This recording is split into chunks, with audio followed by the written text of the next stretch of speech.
Xiao Ling unexpectedly traverses to the Xia Dynasty, becoming the fifth prince of Xia. The first prince, Xiao Yuan, is accomplished in both literature and martial arts, having been appointed as the crown prince of Xia at an early age. The second prince, Xiao Fu, possesses exceptional martial prowess, commanding an army of 300,000 to defend the southern borders of the dynasty and deter the barbaric tribes of the plains. The third prince, Xiao Chun, is a cold and cunning strategist, overseeing the imperial secret guards and scrutinizing officials across the realm. The fourth princess, Xiao Yun, though a woman, is indomitable, marrying a great general of the dynasty to jointly govern the western border city. The princes of the dynasty are exceptionally talented, and when Xiao Ling is born, a kaleidoscope of phenomena unfolds in the palace. It was believed that a true dragon was about to emerge, heralding a resurgence for the Xia dynasty. However, Xiao Ling possesses exceedingly mediocre martial abilities. Like other time travelers, he has a system and rewards, but these rewards do not become available until he reaches the age of 18. After a hurried 18 years, he receives all the system rewards, thereby leaping into prominence and experiencing the emergence of the true dragon. At his coming-of-age ceremony, he is bestowed the title of Prince of Qin and volunteers to march to the border city of the dynasty. One day, a tyrannical edict from the imperial court arrives. Xia is disrespected, formidable enemies approach, and the 8 major dynasties unite to seek the annihilation of Xia. Yet, a figure clad in plain garments appears in the palace's celestial dome. What of the imperial court? I am the current prince of Qin. Those who infringe upon the territory of Xia shall be met with merciless slaughter. With that one sword stroke, countless corpses litter the fields. Only then do people realize that the true dragon of Xia has fully awakened. Chapter 1. 18 Years of Traversal. The fifth prince of Xia. The Xia Dynasty. The Imperial City Palace. Sister, you sit at the bow of the boat, while I walk along the shore. A young man clad in a python robe, with a blade of grass dangling from his mouth, lazily reclines against a rockery basking in the sun, humming a tune. It has been a full 18 years. The pent-up frustration is truly unbearable. The young man, Xiao Ling, is the fifth prince of Xia. However, he harbors a secret deep within his heart. He is not originally from this world, but rather a young man of ambition from the Blue Star, who accidentally traversed here. Nearly 18 years have swiftly passed. Currently, there are 4 princes and 1 princess in the Xia court. While princes typically vie for the throne with ruthless competition, the Xia dynasty is an exception.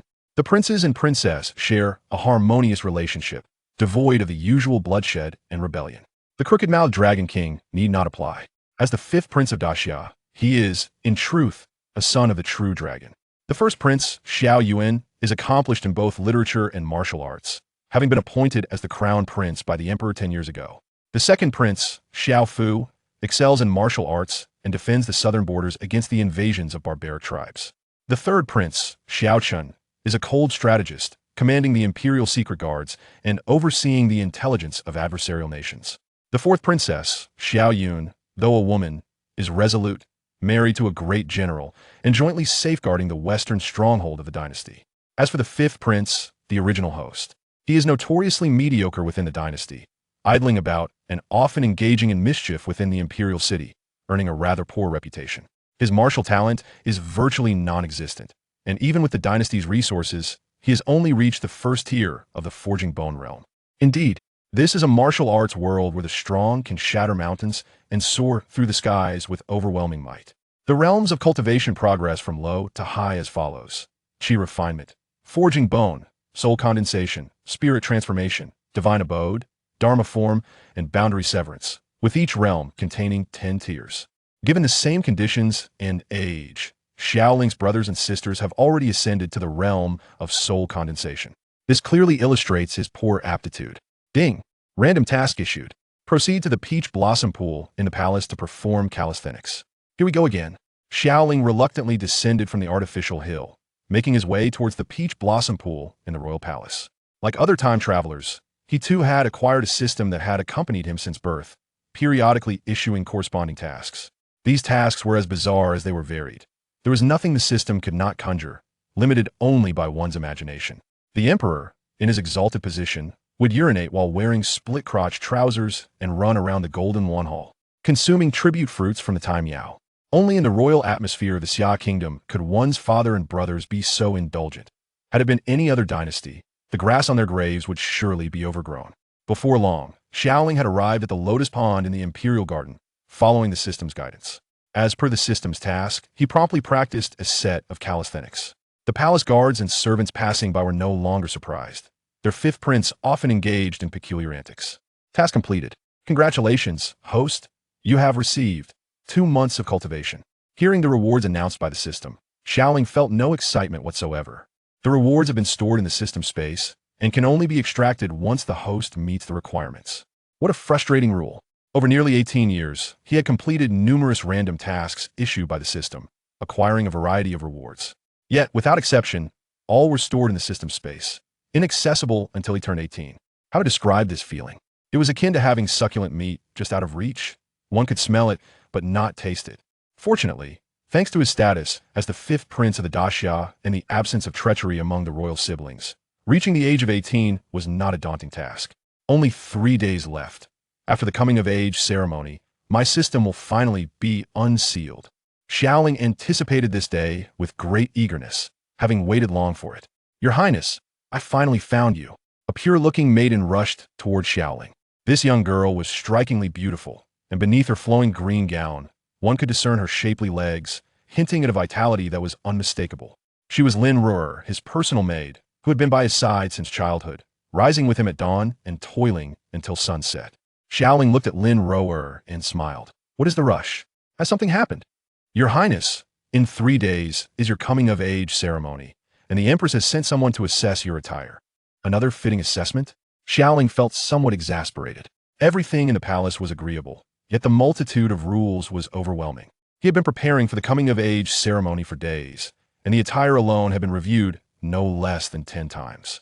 Thankfully, he was merely a leisurely prince. Had he been like Crown Prince Xiao Yuan, it would have been far more troublesome. On the day of the ceremony, he would claim the rewards from his sign-ins and ensure that his father granted him a fief. At that point, he could enjoy a carefree life. Let's go. Xiao Ling approached Lin Ruer, casting a glance at her figure. Her genes were indeed excellent. She surpassed many in her natural beauty. Feeling his gaze, Lin Ruer blushed and quickly turned away. Xiao Ling chuckled. You little girl, you have taken quite a few liberties with this prince. Is a mere glance too much to ask? Isn't that my duty? Lin Ruer pouted, recalling the times she had helped him dress. Their playful banter was second nature to her, and she had grown accustomed to his character. After a few light-hearted exchanges, Xiao Ling took his leave. Deep within the palace, a middle-aged man clad in a dragon-patterned robe sat upon the dragon throne. Though he sat simply, an invisible aura of authority surrounded him. This man was none other than the current emperor of Xia, Xiao Tianhuang. With a solemn expression, he appeared to be lost in thought. To his right sat the crown prince, Xiao Yuan. At that moment, the father and son had exchanged little conversation, and the hall was steeped in an atmosphere of somber seriousness. Seeing his father's troubled demeanor, Crown Prince Xiao Yuan instinctively inquired, Father, in 3 days is the fifth brother's coming-of-age ceremony. Why do I sense a cloud of worry hanging over you? Upon hearing this, Emperor Xiao Tianhuang fell silent for a moment, regarding his son with a complex expression before slowly responding. The border situation is somewhat unstable. While the various kingdoms may appear calm on the surface, there are undercurrents stirring beneath. Moreover, our royal ancestors are nearing their end, and I fear that the fifth brother's coming-of-age ceremony may attract the attention of other kingdoms, testing our resolve. The royal ancestor. As crown prince, Xiao Yuan was well aware of this figure. Although the Xia kingdom faced some border unrest, it had maintained stability, deterring other kingdoms from inciting chaos, largely due to the presence of the royal ancestor. Emperor Xiao Tianhuang harbored deep concerns. Though the Daxia appeared strong, it often faced covert suppression from allied kingdoms, and its future seemed uncertain. If anything were to happen to the royal ancestor, the position of Daxia would be precarious indeed. Chapter 2. 18 years have passed. Sign-in and extraction. Strength source. 3 days have swiftly elapsed. Today marks the coming-of-age ceremony of the fifth prince of the Great Xia. Although dawn has yet to break, the entire imperial palace is resounding with jubilant voices, adorned with vibrant decorations, creating an extraordinary spectacle. Since the founding of the Great Xia, every prince is celebrated with a coming-of-age ceremony upon reaching the age of 18. Following the ceremony, they are bestowed titles of nobility, and the reigning emperor grants them a fief. Within the grand hall, Xiao Ling stands alone. 18 years. At last, I have awaited this day. My heart races with excitement, and my hands tremble. Having traversed this realm for so long, the system has existed since my rebirth. However, the rewards accumulated over these 18 years have remained unclaimed. System in progress. Congratulations, host. You have reached the age of 18, meeting the conditions to claim system rewards. Would you like to receive all rewards? After a prolonged wait, the system's prompt resonates. Claim. Without a moment's hesitation, Xiao Ling eagerly extracts all previously acquired rewards. Congratulations, host. You have received the reward. 3 months of cultivation. Congratulations, host. You have received the reward. Heavenly Spirit Sword. Congratulations, host. You have received the reward. Heavenly Dragon Fist. Congratulations, host. You have received the reward. 1 month of cultivation. Congratulations, host. You have received the reward. Essence Transformation Pill. Congratulations, host. You have received the reward. 18 Mountain Splitting Techniques. In mere moments, an array of system notifications fills the air. All the rewards accumulated over these 18 years have been successfully extracted from the system's seal. The rewards span cultivation, techniques, elixirs, and weapons. Notably, the total cultivation time amassed is an impressive 15 years and 7 months. Such an extensive accumulation of cultivation will undoubtedly lead to a significant enhancement in my own realm and strength once fully integrated. However, at this moment, Xiao Ling does not rush to merge all his cultivation. With a thought, a pill radiating a faint purple glow and infused with abundant spiritual energy materializes in his hand. I must not let myself down. This pill, known as the Purple Essence Transformation Pill, is a premier elixir designed to enhance one's physique and potential. Despite being guided by the esteemed royal family of Great Xia and renowned masters, my cultivation has only reached the 4th tier of bone refinement. This undoubtedly signifies my martial potential is lacking.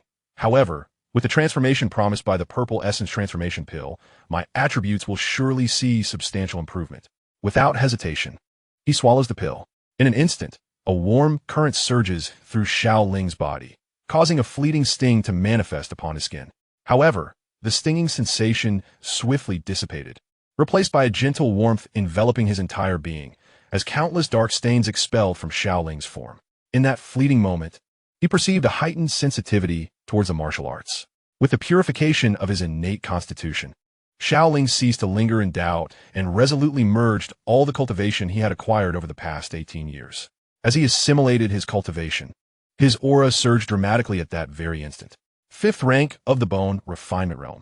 6th rank of the Bone Refinement Realm. In a mere blink of an eye, Xiao Ling's cultivation had ascended to the pinnacle of the 9th rank in the Bone Refinement Realm effortlessly. His realm then smoothly broke through to the Spirit Condensation Realm. 1st rank of the Spirit Condensation Realm. 2nd rank of the Spirit Condensation Realm. 3rd rank of the Spirit Condensation Realm. 9th rank of the Spirit Condensation Realm. Yet, this was not the end. In such a brief span, he remarkably broke through once more to the Spirit Transformation Realm. 1st rank of the Spirit Transformation Realm. 2nd rank of the Spirit Transformation Realm. It was only upon reaching the 5th rank of the Spirit Transformation Realm that he finally stabilized his newfound power.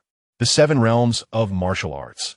The Qi Refinement Realm refines the foundation. The Bone Refinement Realm strengthens the physical body, enhancing its constitution.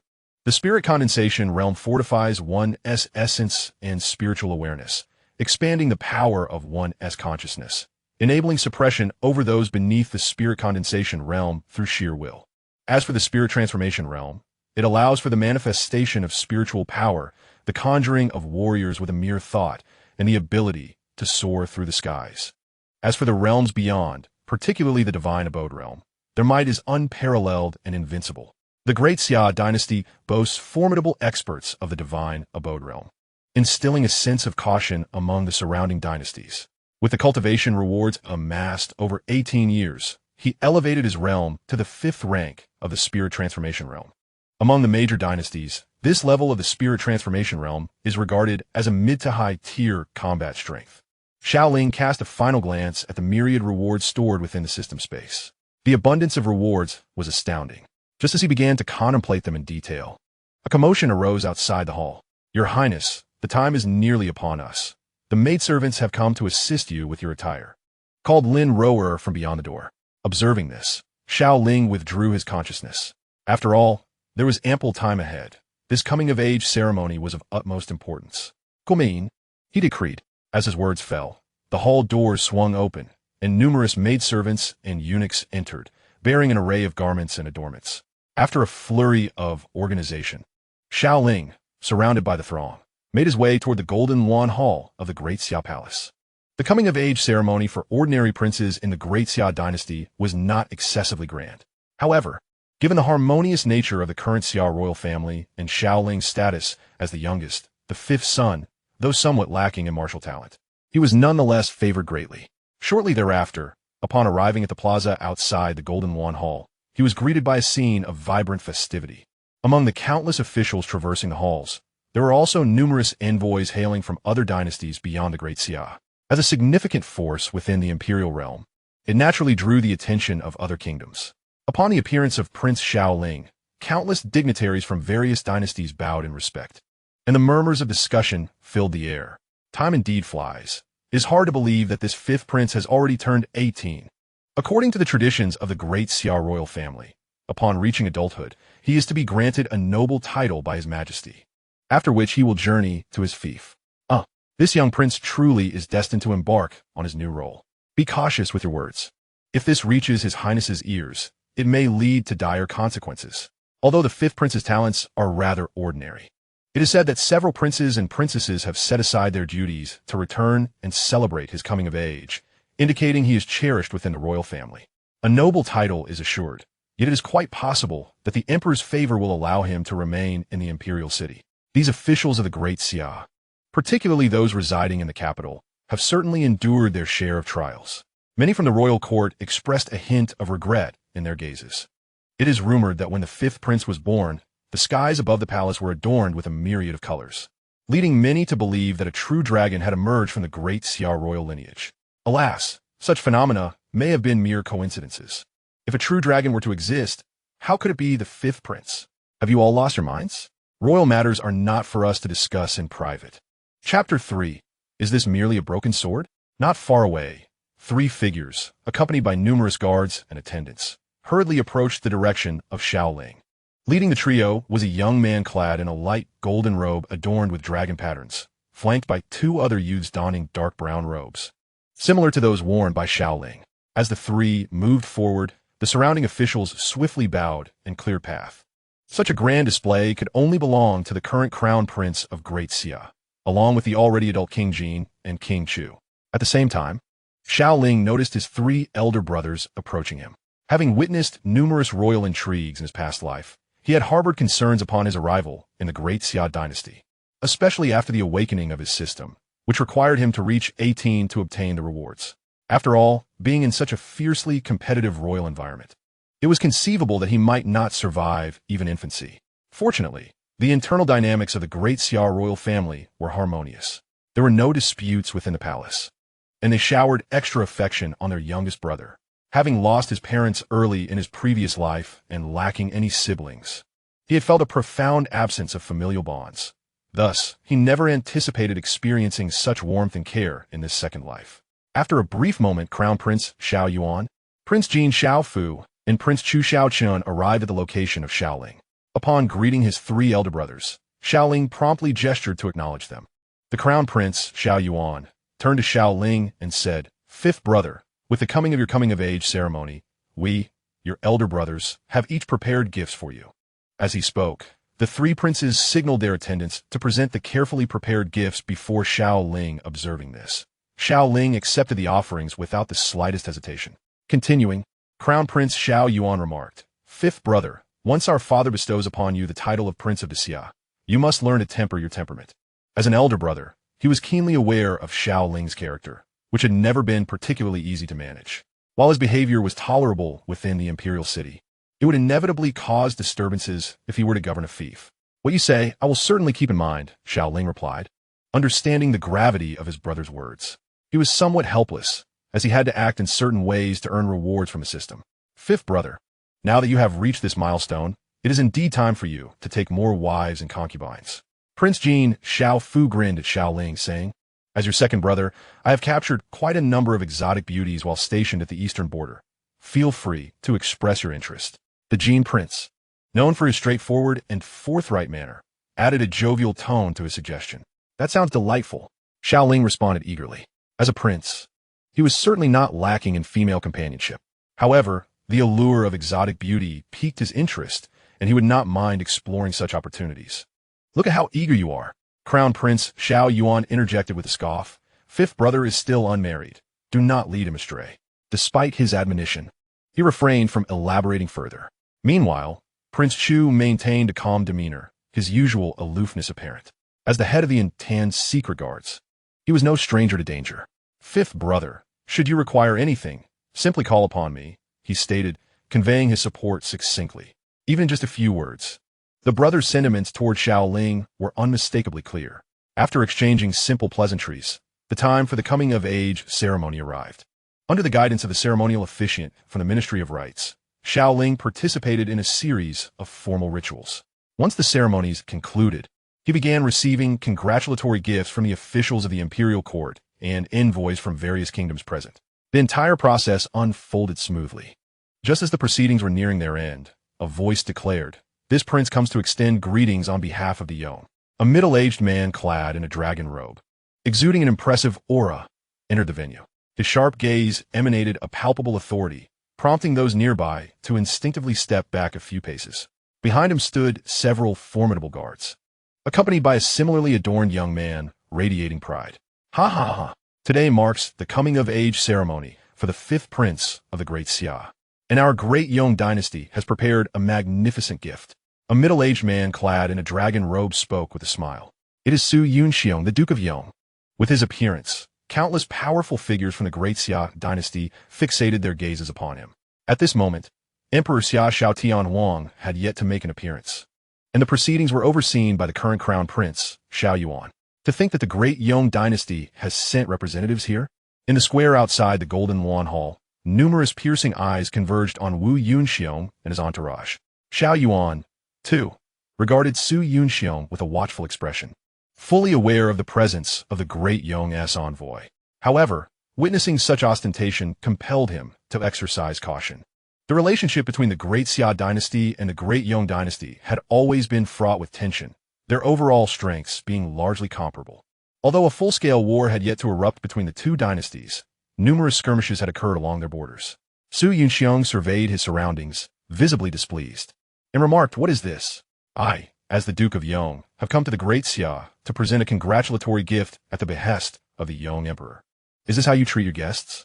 Sensing the formidable presence of many Great Xia warriors around him, Su Yunxiong's tone turned frigid. The Duke's prowess was extraordinary, and the Great Xia Dynasty could not afford to neglect him. To do so would be to breach the tenets of propriety. The Crown Prince, Xiao Yuan, promptly responded, affirming the necessity of due respect.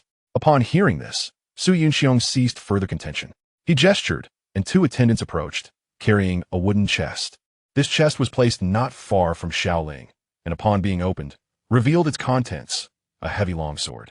Although the sword appeared to be crudely crafted, it was not considered a fine weapon, resembling more the crude arms of barbarian lands. I understand that upon reaching adulthood, the princes of the Great Xia are granted titles and sent to govern their territories. Considering that your fifth prince is still young and not yet capable of wielding an excessively formidable weapon, this heavy sword has been meticulously forged by skilled artisans. It may appear imposing, but it is quite suitable for his use. A common and inferior longsword, lacking even the status of a spiritual weapon, suitable? This Duke Su Yunxiong represented the Great Yong Dynasty. Such a so-called gift from a dynasty was undeniably a blatant provocation. Furthermore, his remark regarding the prince's youth and inability to handle powerful weaponry served only to underscore the fifth prince Xiao Ling's perceived weakness. The officials of the Great Xia Dynasty were well aware of the fifth prince's circumstances, and given the intelligence capabilities of the Great Yong Dynasty, they too were informed. The Crown Prince Xiao Yuan's expression darkened. As the heir to the throne, he could not allow the situation to unfold unchecked. As the other party prepared to speak, Xiao Ling, who was not far from the wooden box, took action. He approached the box, his gaze fixed on the inferior heavy sword within. Just this broken sword? He extended his hand and grasped the shoddy weapon. Observing from a distance, Prince Su Yunxiong of the Daxia Dynasty mocked, "It seems my words ring true. Even the fifth prince of Daxia is eager to wield the sword." However, this amusement was short-lived. With a crack, the heavy sword that Xiao Ling held shattered into two pieces. Is this what the so-called skilled craftsmen of a young kingdom have produced? Has the great Yong truly run out of capable hands? Chapter 4. Xiao Ling, do you dare to fight? Exuding en overwhelming aura. With disdain and contempt. Xiao Ling barely glanced at the broken sword before casually discarding the two fragments aside. Witnessing this, the forces of the Daxia dynasty felt an immense sense of satisfaction. Prince Su Yunxiong's humiliation had backfired, resulting in a resounding counter from the fifth prince of Daxia. What a relief. Beside them, Crown Prince Xiao Yuan observed the scene with equal delight.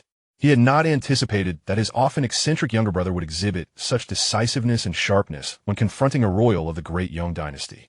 Yet, as a Crown Prince of Daxia, he could not overtly display his approval. Turning to Xiao Ling, he admonished, "Fifth brother, do not be disrespectful. The Prince of Dang has extended his goodwill, and it is unbecoming to so carelessly destroy the gift."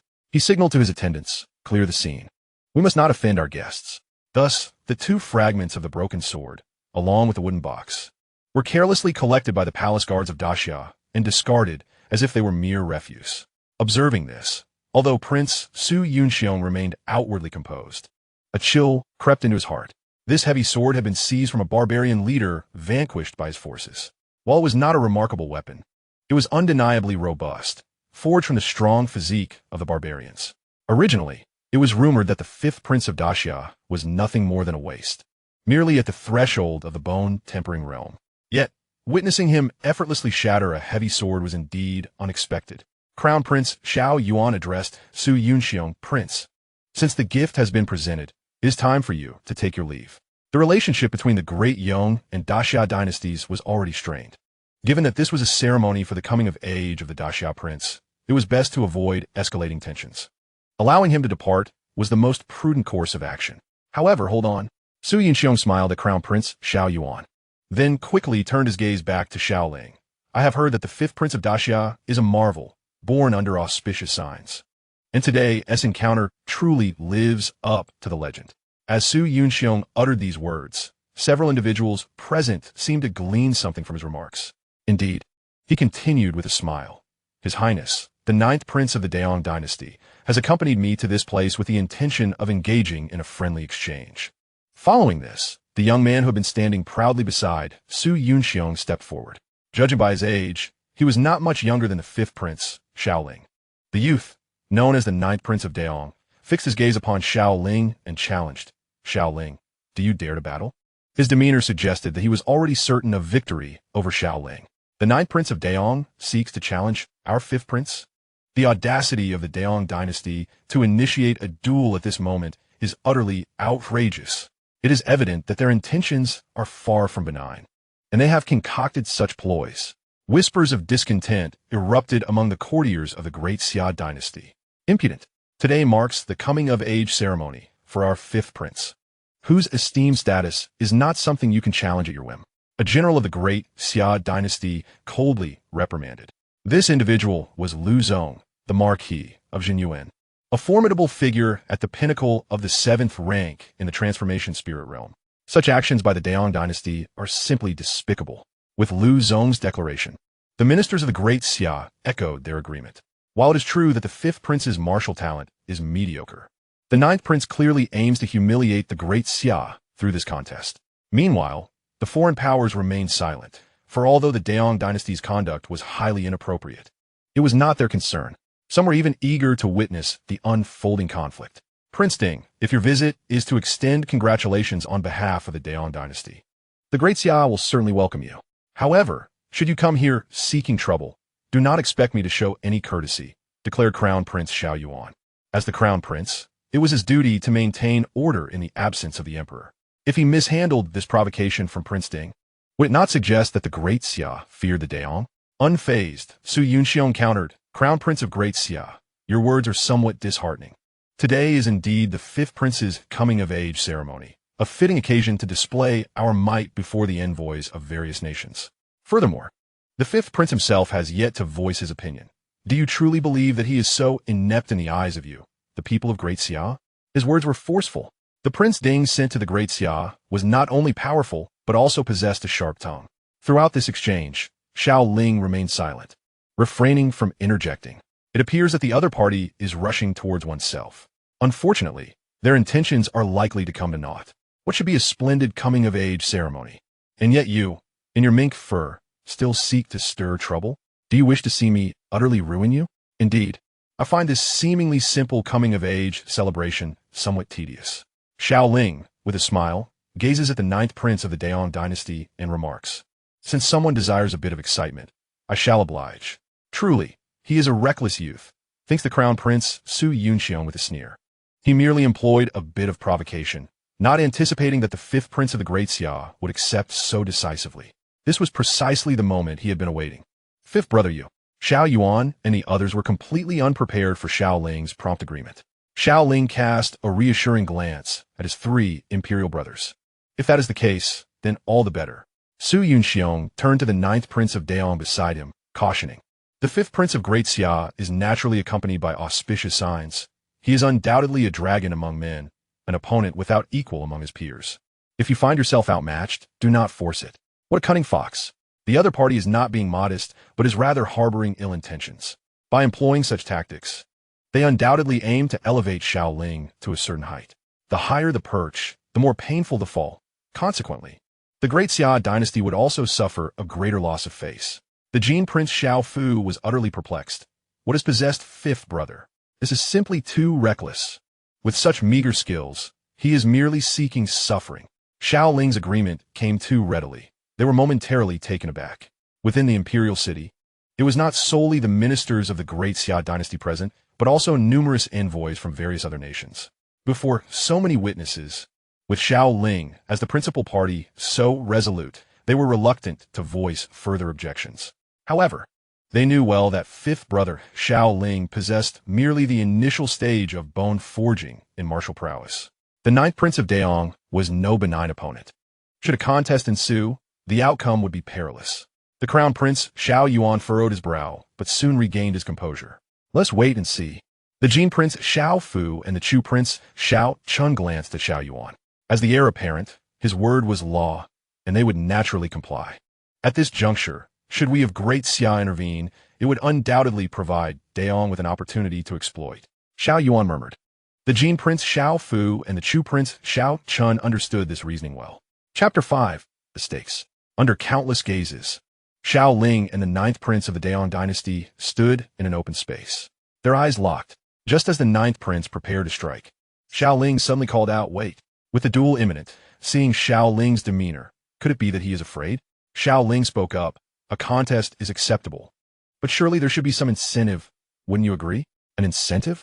This unexpected remark took many by surprise. After all, I'm a prince of the Great Xia.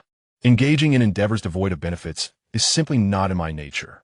With this in mind, numerous gazes turned toward the Duke of the Great Yong, Wu Yunxiong, curious about how he would respond. Su Yunxiong regarded Xiao Ling with intrigue. What a bold young man. He had not anticipated that at such a critical juncture, his opponent would present such a request. Was it excessive? Not in the slightest. However, as for this so-called incentive, Su Yunxiong pondered for a moment before retrieving a remarkably exquisite jade pendant from his storage ring. This was Xianbing jade, known to enhance one's sensitivity to the forces of nature, thus accelerating one's cultivation speed. For the fifth prince, it was indeed a valuable item. An artifact capable of hastening one's cultivation was certainly noteworthy. Yet upon seeing the Xianbing jade in Su Yunxiong's hand, Xiao Ling remained unfazed. While Xianbing jade was commendable, it was of little utility to him, who possessed a system. Xiao Ling shook his head dismissively. Such a trinket does not pique my interest. Su Yunxiong's brow furrowed slightly as he held the Xianbing jade, a serene smile gracing his face. Then, may I inquire what incentive the fifth prince desires? Xiao Ling fixed a piercing gaze upon his opponent and declared, "The Great Xia and the Great Yong are neighboring realms. In my view, it would be more fitting to wager the 5 border cities of your Great Yong. Should I triumph over your ninth prince, those 5 border cities shall be ceded to the Great Xia. What say you?" Boom! The declaration sent shockwaves through the assembly. The serene smile on Duke Su Yunxiong's face froze instantly. He had never envisioned that Xiao Ling would make such a startling proposition. To wager the 5 border cities of the Great Yong? This young man certainly harbored grand ambitions. On the side of the Great Xia, astonishment rippled through the crowd. Is he truly daring to make such a bold wager? Xiao Yuan, too, wore an expression of disbelief. In his eyes, Xiao Ling's decision to accept the challenge was already fraught with peril, and now he had escalated the stakes to such a degree. The territories of the 5 cities of the Great Yong were not trifles to be dismissed lightly. If that were the case, what would their side offer as a counter? Would it also be 5 cities? The stakes must be commensurate. If Duke Su Yunxiong acquiesced, then the Great Xia would be obliged to do the same. How about it? Does your Great Yong dare to accept? Xiao Ling fixed his gaze on Duke Su Yunxiong, awaiting his response. After a moment of contemplation, Su Yunxiong from the Great Yong could not help but scoff in disdain. Very well. My Great Yong is willing to offer these 5 border cities as a wager. But does your Great Xia Dynasty dare to make a similar commitment?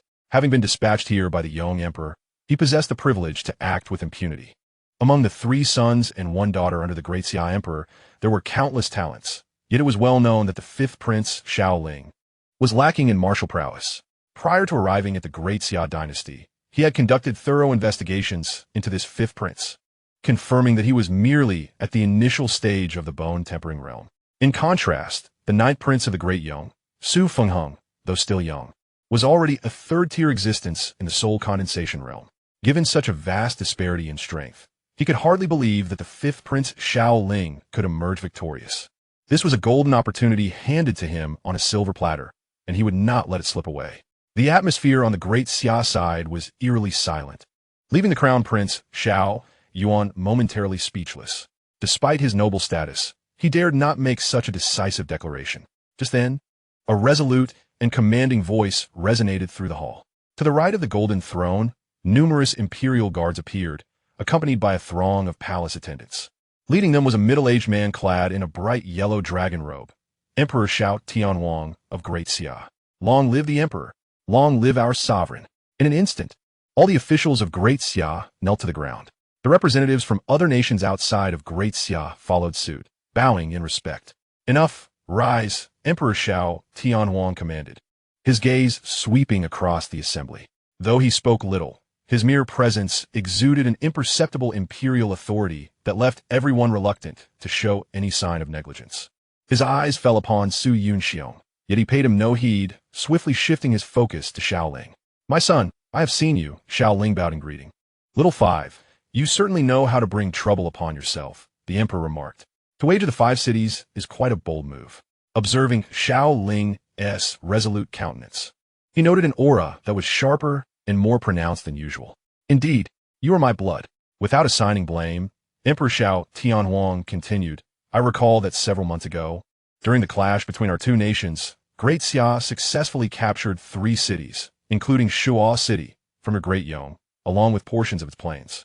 Should your 9th prince manage to best the 5th prince, I would be willing to return these to Great Yong. Upon hearing this, Su Yunxiong's expression turned serious, and he promptly inquired, is the emperor truly sincere in this statement? The losses his Great Yong suffered in the recent conflict with Great Xia were indeed substantial, and those cities and plains represented a significant blow to their realm. If this battle allows us to reclaim what was lost, it would indeed be the most fortuitous outcome. He could hardly believe that the prowess of the 5th prince of the Great Xia, Xiao Ling, could truly triumph over the exceptional talents he had brought from Daeong. This was of course a given. Emperor Xiao Tianwang of the Great Xia nodded, stating, you speak with sincerity. Here, we are not merely in the presence of my court officials, but also representatives from various nations. The cities of the Yong Kingdom that my Great Xia has conquered are not only distant, but also barren and desolate. Managing them would require a considerable expenditure. They are tasteless to consume, yet too valuable to discard. However, this current upheaval may serve as a bargaining chip. He glanced toward Xiao Ling. This impudent boy had indeed undergone significant changes compared to the past. As the ruler of the Great Xia, Emperor Xiao Tianwang himself possessed extraordinary strength. Looking towards Xiao Ling, he could distinctly sense something unusual about him. Thank you, father. Xiao Ling bowed respectfully to Emperor Xiao Tianwang. The support from several cities' powers was decisively in his favor. If you lose, I shall not show you mercy, Xiao Tianwang remarked coldly. The wager had been placed, and the Great Xia would undoubtedly uphold it. Although he was acutely aware of his son's capabilities, he understood that while losing was permissible, the Great Xia must not falter in spirit. Chapter 6. The vermin of Daeong are nothing but trifles. With the wager established, the ensuing competition proceeded as expected. The 9th prince of Daeong, Su Fengheng, sneered at Xiao Ling. With 5 cities as the stakes for this battle, I must thank you for your generous offering. In Su Fengheng's eyes, dealing with Xiao Ling was a trivial task. By reclaiming the lost territories on behalf of Daong, he would achieve great merit. Xiao Ling regarded him coldly. The people of Daong are not particularly formidable, yet their empty words are abundant. You seek death. Hearing this, Su Fengheng's anger flared. As a prince of Daong, he was undoubtedly far superior to the so-called waste that was Xiao Ling. In an instant, Su Fengheng launched a punch towards Xiao Ling simultaneously. The oppressive aura emanating from Su Fengheng, whose strength was at the condensation realm, bore down heavily upon Xiao Ling. 4 ordinary practitioners at the bone refinement stage. Even those of the 9th rank would find themselves in peril when confronted with the overwhelming pressure of a condensation realm expert. At this moment, the strong from the Great Xia sensed the impending danger and prepared to intervene. Yet before they could act, a fleeting shadow emerged. Begone! A voice rang out as a figure was sent hurtling backward, crashing violently against a stone pillar. The impact, imbued with formidable force, shattered the pillar into fragments, burying the figure beneath a mound of rubble and dust, leaving their fate uncertain. Upon discerning the figure that had been sent flying, an eerie silence enveloped the scene. How could this be possible? Su Yunge's complexion darkened considerably. The individual who had been propelled backward was not the esteemed 5th prince of the Great Xia, Xiao Ling, as he had anticipated, but rather the 9th prince of the Great Yong. A deception. He had been ensnared. The prowess of the Great Xia's 5th prince, Xiao Ling, undoubtedly surpassed mere bonifogging realm capabilities. The depths of the Great Xia's concealment were profound. The Duke, Su Yunxiong, immediately grasped this realization. However, in stark contrast to Su Yunxiong and the other envoys present from various nations, the representatives of the Great Xia were equally astonished. What was happening? When had the 5th brother acquired such formidable strength? Prince Jin, Xiao Fu, could not restrain himself from voicing his astonishment. Similarly, Prince Chu, Xiao Chun, and the Crown Prince, Xiao Yuan, shared his sentiments. This young man must have been concealing his true abilities. The soul consolidation realm. The 5th brother undoubtedly possessed a cultivation level exceeding the soul consolidation realm. No, that aura just now had transcended even that realm. Could it be that the 5th brother, the 9th prince of the Great Yong, was indeed at the 3rd tier of the soul consolidation realm? Yet he was unable to withstand even a single strike from Xiao Ling, which was ample proof of his formidable prowess. The 5th brother had concealed his strength exceptionally well, remaining low-key until now, and it was astonishing to discover he possessed such overwhelming capabilities. It was no wonder that the Emperor had shown him such unwavering support. He must have been aware of the 5th brother's potential all along. They had been thoroughly deceived, their earlier concerns rendered utterly unnecessary.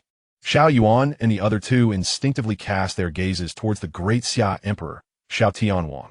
Previously, they had felt a sense of unease and concern for him, but it now appeared that their worries were unfounded.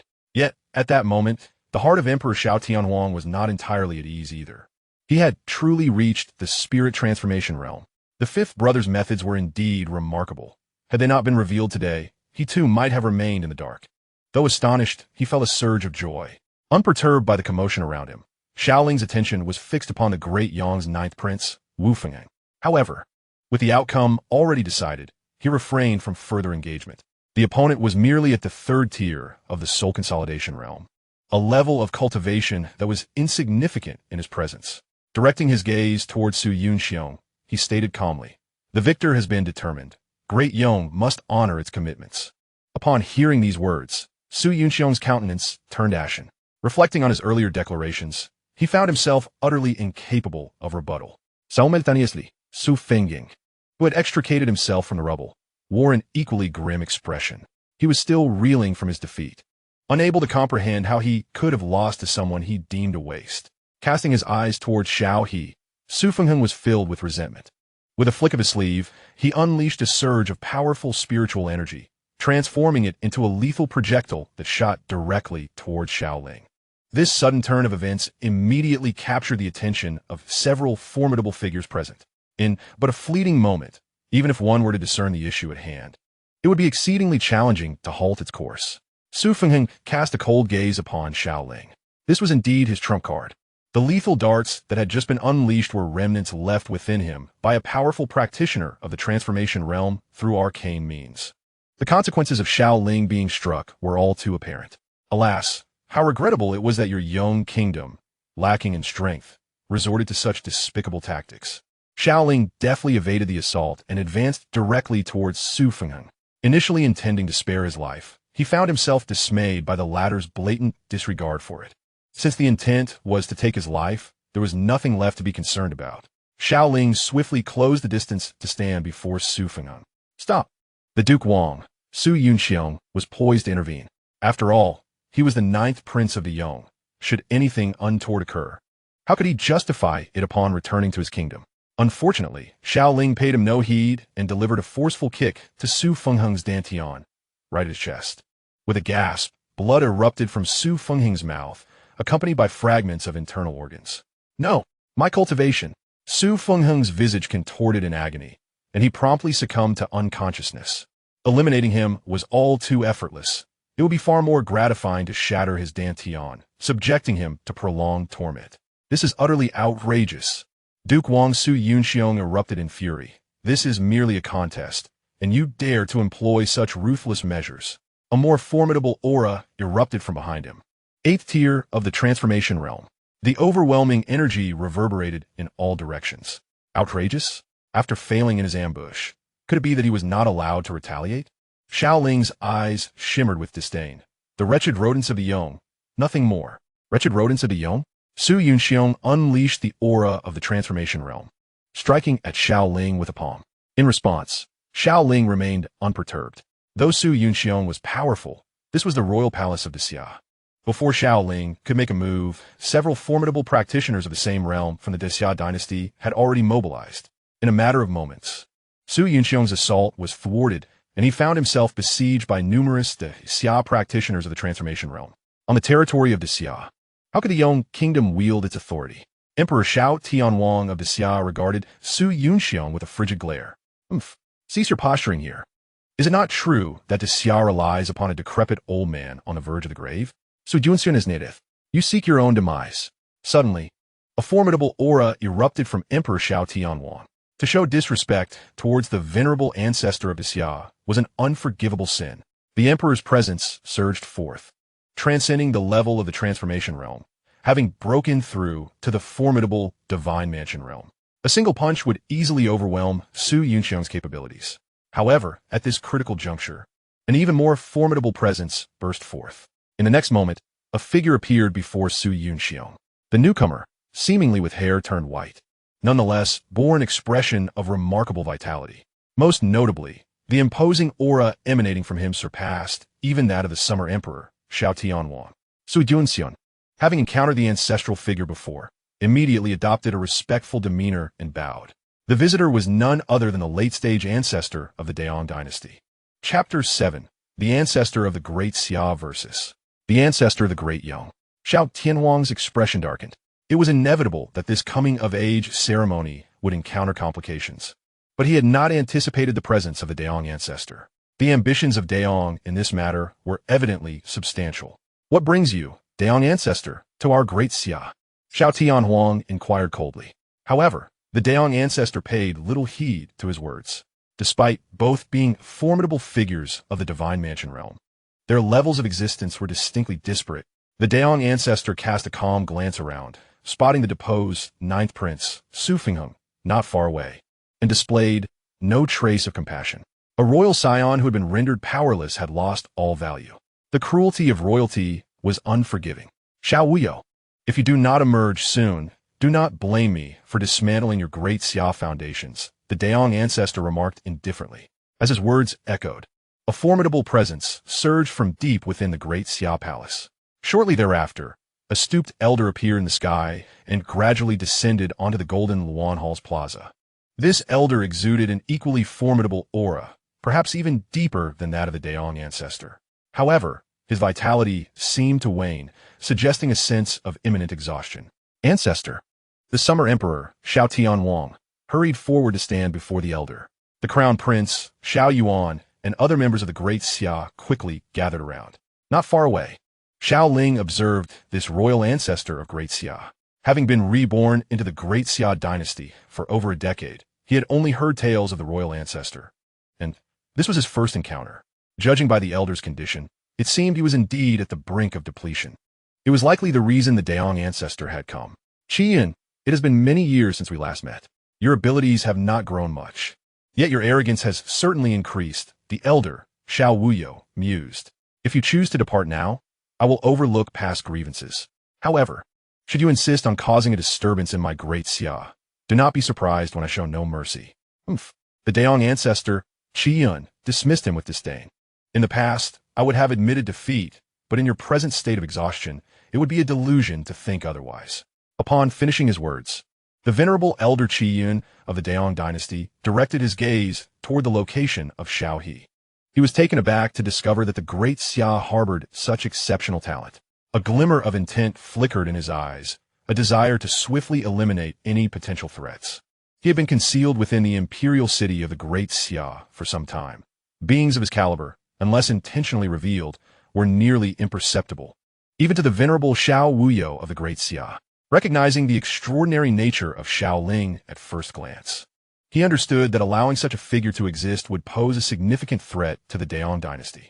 Having crippled one of our princes, the Great Xia must provide me with an explanation.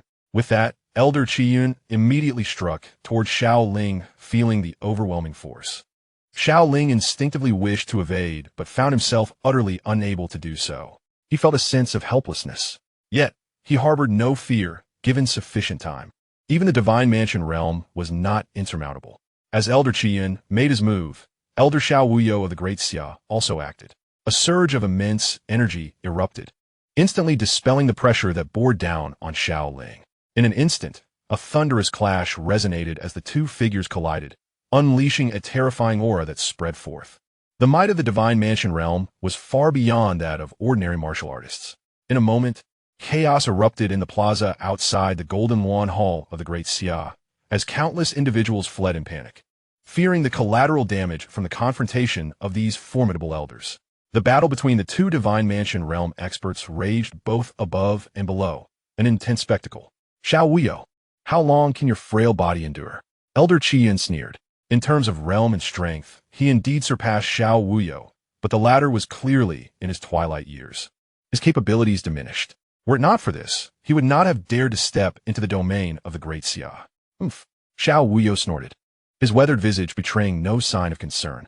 Despite his hunched form, every move he made still exuded formidable power. Why was at my peak? You were but a child relying on your parents' protection. How dare you act so arrogantly before me? Even in your waning years, disposing of you would be a trivial matter. Xiao Wuyo's words were unyielding, eliciting a grimace from Elder Qian. Although both were elders of their respective dynasties, Xiao Wuyo had experienced a far longer period at the pinnacle of power. Suddenly, an even stronger aura emanated from Xiao Wuyo. In the adversary's hand, a sword forged from spiritual energy surged forth, imbued with a formidable power, aiming directly at the elder of Qiyun. An ominous foreboding washed over the elder of Qiyun upon sensing such an aura, prompting an immediate defensive maneuver. Yet, the descending blade shattered his defenses, ultimately cleaving him down into a hall below. The structure trembled and collapsed, engulfed in chaos. Moments later, the elder of Qiyun emerged from the rubble. But his opponent did not linger. Instead, he soared into the distance. However, as he retreated, he unleashed a heavy palm strike towards the location of Xiao Ling. Caught off guard by the assault from a formidable being at the peak of the Divine Mansion realm, it was an onslaught far beyond the capacity of an ordinary warrior to withstand, even for one at the pinnacle of the spirit transformation realm. In that fleeting moment, the great summer elder, Xiao Wuyo, could only watch helplessly as the attack consumed Xiao Ling entirely. With a deafening roar, the site of the attack was transformed into a wasteland, suffused with a dense, metallic scent of blood amidst the swirling dust. Xiao Wuyo, after this battle, how much longer can you survive? When I return to the Great Summer Dynasty, it will surely be no more. The figure of the elder of Qiyun gradually faded from sight. His initial purpose had been to gauge the situation, and now that he had discerned the state of Elder Xiao Wuyo, there was no reason for him to linger. Although Xiao Wuyo was in the twilight of his life, a desperate struggle would be a futile endeavor for him. Fifth brother. As the dust settled, Xiao Yuan and the others rushed toward the ruins, joined by Elder Xiao Wuyo and Emperor Xiao Tianwang. In the preceding battle, Xiao Ling had showcased extraordinary potential, a rare prodigy emerging from the great Summer Xiao clan, only to be ambushed during the retreat of the Elder of Qian. On the eve of his coming-of-age ceremony, he faced his untimely demise. In the Great Yong Dynasty, Emperor Xiao Tianwang's face was ablaze with fury. Yet, amidst the turmoil and dust, a figure began to emerge from the debris. Chapter 8. The Title of Qin Wang. Witnessing this scene, the entire assembly was taken aback. Fifth brother, the crown prince Xiao Yuan, and the others hastened to approach. This individual had endured the lethal strike of the Elder of Qiyun and astonishingly managed to survive. Indeed, remarkable. Elder Xiao Wuyo regarded Xiao Ling with a profound sense of emotion. As a formidable being at the pinnacle of the divine mansion realm, he could certainly discern the cultivation level of Xiao Ling. Despite his youth, the young man possessed the formidable strength of the spirit transformation realm, surpassing many of the illustrious heirs of the past dynasties within the Great Xia Dynasty. Just moments ago, he had survived the onslaught of the venerable Qi Yun, indicating that this lad must possess extraordinary means, perhaps even significant fortune. "Young man, it seems you're still alive," remarked Emperor Xiao Tianwang, his gaze scrutinizing Xiao Ling. Externally calm, he was internally filled with concern. His fifth son had exhibited mediocrity for over a decade. He had not anticipated such hidden prowess. A youthful existence at the spirit transformation realm was unheard of. Even at the same age, his own cultivation had barely reached the late stage of the condensation realm. Xiao Ling cast a glance at Emperor Xiao Tianwang and, with a hint of resignation, replied, "Father, do you truly wish for me to be struck down by that Qi Yun with a single blow? Over the past decade, I have completed various system tasks and, to some extent, acquired several life-preserving trump cards. Just now, I utilized a powerful defensive talisman to successfully block the attack from Qi Yun. While being struck down is an exaggeration, the lesson to be learned is indeed warranted." Emperor Xiao Tianhuang spoke solemnly. "You have hidden your true capabilities quite profoundly, deceiving even your own father for over a decade. Were it not for the events of this coming-of-age ceremony, who knows how much longer you would have concealed this from us?" It would be disingenuous to claim he was not angered. He recalled the day his fifth son was born, when vibrant clouds of myriad colors had graced the palace, heralding the arrival of a true dragon within the Xiao lineage of the Great Xia. Yet in the years that followed, who would have thought that this son, Xiao Ling, would possess such a feeble foundation in martial arts, barely managing to break through to the bone refinement realm despite the abundant cultivation resources available to the royal family? Yet, who could have anticipated that this seemingly unremarkable individual would reveal such astonishing prowess at this adult ceremony? At this moment, not only Emperor Xiao Tianwang, but countless onlookers from the Great Xia also turned their attention to Xiao Ling, making it a moment of universal focus. Xiao Ling felt the weight of their gazes and could only feel a sense of helplessness. Did he truly wish to remain hidden? The curse system settings left him with no choice. Turning towards Emperor Xiao Tianwang, Xiao Ling pondered briefly and said, "Father, I did not intend to conceal my abilities. All of this was born out of necessity." Out of necessity? Upon hearing Xiao Ling's words, Emperor Xiao Tianwang and the esteemed ancestors present were filled with curiosity. Could it be that this concealment of strength was due to some unavoidable circumstances? Emperor Xiao Tianhuang fixed his gaze upon Xiao Ling. "Speak. If you cannot provide a satisfactory explanation, I shall not spare you." Upon witnessing the scene, Xiao Ling spoke directly. At the tender age of 10, I chanced upon an enigmatic elder with flowing white hair within the prince's chambers. His cultivation was unfathomable, and he revealed to me that I am a sacred body.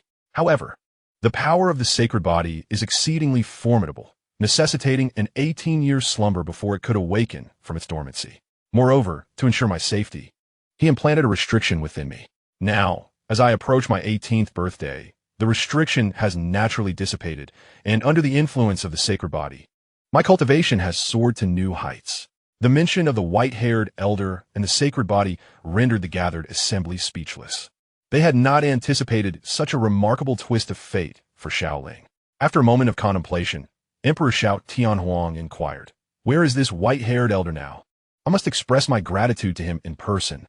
Such a being is undoubtedly profound and mysterious. If we could ally with him, our Great Xia would gain another formidable guardian." Xiao Ling shook his head. "I have not seen the elder in several years. It's a jest, really. How could I possibly summon a white-haired grandfather? To lend some semblance of reason to my strength, I had to resort to this fabrication, though it may appear somewhat foolish.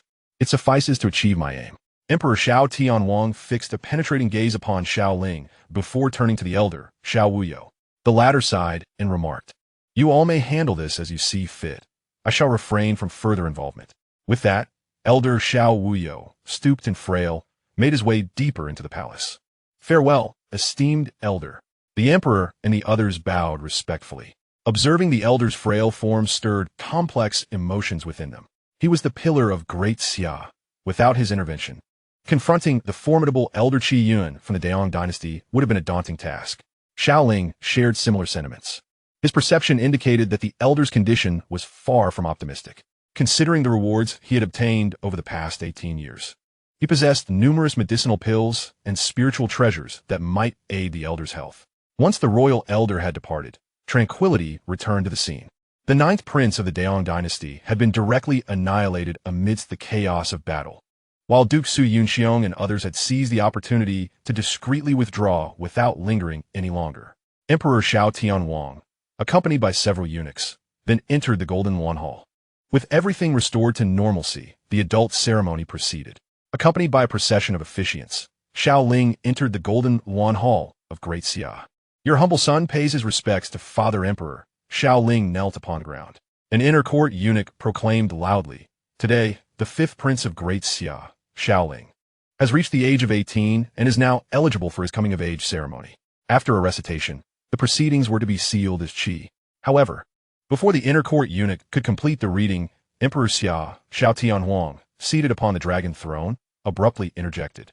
At once, countless gazes turned towards him, rife with speculation regarding any potential decisions he might have made amidst the recent tumult. In a surprising turn, Emperor Xia proclaimed, "My fifth son possesses both virtue and talent.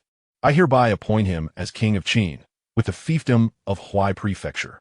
The announcement reverberated through the court, sending tremors of astonishment among the assembled ministers, including Crown Prince Xiao Yuan and Kings Jin and Chu. Among the vassals, the title of Qin held the utmost prestige, and Huai Prefecture, a land of great wealth, underscored the emperor's high regard for his son. Such favoritism elicited a sense of envy among the others, yet upon reflection, they refrained from protest, recognizing the formidable prowess exhibited by the fifth prince, Xiao Ling, in the face of the formidable attack from the elder of Daong, who was vanquished with ease. Thus, the title of King of Qin seemed well-deserved. In the Grand Hall, Xiao Ling himself was equally astonished. He had not anticipated that his father would alter the originally designated title of Qi to that of Qin. Having traversed this realm for over a decade, he had come to understand its intricacies. Just like in his past life, the title of King of Qin was the most coveted among the vassal kings in the Xia Dynasty. Over the course of more than 1,000 years, fewer than 3 individuals had been bestowed with this esteemed title. Chapter 9. The Royal Gift of Kingship. Congratulations to His Highness, King of Qin. In an instant, the courtiers of the Xia Dynasty bowed in reverence to Xiao Ling, expressing their congratulations on his ascension to the title. Had such a decision been made prior to the emperor's declaration, it would have undoubtedly sparked numerous doubts. However, with the fifth prince's formidable display of strength in easily defeating the ninth prince of Daong and standing unyielding against the elder of Dayong's divine realm, his extraordinary capabilities were now evident. Among the elite offspring of the Xia royalty, he stood as the epitome of excellence, making the title of King of Qin entirely fitting. "King of Qin, should you not express your gratitude to the emperor?" called out Crown Prince Xiao Yuan from beside the lofty dragon throne. "I bow in gratitude for my father's grace." Xiao Ling quickly responded, bowing deeply in thanks. Emperor Xiao Tianwang waved his hand dismissively. "Enough, rise. You are surely aware of the significance of the Qin title to our Xia. With your abilities, you must uphold the honor of being King of Qin and not disappoint my expectations. Rest assured, Father, I shall not bring shame upon this title." Xiao Ling promptly vowed. "Congratulations, host, on being bestowed the title of King of Qin. Random mission issued. As a King of Qin, you cannot be a mere ordinary individual. Proactively take command in the eastern frontier to fortify and secure the borders of our dynasty." The royal title gift? This unexpected reward left Xiao Ling somewhat taken aback. Compared to the previous scattered task rewards, this royal title gift undoubtedly promised something extraordinary. With his own strength having elevated, it was indeed time to venture forth to develop his fief.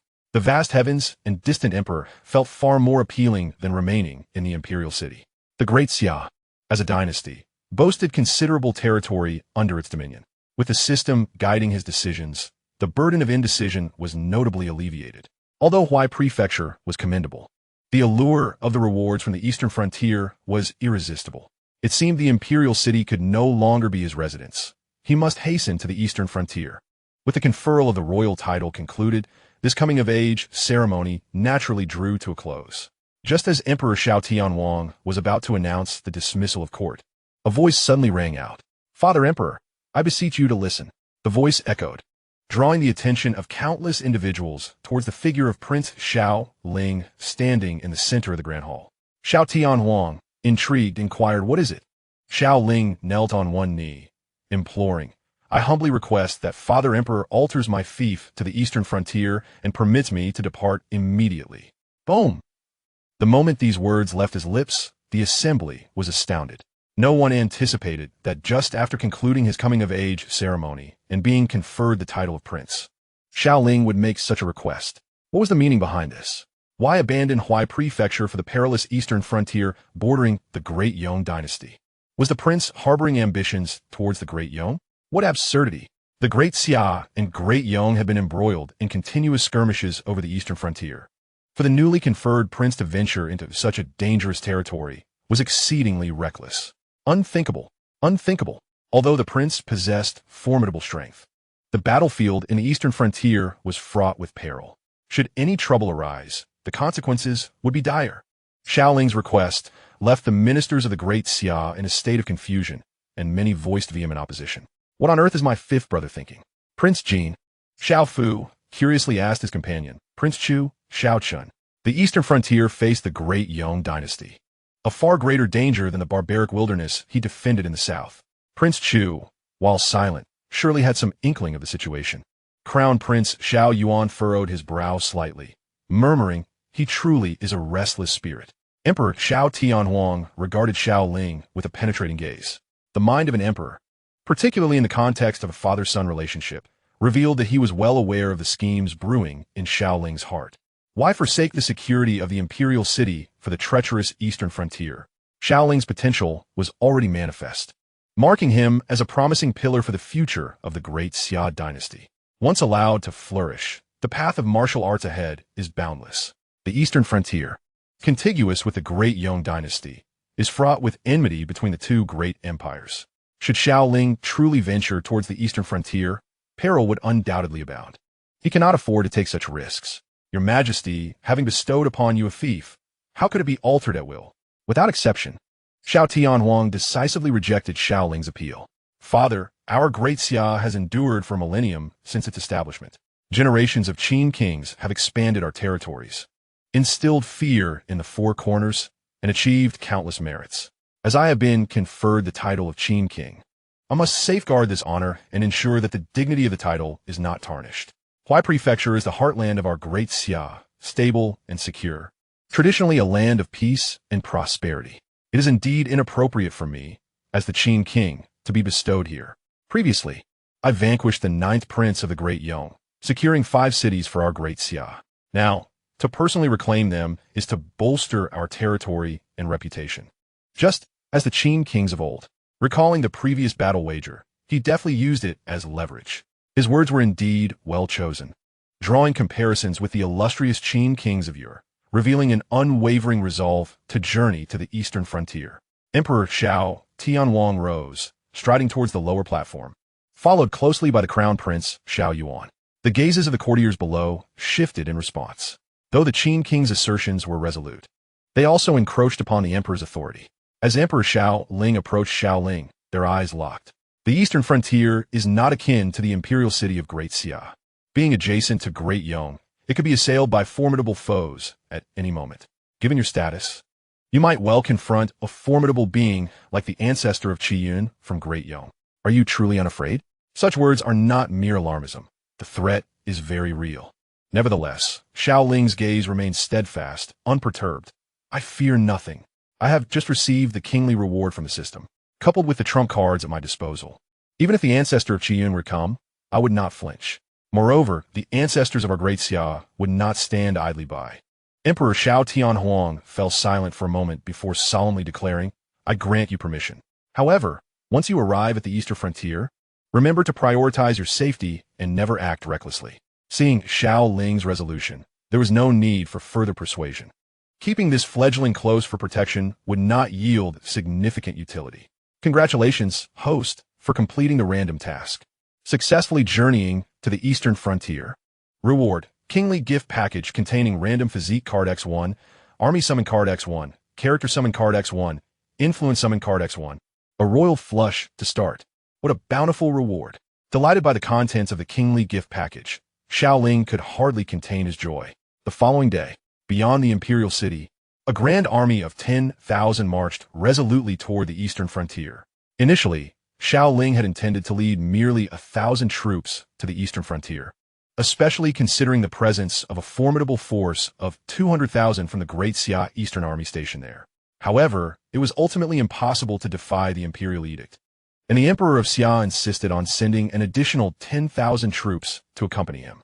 Chapter 10. The Sacred Body of the Emperor, Initial Foundation. On the journey, Xiao Ling sat within his carriage, surrounded by numerous elite soldiers of the dynasty providing vigilant protection. To ensure that Xiao Ling had an ample number of soldiers at his disposal, the emperor had gone to great lengths, even dispatching 5 formidable warriors from the spirit transformation realm to accompany him. With an elite force of over 10,000 soldiers and 5 generals of the spirit transformation realm. Once they reached the eastern frontier and united with the existing eastern army, Xiao Ling's command would surpass that of any other border regions in Great Xia. At this moment, Xiao Ling, seated in his carriage, felt a surge of excitement. With a thought, he retrieved the rewards he had obtained during his coronation from the system space. His gaze first fell upon the physique card.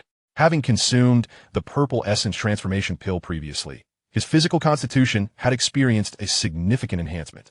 However, this was merely a purification of an ordinary body. Contemplating the extraordinary sacred bodies found within the mystical realm, he yearned to possess one, knowing it would amplify his strength to an unparalleled level. Without hesitation, he activated it. Congratulations, host, you have obtained Sacred Body of the Emperor. The Sacred Body of the Emperor? Xiao Ling was momentarily taken aback.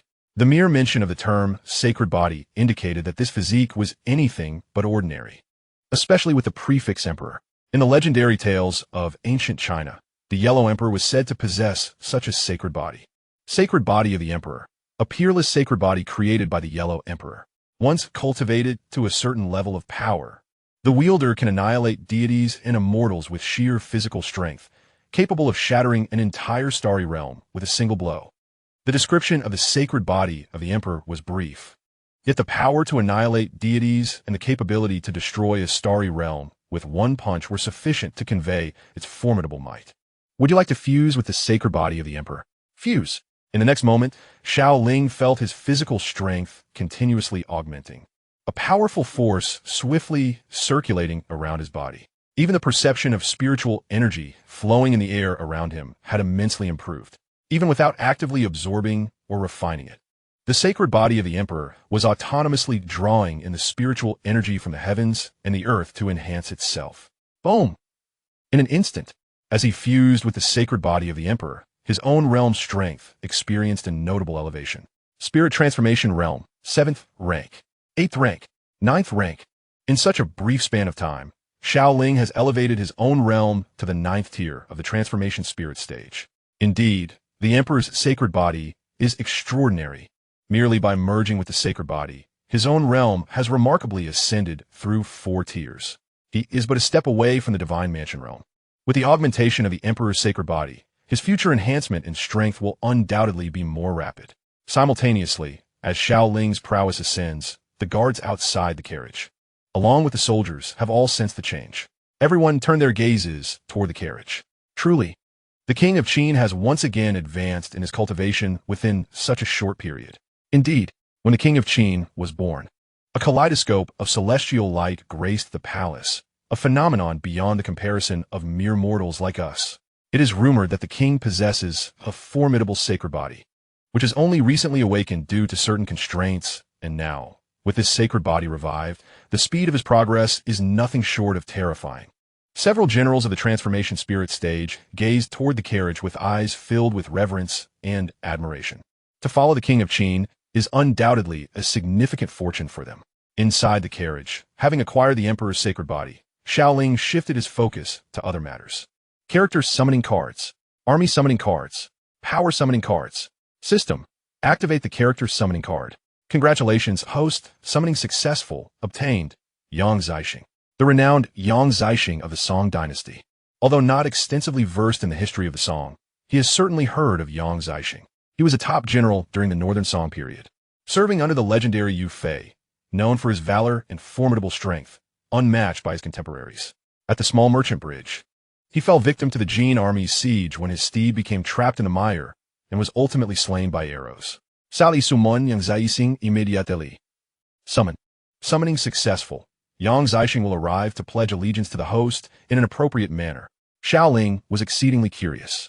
If we consider Yang Zixing's prowess, he ranks among the top 10 figures in the annals of Chinese history.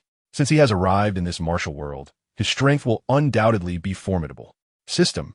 Activate the army summoning card. Having summoned a fierce general, it remains to be seen what the outcome will be for the army. Congratulations, host. Summoning successful. Obtained. 50,000 Guanning Iron Cavalry. Guanning Iron Cavalry. 1 peak general at the 9th tier of the Transformation Spirit stage. 5 mid-tier deputies of the Transformation Spirit stage, with the remaining soldiers composed of warriors at the Bone Refinement stage. 50,000 Guanning Iron Cavalry. This elite cavalry unit was a prominent force during the late Ming Dynasty. The configuration described by the system is extraordinarily powerful, comprising a peak general at the 9th tier of the Transformation Spirit stage, along with 5 deputies at the mid-tier of the same stage. All soldiers being warriors of the Bone Refinement tier. Within the realm of imperial power, the ordinary soldiers predominantly reside at the Qi Refinement stage. The existence of 5,000 warriors at the Bone Refinement stage, constituting a formidable army, undoubtedly serves as a significant asset on the battlefield. Should the 5,000 Guanning cavalry be summoned? For the time being, the answer is no. Xiao Ling opted not to call them forth. Such a substantial number of cavalry is not trivial. The logistical demands along the route would be considerable, and it would attract undue attention. After all, they can be summoned as needed, allowing him to utilize them as a surprise force. Having consecutively employed character and army summoning cards, only the faction card remains. System. Activate the faction summoning card. Congratulations, host. Summoning successful. Acquired. Xichong. Xichong includes 1 chief for deputy generals and 1,000 Jinyui. Xichong, a figure suddenly materialized in Xiao Ling's mind. Among the branches of the Ming Dynasty's Jinyui, Xichong stands out as one of them. It serves as an intelligence agency for espionage and assassination. Particularly notable is the individual within Xichong. Although merely a character for martial arts dramas, their notoriety is quite substantial. Would you like to summon Xichong? Summon.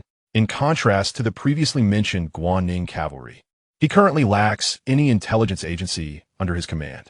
The only available resource is the original intelligence organization of the Great Xia Dynasty. As a branch of the Jinyui, Xichang's prowess in intelligence gathering is undoubtedly formidable and should not be squandered.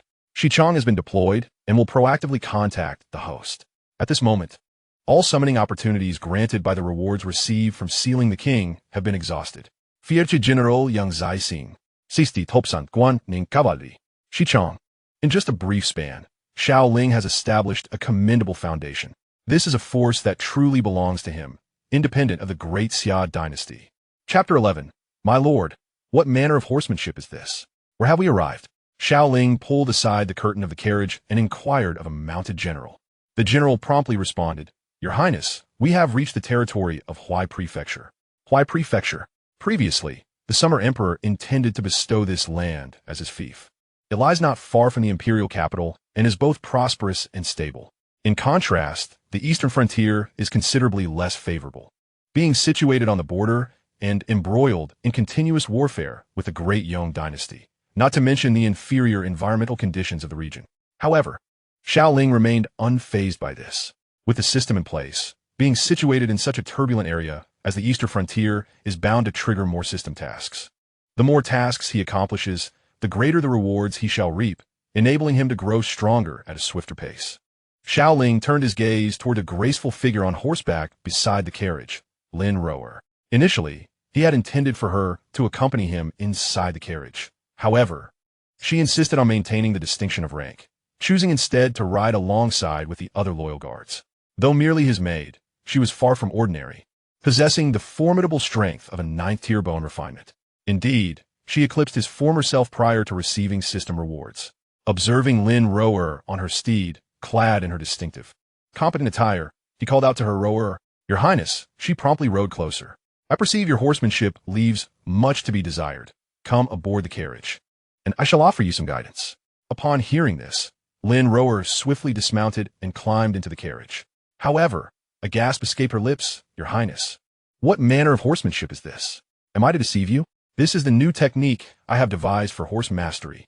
Moments latte." A muffled sound emanated from within the carriage. The commanding officer guarding the carriage waved his hand, signaling the surrounding soldiers to disperse quietly. After a prolonged bout of training, Xiao Ling felt invigorated. The emperor's sacred body indeed fostered comprehensive development. After this bout, he found himself significantly stronger than before. Noticing the enchanting figure still slumbering within the carriage, he gingerly descended. As soon as he touched the ground, the military leaders stationed around the carriage approached him. Despite the distance, they sensed an aura of reverence emanating from the Qin Wang, Xiao Ling. "Your Highness," they exclaimed, their expressions respectful as they knelt on one knee in unison. "Rise," Xiao Ling gestured dismissively. As twilight approached, he inquired, "Where are we at present?" The leaders stood, their eyes still reflecting unwavering respect. One of them spoke up, "Your Highness, we are nearing the Huai Prefecture's border, and we shall enter the Yin Prefecture by tomorrow. Once we cross Yin, we will reach the eastern frontier." "Very well," Xiao Ling nodded slightly. The territory of the Xia Dynasty was considerable. Yet the elite soldiers accompanying him were the finest guardians of the imperial city, each individual possessing formidable combat prowess, allowing for commendable marching speed. If they were to compare with the ordinary armies of ancient dynasties from his past life, it would likely take 3 to 5 months to cover such distance. Noticing the night drawing near, Xiao Ling commanded, "As darkness has fallen, let the soldiers set up camp and rest for the night. The eastern frontier is stable, and the system's task imposes no time constraints. There is no need to march hastily under the cover of night. Your subordinate will arrange this immediately." A commander in the spirit transformation realm replied, promptly turning to carry out the orders. At this moment, a military officer of the condensed soul realm galloped forth on horseback. Upon reaching Xiao Ling, he knelt on one knee and reported, "Your Highness, the forward army has encountered a middle-aged man wielding a long spear who blocks our path. His strength is formidable. Even our generals, united, find it challenging to contend with him. Furthermore, he has requested an audience with your Highness." "A long spear? A middle-aged man?" Upon hearing this officer's words, Xiao Ling's mind immediately grasped the situation. "Follow me," he commanded, proceeding toward the front lines. "Your Highness, be cautious," exclaimed several spirit transformation generals beside him, hastening to follow. The identity of a newcomer remained uncertain, friend or foe. The esteemed status of the Qin Wang must not suffer any mishap. Upon arriving at the forward army's position, Xiao Ling beheld 2 spirit transformation generals and a dozen condensed soul officers gathered together. Before them stood the middle-aged man, holding a spear in his right hand while guiding a white horse with his left. Though not particularly imposing in stature, he stood tall and straight, exuding an air of resolute sternness. Even motionless, he emanated a striking presence that commanded respect. As Xiao Ling made his entrance, the middle-aged man shifted his stance. Releasing the reins of the horse, he inclined the spear slightly, and in the presence of all the assembled officers, he knelt on one knee, clasping his hands in salute. "I am Xianxia, here to pay my respects to your Highness." This unexpected display left the vigilant officers momentarily bewildered, yet none dared to lower their guard.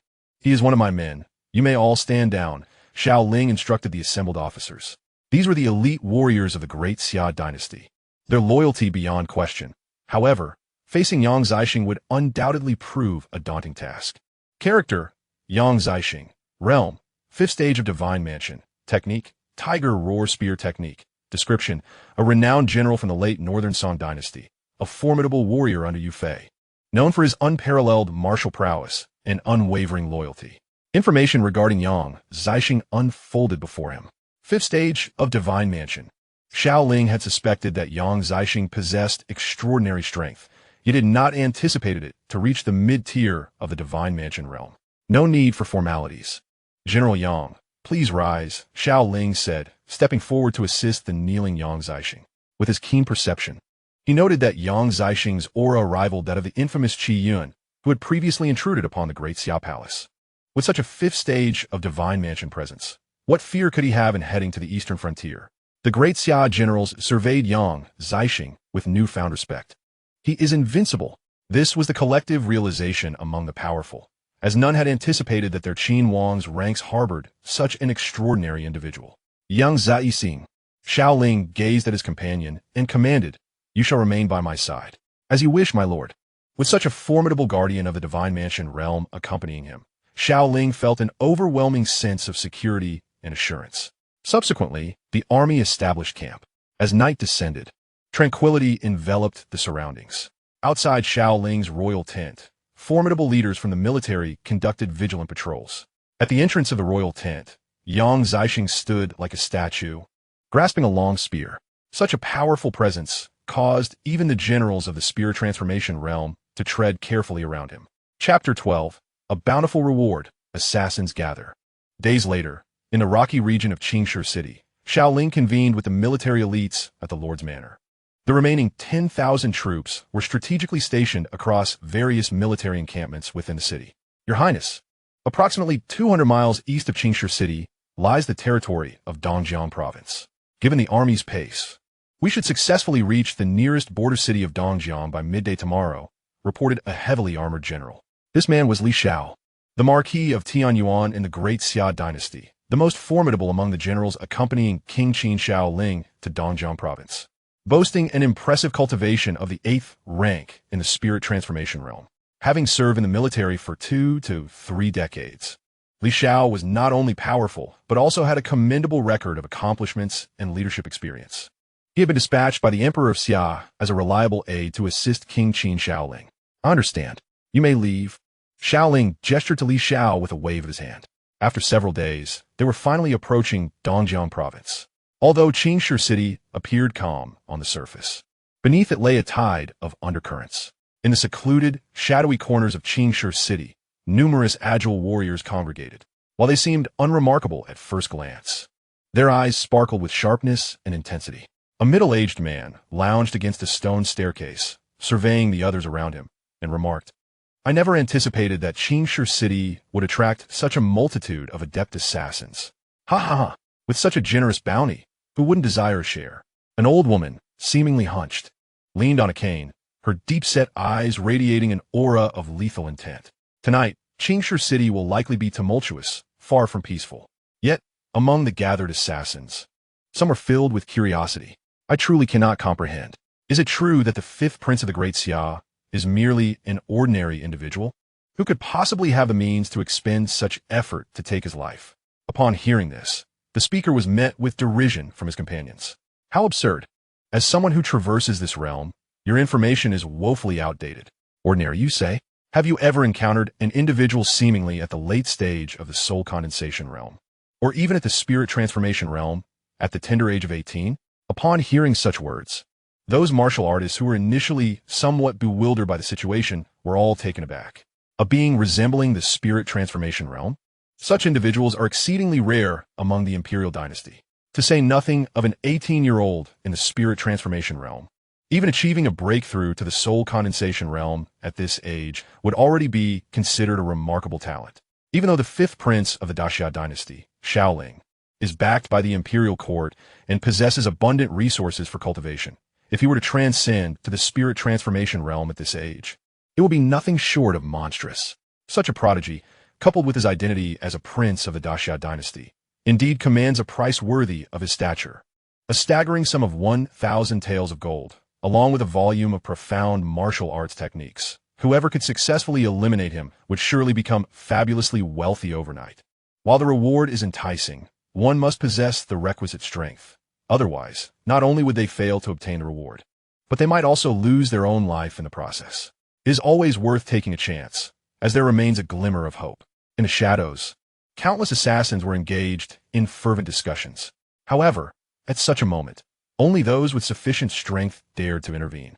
Among them were assassins merely there to observe or to see if they could seize an opportunity in secret. As dusk approached, within the estate of the city lord, Xiao Ling sat cross-legged in meditation.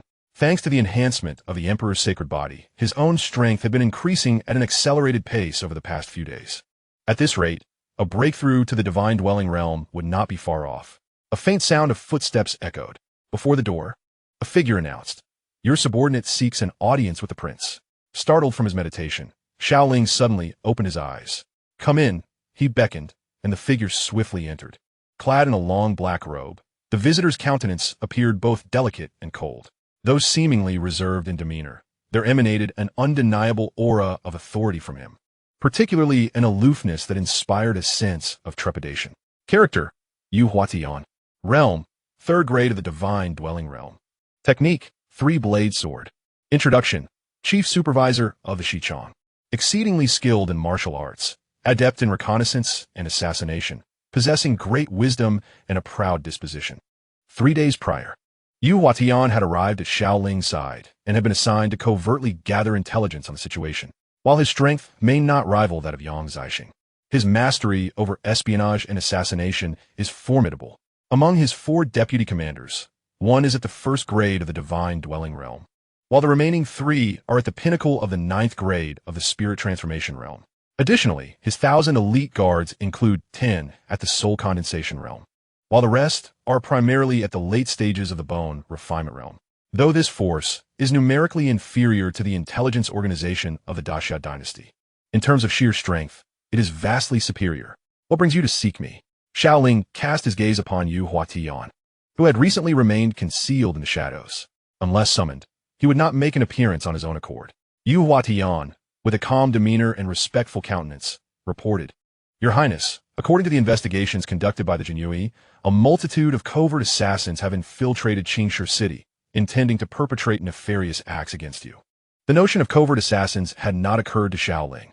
After all, the journey from the imperial capital had been devoid of any mishaps.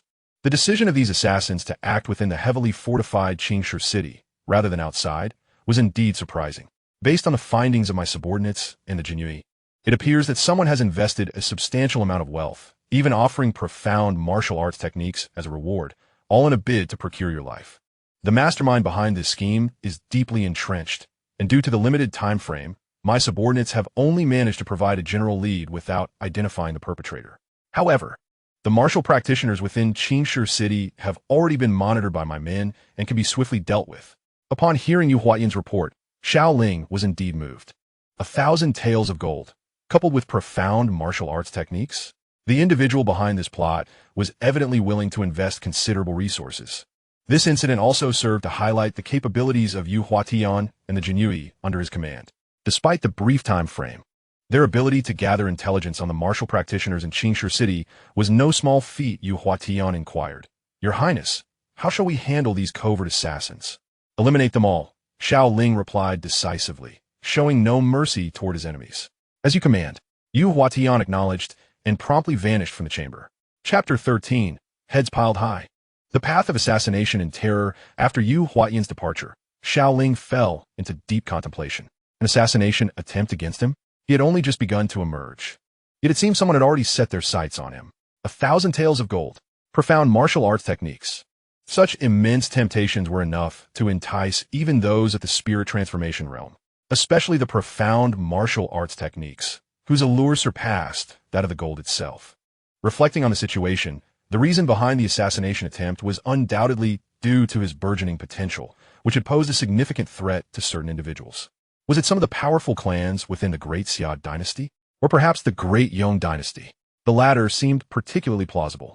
Not long ago, the ancestor of the Great Yong, Qi Yun, had caused a stir in the imperial capital, making every effort to erase him. Xiao Ling's potential had evidently alarmed the Great Yong faction, making the likelihood of them seeking covert assassins to eliminate him exceedingly high. However, after a moment's thought, Xiao Ling chose not to dwell further on the matter. With myriad possibilities at play and a lack of definitive evidence, clarity remained elusive. In the current climate, with the ancestral spirits of the Great Xia Dynasty waning, all manner of specters and serpents could emerge. Professionals engage in their respective crafts, with the rain transforming the fields. The truth will ultimately reveal itself. In the city of Xianxia, as night descends, the surroundings are enveloped in darkness, save for the flickering candlelight. Countless shadows flit through the city, leaving in their wake a palpable scent of blood. In but a brief span, the streets of Xianxia are littered with numerous corpses, each sharing the grim characteristic of lacking a head, reduced to mere remnants of what once was. Before long, within a stronghold of slaughter in the Great Xia, an eerie mound composed of bloody, severed heads has mysteriously emerged. The visages of these heads are grotesque, creating a chilling spectacle. Even seasoned assassins, who are accustomed to the dance of death and have licked blood from the blade, tremble at the sight. What is the meaning of this? When did such a multitude of heads come to be? Who could have perpetrated such a ruthless act? Among the fallen are the likes of the old matron Xianxia, the wayward Xiao Ling, and the Black Swordsman. These are elite assassins of the transformation realm, renowned for their prowess. It is unfathomable that they have met such a grim fate, their heads discarded in this manner. The world of assassins is interconnected. Those of the transformation realm are not only formidable, but also hold a certain notoriety among their peers. In this brief interval, some assassins have recognized their identities.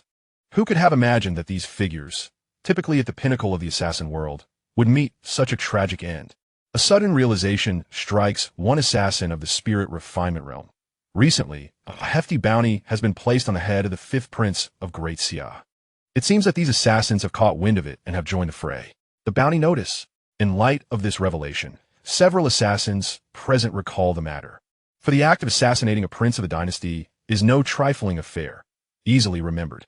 In such a short time, the obliteration of so many assassins is terrifying.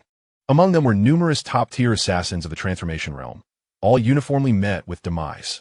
The fifth prince, after all, is surrounded by protective forces that are not to be trifled with. They marvel at the might of the dynasty, feeling a sense of relief for themselves. Although the bounty for the assassination of the fifth prince is substantial, one must possess the requisite strength to claim it. Should they involve themselves, the heads piled before them would signify their own fate. As dawn breaks, several figures kneel at the entrance of a secluded courtyard. When Xiao Ling emerges, a voice calls out, "I, Sun Hong, the general of Xianxia, seek forgiveness from His Highness, the Prince of Qin." Sun Hong, the city's commanding officer, prostrates himself upon the ground, joined by several subordinate officials of Xianxia. Xiao Ling approaches them, inquiring, "General Sun, what wrong have you committed?" Sun Hong remarked, "There are assassins wreaking havoc in the city. As the general in charge, I and my men shall inevitably face punishment for our inadequate oversight. Now, everyone rise."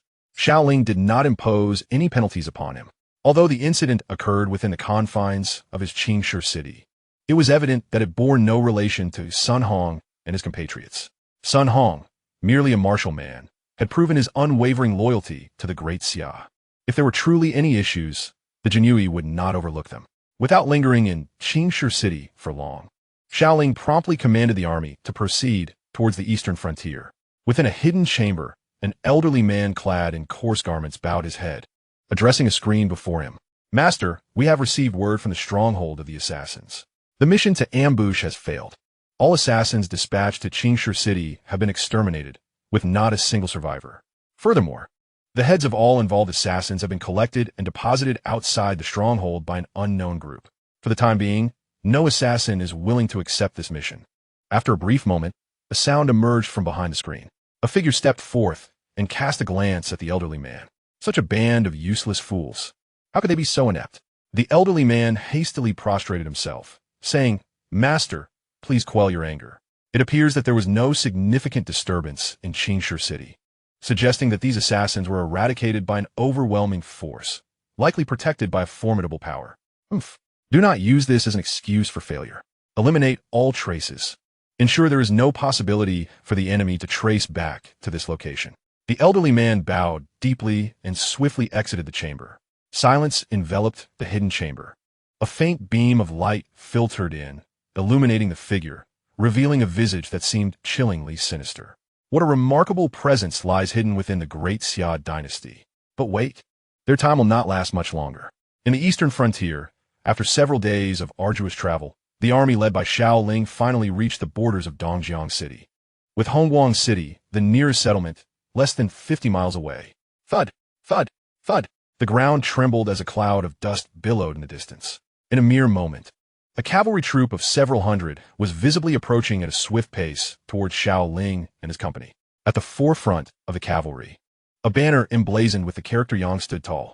Observing this scene, Li Xiao, the Marquis of Heavenly Fortune beside Xiao Ling, remarked, "My lord, it is the army of the Great Feather Marquis." The Great Feather Marquis, stationed in defense of the eastern frontier, has a family that has long guarded this region, having fought alongside the founding ancestors of the Great Xia to establish their dominion, earning immense contributions for the entire dynasty. Moments later, the hundreds of cavalry had galloped to their vicinity. A middle-aged armored general dismounted from his steed, followed by hundreds of elite cavalrymen mirroring his actions. General Yang Ding, pay my respects to His Majesty the Qin King. The esteemed Du Marquis, Yang Ding, knelt on one knee before the sovereign. I pay my respects to His Majesty the Qin King. His retinue of several hundred elite riders echoed the salutation with resounding fervor. Chapter 14. Arrival at Liaoyang City. A covert investigation ensues. Xiao Ling observed the kneeling Du Marquis Yang Ding and the formidable cavalry behind him. The border forces of the Great Xia, particularly those stationed in the eastern frontier, were renowned for their exceptional combat prowess, especially given their adversarial stance against the formidable Daong dynasty. From the mere presence of these several hundred cavalrymen, Xiao Ling could sense an overwhelming aura of martial ferocity. "Please rise, Marquis," Xiao Ling implored, stepping forward to assist Yang Ding to his feet. Before this esteemed hero of the eastern frontier, he displayed no airs of princely superiority. "I have only just entered the eastern frontier, and yet the Marquis has come forth to greet me. Such courtesy is unnecessary." The distance from this location to the imperial borders of the eastern frontier was considerable, indicating a sincere intent on Yang Ding's part to offer his welcome. "Your Majesty's esteemed position is not to be undermined," Yang Ding replied, bowing once more. "Furthermore, I have heard of your encounter with assailants in Xianxia City and, in a moment of urgency, felt compelled to bring my troops to safeguard you." "Assassins?" Upon hearing this, Xiao Ling's expression shifted to one of slight astonishment. "The Marquis exhibits commendable concern. I assure you, such petty villains could not harm me in the slightest." As he spoke, Xiao Ling's gaze remained fixed on Yang Ding, scrutinizing him closely. However, he discerned no ulterior motives from the general. Having spent some time away from the imperial city, it seemed fortuitous that the Du Marquis was present. He could guide Xiao Ling in observing the cultural nuances of the eastern frontier along their journey. After exchanging a few brief pleasantries, the Marquis led his contingent of elite cavalry ahead. Accompanying Xiao Ling and the 10,000 troops he commanded toward the provincial seat of the eastern frontier. Inside the carriage, a subordinate knelt before Xiao Ling. "Your Majesty, I present myself before you." Yu Huatian knelt on one knee. "Yu Huatian, conduct a thorough investigation into the Du Marquis Yang Ding and the circumstances surrounding the Yang family." "Understood." Yu Huatian bowed and discreetly exited the carriage. Once Yu Huatian had departed, Xiao Ling pulled aside the curtain of the carriage and gazed toward the front of the army. When he had encountered the Du Marquis, he sensed discrepancies in their brief exchange. Although Xianxia City was in close proximity to Dongjiang City, the speed at which Yang Ding acquired information seemed rather excessive. He was already aware of the assassination incident from the previous night. After all, it was Yu Huatian whom he had dispatched to act covertly, and it was likely that the city's commander, Sun Hong, only discovered the anomaly during his patrol of the city. As for the esteemed Duke Yang Ding of Daiyu, how did the news reach him with such astonishing swiftness? Such rapidity is indeed suspicious. In the city of Liaoyang, the capital of the eastern Jiangzhou province, the imperial court had already conveyed the decree regarding Prince Xiao Ling's appointment prior to his arrival. Thus the preparations by the eastern Jiangzhou were meticulously arranged in advance. At the residence of the Qin Wang, following the issuance of the imperial edict, the preparations in Liaoyang commenced forthwith. This mansion is the most opulent among the state residences, furnished according to the standards befitting a prince, with nearly 500 maidservants and attendants at the ready. Should His Highness the Qin Wang have any further requirements, the officials of eastern Jiangzhou stand ready to accommodate. Duke Yang Ding has now donned the formal attire of court, leading a host of officials from Liaoyang to await and accompany Xiao Ling observing his surroundings. Xiao Ling could find no fault. The arrangements by eastern Jiangzhou were indeed impeccable, tailored to the highest standards. The treatment he received here far surpassed than the grand capital of the Great Xia. However, Xiao Ling, with a composed expression, remarked, I have come to eastern Jiangzhou not for indulgence, but to oversee and safeguard our Great Xia territory, to eradicate the treacherous foes." Upon hearing these words, the officials of eastern Jiangzhou present displayed utmost respect. Previously, it was said that the fifth prince of Great Xia was an ordinary individual. Yet the events from the recent coming-of-age ceremony in the imperial capital had sparked a modicum of skepticism among various factions. Now, witnessing him in person, it was evident that this fifth prince was indeed extraordinary. His demeanor and presence exuded an undeniable aura of authority that enveloped the officials of eastern Jiangzhou with an intangible pressure. Duke Ding clasped his hands respectfully and declared, "This humble servant awaits the orders of His Highness, the Qin Wang. We, your humble servants, stand ready to heed your command." In that moment, a wave of fervor swept through the gathering of officials in eastern Jiangzhou. In the ensuing hours, Xiao Ling met with the provincial officials and commanders, exchanging brief words of instruction before they gradually took their leave from the royal residence. Seated in the main hall of the palace, Xiao Ling felt secure with the formidable presence of Yang Zixing, a fifth-tier guardian of the divine realm, standing vigil at his side. Turning to the quietly watchful Yang Zixing, Xiao Ling inquired, "Have you sensed any formidable auras within the city of Liaoyang?" Yang Zixing bowed and replied, "Your Highness, the most powerful presence I have detected in the city is that of Duke Ding, who possesses the strength of the ninth tier of the spirit transformation realm." Xiao Ling held no surprise regarding Duke Ding's prowess. After merging with the sacred body of the human emperor, his own realm had ascended to the ninth tier of the transformation realm, endowing him with a profound awareness of the formidable prowess of the great Marquis, Ding. However, his primary concern lay in discerning whether there existed other powerful entities within the city of Liaoyang. For instance, were there more formidable beings at the Divine Mansion realm?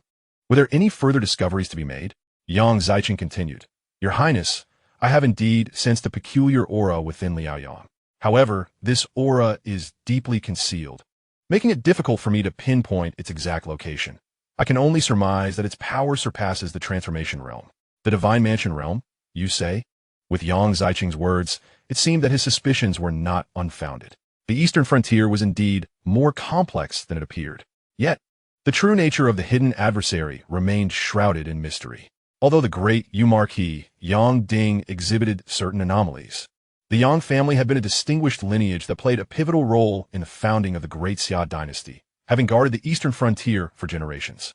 Without concrete evidence, he would not act impulsively. However, there was no need for haste at this moment. With Yu Huatian investigating the shadows, any sign of the adversary would surely be detected. "Qin Long," Xiao Ling called out, and a figure promptly emerged from the shadows. "This humble servant, Qin Long, pays respects to your Highness." Qin Long, one of the 4 deputy commanders of the Jinui, was the most formidable among them, possessing a first-tier cultivation in the Divine Mansion realm. "Conduct a thorough investigation of the palace's interior and exterior, replacing all servants and maids with trustworthy individuals. Report any irregularities immediately." Chapter 15, The Welcoming Banquet. In a remarkably short span, Qin Long led the Jinui to cleanse the entirety of the palace. Upon his arrival in the eastern frontier, Xiao Ling, under the guidance of the great Marquis Ding and other civil and military officials, began to familiarize himself with the affairs of the region.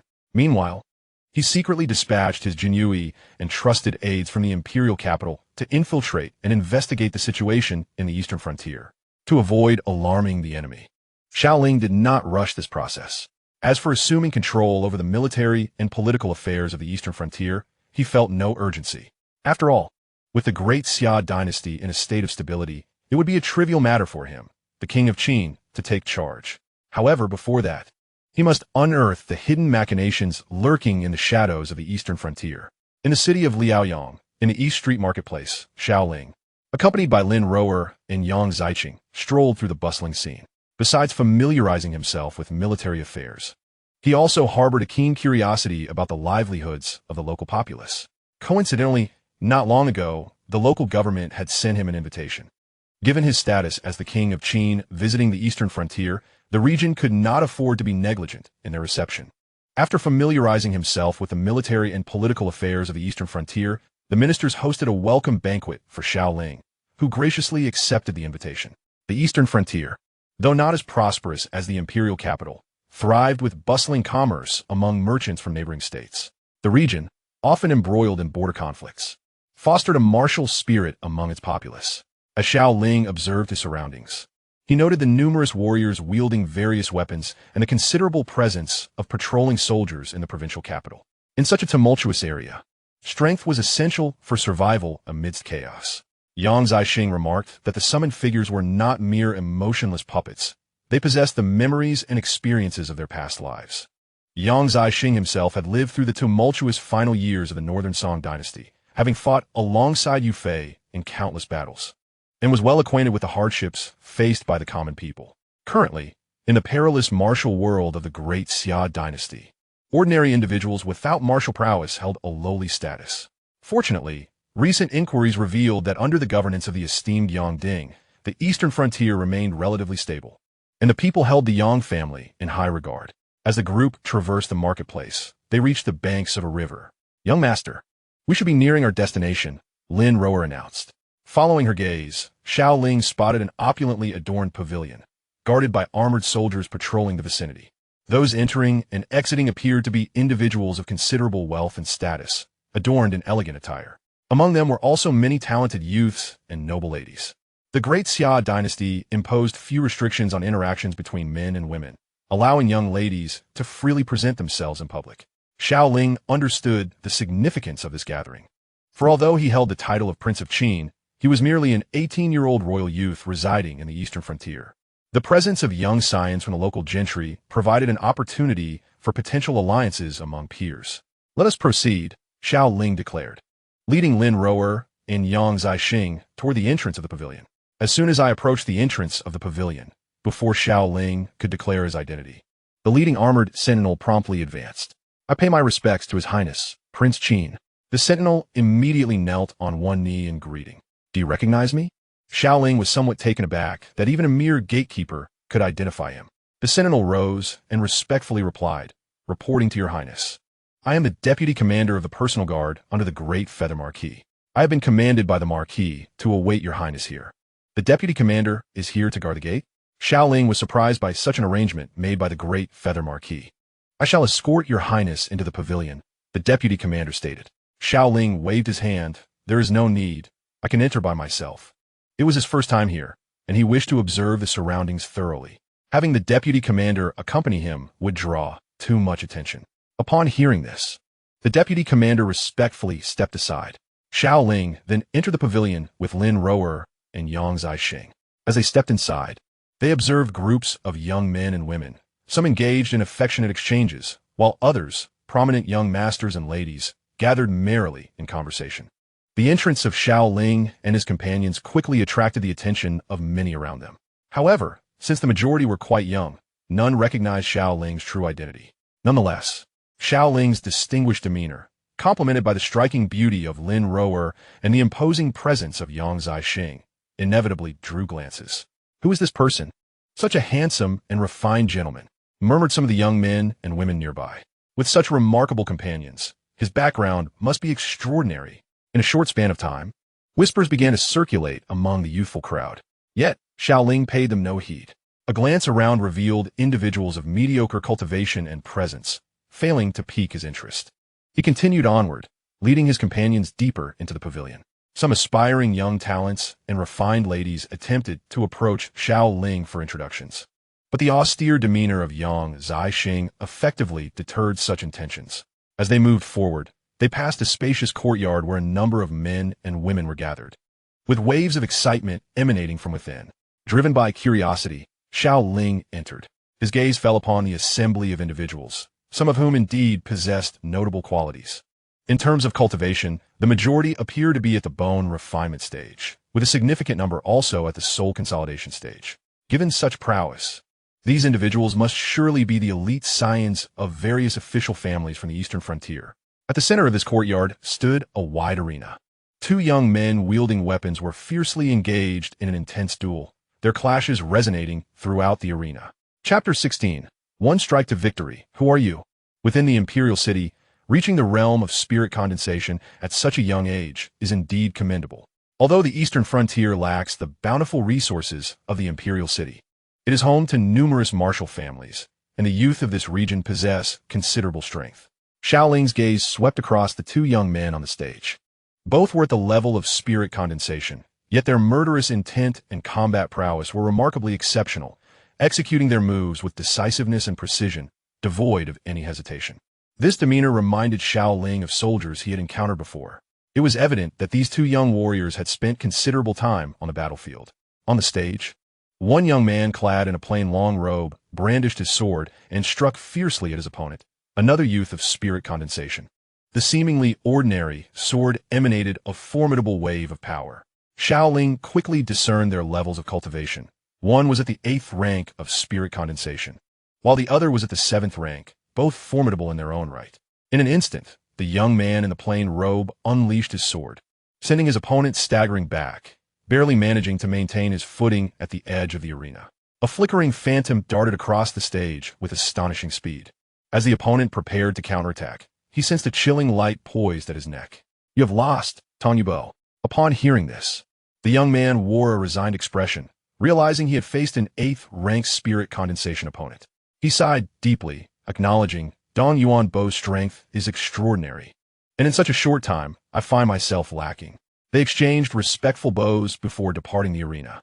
Xiao Ling, upon hearing the title Dong Yuan Bo, gained insight into the identity of this individual. Although his time in the eastern frontier had not been extensive, he had gathered a fair understanding of its notable figures and affairs, particularly Dong Yuan Bo, with whom he was somewhat familiar.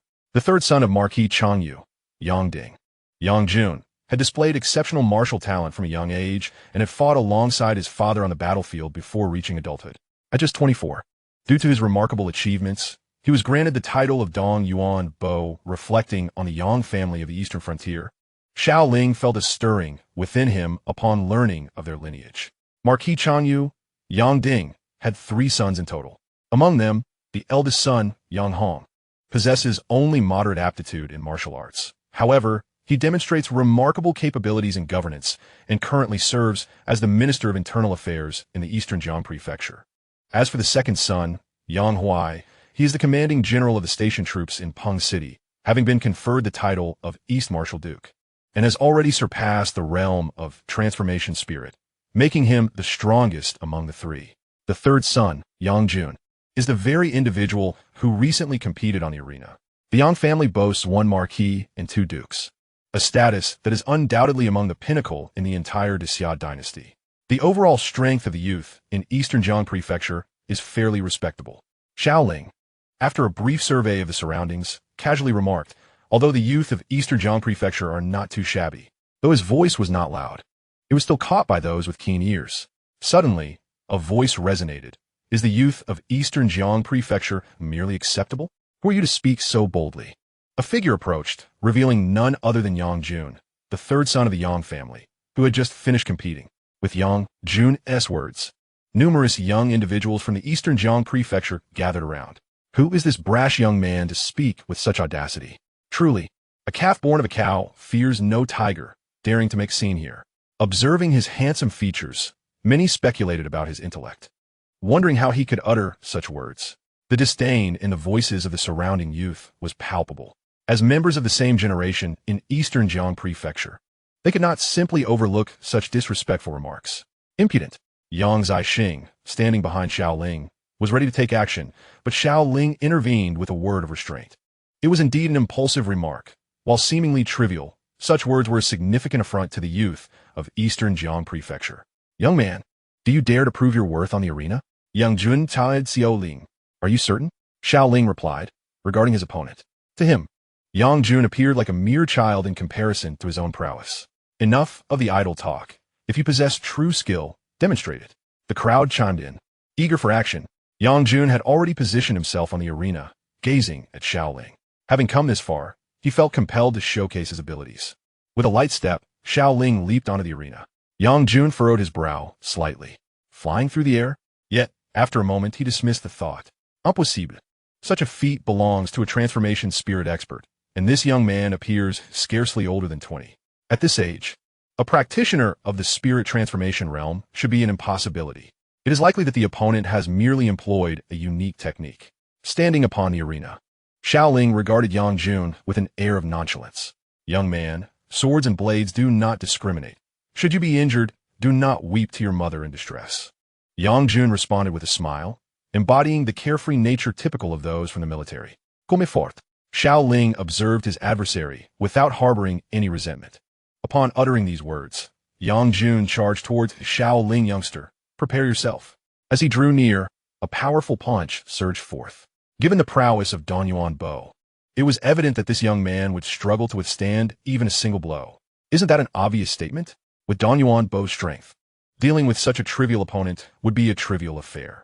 Although Yang Jun's cultivation was indiscernible, he likely only possessed the initial stage of the soul condensation realm. Uncle, give it your all, cheered a female voice from the crowd, rallying support for Danyuan Bo, Yang Jun. However, just as the younger generation of Dongjiang Prefecture confidently anticipated Yang Jun's victory, a shocking turn of events occurred. Bang! A figure was unexpectedly sent hurtling from the arena. How could this be? As the crowd registered the fallen figure, disbelief washed over them. It was Danyuan Bo, Yang Jun. Before anyone could comprehend the situation, he had already been thrown off the stage. At this moment, Yang Jun himself found it hard to accept the reality before him. He had failed to perceive how his opponent had struck, resulting in his swift defeat. Who are you? Yang Jun gazed at Xiao Ling, his expression laden with gravity. Reflecting on the earlier words, he acknowledged that Xiao Ling's strength indeed warranted such bold proclamations. Chapter 17. The 10-year-old bone refinement realm prodigy of a Yang family. A cacophony of footsteps echoed. In a matter of moments, a multitude of attendants appeared in the courtyard. Soon after, a group of dignitaries from Dongjiang Prefecture hastened into the scene. Leading them was none other than Duke Yangding of Daiyu. Father? Esteemed gentleman. Upon spotting his father at the forefront, Yang Jun's face was a picture of astonishment. Father and the esteemed gentleman were awaiting the arrival of King Qin. Why are they here? What is the meaning of this? Why have all the dignitaries from Dongjiang Prefecture gathered here? Surely our commotion could not have summoned their attention. The young talents present felt a wave of curiosity wash over them at this unexpected sight. Yet, this was merely the prelude to their astonishment. The next moment, Duke Yangding, leading the officials, approached the young man who had previously battled Yang Jun. Esteemed Prince Qin, I am but a humble soldier, Yangding. Here, to pay my respects. Duke Yangding bowed deeply in greeting. Your Highness, the Qin King, I humbly present myself. In an instant, all the ministers bowed deeply in respect. The Qin King, witnessing this scene, left the young nobles present utterly astonished. No one had anticipated that this young man was, in fact, the illustrious Qin King. I humbly present myself before the Qin King. Yang Jun, regaining his senses, immediately bowed in deference, reflecting on his earlier impolite remarks. A wave of trepidation washed over him. The remaining young nobles, upon realizing the gravity of the situation, shared similar sentiments. In the presence of the Qin King, none dared to display even a hint of negligence. Enough, please rise. With a sweeping gaze over the assembly, the ministers stood up in unison. Duke Yangding of Daiyu turned to Xiao Ling and apologized. We have failed to offer a proper welcome. I beseech your highness for forgiveness. Before me, there is no need for such formalities. Among the military and civil officials of the eastern frontier, he recognized many, while the others, seemingly unfamiliar, were likely hastily summoned from various cities in the region. Meanwhile, among the younger generation present, many were discreetly studying the Qin King with cautious glances. They had all heard of his reputation. However, after witnessing the ease with which he had defeated Yang Jun, a prominent figure among the youth of the eastern frontier, they could only marvel at his terrifying prowess. Particularly the young ladies in attendance, captivated by Xiao Ling's handsome visage and the innate nobility he exuded, found their hearts fluttering. Even a fleeting glance sent shivers through them. Not lingering for long, accompanied by Duke Yangding and others, Xiao Ling soon arrived at a grand main hall. This gathering included the principal officials of the eastern frontier and the heads of prestigious families, and in terms of etiquette, there was nothing to be criticized. Throughout the banquet, numerous officials and family patriarchs came forth to pay their respects to Xiao Ling, the Qin King. Your Highness, the Qin King. Duke Yangding introduced a middle-aged man beside him. Xiao Ling turned to gaze at the man standing next to Duke Yangding. The man appeared somewhat unfamiliar. During his brief stay in the eastern frontier, he had made no impression. However, there were subtle similarities in his features to those of Duke Yangding. Could this be Yang Xianxia? Although the visitor had not yet revealed his identity, Xiao Ling deduced it from his countenance. Your Highness, this is my eldest son, Yang Hong, Duke Yangding stated. Upon hearing this, Yang Hong immediately bowed in respect, saying, I am Yang Hong, humbly greeting your highness, the Qin king. Observing Young Hong. Xiao Ling noted his scholarly demeanor and somewhat frail disposition, which starkly contrasted with the martial spirit of Duke Yongding. Young Hong possessed no evident jultifatian, appearing even less capable than an ordinary person. It is hard to fathom that the person before me is none other than the eldest son of the esteemed Duke Yongding, the most senior among the second generation of the Yang family. Xiao Ling gazed at the individual and remarked, "I have spent a brief time here in the eastern frontier, and this is my first encounter with you, Master Yang." Upon hearing this, Yang Hong responded with a hint of regret, bowing slightly. "I beseech your highness for forgiveness. I have been unwell of late and have been recuperating at home." Observing this, Duke Yongding promptly interjected, "Your highness, my eldest son has been frail since childhood and is not adept in martial arts. If there has been any neglect, I humbly ask for your pardon." Xiao Ling cast a discerning glance at Yang Hong, sensing the frail aura that surrounded him. After a brief moment, he reassured, "What wrongdoing is there?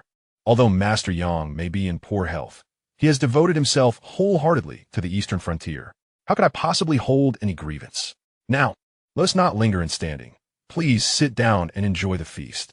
The welcoming banquet was a lively affair. As the time drew near, Xiao Ling departed from the gathering amidst the warm farewells of the officials and prominent families of the eastern frontier. On the way, he found himself alone within the carriage, the tipsiness fading from his features, replaced by clarity. Suddenly, a figure appeared within the carriage. Xiao Ling inquired, "Do we uncover anything noteworthy at today's banquet?"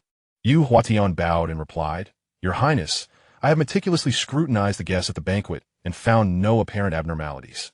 However, during my recent investigations into the Yang family, I did discover some suspicious matters within their direct lineage." "What suspicious matters?" Xiao Ling asked, his attention piqued. Clearly, Yu Huatian possessed some vital clues. "The eldest son of the Yang family, Yang Hong," he began. "Young Hong?" Xiao Ling instantly recalled the individual he had encountered at the banquet, surprised that Yu Huatian had chosen to focus on him among so many others. Yu Huatian continued, "According to my investigation, Yang Hong exhibited remarkable martial talent from a young age, having broken through to the bone refinement stage by the age of 10. However, due to unforeseen circumstances, he was rendered unable to practice martial arts and became a mere invalid." The notion of a 10-year-old at the bone refinement stage astounded Xiao Ling. He had not been aware of Yang Hong's tragic fate. "Do you know the nature of this misfortune?" Through discreet inquiries, it appears he fell victim to a hostile force within the Yang family, succumbing to a potent poison that corrupted his martial bloodline. This revelation aligned closely with the frail state Xiao Ling had sensed in Yang Hong earlier. Furthermore, Yu Huatian disclosed that he had recently discovered Yang Hong retreating to his study in the west courtyard each night, where he had found a hidden chamber. Within that secluded chamber, an aura of martial prowess lingered, often accompanied by faint, hissing sounds. However, to avoid detection, my subordinate refrained from probing further. With the report received by Yu Huatian, it inevitably directed all suspicion towards Yang Hong. Who could have imagined that such an entity harbored so many secrets? "I am aware now. Continue your discreet investigations and report immediately upon any unusual occurrences." Shortly thereafter, Xiao Ling returned to the royal residence. Night fell. Lying in bed, Xiao Ling gazed at Lin Rower, who awaited beside him. With a smile, he beckoned, "Rower, come here." Moments later, Lin Rower approached, adorned in delicate sheer garments, her cheeks tinged with a blush. "Young Master Xiao, I am Lin Rower, number 88, at your service." Chapter 18. Breakthrough to the Divine Abode Realm Days Past. During this time, Xiao Ling spent the majority of his days within the royal estate. His cultivation had ascended to the 9th tier of the transformation spirit realm, merely a step away from the divine abode realm. Within the inner courtyard of the royal residence, Yang Zixing stood vigilantly at the door, his demeanor cautious. A faint luminous barrier enveloped the room, effectively isolating the tumultuous energy emanating from within. Buzzing, a terrifying aura caused the barrier to tremble slightly. Time progressed slowly. Boom! An even more formidable shockwave erupted, fracturing the protective barrier with a series of cracks. "This is not good," Yang Zixing exclaimed, instinctively attempting to suppress the surging energy. Yet, despite his mastery in the divine abode realm, controlling such overwhelming power proved exceedingly challenging. Given the intensity, it seemed unlikely that the barrier could withstand for long. Boom! As anticipated, the barrier shattered after only a brief moment, unleashing an overwhelming surge of energy that cascaded outward. This terrifying aura rippled through the surroundings, startling countless martial artists. Yet, just as swiftly as it appeared, it vanished without a trace before any formidable figures could discern its origin. What a dreadful presence! From whence did it emanate? Could a powerful being have descended upon Liaoyang City? It arrived swiftly and departed even more quickly, leaving us utterly unaware of its source. In Liaoyang City, numerous martial artists attempted to sense its presence, yet yielded no results, as if the formidable aura had never existed at all. In the royal residence, Xiao Ling emerged slowly from his chamber. The energy he had just unleashed was indeed from his own hand. At last, he had achieved a breakthrough. The imperial saint body is truly formidable and awe-inspiring. In this brief span of time, my cultivation has advanced significantly, successfully breaking through to the divine mansion realm. If one were an ordinary mortal, even with the existence of a system and the prior enhancement of my physique through the purple essence transformation pill, achieving such a rapid breakthrough to the divine mansion realm would be improbable. The primary reason for this remarkable speed lies in the existence of the Emperor's sacred body. It is precisely due to this sacred physique that my cultivation level has ascended so swiftly. Congratulations, Your Highness, on successfully breaking into the divine mansion realm. As Xiao Ling emerged from his seclusion, Yang Zixing bowed to offer his congratulations. Indeed, Xiao Ling replied with a slight nod. As he surveyed his surroundings, he noticed a dim and shattered pale green orb in a corner of the door, the sealing orb. This item was acquired during a previous system task and serves as a type of sealing artifact. When activated, it can create a barrier that prevents the dispersion of one's aura and power. Anticipating the potential commotion that might arise from this breakthrough, I had prepared accordingly. However, it seems I underestimated the magnitude of the disturbance caused by my ascension to the divine mansion realm. The aura shattered the sealing orb, and had I not reined in my energy in time, the location of the royal residence would surely have been detected by powerful martial artists. Revealing the full extent of my abilities offers no advantages. Concealing my strength in the shadows is the most prudent course of action. Regaining my focus, I turned my gaze towards Yang Zixing, just in time for a spar. Less practice. With my newfound strength in the divine mansion realm, I could distinctly sense that my power far surpassed that of the spirit transformation realm. With someone of the divine mansion realm present, it would be a pity not to join forces. Your command shall be obeyed. The two of us proceeded directly to the open courtyard. I looked at Yang Zixing and immediately struck out with a palm. To avoid drawing external attention with excessive energy, I refrained from unleashing the full might of the divine mansion realm and instead relied solely on the raw power inherent to it for our duel. Over the past decade, I have acquired various martial techniques through system tasks. The technique I employed was named Star-Shattering Fist, a superior grade mystic technique. With my current strength in the divine mansion realm, delivering a single punch would suffice to shatter the formidable walls of Liaoyang City with ease. As Yang Zixing witnessed my assault, he also countered with a punch. The two fists collided. Boom! A terrifying wave of energy surged forth, causing both of us to stagger back several steps. Again, after that initial exchange, I launched another strike. For a period, we unleashed countless techniques against one another in a fierce clash. Eventually, the inner courtyard lay in disarray. What a thrill! Xiao Ling stood firm, reveling in the exhilarating thrill of battle for the first time. Opposite him, Yang Zixing withdrew his hands and cast a glance toward Xiao Ling, acknowledging, "Your Highness possesses extraordinary strength. You have just stepped into the realm of divine abode, and your prowess is already comparable to that of the mid-stage of the divine abode." Despite Yang Zixing being a fifth-tier divine abode practitioner, he felt a certain suppression in strength. Nevertheless, achieving this level was remarkably formidable, capable of contending with mid-stage divine abode powerhouses. Such strength, at this moment, sufficed for Xiao Ling, providing an added layer of assurance against the lurking dangers that might be concealed in the shadows. After several days of seclusion, Xiao Ling took a moment to recuperate. Within the grand hall of the royal palace, he summoned Yu Huatian and others. During his days of retreat, he had remained uninformed about the circumstances in Liaoyang City. Yu Huatian, has there been any recent activity from Yang Hong? At present, Xiao Ling's primary concern was undoubtedly the Yang family, particularly the eldest son, Yang Hong. Now in his 30s, Yang Hong had, since the age of 10, descended from a once promising martial artist to a so-called martial arts failure. Over the past 20 years, The information gleaned from Yu Huatian's investigation revealed numerous discrepancies. Your Highness, I have been discreetly investigating Yang Hong. His behavior has remained unchanged, Yu Huatian reported. Has he sensed your presence? Upon hearing this, Xiao Ling felt a flicker of concern. While he held utmost confidence in Yu Huatian's capabilities, there remained the worry that Yang Hong might possess some hidden means of defense. The subordinate has concealed himself well, ensuring that Yang Hong remains unaware of our scrutiny. Yu Huatian continued. In light of this, while it was evident that Yang Hong harbored issues, his cautious demeanor suggested that coaxing him into revealing his true self would require careful planning. Who could fathom that this physically frail governor of the eastern frontier harbored an entirely different side? Your Highness, why not let me take direct action and apprehend him here? Yu Huatian proposed.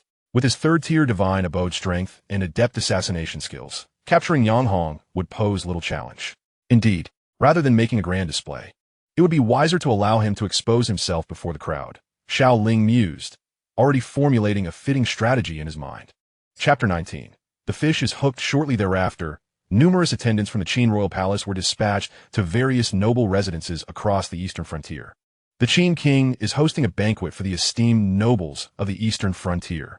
Upon this news breaking, the entire region sprang into action.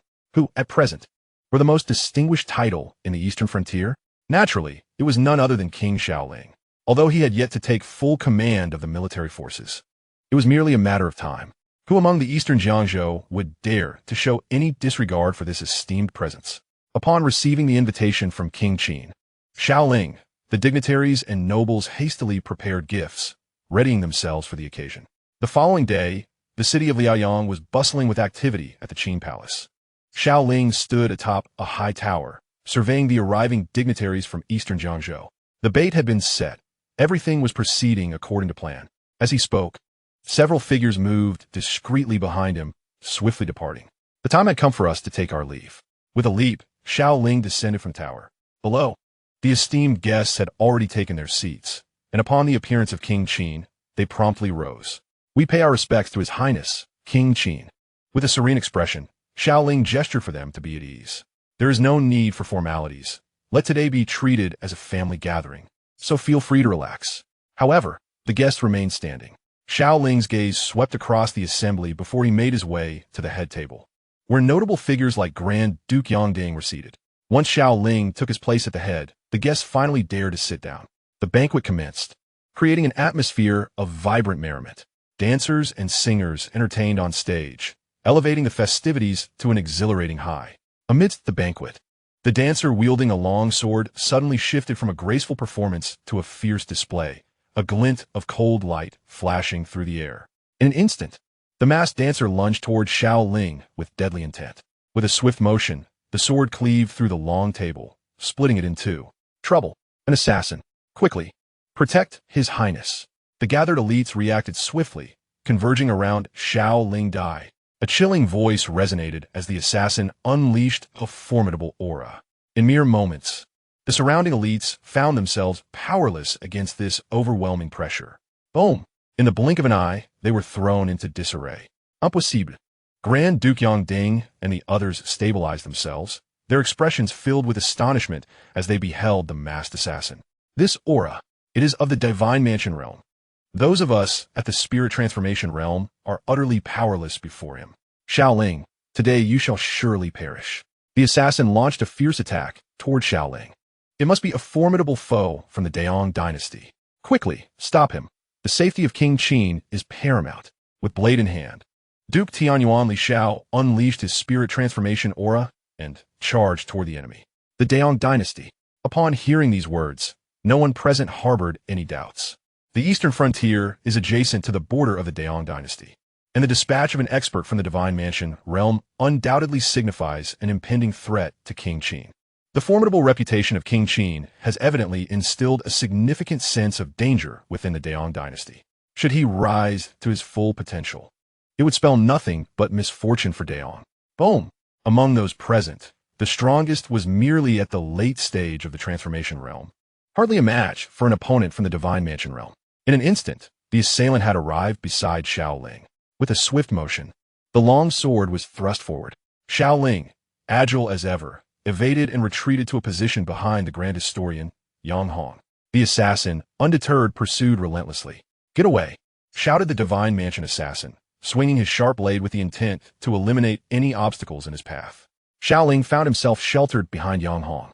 At this moment, should the assassin wish to eliminate Xiao Ling, he would have to contend with Yang Hong first. Hongya, the Duke of Du, Yang Ding, hurried to assist. Not only was His Highness King Qin present, but also his own eldest son. The attack was imminent. Yet at this critical juncture, an unexpected occurrence transpired. Just as the strike was about to connect with Yang Hong, a terrifying aura surged forth. To everyone's astonishment, Yang Hong retaliated with a single punch, sending the assailant staggering backward. Hiss! An eerie silence enveloped the scene. Could it be that grand historian Yang possessed martial prowess? A single punch to repel an expert from the Divine Mansion realm? How had Yang Hong acquired such strength? It was rumored that he had displayed remarkable talent in martial arts during his youth, only to have it extinguished by vengeful foes. Could it be that all of this was a ruse? The circumstances surrounding grand historian Yang Hong were not entirely shrouded in secrecy within Liaoyang City. Yet, following this astonishing display, many turned their gazes toward Duke Yang Ding. Regrettably, he wore a look of utter bewilderment, equally oblivious to the unfolding events. Who would have anticipated that his own son possessed such extraordinary capabilities? To repel a Divine Mansion expert with a mere punch? Could this truly be his eldest son, who had suffered from debilitating health for over 20 years? It was indeed a surprise that the seemingly frail and incapacitated Yang Hong could shake the very foundation of the Divine Mansion realm. In that moment, Xiao Ling, who had been observing from the rear with a smile, regarded Yang Hong with newfound respect. The chaos that had once reigned in the vicinity had now come to a halt. The mask of the would-be assassin fell away, revealing a familiar face to the assembled crowd. It was none other than General Yang. This so-called assassin was none other than Yang Zixing, who had accompanied Xiao Ling since their arrival in the eastern frontier. What was the meaning of this? The general under King Qin had assumed the guise of an assassin? Your Highness, what is the meaning of this? The officials present were perplexed. This banquet was undoubtedly more intricate than it appeared on the surface, and the profound implications of the gathering could likely only be comprehended by King Qin. My purpose here is undoubtedly to support Master Yang. Xiao Ling's gaze was fixed in the direction of Yang Hong. At that moment, a contingent of imperial guards burst into the royal residence. The officials from the eastern frontier were largely unfamiliar with these guards, with only a select few aware of the formidable and enigmatic force that Xiao Ling commanded. Leading the group, Yu Huatian approached Xiao Ling, stating, "Your Highness, everything has been thoroughly searched. We have uncovered significant clues and eyewitnesses in Yang Hong's study." In an instant, the imperial guards escorted several individuals into the royal residence, followed by numerous crates. Witnessing this scene, the esteemed officials of the eastern frontier were filled with immense curiosity. As for Yang Hong, his expression was notably somber, particularly upon seeing those who had been brought to the royal residence. He turned to Xiao Ling, his eyes betraying no sign of panic, and remarked with a smile, "Truly, Your Highness, you possess remarkable means." Chapter 20. The drunken man's intent lies not in wine. Suppressing Yang Hong. Xiao Ling cast a glance at Yang Hong before redirecting his attention to the individuals restrained by the imperial guards. They remained remarkably composed, displaying no signs of distress in such circumstances. "Your Highness, I have found a letter concerning an assassin's journey to Xianxia City." Yu Huatian presented a seemingly ordinary piece of parchment to Xiao Ling. With a calm demeanor, Xiao Ling accepted the document and glanced at its contents. Although it did not explicitly mention Yang Hong, the presence of such material in his private chamber implied an undeniable connection. Xiao Ling turned to Yang Hong and asked nonchalantly, "Master Yang, could you explain why such items were found in your study's secret chamber?" Though he was already aware of the answer, this inquiry was intended for the benefit of the numerous dignitaries present from the eastern frontier. After all, as the eldest son of the Yang family, Yang Hong's position necessitated caution. Any abrupt action without justification could provoke dissatisfaction among the various factions of the eastern frontier. At this moment, the dignitaries collectively turned their gaze toward Yang Hong. "Eldest son, what is the meaning of this?" The Duke of Du, Yang Ding, inquired of Yang Hong. Although he sensed the gravity of the situation following Xiao Ling's remarks, he was not foolish and had begun to piece together the implications, especially recalling that prior to Xiao Ling's arrival, he had learned from Yang Hong about the assassination attempt on the king in Xianxia City. "Initially, I did not ponder much on the matter, Yet in hindsight, it is evident that my son Yang Hong's swift acquisition of this information must entail some underlying issue. How could this be? Yang Hong's countenance shifted. The once gentle and humble demeanor now bore a distinctly sinister hue. He turned his gaze towards the great feather Marquis Yang Ding and remarked, "My dear father, were it not for your ineptitude, I would not need to expend such effort." With a sweeping motion of his hand, Yang Hong obliterated those previously restrained by the imperial guards. The great feather Marquis Yang Ding's expression darkened. He had never anticipated that his eldest son was capable of such profound concealment. Meanwhile, the assembled nobility and dignitaries directed their attention towards Yang Hong, astonished that one who was once deemed a martial arts failure could harbor such depths of power. The revelation of his divine mansion realm cultivation was simply inconceivable. It became clear that the banquet convened by the Qin Wang was not merely to entertain the elite of the eastern frontier. Rather, it served as a ploy to confront Yang Hong. As time passed, the events surrounding the assassination attempt on the Qin Wang in Xianxia City had spread throughout the eastern frontier, revealing Yang Hong as the shadowy hand behind the plot. The implications were staggering. An attempt on the Qin Wang's life. Coupled with Yang Hong's earlier statements, it seemed he was on the verge of rebellion. "Yang Hong, surrender at once," Xiao Ling commanded, observing him intently. Alas, the assassins were utterly ineffectual, wasting my precious time. Now that all has been laid bare before the world, I have no further secrets to conceal. With a thunderous eruption, an immensely powerful aura emanated from Yang Hong. At that moment, his divine mansion realm presence was unreservedly displayed. Xiao Ling sensed the formidable energy radiating from Yang Hong. Beside him, Yang Zixing spoke, "Your Highness." The overwhelming force I sensed upon entering Liaoyang City was akin to that of Yang Hong. Xiao Ling, unfazed, noted that he too had ascended to the divine mansion realm, and his perceptive abilities were not significantly inferior to Yang Zixing's. Yang Hong's prowess, stemming from his divine mansion cultivation, rendered the assembled eastern frontier elites nearly powerless to resist.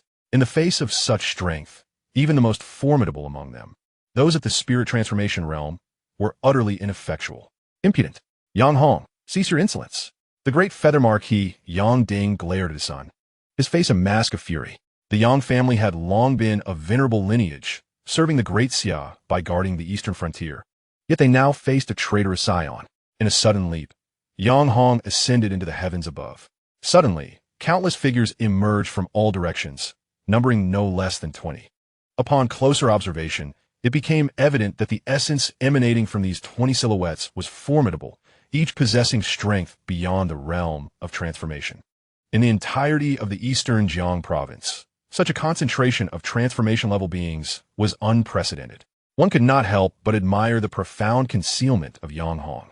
With a mere wave of his right hand, the 20 transformation-level entities at his back charged toward the Qin Wang Fu below, unfazed by the impending onslaught. Xiao Ling remained undeterred. While this display of power was indeed formidable, its significance varied depending on the circumstances. At that moment, a notification echoed through the air. "Random quest activated. Suppress Yang Hong and eliminate the nefarious forces lurking in the shadows of Eastern Jiang Province. Quest reward: 1 army summoning card." Listening to the system's prompt, the prospect of defeating Yang Hong while reaping unexpected rewards was enticing. Yang Zixing, commanded to apprehend Yang Hong, responded affirmatively, grasping a spear and advancing toward his target. Seeing Yang Zixing approach, Yang Hong exhibited no signs of alarm. The adversary also unleashed an attack, propelling a punch toward Yang Zixing. During their previous exchange, Yang Hong had discerned that Yang Zixing was slightly inferior in strength, leaving him unconcerned. However, as this thought crossed Yang Hong's mind, their attacks collided. In that instant, Yang Zixing's aura intensified dramatically. With a swift thrust, his spear pierced through Yang Hong's punch, causing a spray of blood to fall from the heavens. How could your strength be so formidable? Yang Hong gasped in disbelief. Previously, Yang Zixing had seemed weaker, yet now he appeared terrifyingly powerful, concealing his true abilities. "Kill!" A chorus of shouts erupted as 4 figures surged forth from the Wang Fu. Each exuded an exceptionally potent aura. The newcomers were none other than the 4 vice-commanders of the Jinyui: Qinglong, Baihu, Zhuke, and Xuanwu. With 1 at the first rank of the Divine Mansion and 3 at the pinnacle of transformation, they joined forces. Yang Hong's 20 transformation-level subordinates were utterly incapable of withstanding their assault, and in mere moments, they were annihilated. Damn it! Yang Hong gloated at Xiao Ling, utterly astonished by the adversary's array of tactics. With decisive action, Yang Xing pierced through Yang Hong's body, inflicting severe wounds. Though Yang Hong sought to flee, it proved to be a futile aspiration, as he was swiftly subdued and restrained. The turmoil instigated by Yang Hong erupted rapidly and was quelled just as swiftly. "Let me go." Yang Hong showed that coldly. Despite being restrained, his arrogance remained unabated. Chapter 21. The 18 Riders of Yin. With a resounding slap, a middle-aged man clad in a flying fish uniform, seemingly jovial in appearance, struck Yang Hong. "You boy, better behave yourself. If you dare to utter another word, I will promptly sever your tongue." The speaker was the Baihu vice envoy under Yu Huatian. Beneath his seemingly benign facade lay a chilling and ruthless demeanor. Yang Hong, filled with fury, attempted to speak. Yet another slap from the Baihu vice envoy silenced him once more. Although seething with rage, Yang Hong found himself momentarily dazed by the blow. Xiao Ling cast a glance at Yang Hong, but chose to disregard him. After all, Yang Hong was already in his grasp and posed no threat. "Yu Huatian, at your service." Yu Huatian approached Xiao Ling. "Take him away for thorough interrogation. I wish to uncover every detail about Yang Hong." The Jinyui were undoubtedly adept at such oversight and interrogation. Even though Yang Hong was a being of the divine mansion realm, once in the hands of the Jinyui, he would have no opportunity to conceal anything. Before long, Yang Hong was escorted away by Yu Huatian and his men. Once they departed, none of the dignitaries present from the eastern Jiangzhou dared to move. The sudden turn of events left everyone in disbelief. After a brief pause, several figures emerged from the crowd. This humble general, Yang Ding, seeks forgiveness from His Highness, the Qin King. The Grand Marquis Yang Ding approached Xiao Ling and knelt, his knees touching the ground. Behind him, Dong Wu Bo Yang Huai and Dong Yuan Bo Yang Jun followed suit, kneeling in deference to the Grand Marquis. The treachery of Yang Hong had undoubtedly implicated the entire Yang family in an act of rebellion. Observing this scene, the surrounding dignitaries remained silent, watching the proceedings unfold. No one dared to counsel the Yang family, for a single misstep could lead to their own ruin alongside the Yangs. Xiao Ling scrutinized the trio of the Grand Marquis Yang Ding and his two sons. From the earlier events, it appeared that they were unaware of Yang Hong's treasonous intentions. Moreover, indications suggested that the rest of the Yang family remained loyal to the Great Xia Dynasty. However, until a thorough investigation was conducted, Xiao Ling could not afford to be complacent. He promptly revoked all positions of authority held by the Grand Marquis Yang Ding and his kin, ordering their immediate confinement in the royal prison under strict surveillance. Several Jinyui acted decisively, and Yang Ding and his companions offered no resistance as they were bound and taken away. Having completed all of this, Xiao Ling Nan cast a sweeping glance over the distinguished officials of the eastern Jiangzhou, gesturing with his hand. Upon hearing his words, the crowd felt an immense sense of relief. Bowing respectfully to Xiao Ling before decisively departing from the royal residence, the joyous banquet of the Qin Wang took an unexpected turn, concluding in such an unforeseen manner. The Yang family, led by Duke Yang Ding, a powerful lineage that had thrived for centuries in eastern Jiangzhou, was utterly vanquished in mere moments by the Qin Wang's intervention. Who could have anticipated that the so-called waste, Yang Hong, was in fact a formidable being at the divine mansion realm? Even more astonishing was the fact that despite Yang Hong's overwhelming strength, he succumbed so decisively when faced with the Qin Wang, Xiao Ling. The imperial methods proved truly extraordinary, with such a powerful protector at the Qin Wang side. In that fleeting moment, the various dignitaries of eastern Jiangzhou regarded the Xia imperial family with newfound reverence. Congratulations, host, for successfully suppressing Yang Hong and annihilating his subordinate forces. Reward received: 1 army summoning card. With the reward in hand, this army summoning card felt almost as if it were a gift freely given. Without a moment's hesitation, Xiao Ling commanded, "System, use the army summoning card." Congratulations, host. Usage successful. You have obtained Yin Yun's 18 riders. What? The Yin Yun 18 riders? Could these 18 individuals truly be classified as an army? Upon hearing the system's announcement, Xiao Ling was both surprised and elated. Though the Yin Yun 18 riders were not a historical reality in Huaxia, it was no wonder given that they were a creation of the system. Their might was undeniably formidable. Each of the 18 was a powerhouse in their own right, and when united, they could effortlessly cut through an army of 10,000 as if it were but a mere breeze. Watching as the guests in the royal residence vacated, Xiao Ling commanded the system, summoned the Yun 18 riders. His curiosity about this extraordinary ensemble was palpable. Would they truly be as formidable as the legend suggested? In an instant, 18 figures cloaked in black robes materialized within the grand hall where Xiao Ling stood. We kneel before the prince. The summoned Yun 18 riders all knelt in unison. Bowing before Xiao Ling rise, he said, regarding the formidable assembly before him. Army, Yun 18 riders. Realm, divine mansion level. Combined formation, Yun killing array. Description, a formation composed of 18 elite warriors, swift as the wind, fierce as fire, leaving no trace of life in their wake wherever they tread. Though brief, the description was sufficient to convey the ruthlessness of the Yun 18 riders. Fixing my gaze upon a singular member of the illustrious Yun 18 riders, I direct my attention to Feng Jiyun, who resides at the 4th tier of the divine abode realm. Next, I observe Luo Sha and Huang Heng, both at the 3rd tier of the same realm. The prowess of all 18 riders has been duly noted by Xiao Ling. Among them, the strongest boasts the 4th tier of the divine abode, while the weakest possesses the 1st tier. This formidable assembly of 18 individuals, all of the divine abode caliber, raises considerable apprehension regarding the terrifying combat potential they collectively wield. However, the nomenclature of the Yun 18 riders proves rather cumbersome to memorize. Henceforth, I shall designate them based on their strength. You shall be known as Yin 1, and you as Yin 2. Realizing the challenge of recalling the names of all 18, Xiao Ling opts for this straightforward classification. In the ensuing days, Xiao Ling does not remain idle. As the Jinji interrogates Yang Hong, he simultaneously dispatches trusted subordinates to stabilize the situation in the eastern continent. He aims to unearth the clandestine Yang Hong, while also laying the groundwork for his overarching strategy in the region, particularly concerning the Daong dynasty, which still owes him 5 cities. The time has come to reclaim what is rightfully his. Meanwhile, during these few days, under the rigorous questioning of Yu Huatian, a wealth of information has begun to surface. Within the royal prison, countless formidable individuals of the Soul Condensation realm stand guard, guided by Qin Long, the deputy commander of the Jinji. Xiao Ling makes his way into the depths of the prison. Since Xiao Ling's arrival, the royal prison has undergone a brief transformation, and currently it holds but a handful of prisoners, specifically the 4 members of the Yang family. In the depths of the prison, upon entering, Xiao Ling beholds Yang Hong, whose limbs are bound by chains of peculiar design.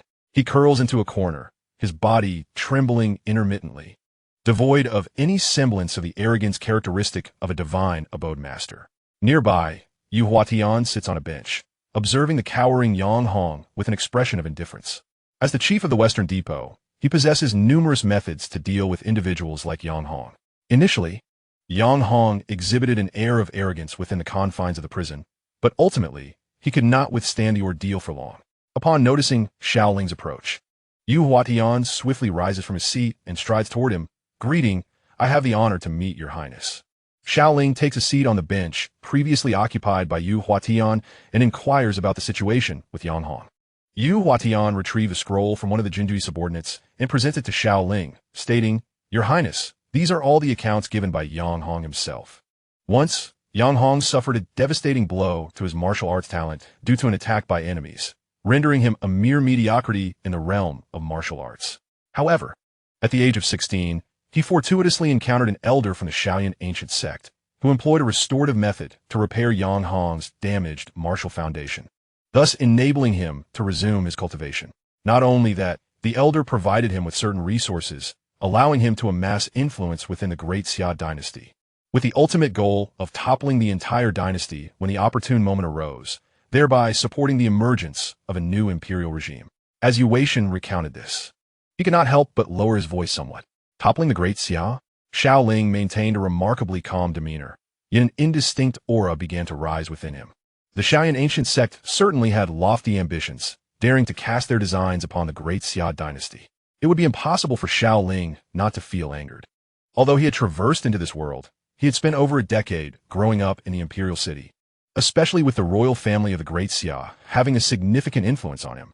Yet, this Shaoyan ancient sect, emerging from the shadows, sought to undermine his Great Xia Dynasty, even aiming for a complete regime change. This was utterly intolerable. Where was the Shaoyan ancient sect located? What was its strength? Since they dared to set their sights on the Great Xia, he would not let them go unpunished. In the palace, his subordinates had conducted a thorough investigation into Yang Hong, but he was unaware of the Xiaoyun ancient sect's whereabouts. The only known fact was that the Xiaoyun ancient sect possessed formidable strength, far surpassing that of the dynasty, boasting a power level comparable to that of an imperial dynasty. Hearing Yuexian's words, Xiao Ling's brow furrowed slightly. An existence comparable to an imperial dynasty? As a prince of the dynasty, he had gained a considerable understanding of this world over the past 18 years. The Great Xia Dynasty, among the surrounding dynasties, was indeed among the most powerful, with its populace numbering in the hundreds of millions and numerous strong individuals within its ranks. However, above the dynasties existed even more formidable entities, the imperial dynasties. These imperial dynasties wielded vast territories and were home to an overwhelming number of powerful individuals. It was said that nearly 10 million miles from the Great Xia Dynasty, there existed an imperial dynasty with a population exceeding 1 billion. In such a context, even the pinnacle figures of the Great Xia, like those in the Divine Mansion realm, were merely considered moderately strong. Within the imperial realms, there were beings even more powerful, such as those in the Law Manifestation realm or the Boundary Severing realm. Suddenly, at this moment, a chilling, cold laughter echoed through the air. In the distance, Yang Hong, with a disheveled visage, pushed aside the hair obscuring his face. Gazing intently at Xiao Ling, do not presume you have triumphed. The Great Xia Dynasty is ultimately destined for annihilation. Are you aware of the Xiaoyun ancient sect? It stands as a formidable force, akin to an imperial dynasty, far beyond the capabilities of the Great Xia to contend with. One of their elders possesses strength at the Dharma realm level, and extinguishing the Great Xia would be a trivial endeavor for them. Impudence. Yu Huatian immediately struck Yang Hong, sending him flying, blood spewing from his mouth, yet his eyes remained defiant, devoid of any sign of submission. Xiao Ling looked down at the collapsed Yang Hong. I care not for the prowess of the Xiaoyun ancient sect. Should they dare to set foot in the Great Xia and harbor ill intentions, I shall not show mercy. With that, Xiao Ling reached out a hand towards Yang Hong. Sensing the aura emanating from Xiao Ling, Yang Hong was taken aback to discover such youth concealed immense power. A being of the divine abode realm. Bang! Without granting Yang Hong an opportunity for further words, Xiao Ling's hand struck decisively, ending Yang Hong's life. Having gleaned relevant information from him, there was no longer any need to keep him alive. Let us depart, accompanied by Yu Huatian and others. Xiao Ling made his way out of the prison, simultaneously dispatching individuals to release the Grand Duke Yang Ding and his 2 sons from the royal prison. The circumstances surrounding Yang Hong were unknown to Yang Ding and his kin. Although treason is a grave offense, even if the Yang family remains oblivious to the situation, they would still face severe repercussions. However, Xiao Ling, recognizing the Yang family's long-standing service in guarding the eastern border, decided against punishment and even restored their official positions. Jinyun City, a northern border stronghold of the Daon dynasty, lies a mere 200 miles from the eastern border of the Great Xia Dynasty. As a significant frontier city, Jinyun City is home to an army exceeding 100,000 troops. Suddenly, outside the city, a subtle tremor arose, and within 2 to 3 miles, swirling clouds of dust began to fill the sky. What is happening? Is the Earth Dragon emerging? What nonsense! Jinyun City has not witnessed such phenomena for centuries. Speculating on the unusual vibrations emanating from several miles away, the soldiers within Jinyun City began to murmur amongst themselves. As the distance closed, the guards atop the city walls discerned a swarm of figures approaching. This is a powerful figure stationed on the city wall at the spirit transformation realm, paled. This is bad. It is the enemy. Sound the alarm. The enemy is advancing. With this urgent cry, the entire garrison of Jinyun City sprang into action. Fire! A voice rang out, and suddenly, the sky above the city darkened with a mass of ominous clouds. Swish! Swish! Swish! The dense rain of arrows descended. The garrison of Jinyun City had yet to react, and vast areas were already transformed into a pincushion. Chapter 23. A single shot breaches the city, instilling terror in the enemy. Who? Which audacious fool dares to launch a sudden assault on my great Yong Empire? A formidable guardian of the city, a master of the spirit transformation realm, invoked a protective aura, effortlessly deflecting the barrage of arrows. His gaze turned to the distant army charging towards Jinyun City. His expression darkened with an unmistakable chill.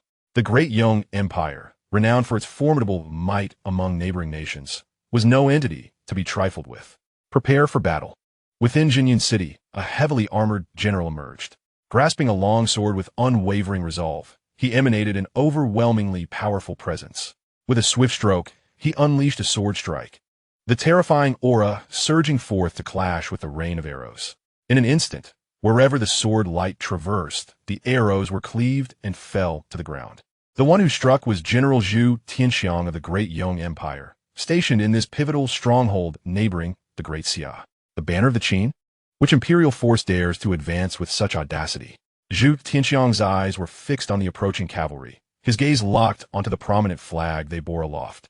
Jinyan City lay on the empire's border, and apart from the Great Xia, the only other forces in the vicinity were the Tianfeng and Yayua dynasties. When did a military force bearing the Qin banner emerge so suddenly? Observing the advancing army, he felt an overwhelming wave of battle intent, a palpable aura of bloodshed. This was undoubtedly a seasoned and battle-hardened elite force.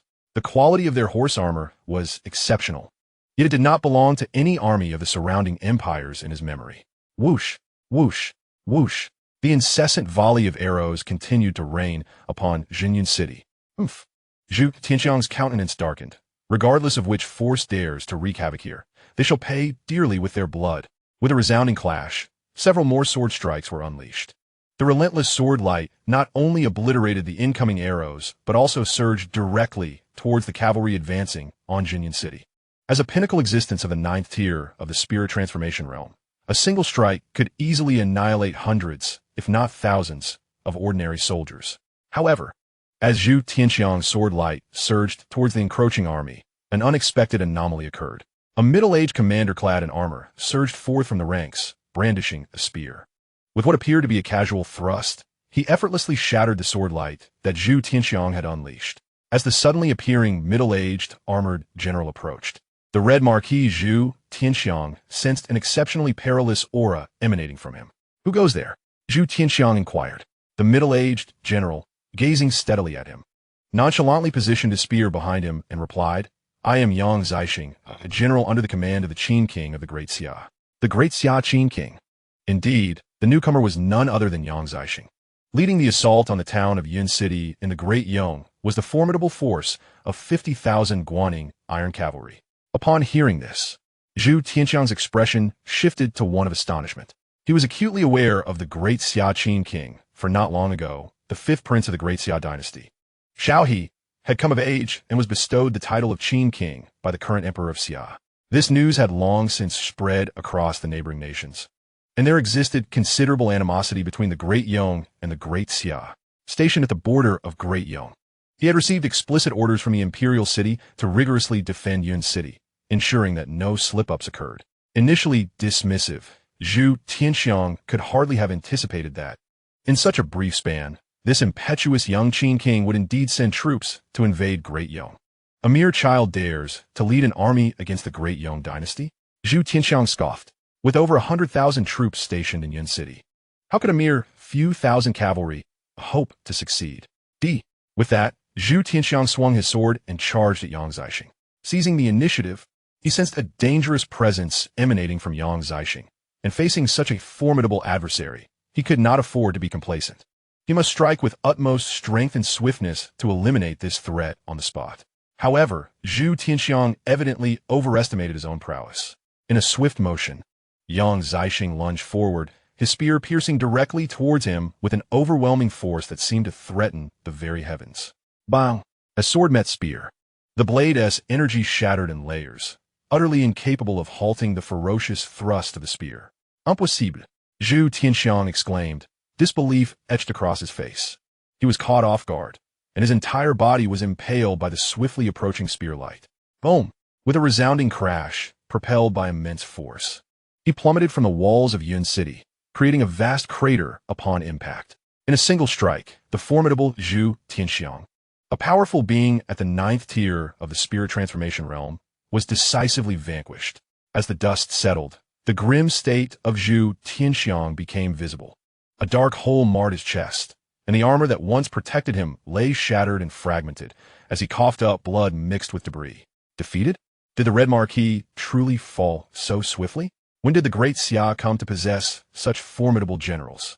The Red Marquis is a ninth-tier being of the spirit transformation realm, yet he was utterly powerless. The arrival must be a powerful entity from the divine mansion realm. In an instant, following the defeat of the Red Marquis Zhu Tianxiang, the station's soldiers of Jinyun City were engulfed in profound terror. A presence from the divine mansion realm was beyond their capacity to contend with. Even a formidable being like the Red Marquis, at the pinnacle of the ninth tier of the spirit transformation realm, could not withstand such might. Outside the city, the 50,000 Guanning iron cavalry had halted 100 paces from Jinyun City. Yang Zixing, brandishing his spear, cast a cold glance at the heavily injured Red Marquis Zhu Tianxiang, then fixed his gaze upon Jinyun City above. Standing proudly in the heavens, he proclaimed, "By the command of His Highness King Qin, I have come to reclaim the 5 cities of Daong. Those who dare to defy shall be mercilessly slain." Yang Zixing's voice reverberated through the air, instilling fear in the hearts of the Daong troops stationed at Jinyun City. Several commanders of the Daong dynasty, of the spirit transformation realm, sprang into action, intending to rescue the incapacitated Red Marquis Zhu Tianxiang. Alas, Yang Zixing, standing high above, once again unleashed his spear towards the city walls of Jinyun. With a thunderous roar, the heavy walls of Jinyun City were instantly torn asunder, creating a massive breach. Kill! With a deafening cry, the thousands of Guanning iron cavalry, poised and ready, surged forward towards Jinyun City with astonishing speed. The terrifying momentum was overwhelming, shaking the very ground beneath them. At this moment, under such an oppressive aura, the commanders of the Jinyun City garrison trembled in fear. Seeing the dire situation, several commanders hastily channeled their energy to retreat at great speed. With their leaders fleeing, the remaining soldiers of the garrison dared not linger any longer. Kill! Kill! Kill! Within a brief span, the Guanning iron cavalry surged into the city through the breach created by Yang Zixing's spear. Faced with the retreating Daong troops, it was a one-sided massacre. "Please don't kill me. I surrender. I am willing to surrender. Spare me, spare me." In their panic, large groups of Daong soldiers capitulated. In such a lopsided slaughter, the outcome was inevitable. Within less than half an hour, the forces of Jinyun City were entirely routed. The Daong dynasty had stationed a formidable army of 150,000 here, suffering losses of nearly 20 to 30,000, while the remaining 11 to 12,000 surrendered completely. As for the Great Xia Dynasty, their forces emerged virtually unscathed. Yang Zixing stood atop the walls of Jinyun City. With a decisive strike, the forces before him shattered the formidable Daong Dragon Knights, leaving a contingent of 10,000 to guard the captives while the remaining troops, under his command, pressed onward to assault the remaining cities. Yang Zixing issued a command, and the valiant Guanning iron cavalry swiftly mobilized. Without a moment's respite, they charged towards the other strongholds of Daong. In Liaoyang City, within the Qin Wangfu, Xiao Ling occupied the seat of authority, flanked by civil and military officials of the eastern frontier. Soon, the sound of hurried footsteps echoed through the hall. "My lord, news from the border. General Yang has quelled the Daong royal city with a single strike, breaching Jinyun City in less than an hour. His Guanning iron cavalry has decimated tens of thousands of Daong soldiers and captured over 100,000, while our own forces have suffered minimal losses." A swift-footed Jinui approached Xiao Ling to report the frontline achievements. Upon hearing the news of such a decisive victory, Xiao Ling felt no surprise. It was all within his expectations. With the presence of the formidable Yang Zixing and the elite Guanning iron cavalry, the conquest of Jinyun City was but a trifling task. Even if the ancestral guardians of Daong were to intervene personally, they would likely find themselves at a disadvantage. However, contrary to Xiao Ling's calm demeanor, the civil and military officials present were visibly astonished. His Highness has sent troops to assault Daong? They had been oblivious to such a plan until now. Your Highness, your sudden aggression against the Daong dynasty, the Du, Yang Ding, trembled inwardly. Although aware of the multitude of strong warriors under Qin Wang's command, he had not anticipated the rapid conquest of Jinyun City, a crucial stronghold along the Daong frontier, heavily fortified and garrisoned. Realizing that Qin Wang had successfully taken such a significant border fortification, many officials began to harbor concerns. Some felt that Xiao Ling's actions were perhaps a touch too impulsive. An assault on Daong would undoubtedly provoke a fierce response. A grand conflict between the two dynasties seemed inevitable. Xiao Ling surveyed the room, noting the hesitant expressions on the faces of the officials, and felt little concern. You stand upon the eastern frontier battlefield, and yet you appear troubled by the might of the Daong royal city? Upon hearing this, the officials fell silent, their bodies stiffening. I, your humble servant, would not dare. Their reaction clearly displeased the Qinhuan. At that moment, a system notification chimed. Random task issued. Conquer a territory of the Daong Dynasty. Reward. Character summoning card X1. The opportunity to seize a territory from the Daong Dynasty coincided perfectly with the military campaign already underway. Xiao Ling turned to the attendant beside him and instructed, fetch the territorial map of the Great Xia Dynasty. Moments later, the attendant presented a vast scroll of the map, which was then spread out in the Grand Hall before the assembled martial and civil officials of the eastern frontier. The Great Xia territorial map? The officials gazed at King Qin, Xiao Ling with perplexity, uncertain about his intentions. Having just conquered Jinyan City, why would His Highness unveil the map of the Great Xia Dynasty? What could this signify? The generals, led by the great Marquis Yongding, felt a flicker of trepidation and anticipation within.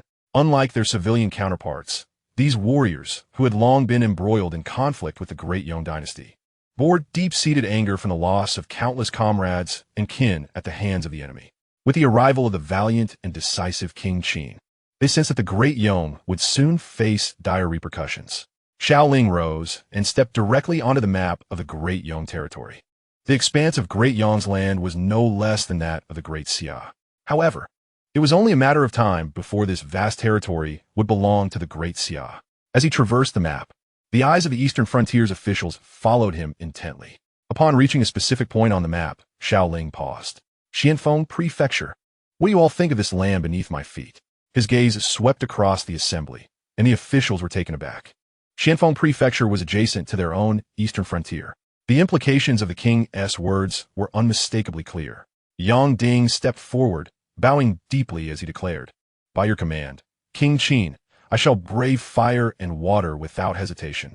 Indeed, I shall brave fire and water without hesitation, echoed the other generals, rallying behind him. Capturing Xianfeng Prefecture was once an unimaginable feat now. At the king's command, they were determined to exert their utmost effort in the assault on the Great Xia. They resolved to seize Xianfeng Prefecture first, instilling fear in the Great Xia under the might of the Great Xia. With a single command from Xiao Ling, the Eastern Frontier sprang into action. Given their current strength, bolstered by formidable figures like Yang Zixing, Yu Huatian, and the 18 Riders of Yinyan, they numbered over 20 experts of the divine abode realm. With such a formidable force, they felt no fear even when facing the revered ancestor of the Great Xia Dynasty. Engaging in battle would pose little challenge. 3 days later, in the Great Xia Dynasty, Xianfeng Prefecture witnessed the relentless charge of tens of thousands of the Guanning Iron Cavalry, led by the divine abode expert Yang Zixing. Over 20 cities within the prefecture were swiftly swept clean. The Guanning Iron Cavalry, under Yang Zixing's command, was responsible for besieging and capturing the cities, while the forces led by great Marquis Yongding and other generals from the Eastern Frontier took over the newly acquired strongholds. The division of labor between the two was distinctly defined, not only successfully capturing the city, but also ensuring its steady consolidation. Congratulations to the host for successfully occupying the territory of Daong. Reward acquired. Character summoning card X1. Chapter 25. Alas, my son is truly valiant. In the Grand Hall of the Daong Dynasty, frustration boiled over. Incompetence. A mere assembly of useless gluttons. What on earth is Zhu Tianxiang doing? How could the vast expanse of Zhu and Fengzhu fall into ruin? And this news only now reached the imperial city. The expression of Emperor Su Yang of Daong was one of utmost displeasure. His furious outburst rendered all present in the court of the Daong Dynasty speechless. The emperor was a formidable figure of the divine mansion realm, his mere presence suffocating many of the court officials. The emperor's wrath was indeed justified. It must be noted that Zhu and Fengzhu was a critical frontier stronghold for the Daong Dynasty against the Xianxia Dynasty. Now that their own doorstep had been overrun, it was only natural for them to react with indignation.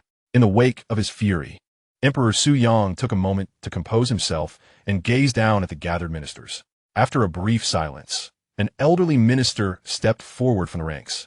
Addressing the emperor, Your Majesty, please calm your anger.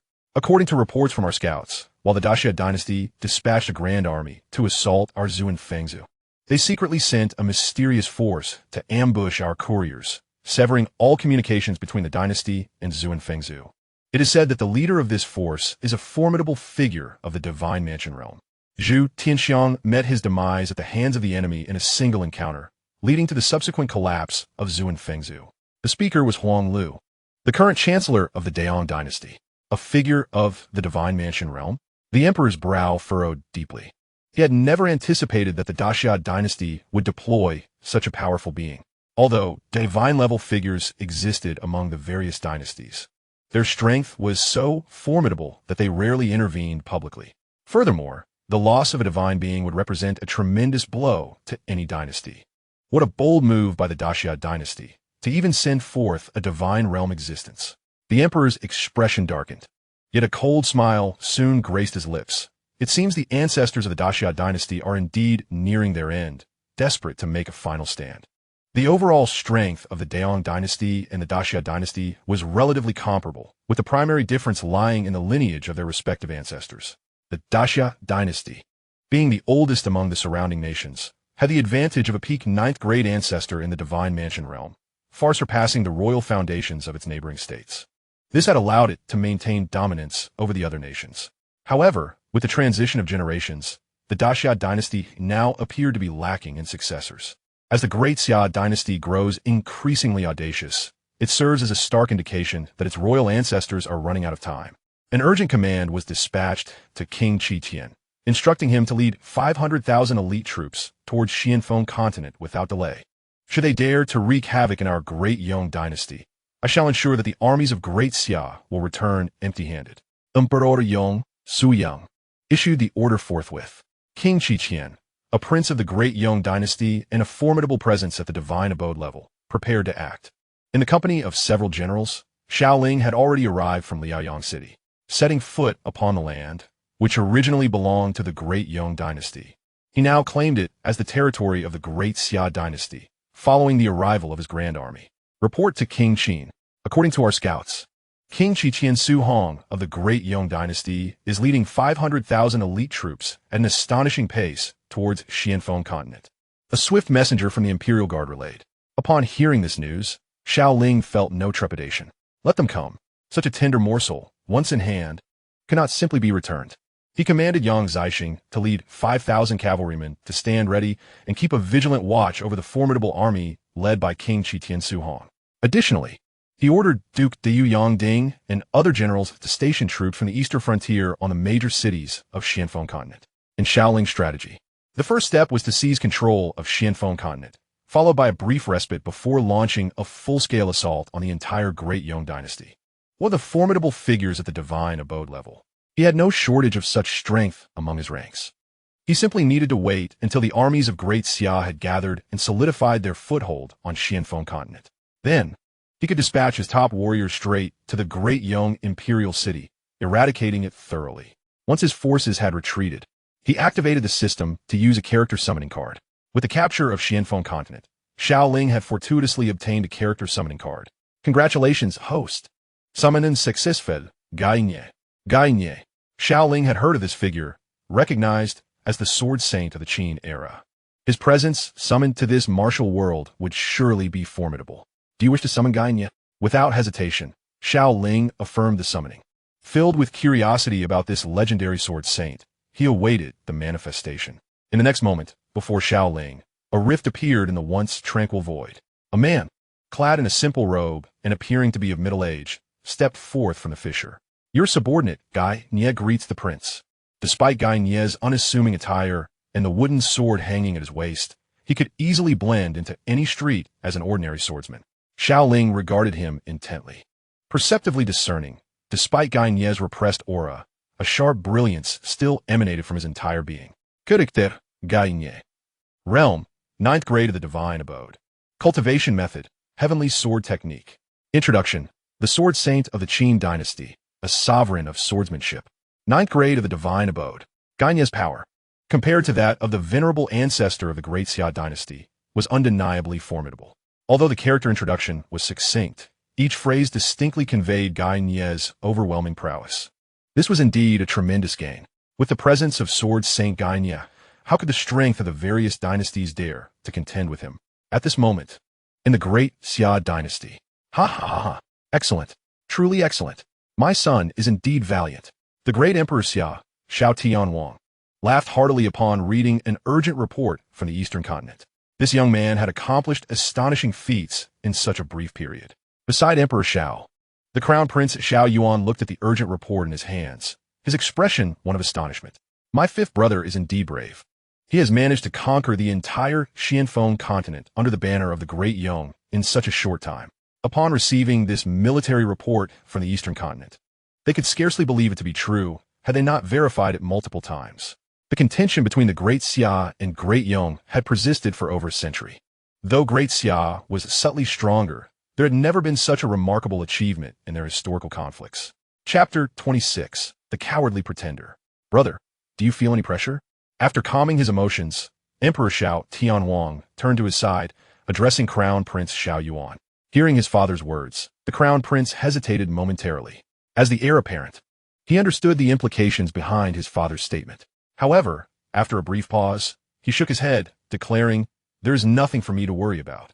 My fifth brother possesses extraordinary talent and unparalleled potential in martial arts. If he wishes, I shall willingly step aside for him." There was no trace of concealment on the Crown Prince's face. He spoke with utmost seriousness. Seeing this, Emperor Xiao Tianhuang chose not to elaborate further.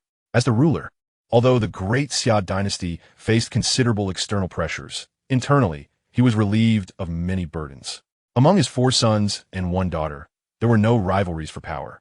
Their relationships were remarkably harmonious. Crown Prince Xiao Yuan was precisely the heir he envisioned.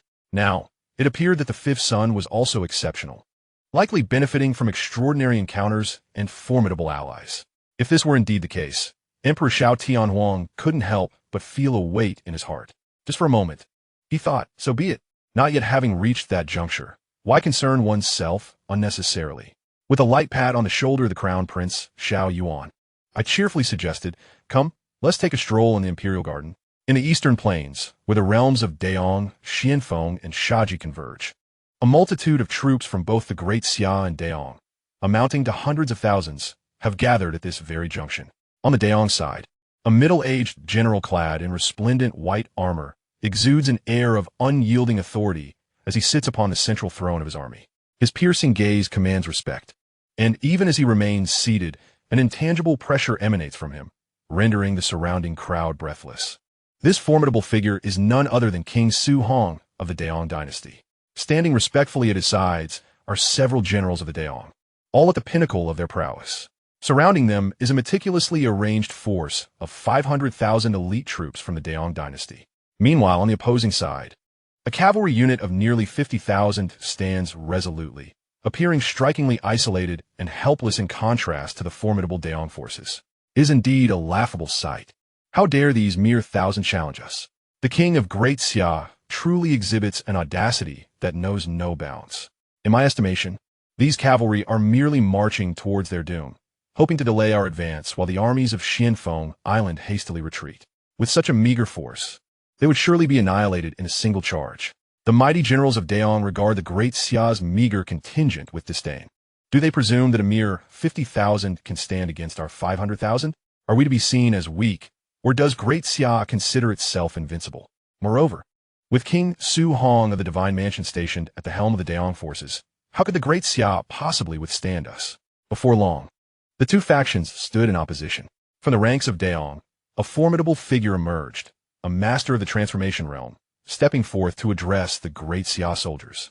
"I am General Zhou Bing of the Daong Tiger Might. Who among you dares to face me in battle? General Geng Zhong of Great Xia, I accept your challenge."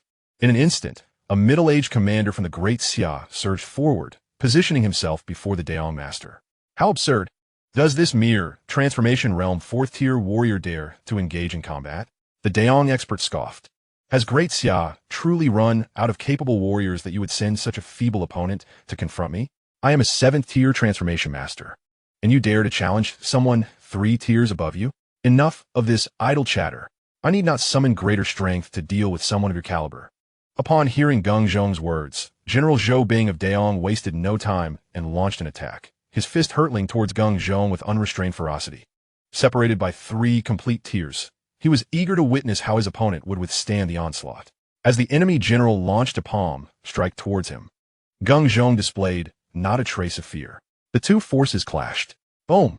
With a single punch, Geng Zhong effortlessly deflected the incoming attack. Zhou Bing was momentarily taken aback. He had not anticipated that this general from the Great Xia, merely at the 4th tier of the spirit transformation realm, could withstand his assault. How formidable must I be? It seems this general of the Great Yong, with a reputation of tiger might, is merely a paper tiger. The biting sarcasm was unrelenting. You seek death.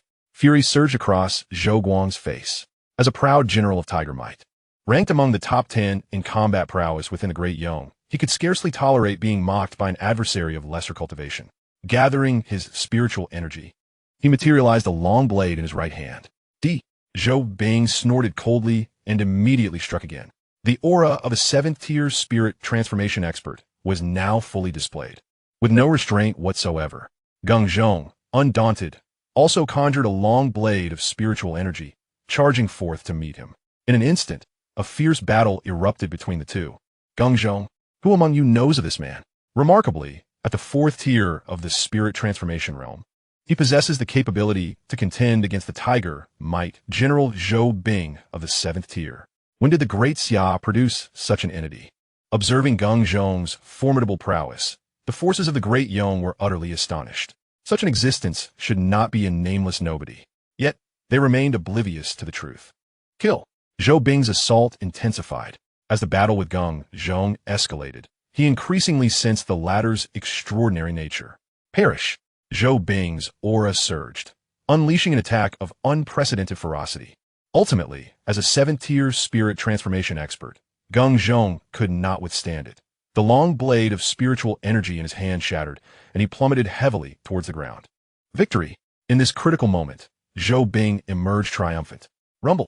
A deep pit was formed upon impact, accompanied by a cloud of dust that filled the air. Zhou Bing exhaled deeply, relieved to have won. If he could not even defeat a 4th-tier spirit transformation expert, he would be utterly shamed in the Great Yong. However, the forces of the Great Xia below remained eerily indifferent, seemingly unconcerned by Geng Zhong's defeat. Zhou Bing, hovering in the heavens, suddenly sensed something amiss. He glanced down at the area where Geng Zhong had fallen. Suddenly, a wave of danger surged from his heart. Kill, accompanied by a roar. The dust below had yet to settle. Not good. Zhou Yang felt a chill of apprehension. In but a fleeting moment, a long blade surged forth from the dust below. Swish. Chapter 27. The advantage is mine. Zhou Yang attempted to flee, awkwardly sidestepping, but the descending blade had already inflicted a grievous wound upon his right arm, exposing a gory gash, with bone barely visible within. In agony, Zhou Yang let out a pained scream. With his arm brutally severed, his combat prowess diminished significantly. He dared not entertain the slightest thought of confrontation and decisively evaded, fleeing for his life. Kill. Behind him, the blood-soaked Geng Zhong bellowed. Though his form was battered, his aura grew increasingly formidable. A dignified 7th-tier practitioner of the spirit transformation realm was being relentlessly pressured by a mere 4th tier. How could this be?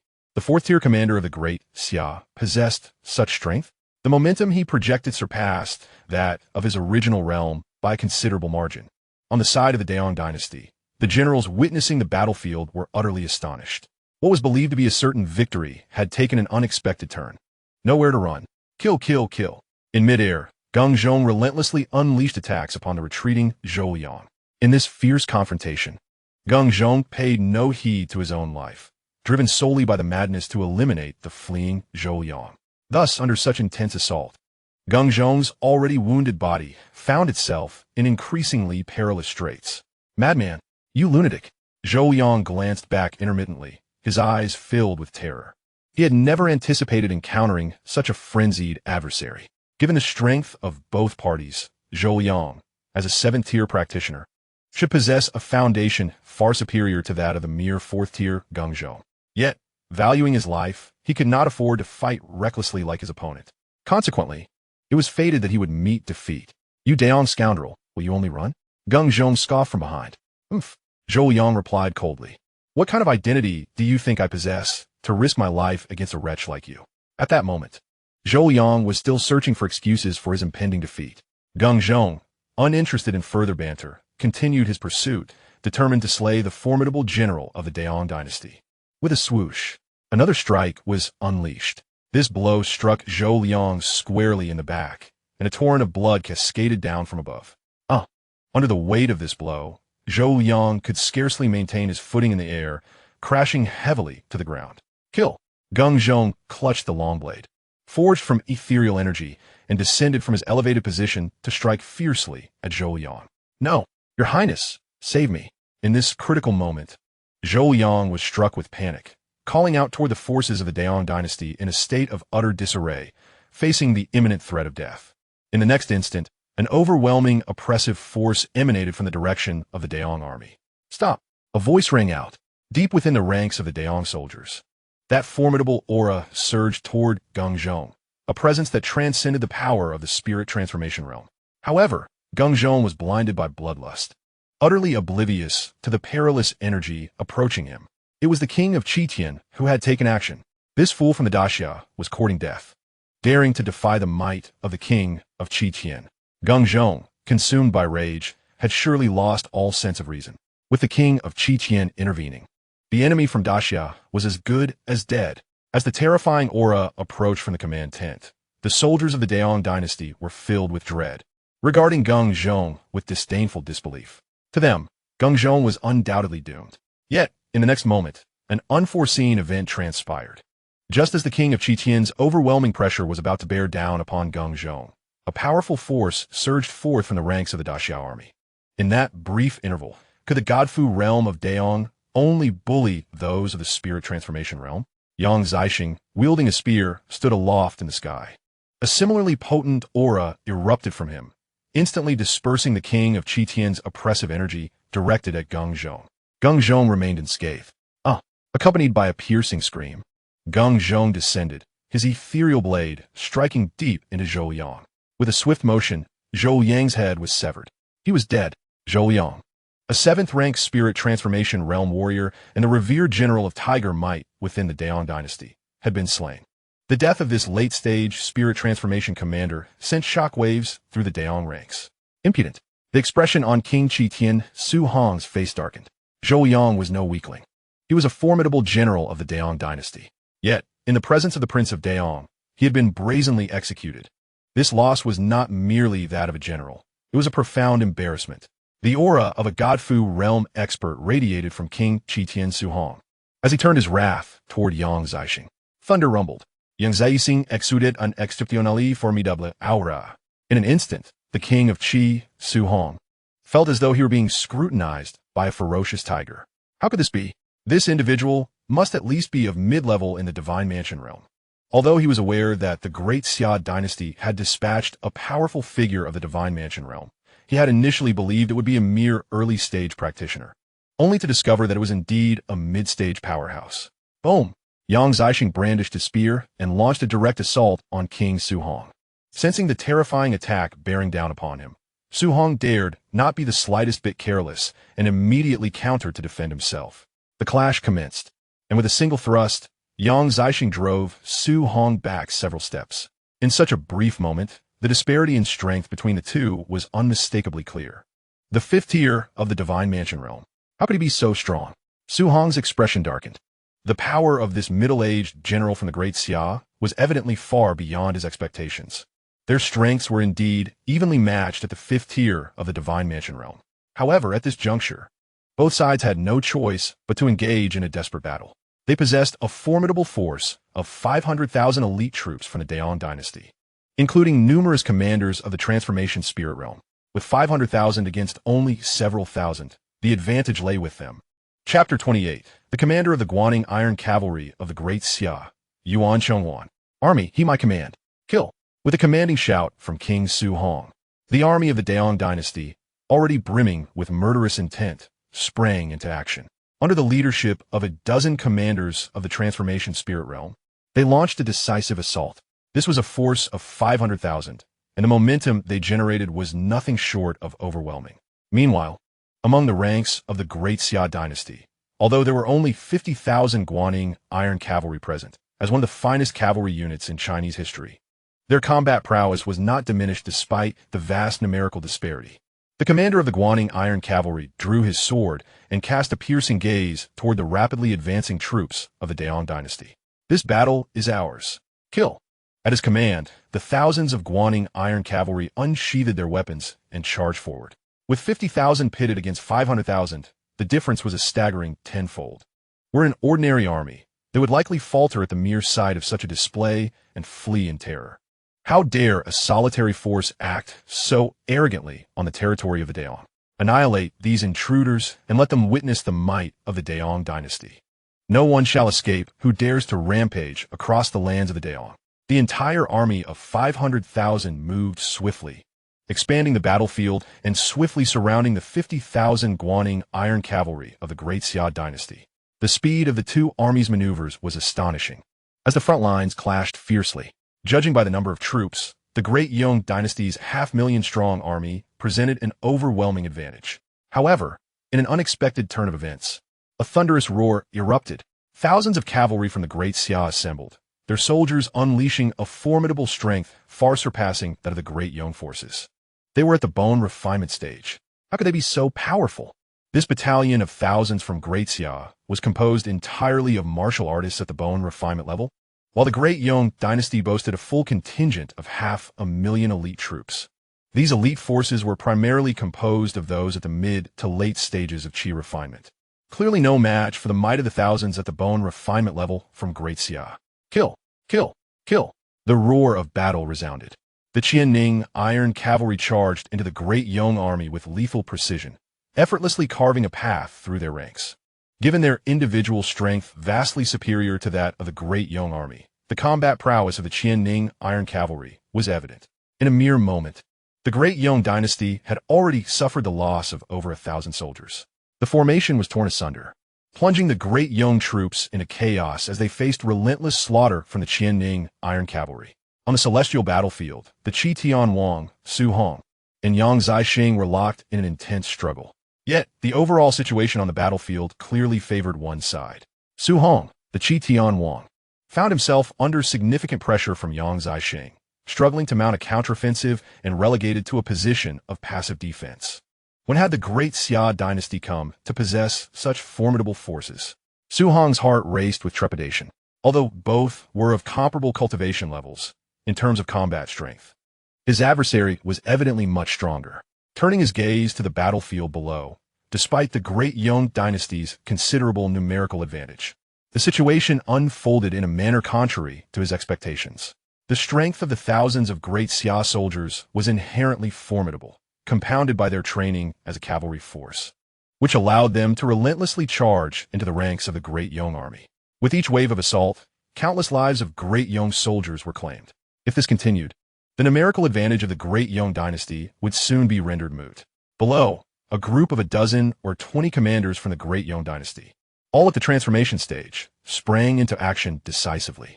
The impact of so many transformation stage experts attacking simultaneously was immense.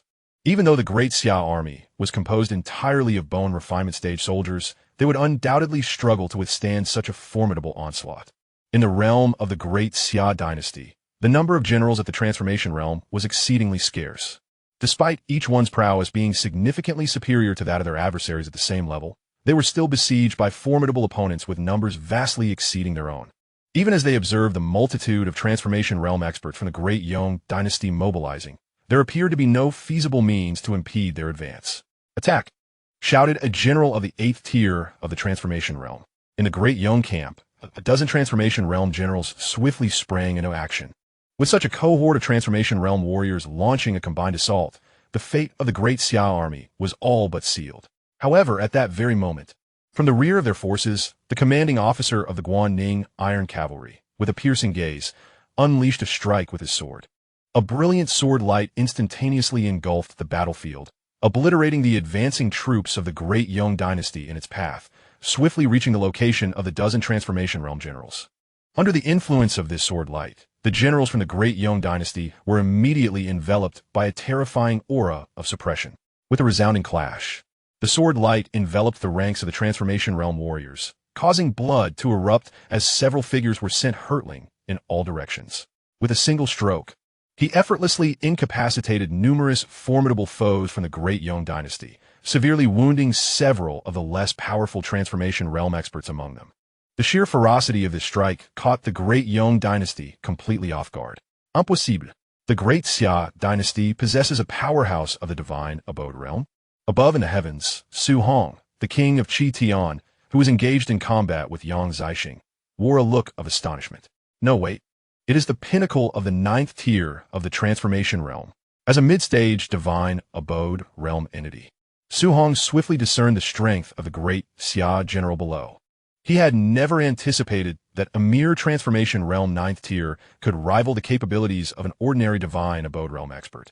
You shall face me. The commander of the Guanning Iron Cavalry charged towards the dozen transformation realm experts of the Great Xia Dynasty. Among them, a general of the same tier exhibited a profound sense of trepidation. In terms of equal realms, he knew he could never match this foe. The Great Xia had only a handful of transformation realm 9th tier experts, and yet he did not recognize this individual. Who are you? I am Yuan Chonghuan, the commander of the Guanning Iron Cavalry, an entirely unfamiliar name and force. In a fleeting moment, Yuan Chonghuan had already closed in on his adversaries. Let us unite and slay this enemy general. The remaining transformation realm generals of the Great Xia Dynasty, still numbering around 12 or 13, hastily regrouped to launch another assault against Yuan Chonghuan. Overestimating yourselves. Yuan Chonghuan's expression remained resolute and composed, scarcely acknowledging the dozen formidable adversaries before him. With a single stroke of his sword, 3 relatively weaker practitioners of the transformation realm were swiftly vanquished. Chapter 29. Breaking through adversity, achieving resounding victory. Upon the battlefield, the soldiers of both armies engaged in fierce combat.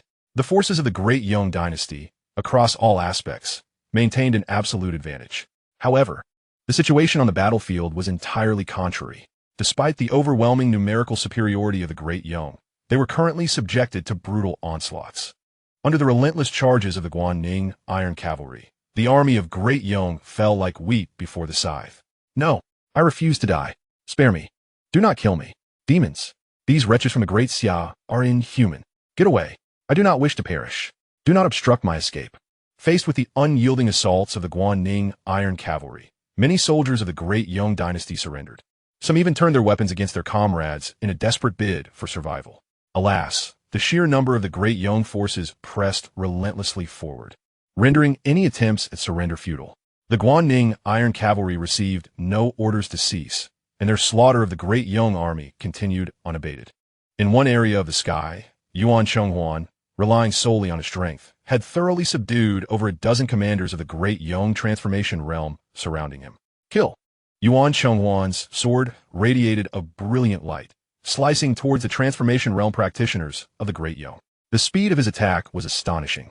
The sword's brilliance swiftly enveloped the adversaries. All of you attack together.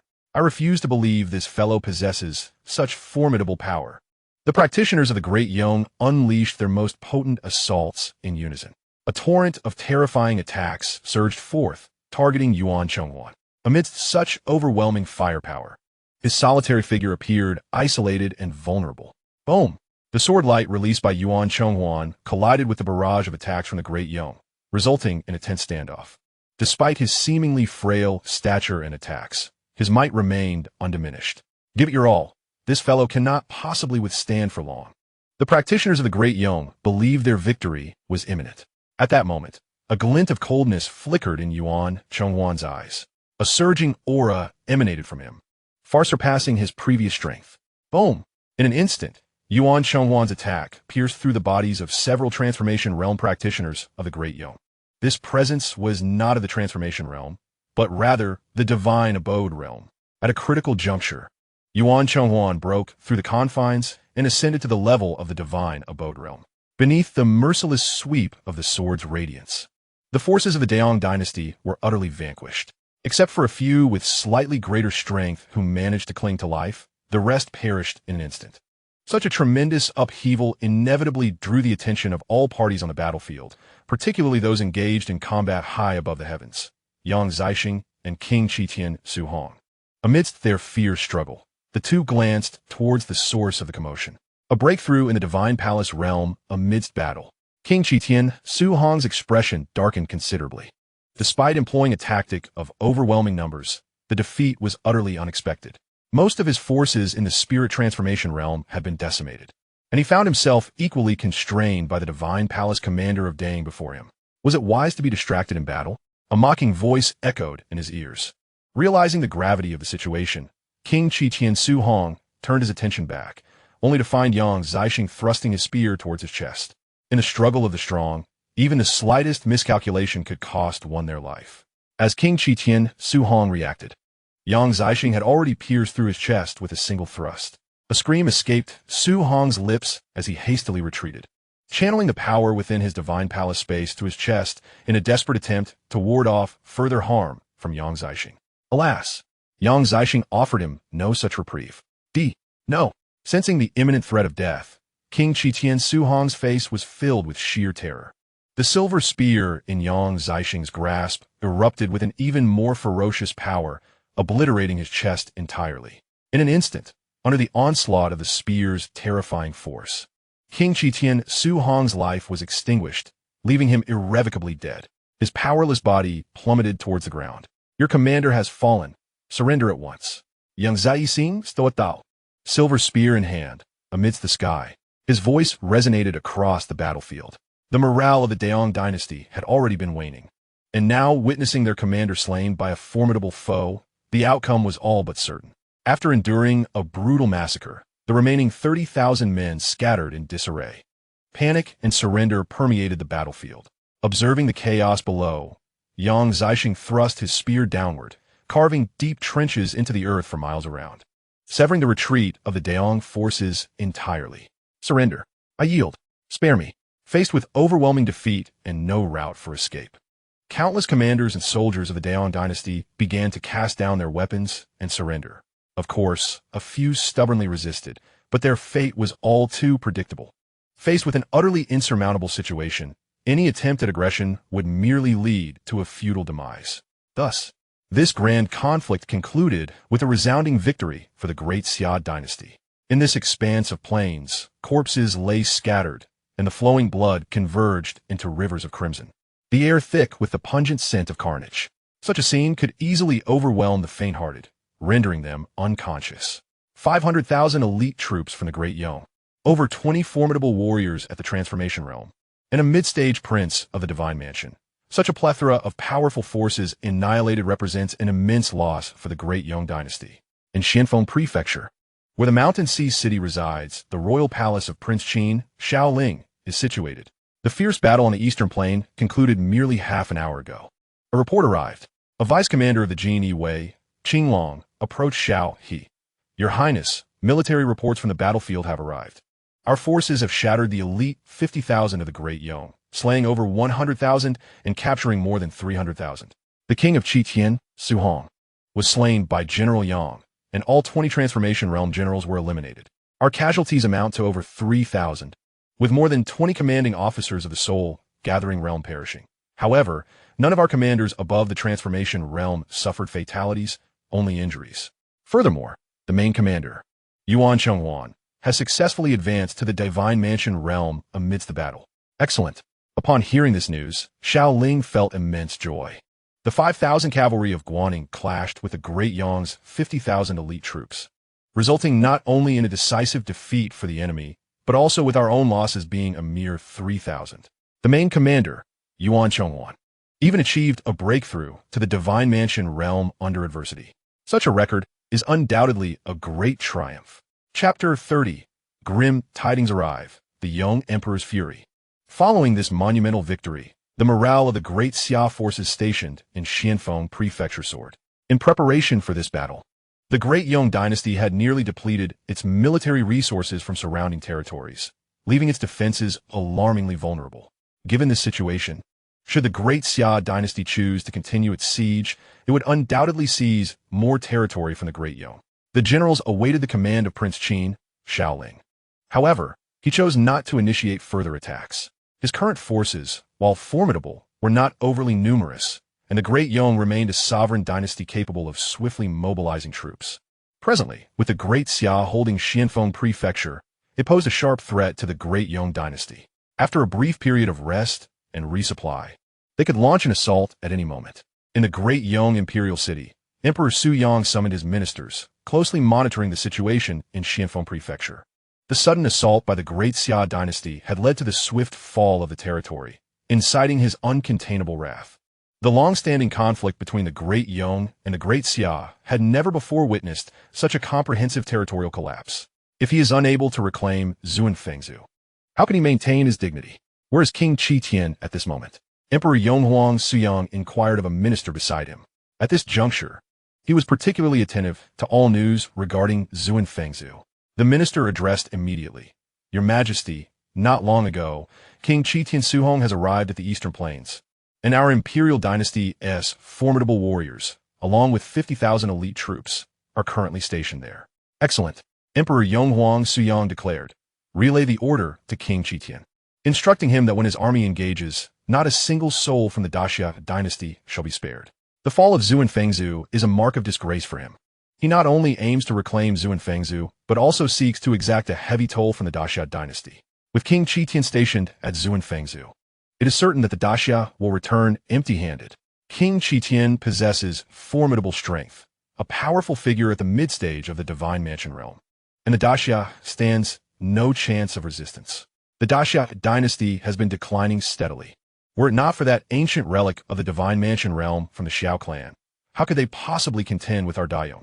Listening to the discussions among the surrounding ministers, Emperor Yonghuang Suyang began to strategize in his heart. In recent years, our Daiyong has seen a surge of powerful figures within the royal lineage, and our royal ancestors are even younger than those of the Xia. Overall, our strength is no less than theirs. According to the investigations of our ancestor Qiyun, the Xia ancestor Xiao Wuyo's time is drawing to a close. Once he meets his end, our Daiyong will surely unleash its elite forces to seize the vast territories of the Xia. With such thoughts, Emperor Yonghuang Suyang began to plot the forthcoming events. A sudden voice broke through the tension. A palace attendant hurried into the grand hall. What is it? Emperor Yonghuang Suyang inquired. The attendant bowed and replied, Your Majesty, a general from Shikizu requests an audience, stating he bears military news from Fengzhou for Your Majesty. Bring him in, Emperor Yonghuang Suyang commanded. The general from Shikizu is evidently significant, as it borders Fengzhou. Congratulations, Your Majesty. This must be a joyous report from King Qi Tian. A minister bowed in deference. Your Majesty is wise. Dispatching King Qi Tian will effortlessly conquer the Xia. Their troops are truly no match, insignificant against our elite forces. Reclaiming Fengzhou will allow our Daiyong to capitalize on the momentum and swiftly transition from defense to offense. Just as the ministers rejoiced in discussion, a heavily armored general burst into the hall in haste. Your Majesty, a grave matter has arisen. The general appeared disheveled, his countenance a portrait of utter bewilderment. Insolence! In this grand hall, before Your Majesty, such disorder is intolerable. A minister reprimanded the intruding general. Simultaneously, every noble present, including Emperor Yonghuang Suyang seated upon the dragon throne, felt a tremor of unease in their hearts. The appearance of the imperial generals starkly contrasts with their anticipated demeanor, giving rise to a profound sense of unease. Wu Ling, why do you bear such a countenance? Emperor Yong rose, surveying the disheveled general within the hall. He recognized this individual as the fifth-tier deputy general of the Hualing realm from Shazhou. To render a fifth-tier general in such disarray, something momentous must have transpired. Your Majesty, Lord Qi Tian has led his forces into a fierce battle against the Great Xia army on the Eastern Plains, and our troops, what of our troops? As Wu Ling spoke, Emperor Su Yang felt a growing trepidation. Your Majesty, our Great Yong Dynasty's army has been routed. Lord Qi Tian has fallen in battle, along with 24 Hualing realm generals under his command. At least 100,000 of our 500,000 strong army has been annihilated, with the remainder captured by Great Xia. Thunderous silence ensued, the news striking as if from a bolt of lightning. Emperor Su Yang leapt from his dragon throne. Disbelief etched upon his face. How could this be? A formidable aura of divine might emanated from him, instilling terror among the courtiers present. The earlier exhilaration had vanished, replaced by sheer panic. How could Lord Qi Tian, a fifth-tier figure of divine might, possibly face defeat? He ranks among the top 5 in strength within the Great Yong Dynasty. With his prowess, unless faced with an ancestral-level entity, he should have been able to escape, especially on our own territory. Your Majesty, Every word I speak is the truth. The eastern plains are awash with blood. According to reports from our scouts, the generals of Great Xia are formidable, having dispatched merely several thousand cavalry to confront our great Yong. Several thousand cavalry? Impossible. We possess a full 500,000 elite troops. How could a mere few thousand cavalry from Great Xia contend with our might? Your Majesty, Wu Ling is clearly inciting unrest among the ranks, in my view. He is a spy sent by Great Xia to sow discord within our dynasty. In that moment, some courtiers of the Great Yong voiced their skepticism. Preposterous. What do you know, you impoverished scholars? Wu Ling retorted, turning to Emperor Su Yang. Your Majesty, I would not dare to misrepresent or conceal the truth. Enough. Silence.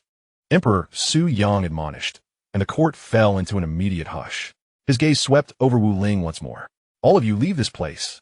In an instant, the courtiers hastily exited the palace. Quiet, murmured Emperor Su Yang. Not far from him, a figure clad in black appeared. Go, investigate the movements in Zuan Fengzhu. Understood.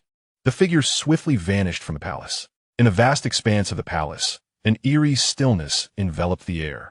Could it be that the ancestral figure of the Great Xia Dynasty has arrived at Xianfeng continent? Emperor Su Yang murmured to himself. It is the only conceivable possibility. Otherwise, it is truly incomprehensible who possesses such formidable power.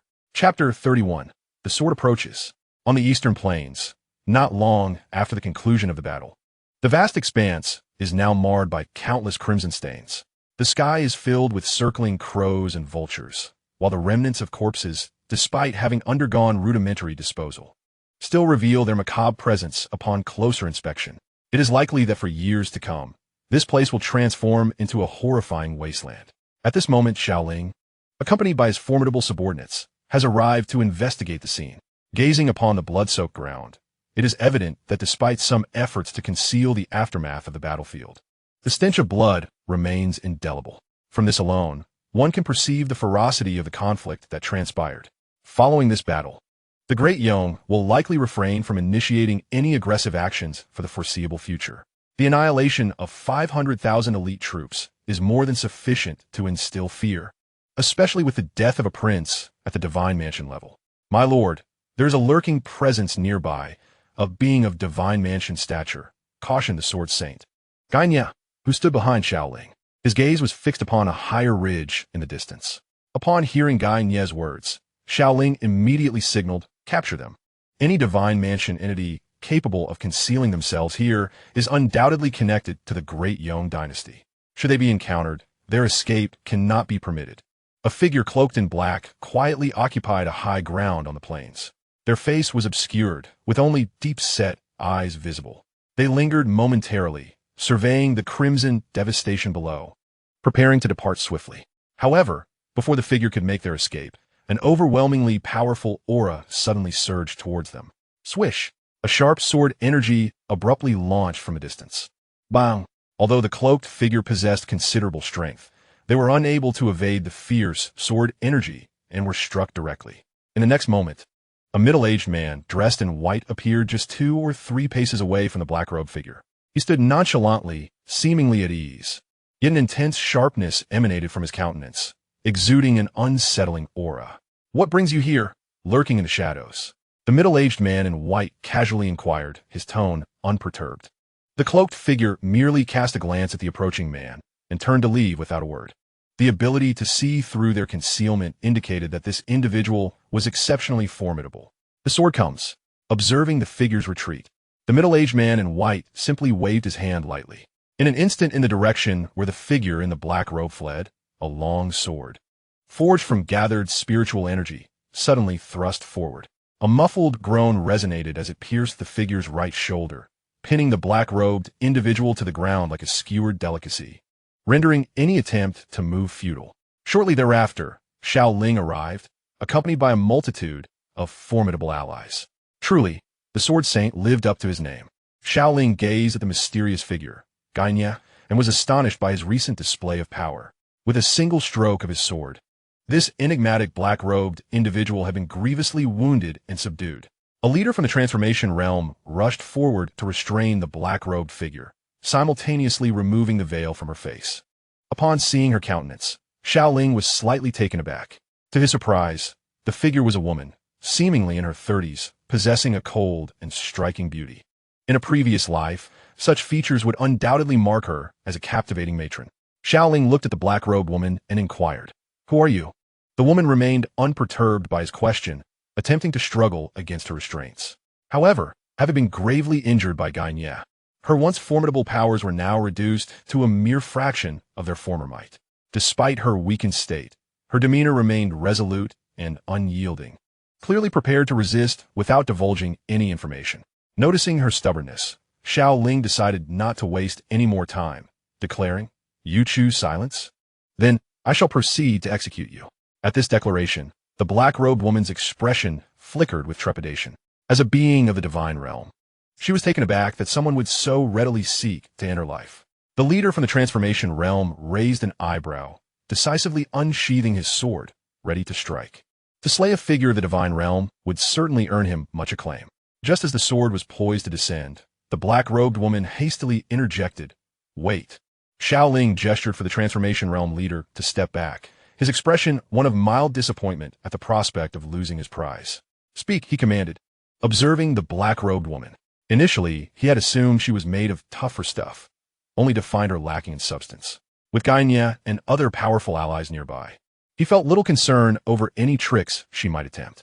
I am serving under the Emperor of Yong, tasked with gathering intelligence following the catastrophic defeat in the Eastern Plains, an order issued in the Emperor's wrath, she stated succinctly and decisively. "Is that all?" Xiao Ling remarked, intrigued by her straightforwardness. Yin turned her gaze to him and added, "What other information does King Qin wish to know? I can divulge details about the Emperor's feasts or even which concubine he visits at night." As she spoke, she adorned her expression with a hint of allure directed toward Xiao Ling. "That will suffice," he replied curtly. Xiao Ling hastily interrupted. He did not possess such peculiarities.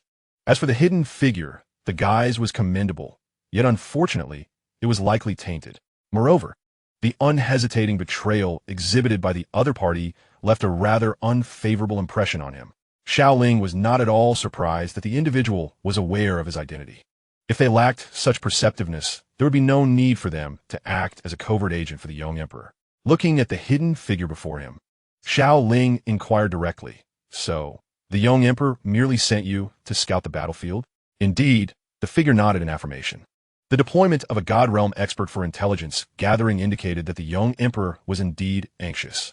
Xiao Ling's gaze swept over the hidden figure. Sensing Xiao Ling's scrutiny, the individual instinctively straightened, revealing their proud attributes. However, Xiao Ling felt indifferent to such displays. A black pill appeared in Xiao Ling's hand.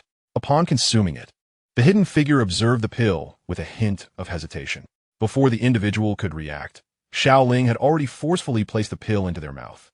In an instant, the figure's eyes dimmed, and when they looked at Xiao Ling again, their demeanor transformed into one of utmost respect.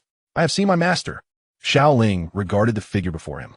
The pill, known as the soul-devouring pill, had the power to corrupt and enslave the soul of its consumer. It was effective on those of the God Realm and below, making it a worthy use on this hidden figure. "Return to the young emperor, as usual, and report any developments immediately." Understood. Following Xiao Ling's command, the figure departed promptly. Chapter 32. The Barbarian's Sudden Assault. Although, with his existing power, Xiao Ling had no reason to fear the Great Xia Dynasty. He recognized the value of having a formidable ally at his disposal. An infiltrator position beside the young emperor could prove beneficial at an opportune moment. After a brief glance at the Eastern Plains, Xiao Ling did not linger and departed. The following day, the Great Xia Dynasty swiftly mobilized, deploying numerous troops and formidable warriors in the region of Shaki Continent. Meanwhile, no further actions were taken in the area of Xianfeng Continent, suggesting an intent to establish a persistent standoff. In the royal palace of the Great Xia Dynasty, within a deep chamber, young Emperor Su Yang stood respectfully, facing an elder seated cross-legged on a mat before him. "Ancestor, our dynasty's Qitian Wang, Su Hong, has fallen on the Eastern Plains. It is likely the work of the Great Xia's ancestor, Xiao Wuyo. I beseech you to intervene, ancestor." Su Yang implored the seated elder. The elder was none other than the renowned Qian ancestor of the Great Xia Dynasty. "Xiao Wuyo has also taken action." The Qian ancestor expressed mild surprise upon hearing Su Yang's words. It seems that this old fellow has truly reached the end of his road. Otherwise, he would not be in such a frantic hurry.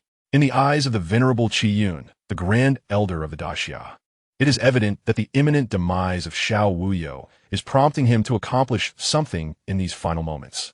However, despite his thoughts, Qi Yun would not allow him to have his way. As for the Xianfeng continent, I shall oversee it. The rest, you may manage as you see fit. Upon witnessing this, the Emperor Su Yang of the Yong dynasty let out a long sigh of relief, with their own elder taking action against the approaching end of the Daxia dynasty. It should be a matter of ease. Yet, in the face of this standoff, the Yong dynasty must also take some measures. Days passed, and during this period, the Xianfeng continent remained remarkably stable. The Yong dynasty refrained from making any moves, while the forces of the Daxia stood opposed on the eastern plains. In the city of Annan, the seat of the southern province of the Xia Dynasty, laughter erupted. My fifth brother truly keeps his talents concealed. Having arrived in the eastern Jiang province for such a brief time, he has achieved such a resounding victory. Those impoverished scholars in the imperial city had not missed an opportunity to belittle him, but now, who would dare utter a word against him? In the residence of Prince Jin, a voice filled with vigor echoed. The speaker was Prince Xiao Fu of the Daxia. Not long ago, news had arrived from the eastern Jiang province, reporting that Prince Qin led his troops to attack the Xianfeng continent of the Yong dynasty, decisively defeating their forces of 500,000 and slaying the Qi Tian Wang, Su Hong. The once unremarkable fifth brother in the imperial city has indeed proven to be formidable. It is said that upon the birth of His Highness Prince Qin, a celestial phenomenon graced the palace, marking him as a truly extraordinary child of a dragon, and indeed, this appears to hold true. Behind the Prince Jin stood a young woman adorned in splendid attire, her delicate fingers playfully massaging his shoulders. This was Princess Lu Ling, the wife of Prince Jin. Indeed, my fifth brother, born under auspicious signs, is no ordinary person. He must truly be a dragon among men. Before the words could fully escape his lips, Prince Xiao Fu abruptly halted. Silence. He glared at Princess Lu Ling, admonishing, such matters should not be spoken of lightly in the future. Upon hearing this, Princess Lu Ling immediately bowed. I spoke without restraint. I beseech your grace to punish me. Enough, rise, Prince Xiao Fu replied, dismissing her concern with a wave of his hand. Though a prince of the dynasty, he held a profound aversion to the term true dragon. Contemplating his brother Xiao Ling, a prodigy endowed with a spiritual physique, who is also backed by a mysterious and formidable figure, he pondered the implications of such power. Should the day come when he ascends to a prominent position, what then would become of him, the Prince Jin? Caught between the crown prince Xiao Yuan and Prince Qin Xiaoling, in that moment, he found himself in a rather precarious position. Alas, Prince Jin Xiaofu shook his head, pondering the futility of concerning himself with matters beyond his immediate control. Rising to his feet, he commanded, summon the attendants. A number of royal servants, who had been waiting nearby, hurried to his side. Select 20 exotic beauties from the southern Jiangxin pavilion and dispatch them to the residence of Prince Qin in eastern continent. I had promised my younger brother, and I cannot go back on my word. Remember, they must not only possess pleasing appearances but also ample figures. Two slender forms are rather uncomfortable. Following his directives, the attendants swiftly set about their tasks. Xiao Fu mused himself whether these 20 would suffice or if he should venture into the wild tribes in a few days to procure more. Restlessness began to take hold of him. Before long, the sound of hurried footsteps echoed through the hall. My lord, urgent news from the direction of Tongwu City. A messenger announced. Several major tribes from the wasteland have united, amassing over 200,000 troops, and have launched a surprise attack on Tongwu City. Caught off guard, the city has suffered significant losses, and Duke Lu Shu can only lead the remnants of his army in a desperate defense of the walls. A surprise assault on Tongwu City? Bring it forth. Upon hearing the report, Xiao Fu's demeanor shifted drastically, his expression darkening to an extreme, exuding an aura of imminent fury. Seizing the urgent dispatch from the messenger, he scanned its contents. Arrogance. These damned barbarians truly possess the audacity of a bear and the ferocity of a leopard. Enraged, Xiao Fu's wrath shattered the document in his grasp into fragments. Nearby, Lady Lu Ling, the prince's consort, was so overwhelmed by the news that she nearly collapsed to the ground. My lady, two handmaidens rushed to support her. With a worried countenance, Lu Ling whispered, My lord, you must save my brother. He is my only remaining kin from my maternal family. Do not worry, my beloved. I shall not stand idly by. Turning to several officials within the palace, Prince Jean declared, immediately muster 200,000 troops to accompany me to Tungwu City, in Xianfeng continent. A black eagle soared down from the heavens, landing directly before Xiao Ling beside him. Qinglong, the vice commander of the Jin Wei, reached out to retrieve a scroll from the eagle's talons. As Xiao Ling unfurled the scroll, his gaze swept over its contents. This Emperor Yong, despite the tense standoff in Xianfeng continent, has resorted to such underhanded tactics. The Black Eagle served as a means of communication between him and Yin. In just a few days, he had received crucial intelligence. With a thought, a dozen formidable presences materialized. Chapter 33. The Defeated Barbarians, a Nighttime Counterattack. Tungwu City. In the southern borderlands of the Great Xia Dynasty, beyond lies a vast expanse belonging to the uncivilized tribes of the wilderness. This area has long been plagued by the incessant incursions of these barbaric nomads, proving to be far more brutal than the eastern territories. The tribes of the wild are numerous, often resorting to plundering and pillaging, employing the strategy of striking swiftly and retreating. Although major wars are scarce, skirmishes occur frequently. Within Tungwu City, a garrison of 100,000 elite soldiers from the Great Xia is stationed, led by the esteemed General Lu Shu, the Marquis of Huai. He is a trusted commander under Prince Jin, Xiao Fu, and the elder brother of the current princess Lu Xian. At this moment, Tungwu City, a crucial stronghold, exhibits dilapidated walls, riddled with countless breaches hastily sealed with sandbags and rubble. Outside the city, the ground is littered with the remains of countless fallen, both from the Great Xia and the barbaric tribes. Merely 500 meters from the city lies an overwhelming assembly of barbarian troops, poised to launch an assault on Tungwu City at any moment. General, the number of combatants within the city is scarcely 30,000. We may not withstand 2 or 3 waves of their onslaught, reported a commander of the spirit transformation realm, hastily approaching Marquis Lu Shu.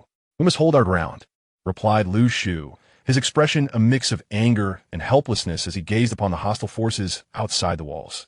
The response of Tungwu City to this impending battle has been swift. However, the sheer number of barbarian warriors, including many formidable fighters, poses a grave challenge. Lu Shu continued, a message for reinforcements has already been dispatched to Annan City. Prince Jin is aware, and surely a strong army will come to our aid. As the commanding general of Tungwu City, Lu Shu himself possesses formidable strength, being at the 8th tier of the spirit transformation realm. Yet, after several encounters with the powerful foes among the barbarians, he bears visible signs of fatigue and injury. Just as Lu Shu was organizing his troops, a thunderous battle cry erupted from outside the city. Not good. The barbarian army is launching another attack, he exclaimed, quickly turning his gaze toward the city walls, knowing that any distraction could lead to the fall of the entire stronghold. Upon reaching the edge of the wall, Lu Shu surveyed the chaos among the barbarian ranks, a cloud of dust rising in the distance. Reinforcements have arrived, shouted one of the commanders at Tungwu City. Behind the barbarian forces, a banner emblazoned with the character for Jin stood tall amidst the tumult. Soon, as the banner advanced, an elite cavalry unit surged forward, and within a short span, the once formidable barbarian army fell into disarray and rout. A multitude of formidable warriors from the barbarian tribes surged forth, poised to intercept the reinforcements of the Great Xia army. Stand Azida, a figure clad in armor, charged ahead, brandishing a long spear, its overwhelming aura sweeping through the ranks of the barbarian warriors, leaving them utterly defenseless as they were sent sprawling. It was His Highness, Prince Jin. The prince has arrived. We are saved. Witnessing the emergence of Prince Xiao Fu, the Great Xia soldiers atop Tungwu City shed their weariness, their spirits ignited with excitement. Even the Marquis Lu Shu, stationed on the city walls, could no longer remain still. He immediately shouted, soldiers, follow me out of the city. Let us flank the prince and crush these barbaric wretches. Kill. In an instant, the gates of Tungwu City swung wide open. Within moments, the besieging barbarian forces found themselves encircled in turn, leading his formidable troops. Prince Xiao Fu advanced with terrifying speed, relentlessly pushing back the savage warriors of the plains. The situation for the barbarian factions grew increasingly dire. Retreat. A tribal leader of the spirit transformation realm, sensing the impending doom, decisively commanded a withdrawal. As a result, more and more of the barbarian forces began to flee. In just a short while, the tens of thousands stationed outside Tungwu City were in full retreat. We have triumphed, We have one, those accursed barbarians. If any of them escape, even slightly, I shall ensure their heads adorn my spear. The prospect of future raids upon the plains filled the hearts of the Great Xia soldiers with exhilaration, particularly those who had been confined to passive defense within Tongwu City. Now, having turned the tide and vanquished their foes, their spirits soared. Your humble servant Lu Shu pays respects to His Highness, Prince Jin. The substantial losses sustained at Tongwu City are a result of my inadequate command. The Marquis Lu Shu hastened to Prince Xiao Fu, accompanied by his fellow commanders. Rise. Prince Xiao Fu gestured, indicating that Lu Shu should stand. Casting a glance at the battered city walls and the corpses of Great Xia soldiers strewn across the ground, a glimmer of icy resolve flickered in the prince's eyes. It seemed that he had not been sufficiently ruthless with these barbaric tribes, failing to impart upon them a lasting lesson. After a moment's reflection in the direction of the retreating barbarians, Prince Xiao Fu returned his gaze. All troops, rest in place and await my command. Understood. As night fell, a disciplined cavalry of nearly 50,000 moved quietly through the desert. Marquis, how far are we from that location? Prince Xiao Fu inquired of Marquis Lu Shu, who was positioned at the forefront of the army. Your Highness, it is but 10 miles from here. Excellent. This battle must be a resounding blow to my enemies, leaving not a single barbarian unscathed. The target of this expedition is a tribal stronghold among the wild barbarians. In the Battle of Tongwu City, countless valiant soldiers under my command perished. This grievance must be avenged. Moreover, I must ensure that the barbaric tribes of the wasteland understand that infringing upon my southern borders incurs a heavy toll. This tribal stronghold will be the focus of my assault. With over 50,000 elite soldiers, supplemented by the finest warriors under my command, the annihilation of this mere tribal court shall be a trivial endeavor. Soon, our forces drew near to the tribal stronghold. Your Highness, the Wolf King Court is just ahead. I am willing to lead the charge and eradicate this stronghold. The Wolf King Court, one of the 5 mightiest tribes among the wild barbarians, lay before them. As they approached, Marquis Lu Shu led the charge, with Prince Jin Xiao Fu casting a glance at the stronghold, issuing the command, attack. At the sound of his order, the 50,000 elite cavalry brandished their weapons, surging forward with formidable might. They would sweep away the barbarian encampment before them. With Prince Jin Xiao Fu and countless formidable warriors safeguarding him, they swiftly broke through. Marquis Lu Shu followed closely behind. The thunderous advance of the 50,000 cavalry stirred the entire Wolf King court into chaos. Chapter 34. Traitors, Troubling Circumstances. Enemy attack. Enemy attack. Warriors of the tribe, prepare to meet the foe. As the Wolf King court was their territory, the wild barbarians reacted swiftly, quickly mounting a counteroffensive. However, Prince Jin Xiao Fu, leading the charge, propelled his forces forward with such ferocity that the barbarian soldiers found it difficult to respond. They swept through, unstoppable. In mere moments, they had penetrated deep into the core of the Wolf King court, at the heart of the stronghold. Over 100 of the Wolf Tribe-S warriors had not yet formed an effective defense when several formidable cultivators under Prince Jin's command struck them down. Surely, the chieftain of the Wolf King court must be among them. Spotting a grand tent not far away, Marquis Lu Shu shouted out. Instantly, several cultivators charged into the tent, aiming to capture the chieftain of the Wolf King court. However, as these cultivators rushed in, an explosion erupted. The several cultivators who had entered were sent flying out, suffering severe injuries. What is happening?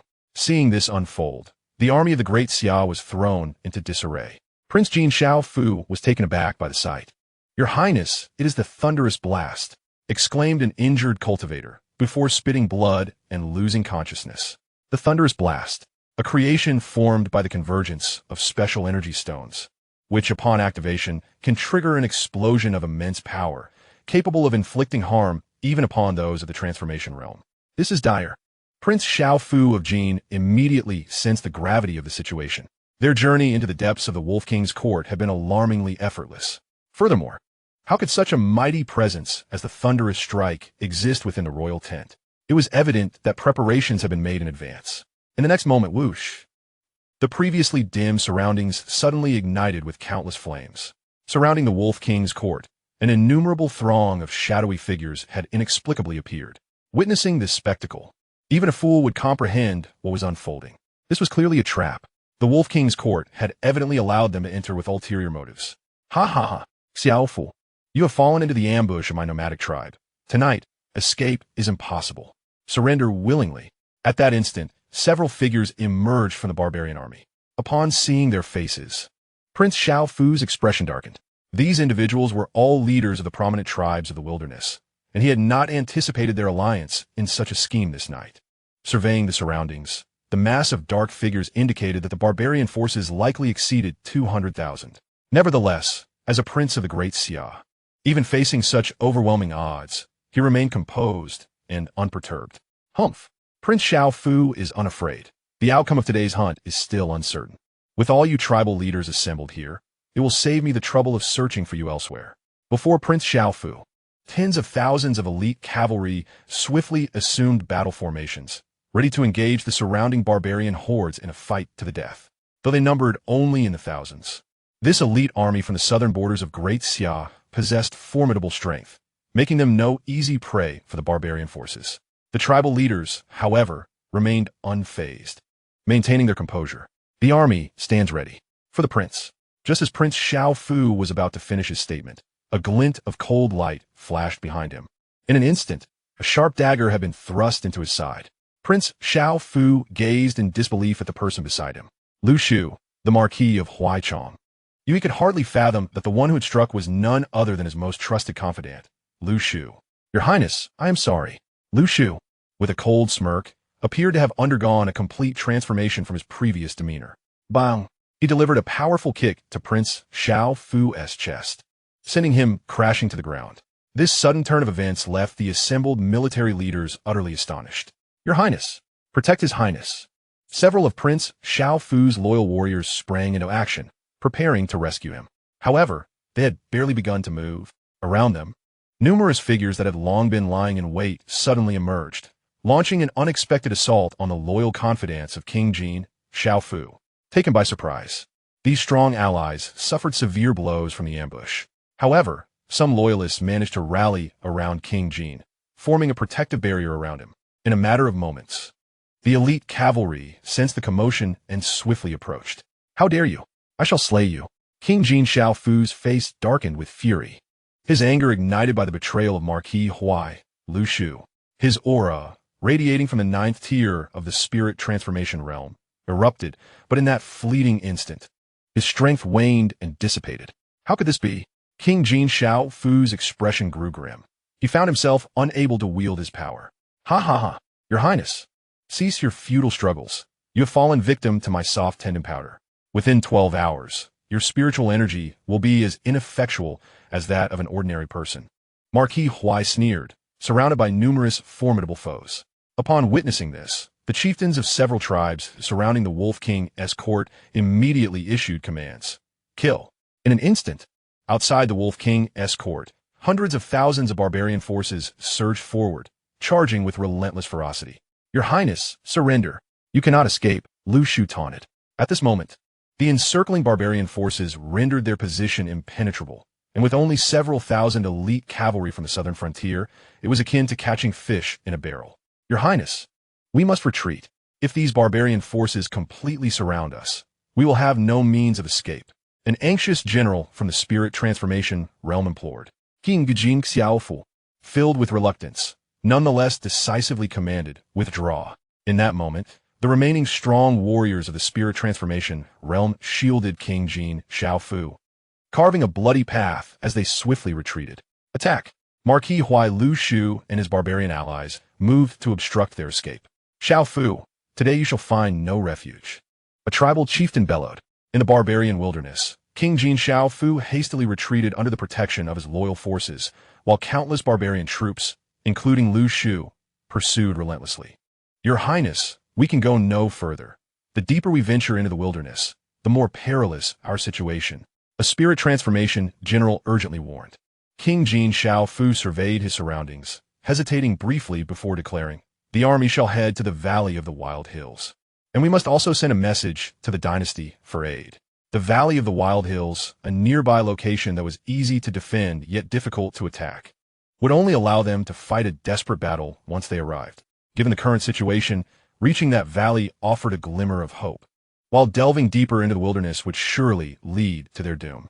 This was, regrettably, their only viable option. Shortly thereafter, King Jin Xiaofu had retreated into the valley of the Wild Hills. Upon seeing this, the barbarian forces ceased their pursuit, realizing they had fled to such a dead-end valley. The chieftain of the Jackal tribe, Yun Che, let out a cold laugh. Surround the valley. These fellows cannot hold out for long. The remaining chieftains of the tribes echoed his command. Chapter 35. Frequent movements in the borderlands. A letter from the king of Qin. Within the desolate Xiu Valley, as the barbarian forces encircled the valley's exterior, King Xiaofu of Jin also ordered his troops to occupy the crucial passages of the valley. To ensure their position, he deployed all the formidable weapons at his disposal, including thunderous explosives and exquisite bows, in secure areas. These armaments posed a significant threat to powerful beings of the spirit transformation realm. Deep within the valley, the prince's subordinate reported, before arriving at the Xiu Valley. I dispatched several elite scouts under the cover of night to convey our message back home. However, the barbarian forces are surely laying traps everywhere. We must first secure the valley. King Xiaofu replied calmly. At this moment, they found themselves trapped in the wilderness, far from the frontier cities of the empire. Even if reinforcements from the dynasty arrived, there remained the pressing concern of whether his troops could endure until help arrived. Xiaofu surveyed his surroundings. Countless soldiers lay exhausted on the ground. The frantic sprint following the battle had drained the soldiers of their energy, and many horses had collapsed along the way. He turned to a general of the spirit transformation realm beside him. Huang Xiu, how many men do we still have? Your Highness, there are still approximately 20,000 left. Huang Xiu reported immediately. Xiaofu's countenance darkened profoundly as he recalled today's devastating defeat, his mind drifting back to the face of Lu Shu, the Marquis of Huaichang. Lu Shu, Xiaofu mattered. The 50,000 elite cavalry that had come with him represented his most formidable army. Yet now, due to the betrayal of a traitor, they had suffered such a crushing defeat. Lu Shu had followed him loyally for over a decade, devoted to him and to the entire Xia Dynasty. His treachery was a blow that none had anticipated. Around them, the remaining strong warriors stood resolutely, evidently shaken by the turmoil ignited by the Marquis's betrayal throughout the southern military of Xia. Anger simmered within their hearts, yet they felt powerless to act. Your Highness, I am willing to infiltrate the barbarian ranks and slay Lu Shu. One said, I will go too. This scoundrel is despicable. He has caused the deaths of thousands of our brothers in the south. If we do not eliminate this beast, the spirits of the thousands who perished will find no peace. Even if it costs us our lives, let be for the sake of avenging this scoundrel. After a brief pause, the assembled warriors spoke in unison, revealing the fury that raged within the southern forces. Enough. Xiaofu immediately waved his hand, casting a glance at the formidable figures surrounding him, and then declared, I am fully aware of your sentiments. This Lu Shu shall not be spared by my hand. Our immediate priority is to fortify the valley and secure as much time as possible. We are left with merely 20,000 troops, and our forces have suffered significant losses, with more than half of our strength diminished. In the aftermath of the great battle, fatigue and hunger have begun to spread throughout the ranks. While the more powerful warriors may endure a while longer, will the ordinary soldiers. The following day, in the capital of the Great Xia Dynasty, a formidable master from the spirit transformation realm rushed towards the palace. When news of Prince Jin Xiaofu being betrayed and trapped in the depths of the wilderness by treacherous foes reached the court, the entire assembly was thrown into turmoil. What a cunning spy, who had managed to lurk within the borders of our Great Xia Dynasty for so long. The Marquis of Huaichang is utterly unforgivable. The Emperor, Xiao Tianwang, wore an expression of deep displeasure, quickly mobilized the armies from the southern regions, and hastened to the wilderness for rescue. Upon receiving this news, Emperor Xiao Tianhuang decisively made arrangements and summoned countless powerful allies to provide support. Your Majesty, although our Great Xia boasts a formidable military, the prince has ventured deep into the heart of the barbarian wilderness.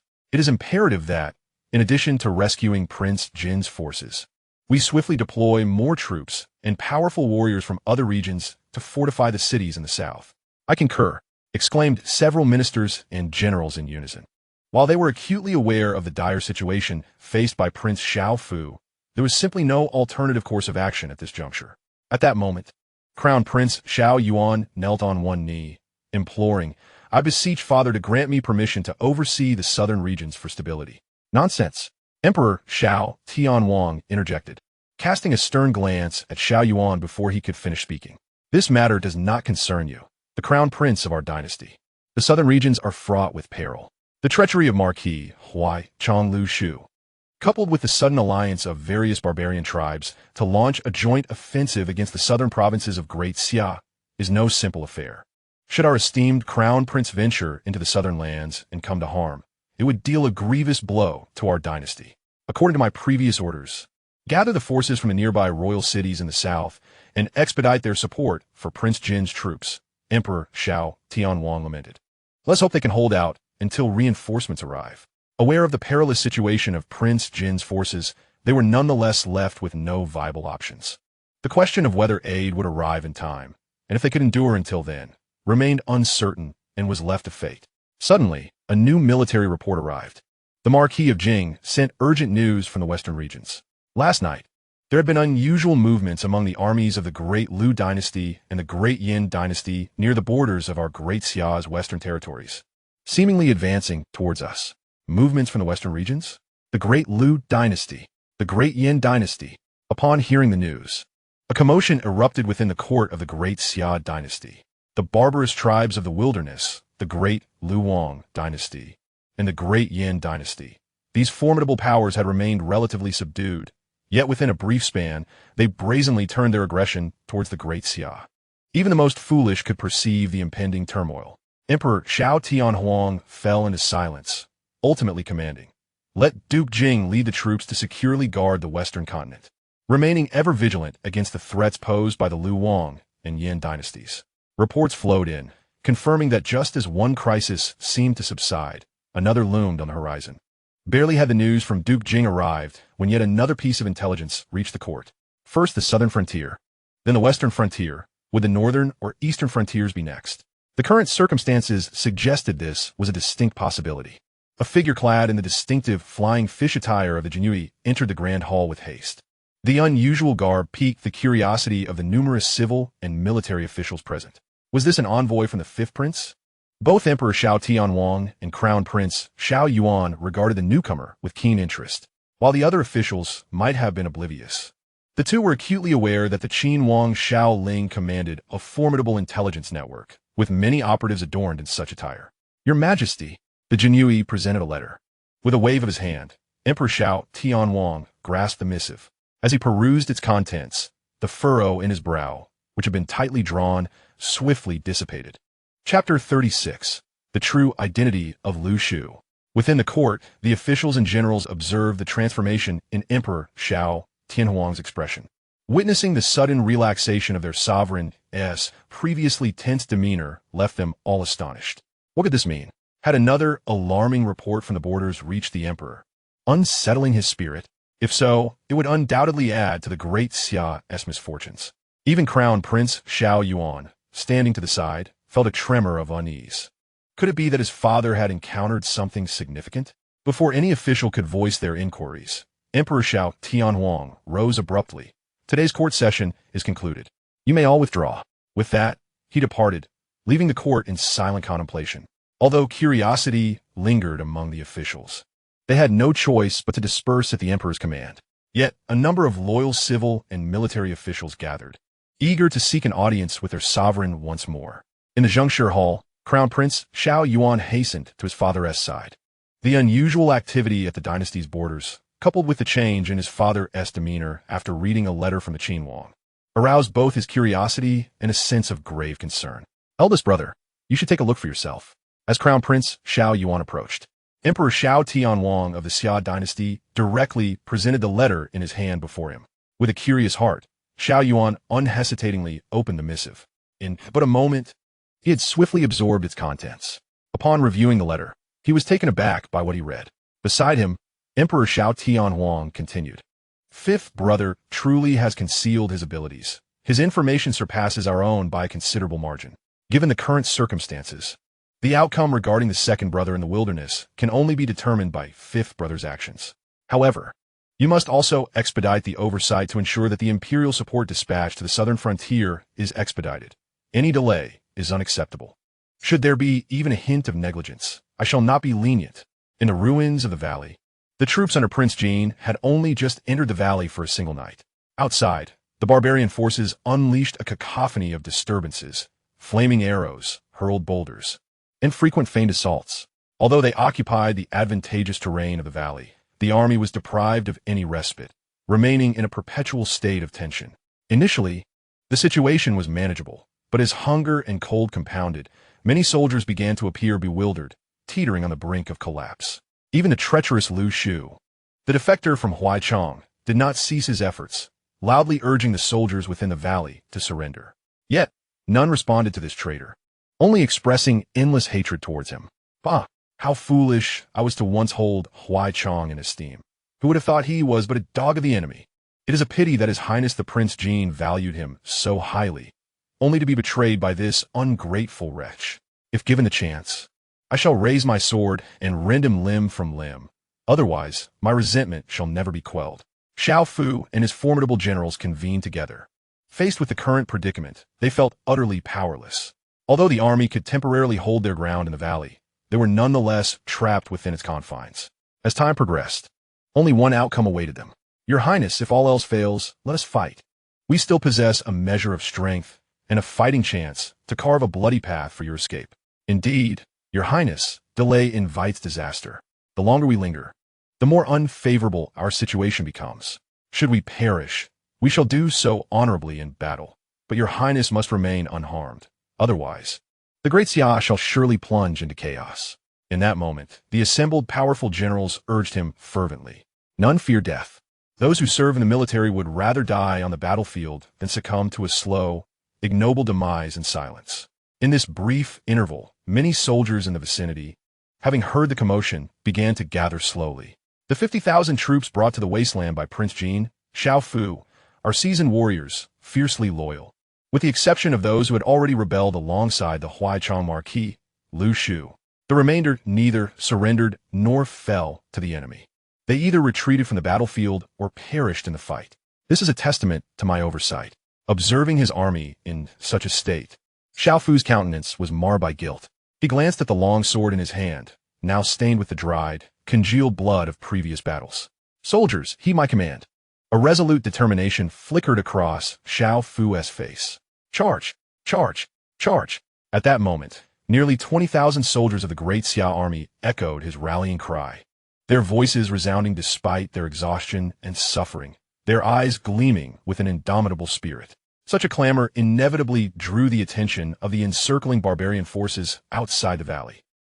It seems the troops of Prince Jean can no longer withstand the pressure and are preparing for a desperate fight, they scoffed. Even the most elite forces, when pushed to such extremes, become mere paper tigers, facing only a dead end ahead. The surrounding barbarian armies derided the sounds emanating from a valley. Troops, obey my command. Upon the emergence of the Great Xia forces, show no mercy. Soon, countless soldiers of the Great Xia army surged forth from the valley. The battle was imminent. Prince Jean, Xiao Fu, emerged from the valley, flanked by his formidable generals. Their appearance immediately caught the attention of the powerful figures among the barbarian tribes outside. Among the tribes, nearly 20 to 30 formidable warriors of the transformation realm charged forth, led by none other than Lu Shu, the Huaichang Marquis, along with several chieftains of the major tribes. Your Highness, surrender. Why seek further suffering? Lu Shu called towards Prince Jean, Xiao Fu. I demand an explanation, Lu Shu. Why have you chosen to betray me? Xiao Fu inquired, facing Lu Shu. Given the current situation, escaping was virtually impossible. Thus, in these final moments, he was desperate to understand why Lu Shu had turned against him. Without any hesitation, Lu Shu replied, Since your Highness wishes to know, I shall be forthright. I am Su Bo Guang, son of a Yin Yun king of the Daon dynasty. Many years ago, I secretly infiltrated the Great Xia Dynasty, drawing close to your Highness. Su Bo Guang, son of the Yun king of Daon? Upon hearing this revelation, Xiao Fu quickly grasped the implications. One intricate pawn the Daon has hidden. Who could have imagined that the most trusted subordinate would turn out to be a hidden agent of the Daon dynasty, even a member of the imperial family? Prince Jean, you may embark on your journey with peace of mind. Su Bo Guang scoffed. Chapter 37. The Savage Offspring. I am your father. Kill. With this command from Su Bo Guang, the chieftains of several barbarian tribes also issued their orders. Surrounding the desolate hills and valleys, the barbarian army numbered no less than 200,000. The outcome of a clash with a mere 20,000 remnants under Prince Jin was all too predictable. Prince Xiao Fu gazed at the oncoming barbarian horde, a bitter smile flickering in his eyes. Yet, soon this expression transformed into unwavering determination. Soldiers, charge! With this rallying cry, the 2,000 remnants surrounding him, undeterred by death, brandished their weapons and surged towards the barbarian forces. Father, even in death, I will never tarnish the glory of the Great Xia Dynasty. At that moment, the figures of his elder brother and third brother surfaced in Xiao Fu's mind. His fifth brother, though young, possessed formidable strength, far surpassing that of his second brother. In but a brief time, he had led his troops to successfully occupy a territory of the Daon dynasty while compelling the enemy into submission. In stark contrast, Xiao Fu found himself facing defeat among the weaker barbarian tribes, on the brink of death. Without further contemplation, Xiao Fu's resolute gaze met the countless foes charging towards him. Kill! Instantly, nearly 20,000 remnants of Great Xia clashed with the barbarian army, which outnumbered them tenfold. Damn it! Kill one to break even, kill two to profit. You barbarian wretches, I am your father. Come on, it's just death. In an instant, the battlefield erupted with the sounds of fierce combat. Though only 2,000 strong and suffering from hunger and cold, the soldiers, fueled by rage in their dire circumstances, unleashed a formidable fighting spirit. Dozens of barbarian soldiers had already encircled Prince Xiao Fu and his commanders. Xiao Fu, I shall eliminate you first, and then we will conquer the southern region. The Great Xia Dynasty will surely descend into chaos, Su Buoguang declared, viewing Xiao Fu merely as a fish on his chopping block, devoid of any chance for resistance. Young Master Yin, once we slay Xiao Fu and breach the southern territories of Great Xia, the Daon dynasty must honor its promises. Indeed, we cannot toil in vain. There must be an equitable exchange of interests. Several chieftains of the barbarian tribes echoed beside him. The Great Yong dynasty and the barbaric tribes of the wilderness are devoid of any territorial connection. The reason for their current alliance is undoubtedly rooted in mutual interests. Several major dynasties are restraining the Great Xia Dynasty, while the barbarian tribes, with the covert assistance of Su Buoguang entrenched in the southern outskirts of the Great Yong, aim to conquer the entirety of the southern territory. When the time comes, the southern lands will belong to the various tribes of the barbaric wilderness. Nearby, upon overhearing the despicable plot between Su Buoguang and the barbaric tribes to partition his Great Xia, a fierce anger enveloped his countenance. Xiao Fu, unyielding and resolute, fixed his gaze upon Su Buoguang and declared, You covet the southern lands of my Great Xia? I deem your aspirations nothing but a delusion. Though I may perish, my Great Xia is replete with valiant warriors. Your attempt to breach our southern territory is utterly futile. Su Buoguang, unfazed, resolved not to squander any more time. Attack! Eliminate Xiao Fu without delay to avert any unforeseen complications. After all, the Great Xia Dynasty still possesses formidable strength. In an instant, a dozen formidable foes surged toward Xiao Fu with lethal intent, faced with the overwhelming numbers and state of the barbarian legion. The outcome was all but predetermined once the conflict erupted.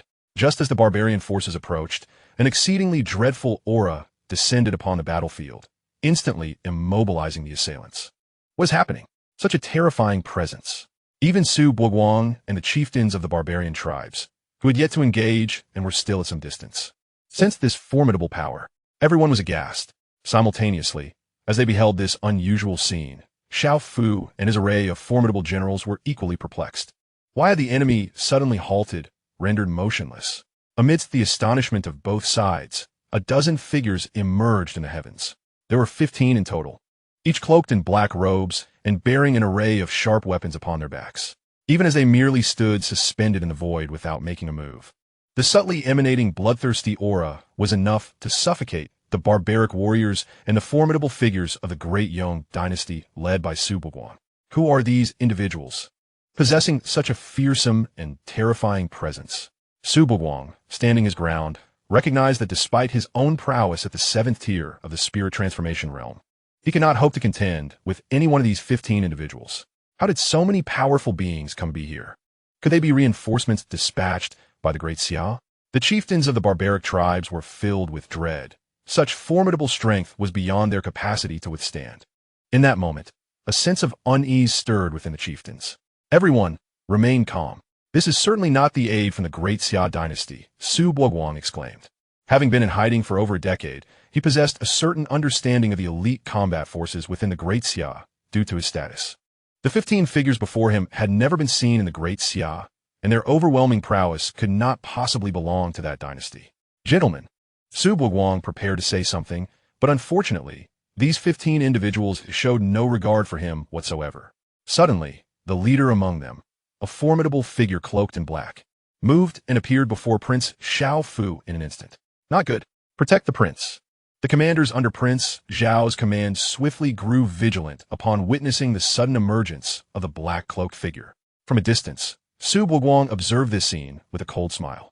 Initially, he had anticipated a rescue from the Great Xia, only to discover that yet another wave of formidable enemies had arrived. With so many powerful beings present, it seemed impossible for Xiao Fu to escape today. Before he could utter the final word, Su Buguang's expression froze. To his astonishment, the powerful black-cloaked figure actually bowed respectfully before Xiao Fu. I greet you, Prince of Jin. The individual's demeanor was exceedingly respectful, devoid of any indication of danger. How could this be? The situation had taken an unexpected turn. What he had presumed to be yet another wave of adversaries from the Great Xia turned out to be genuine reinforcements. Considering the Great Xia was currently under siege from multiple fronts, where had so many strong warriors come from? Xiao Fu, equally perplexed, inquired, "Who are you?" Chapter 38. The 18 riders of Yinyun arrive. The barbarians are defeated.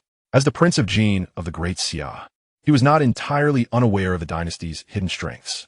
However, he had never encountered these 15 individuals, whose mere presence exuded immense power. Could they be the formidable trump card held by his father? While Xiao Fu pondered this, the black-cloaked man spoke in a deep voice. "Your Highness, we are the 18 riders of Yinyun, under the command of King Qin. We have come at the behest of King Qin to rescue you. We hope you will forgive us for any delays along the way." After receiving the orders from Xiao Ling, the 18 riders of Yinyun swiftly mobilized. They had journeyed rapidly from the Xianfeng domain of the Daong dynasty to the southern borders of the Great Xia, traversing the wilderness, even for beings of their caliber. Reaching this destination in such a short time was no trivial feat. The fifth brother of King Qin, Xiao Fu, gazed at the black-cloaked figure, his eyes filled with astonishment. His fifth brother was currently stationed in the Xianfeng continent of the Daong dynasty, in a standoff against the formidable forces of that dynasty. It was astonishing that he had dispatched such a substantial number of powerful warriors to aid him. "Thank you all," Xiao Fu said gratefully. His fifth brother's capabilities never ceased to amaze him.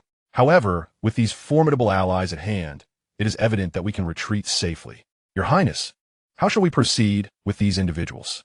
Yan Yi inquired, casting a glance at Xiao Fu. Xiao Fu, perplexed, responded, "Isn't retreat the plan?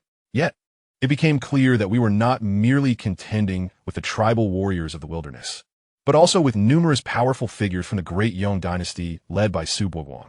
Moreover, there existed over 200,000 troops of the barbarians below. "Your Highness, they are but a rabble," Yan Yi asserted, recognizing the hesitation in Prince Jin Xiao Fu's eyes. "If your Highness desires, we can eradicate them entirely." The Yin Yun 18 riders, each a master of the Divine Mansion realm, could effortlessly vanquish these formidable foes and the vast barbarian army. With such assurance, Xiao Fu felt a wave of relief wash over him. Gazing at the assembled barbarian elites and Su Buguang, his eyes gleamed with murderous intent. He pointed directly at Su Buguang, declaring, "Spare that man, annihilate the rest." Upon receiving the command, Yan Yi turned to his comrades among the Yin Yun 18 riders. "By the decree of the prince, show no mercy." In an instant, the Yin Yun 18 riders sprang into action. As these formidable warriors joined the ranks of the Great Xia, a palpable gloom descended upon Su Buguang and the barbarian chieftains. Mere reinforcements cannot hope to overwhelm us," Su Buguang remarked to his fellow chieftains. "Let us all engage together. Our numbers, coupled with the 20,000 troops, are more than sufficient to wear them down." He continued, "Once we eliminate them, the Great Xia will suffer a far greater blow. This will not only affect the southern continent, but will also extend to the other regions of the Great Xia, which our tribes can certainly invade." Su Buguang's words ignited a fervor among the barbarian chieftains. "Indeed, let's all strike. Kill." The Great Xia Dynasty, vast and rich, was far more abundant than their barren lands, and Su Buguang's words unveiled considerable prospects for the barbarian tribes. With the mask of diplomacy torn asunder, failure to act Now, would spell doom once the Great Xia regained its strength. In an instant, the barbarian forces surged forward. The Yin 18 riders, cloaked in black, watched coldly as these so-called adversaries charged forth. He swiftly moved to the forefront, wielding a curved blade that shimmered with icy brilliance, and struck forward. A crescent arc of blade light effortlessly enveloped the 10 or so barbarian elites. Bang! A sudden explosion reverberated through the air, and the numerous formidable foes of the transformation realm scarcely had the opportunity to react before they were engulfed in a cloud of crimson mist. With a mere stroke of the blade, these formidable adversaries met their demise. This is a powerful presence at the divine abode realm. To so effortlessly annihilate a multitude of transformation realm warriors, including those at the late stage, one must possess the prowess of an entity beyond the transformation realm, a being of the divine abode realm. Such strength is indeed rare in the barren lands of the savages, where resources are scant and even those of the divine abode realm are exceedingly few. Unfortunately, the forces that had come to assault the army of Prince Jean lacked such formidable beings. Retreat. In that fleeting moment, the savage warriors hastily withdrew, unwilling to confront this overwhelming might. Su Buoguang, who had yet to engage in combat, turned and fled without a second thought. Yet where could he escape? At the instant Su Buoguang attempted to retreat, an oppressive aura enveloped him.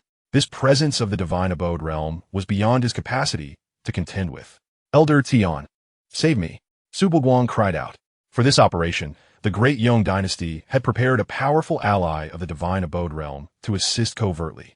And Elder Tian was that very being. Regrettably, Su Buoguang found himself suppressed by an immensely potent force, and there was no response from his surroundings.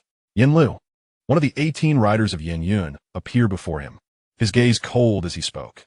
There was an old fellow of the divine abode realm hiding in the shadows, but unfortunately, he was slain before he could even reveal himself. This nonchalant remark plunged Su Buoguang's spirits into despair. If even the likes of Elder Tian had perished, what fate awaited him? A mere transformation realm cultivator. Seeing no means of escape, Su Buoguang resolved to self-destruct. The consequences of falling into the hands of Prince Jean would be unimaginably dire. However, he lacked the capability to detonate himself in the presence of a divine abode realm being. Yin Lu seized Su Buoguang with a single hand, exerting his power to suppress the force of his impending self-destruction, effectively controlling his entire being. The prince has commanded that you shall not die so easily, Yin Lu remarked coldly. On the battlefield, with the addition of the 18 riders of Yin Yun, the so-called savage warriors found themselves utterly incapable of resistance and were swiftly subdued. As for the over 200,000 savage troops, the dreadful onslaught began to descend. Around the battlefield, numerous terrifying assaults carved deep trenches, ensnaring all the barbarian soldiers along with the troops of the Great Xia Dynasty within. Countless blades danced within, mercilessly reaping the lives of these savage marauders. I surrender. Spare me. Demon, these are indeed fiends from hell. God of the wilderness, save me. Chapter 39. The Decree of Annihilation. In less than half an hour, an eerie silence enveloped the scene. Over 200,000 barbarian troops, from the tribal chieftains to the ordinary soldiers, had perished without a single survivor, all ruthlessly slaughtered. The ground was awash with blood, streaming into the trenches carved by the onslaught. In a brief span, it had coalesced into a thick river of sanguine hue, exuding a pungent odor. More than 20,000 soldiers of the Great Xia stood frozen in place.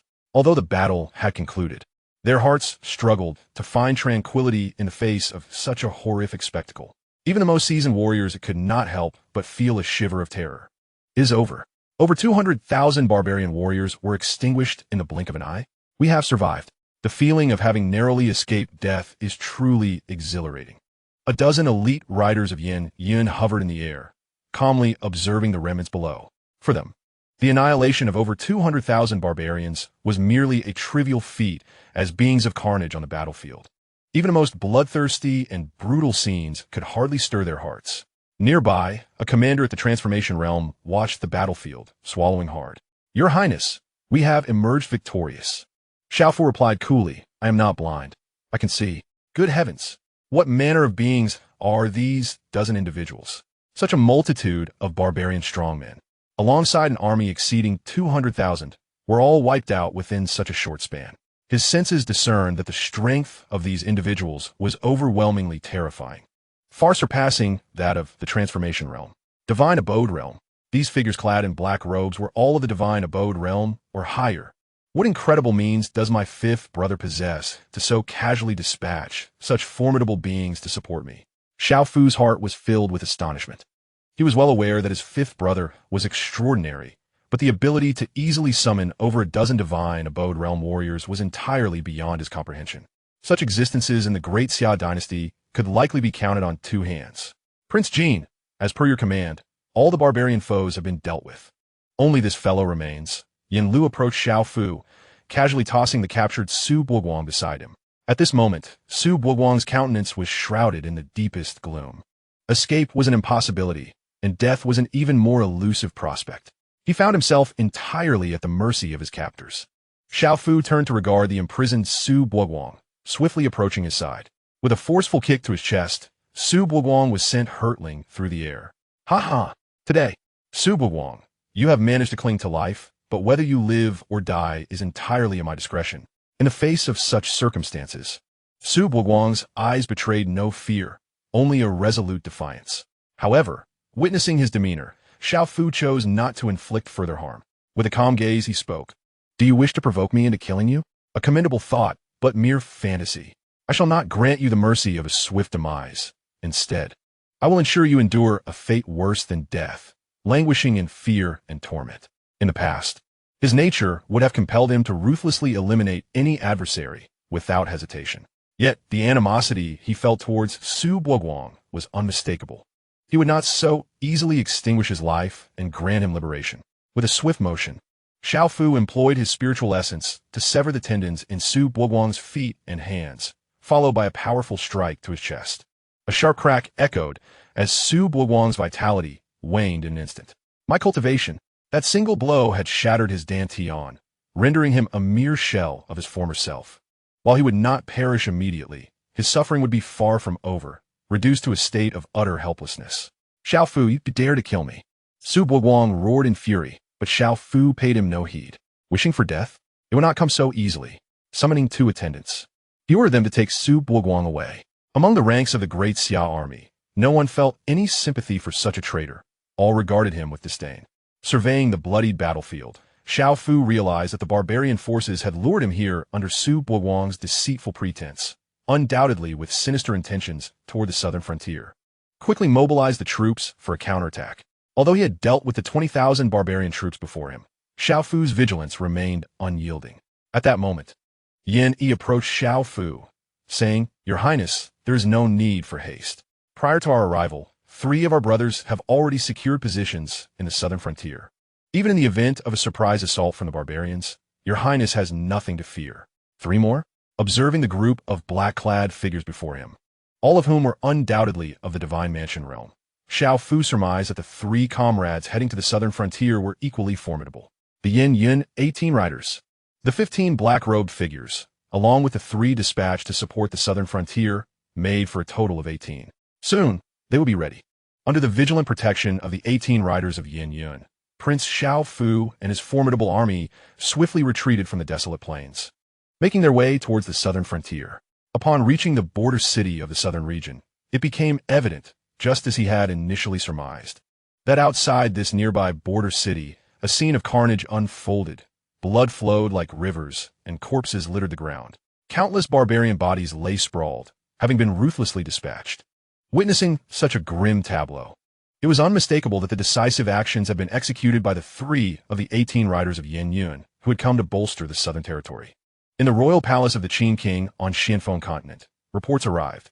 My lord, we have received correspondence from the 18 riders of Yin Yun. Prince Jin has been rescued. The barbarian forces, numbering between 200 to 300,000, were thoroughly suppressed without leaving a single survivor. Prince Jin has now escaped from peril and has been successfully escorted into the city of the southern region, where the 18 riders await your next command. The vice envoy of the Jinyui, Bai Hu, delivered the news. Upon hearing this, the flicker of anxiety in Xiao Ling's heart dissipated. The prowess of the 18 riders was beyond question. 18 powerful warriors of the Divine Mansion realm united could pose challenges even to the Daiyong dynasty, which held comparable strength to the Great Xia. However, dealing with the relatively weaker barbarians of the plains should present no considerable difficulty. His greatest concern had merely been whether they would arrive in time. Yet, it now appeared that with Prince Jean out of danger, the troubles in the southern region were no longer worrisome. Congratulations, host, for successfully annihilating over 300,000 barbarians. Successfully triggered the Barbarian Extermination Order. Reward obtained. 1 character summoning card. Barbarian Extermination Order. The barbarian tribes of the plains are notorious for their plundering and brutality. Suppress and cleanse them within the stipulated time frame. Task duration, 7 days. Task reward. Execute a ruthless suppression of the barbarians within the specified time, and upon completion, receive a corresponding rating, with higher levels yielding more substantial rewards. Chapter 40. The Qiyu Tribe, Barbarian Khan. A sudden system task of the Barbarian Extermination Order brought an unexpected delight to Xiao Ling. Initially, he had no intention of pursuing the barbarian tribes too aggressively, as his primary opponent was the Yong Dynasty. However, it appeared that the Yong Dynasty would not be taking any action in the immediate future. With time to spare, it would be more productive to engage with the barbarian tribes and stretch his legs. Although 7 days was a tight schedule, it was still ample time. Xiao Ling had already formulated an excellent plan in his mind. With a thought, he utilized the character summoning card he had just acquired. System. Use the character summoning card. Congratulations, host, summoning successful obtained. Before long, news of the defeat of hundreds of thousands in the army rapidly spread among the various tribes of the barbarian plains. The moment this news emerged, in that instant, a profound panic erupted among the once eager and hopeful denizens of the wilderness. Deep within the expanse of the wild stood a vast and imposing tribal encampment.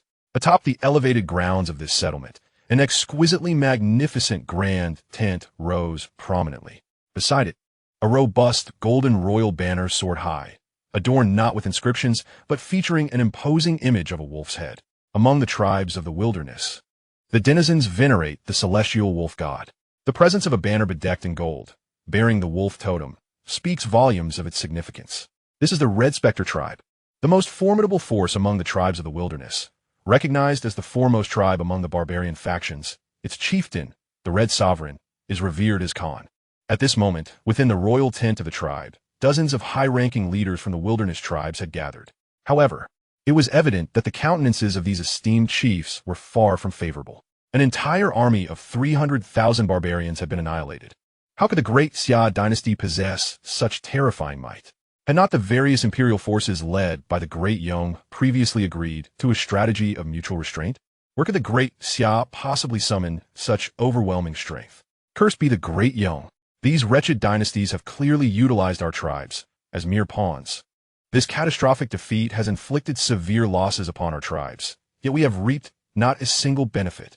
Such indignation is unbearable. Voices of outrage echoed among the tribal leaders, each face reflecting profound anger.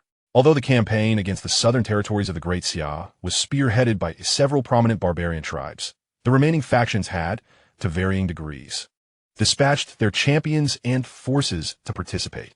Now, with the entire contingent decimated, the losses endured by the tribes were considerable. Khan has arrived. A voice resounded, instantly silencing the tumultuous tent. A robust, middle-aged man ascended the throne, his formidable stature accentuated by a tiger skin draped around his waist. His visage emanated an air of pride and authority, the aura exuding from him instilling a palpable pressure among the assembled tribal leaders. The barbarian Khan, the Red Sovereign. Salutations to Khan Red Sovereign. The leaders of the various tribes respectfully bowed in his presence. Although the tribes did not possess a singular sovereign like an imperial dynasty, the title of Khan held equivalent reverence among the barbarians. Let us dispense with formalities. The Red Sovereign gestured dismissively. I'm already aware of the events in the Hill Valley. We have overestimated the strength of the Great Yong and other dynasties, while simultaneously underestimating the Great Xia Dynasty. The words of the Red Sovereign, though succinct, were abundantly clear.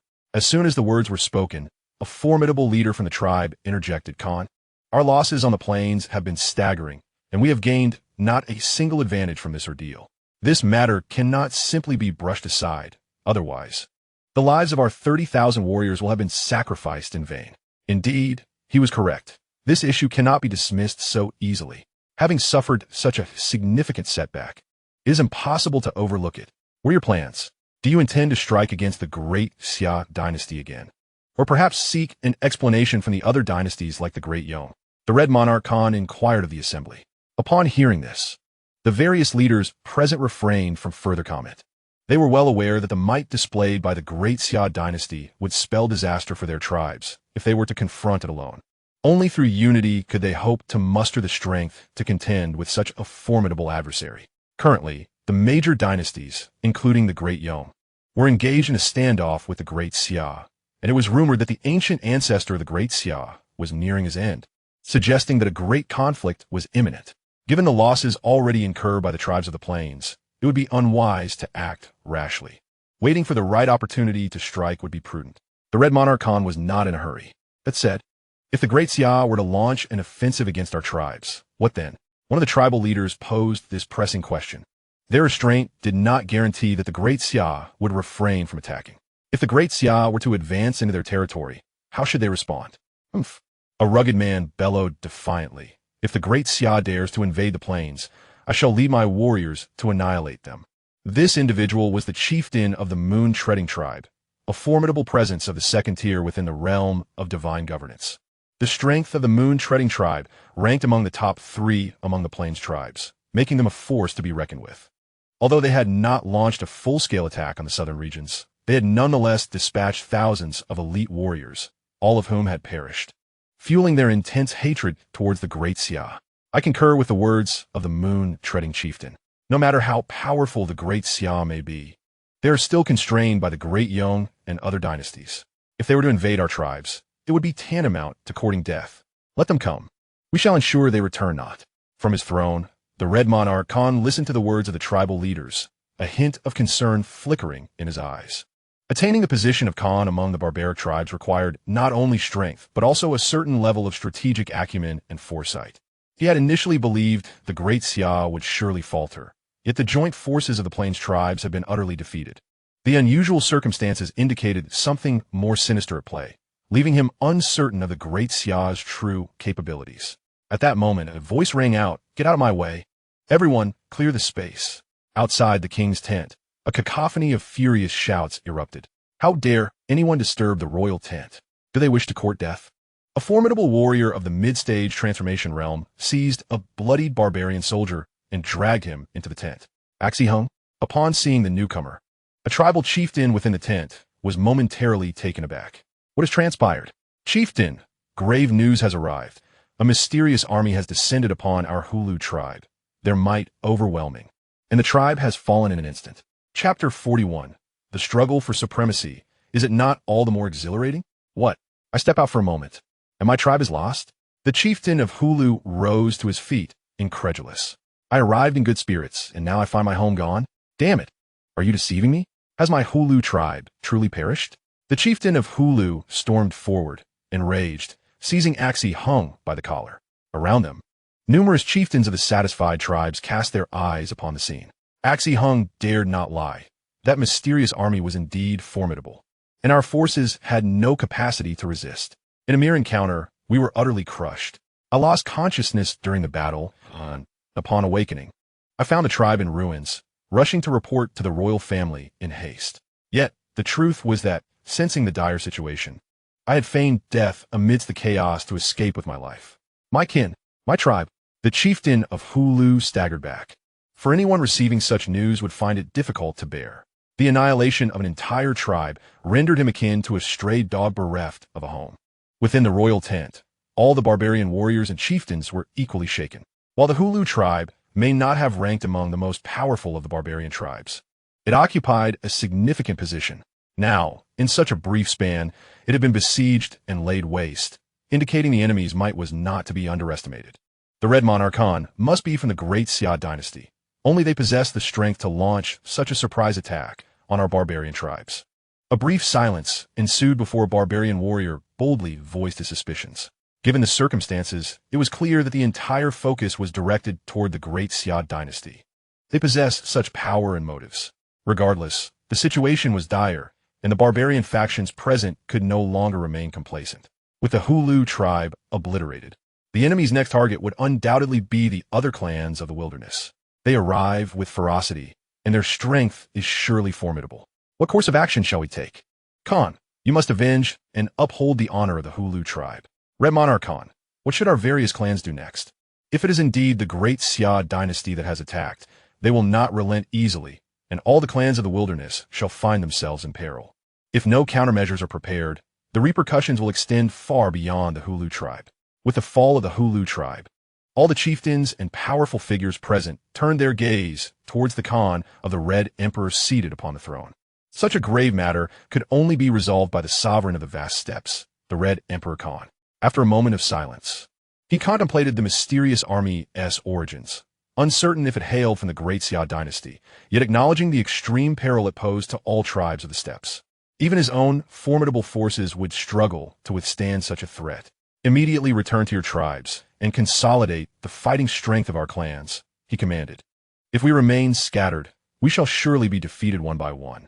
Our most urgent task is to unite our warriors for when the time comes. That mysterious army shall be met with formidable resistance. Upon hearing these words, the chieftains and strongmen present grasped the gravity of the situation. Without a moment's hesitation, they promptly departed from the royal court to make suitable arrangements within their tribes. In the Great Xia Dynasty, within the imperial palace, the crisis in the southern territories had been averted. Emperor Xiao Tianwang, holding a letter from the southern region, felt a weight lift from his heart. However, the contents of the letter also revealed the extraordinary prowess of his fifth son, boasting a total of 18 formidable beings at the Divine Mansion realm. In the entire history of the Great Xia Dynasty, such a number of Divine Mansion existences had never been amassed. Indeed, with these 18, many neighboring dynasties would find it difficult to contend against them, and obliterating a relatively ordinary dynasty would pose no challenge. Emperor Xiao Tianwang glanced at his son, Crown Prince Xiao Yuan, but discerned no unusual expression upon his face. Unlike other sovereigns, he did not intend to idly watch the royal succession struggle unfold. This matter required careful management, lest it incite turmoil throughout the Great Xia Dynasty. Turning his attention back to Crown Prince Xiao Yuan, he said, Elder brother, the Queen's birthday approaches. Please make the necessary arrangements for our vassal kings to conclude their affairs and gather in the imperial city for a proper celebration. Xiao Yuan paused for a moment, then bowed, replying, I shall obey your command. As the Crown Prince, he understood the profound implications of the Emperor's directive. In the following days, the tribes of the wild steppes were engulfed in chaos. A mysterious army, its identity unknown, traversed the wilderness, leaving devastation in its wake. Wherever this formidable force appeared, numerous tribes of the wild steppes suffered catastrophic blows. Despite the fierce resistance of these tribes, they faced tremendous losses. The distant sounds heralded an immediate retreat. At the Xianxia Island, within the royal palace of the Qin King, Xiao Ling held a letter from the imperial city. The letter conveyed the news of the upcoming birthday celebration of the Empress, inviting all the vassal kings of the dynasty to return to the imperial city for the occasion. Although his departure from the capital for the coming-of-age ceremony had not been long, it was indeed time for him to make a visit. Furthermore, with the expansion of his influence, despite the apparent tranquility and celebration in the court, subtle disturbances had inevitably begun to stir beneath the surface. Though he resided at the border of the dynasty, the reach of the Jinyui had already permeated within and beyond, allowing him to be well informed of many matters. A retainer from the royal mansion approached. Your Highness, 20 exotic beauties have been sent from the south frontier. How shall we arrange them? The south frontier? His second brother was indeed thoughtful. Xiao Ling suddenly recalled that during his coming-of-age ceremony, his brother Xiao He, the Jin King, had promised to present him with numerous exotic beauties. He had not anticipated that his brother would genuinely follow through. Xiao Ling glanced at Lin Rotor beside him, who wore a slight frown, a hint of melancholy appearing on her face. Rower, Xiao Ling said softly. She quickly came forward and slightly bowed. Your Highness. Having served Xiao Ling since childhood, their master-servant relationship was deeply rooted, even though the arrival of the 20 exotic beauties left her feeling somewhat desolate. She would never overstep her bounds. You have accompanied me for many years and are familiar with my temperament. I entrust the management and training of these 20 individuals to you. After traversing more than a decade in this world, he had already indulged in all the pleasures afforded by his status as a prince. Now, with a system at his disposal, his aspirations were no longer confined to mere indulgences. Conquering the world, was that not a far more exhilarating pursuit? Chapter 42, Reciprocity.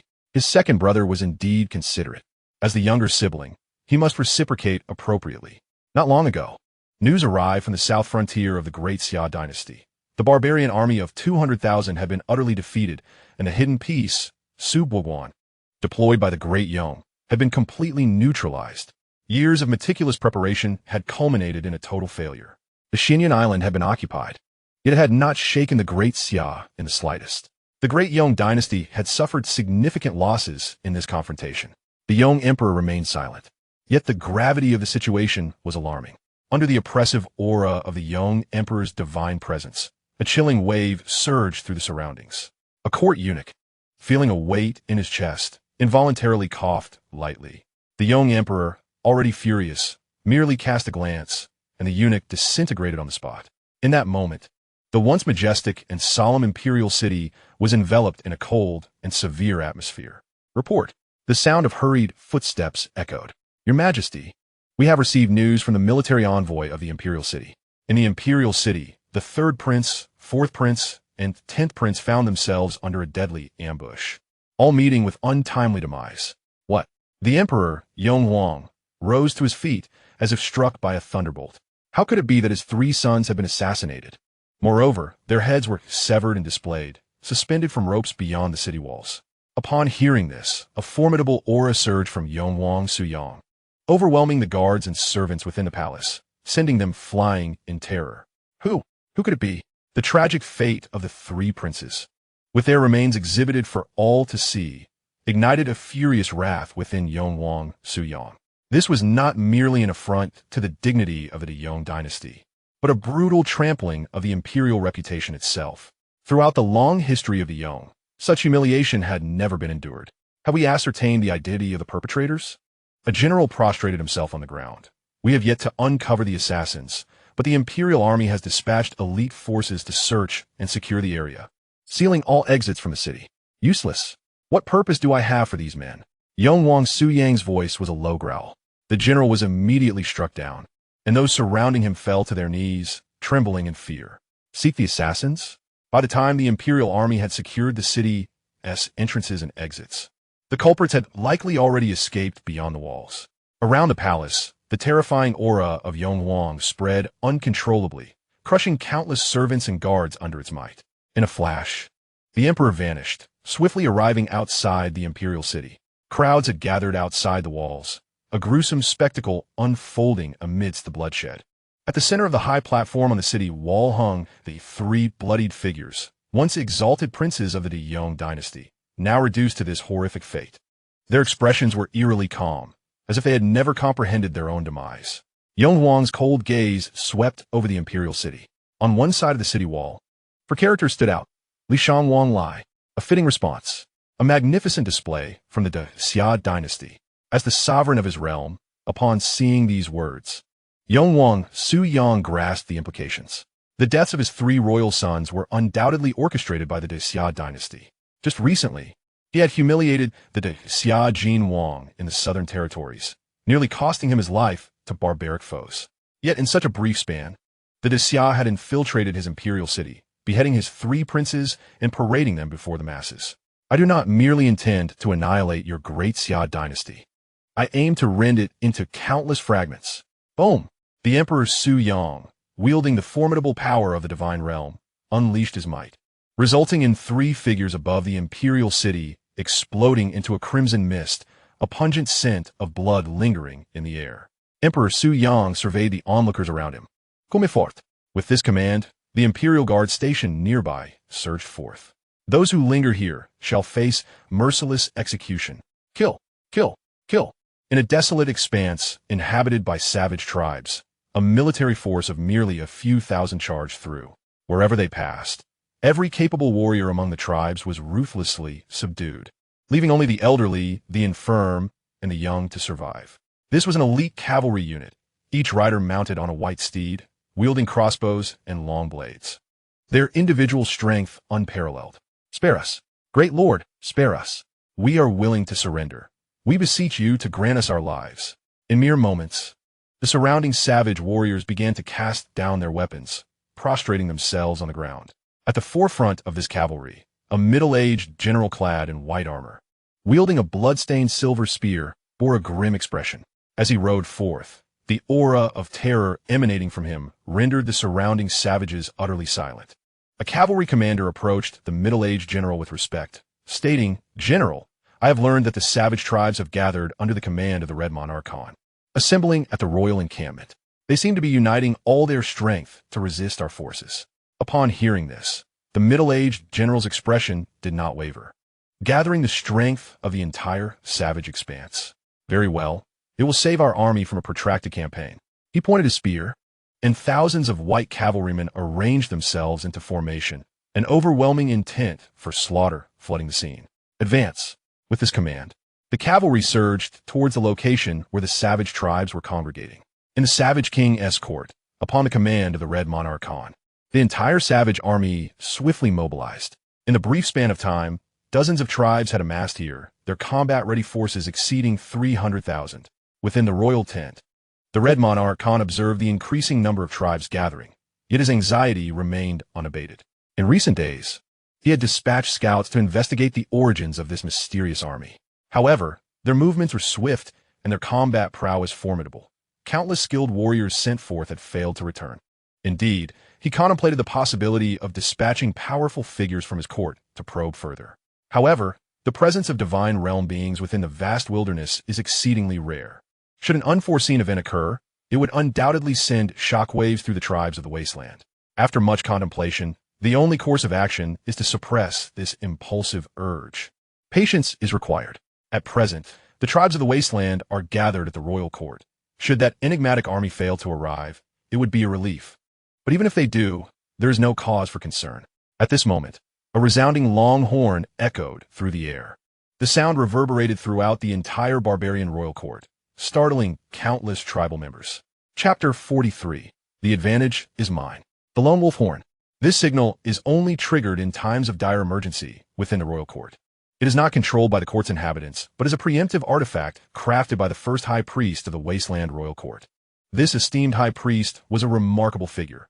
Under his leadership, the entire barbarian clan gradually transformed from weakness to strength. It is rumored that he was a powerful being of the Dharma aspect realm, yet after nearly a millennium of development among the tribes, this revered high priest has long since vanished from sight. The Dharma aspect realm, not only within the wasteland tribes, but even among the dynastic forces surrounding the wasteland, such a formidable presence is utterly absent. Otherwise, the tribes would not be confined to the resource-scarce wasteland. Upon hearing the horn sound, the Khan of the Red Monarch could no longer remain seated. He vanished from the royal tent in an instant. What is happening? Why has the lone wolf horn sounded so suddenly? Who knows? This horn has lain silent for over a century, and yet today it has unexpectedly produced such a startling phenomenon. The lone wolf horn is intended for the court's alertness whenever the royal court faces immense danger. This horn will sound. Could it be due to the mysterious army that has recently swept through the wasteland? Suddenly, some tribal members began to ponder this very question. Currently, a mysterious army is rampaging across the wasteland, attacking various tribes, which is precisely why they have gathered here. The sounding of the lone wolf horn unequivocally directs suspicion towards this enigmatic military force. Above the royal court, the expression of the Khan of the Red Monarch grew grave. As a sixth-tier being of the divine realm, his perceptive abilities are far beyond those of ordinary warriors. Through his senses, he detected an earth-shattering commotion emanating from the eastern part of the royal court, accompanied by a multitude of immensely powerful auras. It is likely that the army is drawing near to the royal court. The Khan murmured to himself, in this wasteland, the only entity capable of instilling such a profound sense of crisis is undoubtedly the mysterious army that recently appeared. A decree was issued, commanding the various tribal leaders to swiftly gather their formidable forces in the eastern expanse of the royal court. At the command of the Red Emperor Khan, all the gathered warriors in the royal court mobilized, hastening to assemble in the designated eastern position as instructed. Shortly after the Red Emperor Khan's order was conveyed, the sound of thundering hooves resonated from the eastern side of the royal court. The once barren and desolate plain was stirred into a whirlwind of yellow dust, shrouding the sky in a somber haze, though a considerable distance remained. The overwhelming presence of the approaching force sent tremors of unease through the assembled armies at the east of the royal court. Was this the mysterious army that had ventured into the wasteland? Such a terrifying aura. It was almost stifling. Under such pressure, one could barely stand firm. while the steeds of the tribal soldiers grew restless, as if confronted by some terrifying entity, trembling and difficult to control. Before the enemy even made a move, chaos had already unraveled on their side. Observing this disarray, the strong leaders of the tribes unleashed their own imposing auras to stabilize the tumultuous situation. What manner of army is this? The Red Emperor Khan's expression darkened. Even his most elite Celestial Wolf Legion had never possessed such formidable might. Soon, as the two forces drew nearer, a cavalry entirely composed of white steeds came into view. White cavalry! How astonishing it was to behold such a multitude of white horses. As this army advanced, the tribal factions could discern the features of the approaching force. However, they were astounded to realize that this enigmatic army consisted of merely 3,000 to 5,000 soldiers. Only a few thousand? Is this some sort of jest? I had anticipated a grander force, yet it amounts to merely a handful. With such numbers, even if they were strong, how could they pose a significant threat? Upon realizing the size of the enemy contingent, the initial panic among the tribes subsided considerably in a matter of moments. Yet, the Red Emperor Khan's gaze remained fixed upon the approaching forces. Despite their modest numbers, every one of those several thousand cavalrymen was of a caliber above the late stages of bone refinement. Particularly, the middle-aged general clad in white armor, standing resolutely at the forefront of his army, emanated an astonishingly powerful aura. The Red Emperor Khan, in that brief span of time, had already discerned the level of the enemy's cultivation. 5th rank of the Divine Mansion realm. Although this was a rank lower than his own, he sensed an intensely perilous aura emanating from the commander. Who approaches us? Quickly declare your names. In the midst of the barbarian court, a formidable figure in the late transformation realm soared into the air, shouting towards the phalanx of several thousand white-clad cavalry. Before them, a middle-aged armored general fixed his gaze upon the challenger. With merely a glance, he instilled a profound tremor in the heart of the barbarian expert, who was instantly suppressed by an overwhelming aura, crashing to the ground. Xiao Ling, a stalwart under the command of the Great Xia Dynasty, emerged with a resonant and powerful voice. Currently, if one were to identify the most captivating figure among the surrounding kingdoms, it would undeniably be the Qin of Great Xia. Having barely reached adulthood, he swiftly commanded his forces to conquer the Xianfeng continent of the Daon dynasty, annihilating its elite army of 500,000 and slaying the formidable Qi Tianwang of the Divine Mansion realm. It was truly unexpected that Great Xia would dispatch a 5th-tier expert of the Divine Mansion realm to serve under the Qin. This alone illustrated the immense foundation of the Great Xia Dynasty.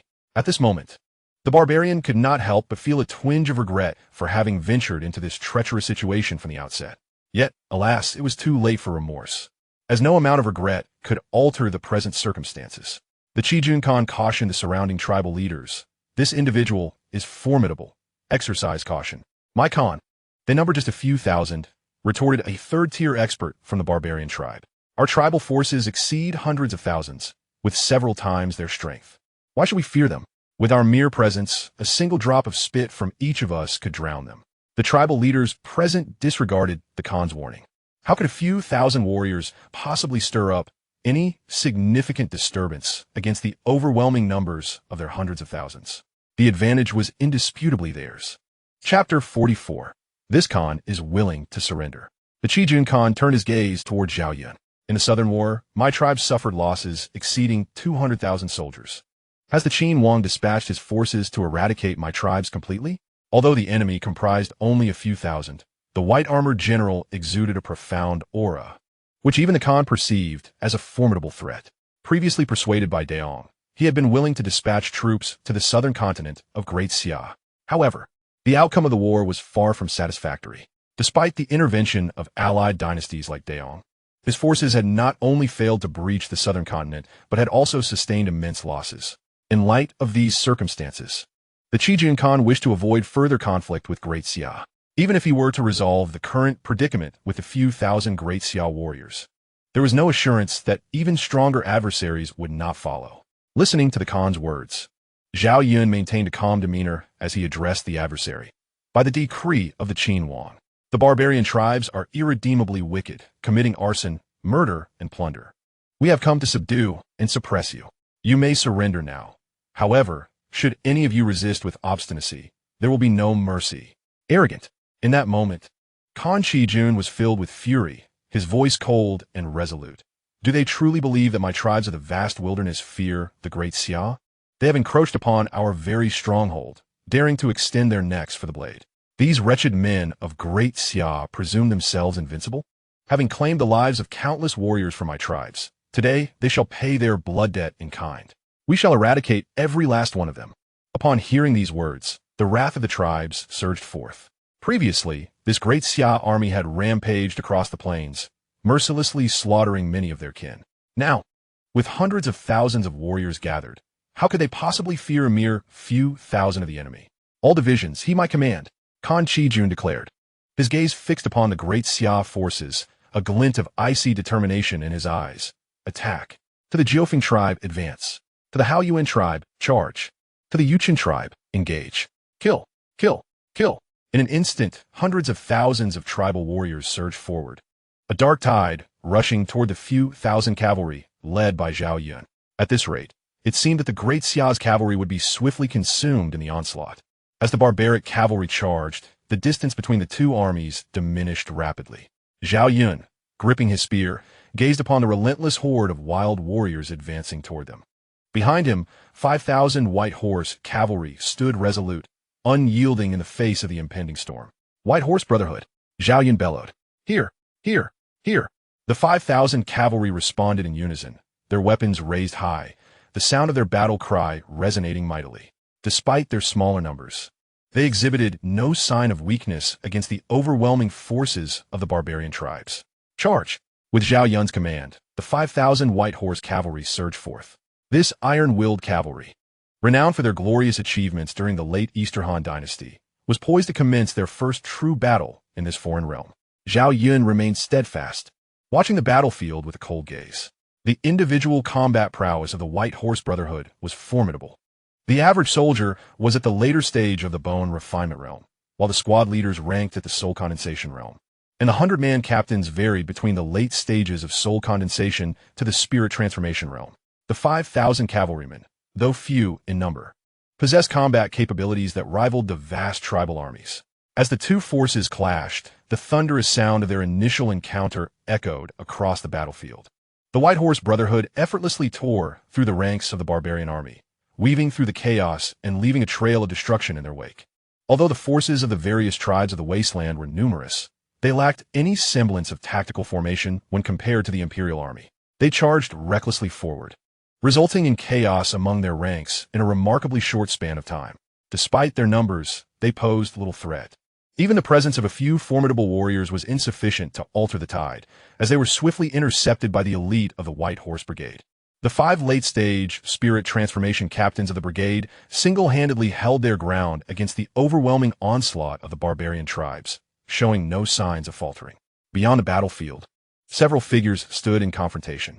Xiao Yun stood alone, facing the formidable Qijun Khan of the Wasteland tribes, along with 4 powerful beings from the Great Tribes, all at the spirit realm. In just a moment's glance, the forces of the Wasteland displayed signs of despair and impending defeat, compelling the Khan and his allies to act. The combat prowess of the 5,000 White Horse Cavalry was evidently far superior to what they had anticipated. They resolved to strike together and swiftly eliminate this enemy general. In light of this situation, the disarray of the Wasteland forces became inconsequential, as long as they could vanquish the mightiest general of the Great Xia. The combined strength of the Spirit Realm warriors would render the thousands of White Horse Cavalry ineffective. With a swift movement, Qijun Khan surged forward, closely followed by the 4 Spirit Realm warriors. Observing this, Xiao Yun brandished his long spear and leapt into the air. In an instant, 6 figures hovered in the heavens, with Xiao Yun positioned centrally, encircled by the Khan and the 4 Spirit Realm warriors. Kill, commanded Qijun Khan, conjuring a long blade of spiritual energy and directing it forcefully toward Xiao Yun. The other 4 Spirit Realm beings launched their brutal assaults simultaneously, employing their formidable abilities to bombard Xiao Yun without mercy. Under such a concentrated barrage, there was no room for retreat. In that fleeting moment, Xiao Yun's gaze sharpened. With a sweeping motion of his silver spear, he shattered the incoming attacks, the residual force repelling them entirely. In the blink of an eye, he targeted 2 of the Spirit Realm warriors from the barbarian tribes and thrust his spear forward. The strike pierced the void with such swiftness that the 2 warriors had no time to react. Boom! accompanied by the eruption of blood mist. The two spirit realm warriors from the wasteland tribes fell lifelessly. How could this be? The expressions of Qijun Khan and the two remaining spirit realm warriors turned to terror. In the span of a mere heartbeat, they had lost two of their own. Kill! Kill! Kill! In the tumultuous battlefield below, the 5,000 white horse riders advanced as if traversing an uninhabited realm, their formidable assault rendering the vast tribal forces utterly defenseless. Zhao Yun, with a swift motion, targeted the trio once more. Alarmed, the three sensed the imminent danger and dared not show any sign of complacency. Alas, they were still a step too late. The silver-white spear flashed, and one more third-tier divine realm warrior was caught off guard, his chest pierced cleanly through. Such a decisive strike marked the demise of another divine realm expert. What a farce this was. With just two moves, the opponent had annihilated three divine realm warriors. A display of power that exceeded their wildest imaginations. The moment Zhao Yun's gaze fell upon them, an icy chill enveloped the two. "I am willing to surrender," declared one of the fourth-tier tribal strongmen, aside from Kan Qijun, who immediately expressed his capitulation. Infuriated, Kan Qijun's expression darkened. He had initially believed that sheer numbers could contend with the enemy, but he soon realized the folly of his assumptions. A glimmer of cold light flickered, and Kan Qijun felt an icy sensation at his brow. Gazing into Zhao Yun's calm eyes, he understood that with but a thought, his life could be extinguished. The mighty Khan of the Plains found himself in a position of utter helplessness. "I am willing to surrender." Chapter 45. All Tribes of the Plains. Skilled in song and dance with Kan Qijun's surrender, the complete defeat of the barbaric tribes was sealed. The hundreds of thousands of warriors from the various plains tribes laid down their arms and capitulated. In the throes of defeat, many among the barbarian ranks wept tears of joy at the prospect of surrender. The white horse riders loomed like a legion risen from the depths of hell. They were a nightmare, a catastrophe, a manifestation of malevolence. For many, surrender was a form of liberation. The fierce battle, though not protracted, resulted in nearly 100,000 casualties among the tribal forces under the iron-fisted onslaught of the white horse riders. The 5,000 riders were akin to a meat grinder, instilling terror in those who prided themselves as warriors of the plains. Zhao Yun sheathed his silver-white spear and turned to Kan Qijun. "Kan Qijun, draft the surrender proclamation immediately and accompany me to Xiantian continent to meet His Highness, the Qinhuang." "Please wait a moment, General Zhao. I shall make the necessary arrangements forthwith."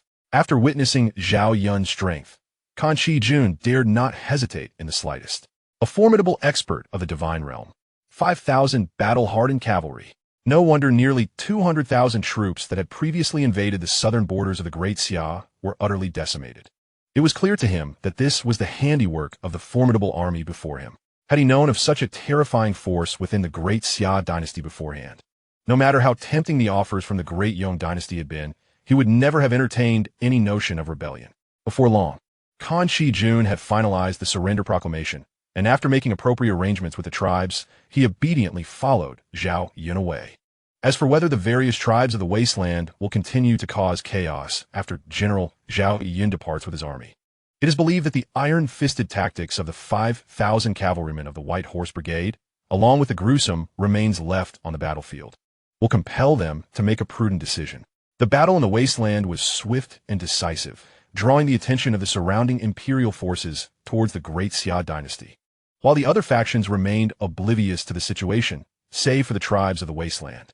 On Xianfeng continent, since its occupation by the Great Xia, the Daong Dynasty has remained eerily silent, with only formidable troops stationed on the adjacent Shaki continent, seemingly uninterested in reclaiming the lost territory. In the Qin King's palace, a court attendant reported, "Your Highness, General Zhao has returned from the wasteland and is presently awaiting your summons outside the palace." "Allow him to enter," Xiao Ling commanded promptly. The general in question was, of course, Zhao Yun. He had not anticipated that Zhao Yun's return would be so swift. Previously, upon triggering the Kill Barbarian order, he had obtained a character summoning card, which naturally yielded Zhao Yun, along with his 5,000 cavalrymen of the White Horse Brigade, a top-tier general, accompanied by one of history's most esteemed cavalry units. Without a moment's hesitation, Xiao Ling dispatched him to the southern border of the Great Xia Dynasty, enabling him to confront the barbarian tribes of the wasteland with utmost urgency. It had been merely 4 days since his deployment, and now that he had returned, It was evident that he had achieved considerable success. Before long, Zhao Yun, clad in white armor, strode into the palace and approached Xiao Ling with swift steps. Kneeling on one knee, he respectfully declared, "I am Zhao Yun, here to pay my respects to the Qin king." The Qijun Khan, who accompanied him, promptly followed suit, kneeling without hesitation. He had heard of the Qin king's illustrious name, but had yet to meet him in person.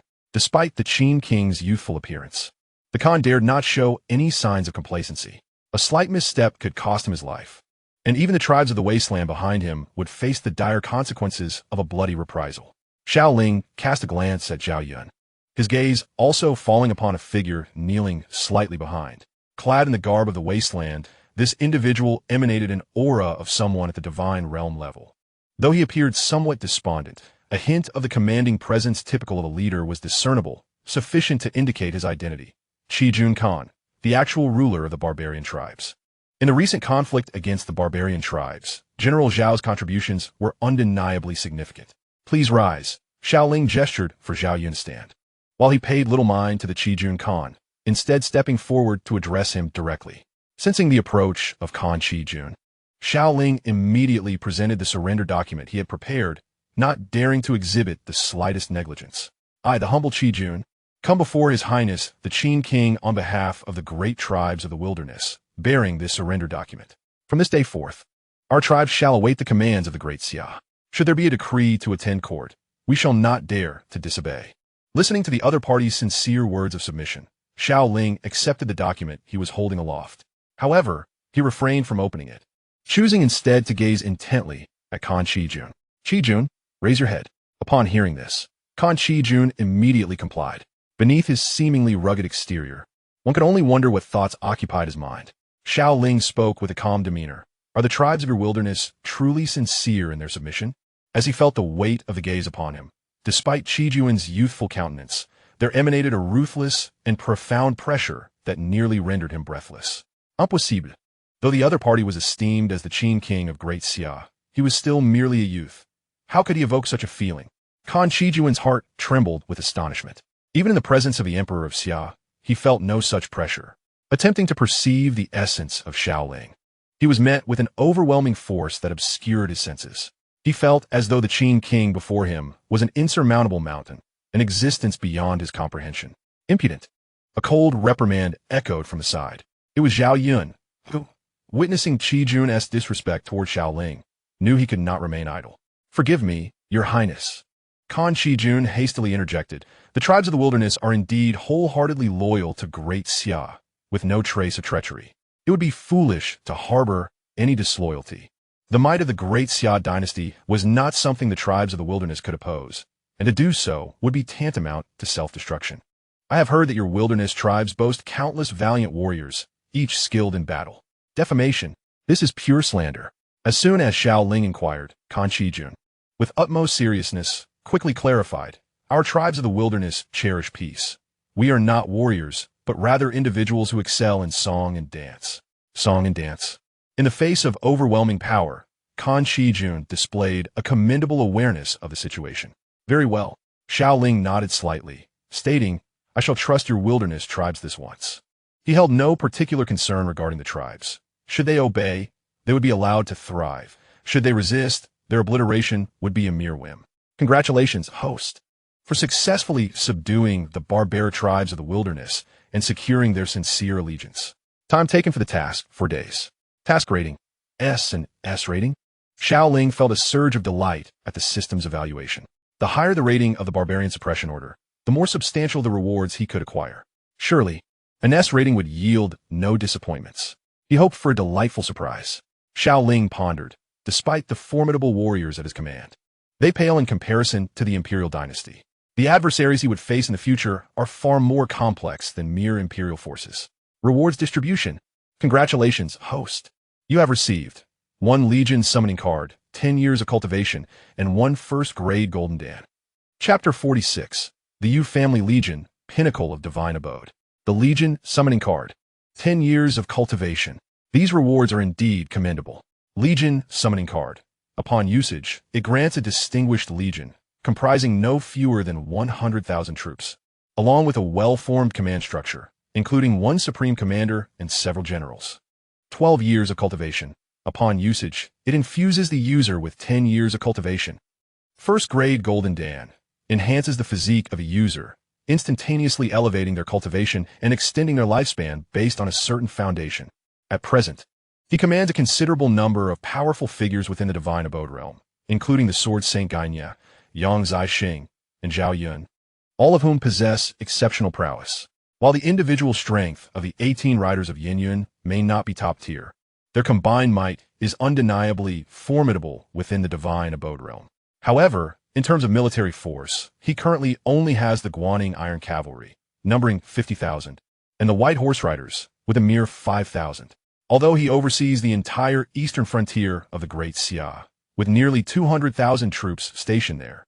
These ordinary soldiers possess average combat capabilities and, despite their elite status, remain within the confines of imperial norms. What he desires are the top-tier forces like the Guaning Iron Cavalry and the White Horse Riders, capable of easily subduing imperial armies. The existence of the Legion summoning card undoubtedly allows him to swiftly remedy his deficiency in such elite troops. System: activate the Legion summoning card. Legion summoning card 1. Congratulations. Host: summoning successful. Obtained. Yu Family Army, Commander Yu Fei, with various generals under his command, including the Beiwei Army, the 2 front armies, the 3 right armies, and a total of 12 armies, amounting to 100,000 troops. The Yu Family Army. Xiao Ling's expression shifted. Who among the sons of Huaxia does not recognize the illustrious Yu Family Army from history? As for the strength of the Yu Family Army, it is easier to shake mountains than to sway the Yu Family Army. This single phrase suffices to illustrate their extraordinary might. Yang Zixing, one of his subordinates, is also a member of the Yu Family Army. Given that he had previously summoned Yang Zixing, it is certain that this time the Yu Family Legion would not include him. The entire Legion comprises 12 armies, with a total strength of 100,000. In comparison, while the Guaning Iron Cavalry is formidable, it is inevitably overshadowed by the organized and complete Yu Family Army. One can surmise that a single Yu Family Army is more than sufficient to effortlessly suppress an imperial force. Xiao Ling contemplated, and in the face of the 2 forces clashing, the Yu Family Army would undoubtedly exhibit an unstoppable force, with no resistance from the opposition. Would you like to summon the Yu Family Legion? Not to summon, given the current circumstances. The formidable combination of the Guaning Iron Cavalry and the station troops in the eastern frontier is undoubtedly sufficient. After all, this constitutes an impressive force of 100,000 soldiers. The mere act of summoning them would be a grand spectacle, not to mention the substantial military expenditure involved. Next, Xiao Ling turned his attention to consolidating his 10 years of cultivation. System: merge my 10 years of cultivation. In an instant, he felt an exceptionally potent force unfurling within him. As this power surged, his realm began to shift. 2nd rank of the Divine Mansion realm. 3rd rank. 4th rank. Now, he possessed the physique of a human emperor, a form both robust and endowed with remarkable talent. 10 years of cultivation were sufficient to elevate him to an extraordinarily formidable level. Ultimately, Xiao Ling's cultivation soared from the 1st rank of the Divine Mansion realm to the pinnacle of the 9th rank. Remarkably, even at this juncture, he had yet to deplete his 10 years of cultivation entirely. However, his own realm did not continue to ascend. The residual cultivation energy was entirely absorbed by his human emperor physique, enhancing it further. He was tantalizingly close to breaking through to the law manifestation realm. With his cultivation now at the pinnacle of the 9th rank, he stood on the threshold of the next tier, the law manifestation realm. After a moment of introspection, Xiao Ling found himself not overly disheartened. Although he had not achieved the final step in his realm, his actual strength had clearly transcended the limitations of the Divine Mansion realm, allowing him to confront even ordinary existences of the law manifestation realm with confidence. Having merged his 10 years of cultivation, Xiao Ling then focused on the final reward, a 1st rank golden pill. With a mere thought, the pill materialized in his hand. The elixir radiated a lustrous golden hue, and up close, one could distinctly sense the rich spiritual energy infused within it, far more potent than the spiritual energy of the world he inhabited. Though classified as a 1st rank golden pill by the system, consuming it would elevate his cultivation level, extend his lifespan, and enhance his martial physique. Undoubtedly, it was a premier elixir capable of transformative effects. After a moment of contemplation, a middle-aged figure appeared before Xiao Ling in an instant. "Your Highness, I pay my respects," greeted the newcomer, the sword saint, Xianxia. The efficacy of the first-rank golden pill was commendable, yet for Xiao Ling, it bore limited utility. With the human emperor physique he already possessed, consuming the golden pill would merely serve to provide a modest enhancement to his realm. Having recently elevated his cultivation from the 1st to the 9th rank of the Divine Mansion realm, a lack of solid grounding during this brief period would not bode well. Meanwhile, Xianxia stood before him. The opponent currently possesses a cultivation level at the 9th tier of the Divine Mansion realm, exhibiting a physique that is not particularly weak. It does not stand out as exceptionally strong. Should he consume this first-grade golden elixir, both his physical constitution and cultivation would undoubtedly experience a remarkable enhancement. Xiao Ling directly tossed the first-grade golden elixir towards Xianxia, who hastily extended his hand to catch it. This elixir, being of the 1st grade, is certain to elevate his cultivation level upon consumption. Gazing at the golden elixir in his hand, Xianxia could distinctly sense its extraordinary qualities. Xiao Ling spoke with a hint of indifference. "Strive to refine it and break through as soon as possible. Do not let me down." "Thank you, my lord." Xianxia bowed respectfully before retreating. Given Xianxia's current cultivation level, it is inevitable that refining the first-grade golden elixir will lead to a breakthrough into the Dharma manifestation realm. The Dharma manifestation realm is a level even more formidable than that of the Divine Mansion realm. Presently, the various imperial powers surrounding the Great Xia do not pose a significant threat, yet there exists a fear of entities surpassing these dynasties. Reflecting on his earlier encounters upon arriving at the eastern Jiang continent, he recalled the formidable Yang Hong, who concealed his Divine Mansion cultivation within the region. Though Xiao Ling had dealt with him, he was backed by a powerful force known as the Xianxia sect. According to Yang Hong's words before his demise, this sect is comparable to an imperial power.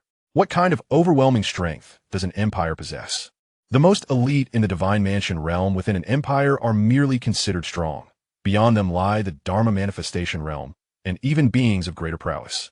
The Xianxia sect, with Yang Hong's machinations in the eastern Jiang, aim to support him in devouring the Great Xia Empire. Now that Yang Hong has been eliminated, their ambitions have been thwarted, yet one can never be certain when a strong figure from their sect might appear. Strength. He felt he was still lacking immensely. Chapter 47. The Celestial Wolf Pearl and the Wolf Phoenix Crown. "Your Highness, the list of gifts selected for Her Majesty the Empress has been prepared." At that moment, Lin Ru hastened to where Xiao Ling was, followed by pairs of servants and maidservants carrying congratulatory gifts. In 3 days, the current Empress would celebrate her 50th birthday. Apart from the Empress, the ruler of the Great Xia has 2 consorts. One of them has no offspring, while the other has given birth to the 4th princess, Xiao Yun. The remaining 4 princes, including Xiao Ling, are all born of the Empress.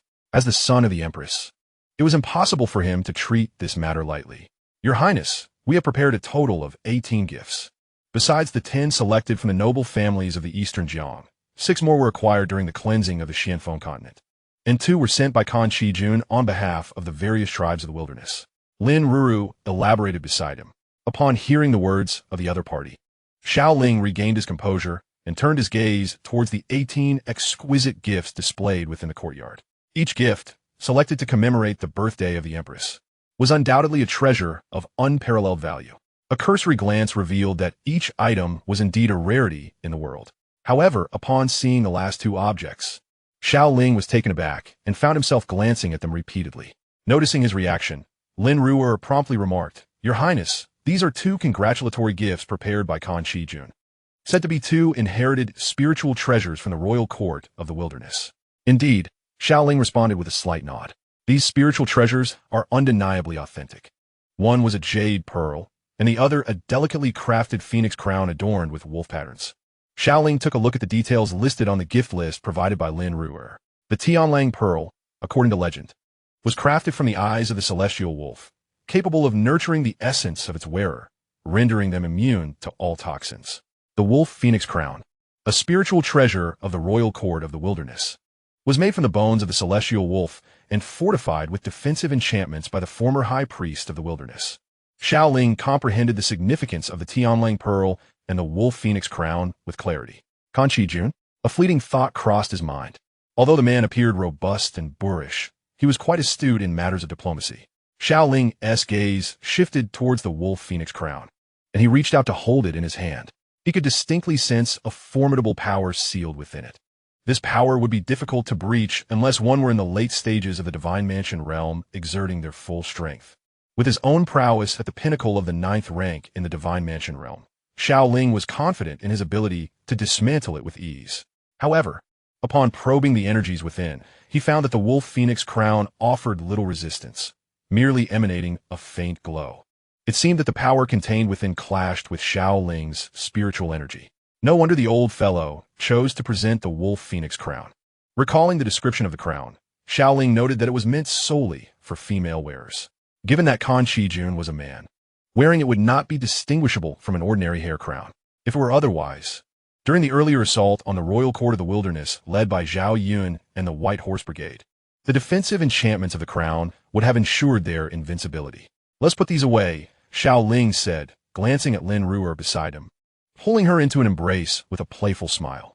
Ruer, you have truly excelled. I must reward you handsomely. Hearing Xiao Ling's words, Lin Ruer's heart fluttered as she quietly mused. Is His Highness preparing for young Master Xiao or Boss Xiao today? Her cheeks flushed, and she quickly replied, Your Highness, the team heading to the Imperial City is ready. I shall take my leave to make the arrangements. With that, she hurriedly departed with a group of handmaids. Xiao Ling chuckled at Lin Ruer's retreating figure. Since his ascension to the title of King Qin, she had adeptly managed all affairs within the palace, demonstrating her remarkable capability. Xiao Ling gazed towards the western horizon. With the imminent birthday celebration of his mother, it was time for him to return home. Meanwhile, within the imperial palace of the Daong dynasty, Emperor Su Yang stood before the majestic dragon throne. The recent fall of Xianfeng continent and the assassination of a prince had left him in a state of turmoil. Ancestor, is it true that the venerable ancestor of the Daxia is indeed stationed at Xianfeng continent? Emperor Su Yang's expression darkened. Before him stood the esteemed ancestor Qiyun of the Daong dynasty. The collapse of Xianfeng was likely influenced by the Daxia's ancestral figure, compelling Emperor Su Yang to summon ancestor Qiyun. In the Daong dynasty, only this venerable ancestor could stand against such a formidable force. At this moment, ancestor Qiyun's countenance mirrored that of the emperor's, laden with concern. With a furrowed brow, he remarked, I have personally visited Xianfeng continent. Yet I did not sense the presence of that old rascal, Xiao Wuyo. However, I did perceive an ominous aura lurking within. Among the various dynasties, Ancestor Qiyun was convinced that apart from the Daxia's ancestor, Xiao Wuyo, no one else could rival his strength. The only entity that could evoke such a sense of danger was indeed Xiao Wuyo. If what the ancestor suggested was true, then it was undoubtedly him who held sway over Xianfeng continent. Emperor Su Yang greu intriasingly confinget. He could not fathom the existence of any other late-stage divine abode experts within the Daxia besides that ancestral figure. If such were the case, the Daxia would not be so tranquil. They would likely seize the opportunity to launch further assaults on Daong territories after conquering Xianfeng. Acting recklessly now would be unwise. They must await thorough reconnaissance of the Daxia's movements in Xianfeng before taking action. Ancestor Qiyun, too, felt a deep sense of trepidation. With Xiao Wuyo's demise approaching, he might resort to desperate measures. Any rash move on his part could lead to dire consequences. As long as that old rascal Xiao Wuyo meets his end, it will signify the downfall of the Xia dynasty. Heeding Ancestor Qiyun's counsel, Emperor Su Yang refrained from making any hasty decisions. Suddenly, a formidable aura emanated from outside the palace hall, causing the ordinary guards and attendants to pale in fear. Who goes there? Both Ancestor Qiyun and Emperor Su Yang sensed the anomaly, instantly becoming vigilant. Could it be that old rascal Xiao Wuyo could no longer contain himself? Ancestor Qiyun felt a surge of alarm. However, just at that moment, the overwhelming presence dissipated and a figure strode into the hall. Ha ha ha, Broter Sulian. With such a defensive posture, it seems I am not welcomed as an unexpected old friend. The newcomer was a middle-aged man clad in a splendid battle robe adorned with a golden thread and a white tiger motif intricately embroidered upon it. Upon recognizing the face of the visitor, the Elder of the Red Cloud opened his eyes wide in astonishment. Chapter 48, The Tianchu Empire. Broad of Xingyao, the Elder of the Red Cloud, Su Lian, gazed at the newcomer with disbelief, exclaiming, How could you suddenly arrive in our Daong Empire? I have been dispatched to this place, and upon discovering Brother Su Lian's presence here, I took the liberty to come and reminisce. The visitor replied with a smile directed at Su Yan. Dispatched to this place? The Emperor of Daong, Su Yang, observed with a mix of indifference and curiosity as he watched his empire's elder converse with the unexpectedly arrived middle-aged man, clearly indicating that the newcomer was not an enemy. Seeing their lively exchange and sensing the formidable aura that the visitor had previously exuded, Su Yang felt an intense curiosity regarding the identity of the newcomer. Su Yang, after a brief exchange, the elder of the Red Cloud turned his gaze towards Emperor Su Yang and said, "Allow me to introduce this gentleman. He's a friend I met during my travels in the Tianshu Empire when I was younger. You may address him as Elder Chun." The Tianshu Empire? Upon hearing his elder's words, Emperor Su Yang did not dare delay and immediately bowed in respect. Elder Chun. Chen Ao looked at Emperor Su Yang and remarked, "It seems you are indeed the ruler of the Daong Empire." Su Yang nodded affirmatively. "Indeed. Then it is as it should be, is it?" Both Emperor Su Yang and the elder of the Red Cloud, Su Yin, were filled with curiosity. "Elder Chen, what do you mean by that?" Chen Ao continued directly. "I am General Chen Ao of the Tianshu Empire, sent by the Tianshu Emperor to summon a great army from the Eastern Realms." A general of the Tianshu Empire? Sent by the Tianshu Emperor? Upon the revelation of his identity, both Emperor Su Yang and Elder Su Lien were taken aback in shock. After a moment of hesitation, Su Lien inquired, "Brother Chen Ao, you are indeed serving the Tianshu Empire?" The Tianshu Empire. This was a powerful imperial force, and the sudden dispatch of a formidable figure to their Daong Empire was a daunting prospect. In the presence of an empire, their Daong appeared insignificantly small, as the two entities were not even comparable. Indeed, the empire was scarcely stronger than an ant before the might of the Tianshu Empire. In response to Elder Su Lien's question, Chen Ao merely nodded slightly, then turned his gaze back to Emperor Su Yang. "Your Majesty, I am here representing the Tianshu Empire and hope that Daong can dispatch 300,000 troops and 20 warriors of the Transformation Realm from my Tianshu's command." For a moment, Emperor Su Yang was at a loss for words. Who would have imagined that his elder's friend would possess such an esteemed identity, and furthermore, come on behalf of the Tianshu Emperor to requisition troops from their Daong Empire? 300,000 imperial troops, 20 warriors of the Transformation Realm. Their Daong Empire had already suffered heavy losses in the battle against the Daxia Empire. If they were to muster such a formidable force, it would undoubtedly shake the very foundations of their empire. Moreover, their Daong Empire was not a vassal of the Tianshu Empire. What right did the latter have to make such demands? The Emperor Su Yang of the Yong dynasty hesitated to take charge, and instead cast his gaze towards the venerable Qi Yun. The expression on Qi Yun's face was equally grim.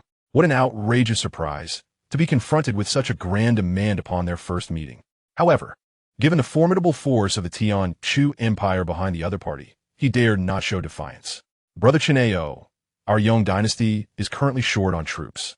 Now, with the Tianshu Empire suddenly requiring such a large contingent, it seems implausible for us to fulfill this request," Qi Yun, also known as Su Yan, expressed with a face full of difficulty. Yet, upon witnessing Su Yan's predicament, Chen Ao remained resolute, stating, "It is not only your Yong dynasty that faces this issue. The surrounding empires are in the same situation. A force of 300,000 soldiers and 20 practitioners of the Transformation Realm is absolutely essential. None can be spared. Brother Chen Ao, considering our past camaraderie."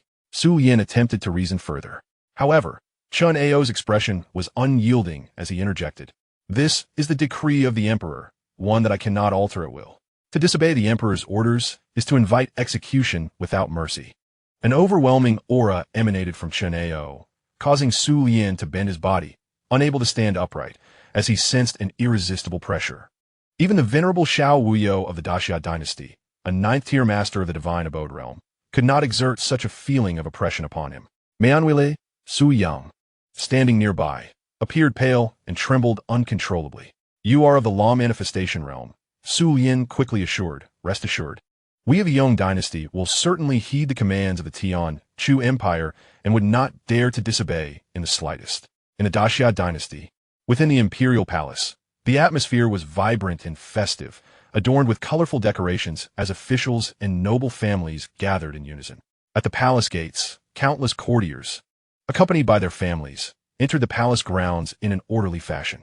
This celebration marked the 50th birthday of the Empress, a moment of universal jubilation throughout the dynasty, rendering the imperial city exceedingly lively. "The Prince of Qin has arrived," a voice announced. At the sound, the entire gathering fell silent, and many turned their attention towards the grand avenue of the palace. At that moment, Xiao Ling, adorned with a princely crown and clad in a black dragon robe, rode a fine chestnut steed, followed closely by a dozen armored guards. Behind them trailed a convoy of carriages laden with gifts for the celebration. Originally, Xiao Ling had intended to keep things simple. However, given the significance of the Empress's birthday, his demeanor as the Prince of Qin needed to reflect the appropriate level of solemnity. It had not been long since his last visit, and, as he surveyed his surroundings, memories flooded back to him. Before his coming-of-age ceremony, he had always lived within the imperial city and was intimately familiar with its every aspect. Truly, it is the Prince of Qin. How striking he is! Who could have anticipated that within the span of merely a month, the seemingly unremarkable fifth prince would ascend to become His Royal Highness, the King of Qin, instilling awe throughout the realm of Daong.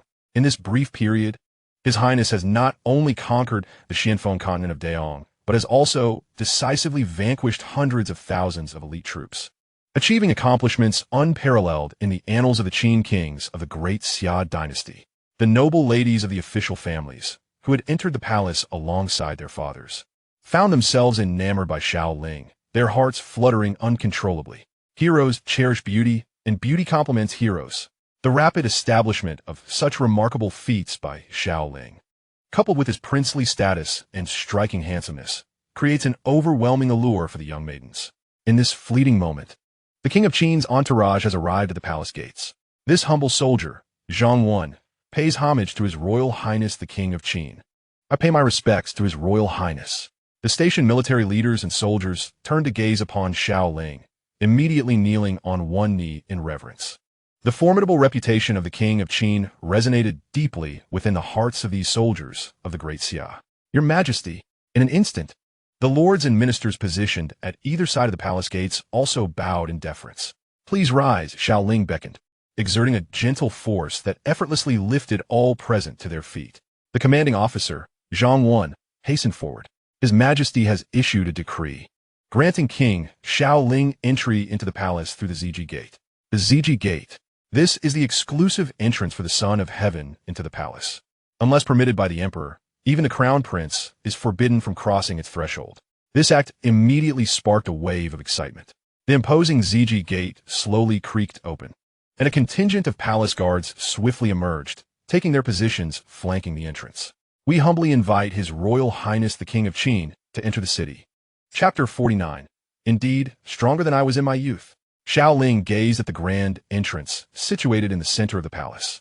As the King of Qin of the Great Xia, he fully comprehended the significance of the Ziji Gate and was profoundly aware of the immense privilege bestowed upon him by his father, the Emperor. Meanwhile, the civil and military officials of the Eastern Jiang continent, who were following slowly behind, were equally exhilarated. The domain of His Highness the King of Qin was indeed their Eastern Jiang. The esteem held for the king by the current emperor only amplifies the honor of traversing the Ziji Gate, which, though a mere acknowledgement of grace, would undoubtedly incite speculation and debate among outsiders. Is His Majesty perhaps considering a change in succession? A young official from the Eastern Jiang murmured softly. Silence.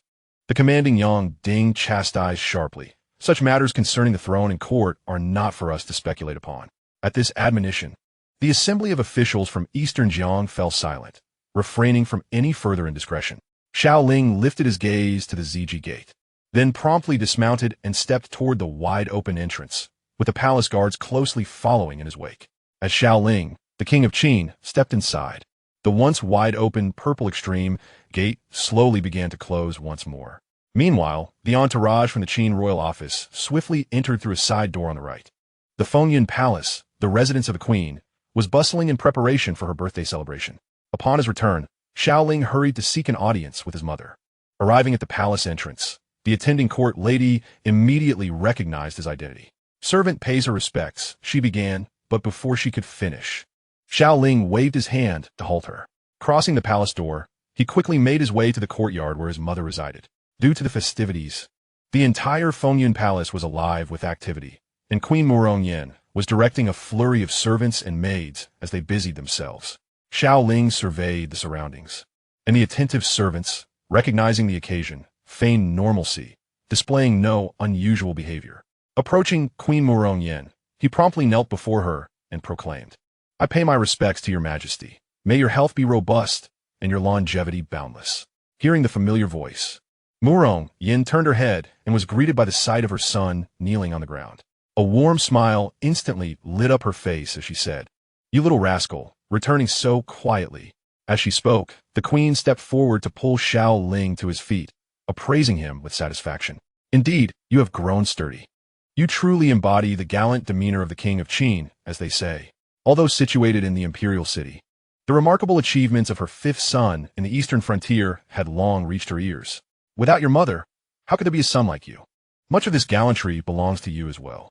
Murong beamed at his words, clearly pleased. She playfully tapped his forehead, saying, "Your tongue is as sweet as honey. But no matter how charming your words, it won't bring back a daughter-in-law for your mother." "Mother, in the realm of adulthood, one cannot simply deceive," he replied earnestly. "I have yet to meet the right one. Once I do, who knows, I might end up bringing back a whole entourage. Surely it would leave you dazzled." Murong chuckled. "You mischievous boy, always lacking seriousness. In the royal family of the Xiao clan, there are no such constraints." Outside the palace, Xiao Ling was a formidable king of Qin, feared by many, while within the palace, he was merely the ordinary fifth son of the Xiao family. "Your Majesty has arrived," a voice called from outside the hall. Moments later, the Emperor of Xia strode into the grand hall. "My son pays his respects to father," Xiao Ling greeted. "Your servant welcomes your Majesty," Murong added. "All hail the Emperor." The gathered servants and maids hurriedly prostrated themselves on the floor. As Emperor Xia entered the hall, he cast a glance at the queen, Murong.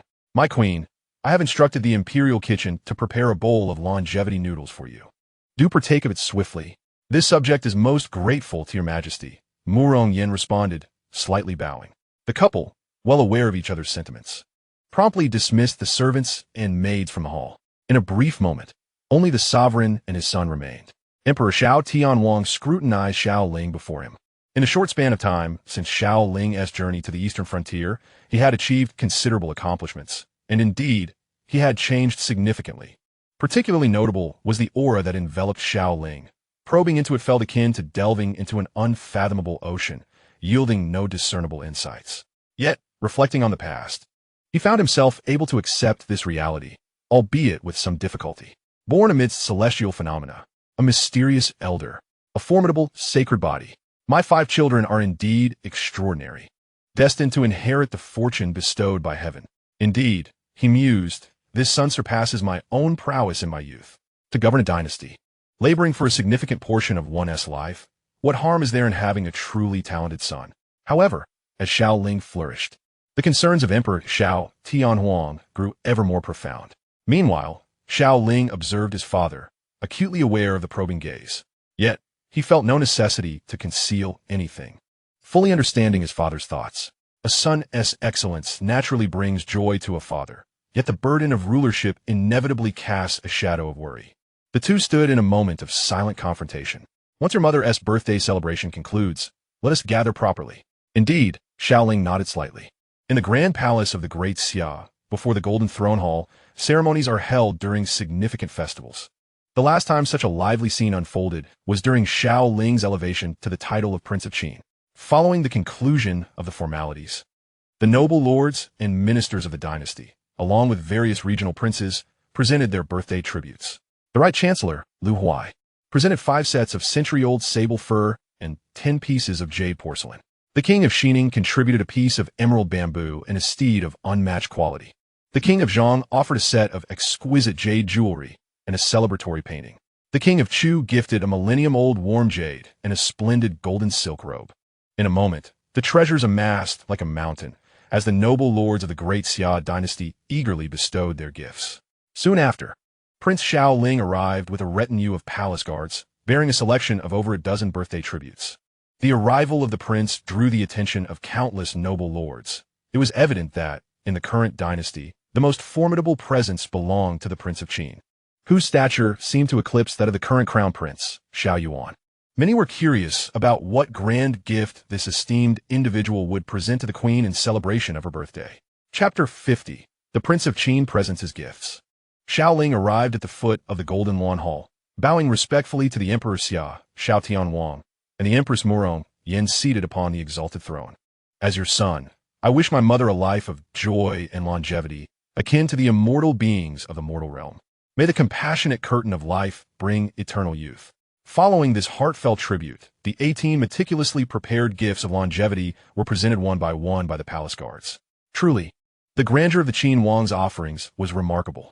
It was said that the Qin Wang had prepared a total of 18 treasures for the Empress Murong's birthday. One could only wonder what exceptional rarities they might be. Given their origin from the Qin Wang, these gifts could hardly be ordinary. In terms of celebratory gifts, the Qin Wang had previously conquered the Xianfeng Isle of Daong, acquiring countless extraordinary treasures in the process.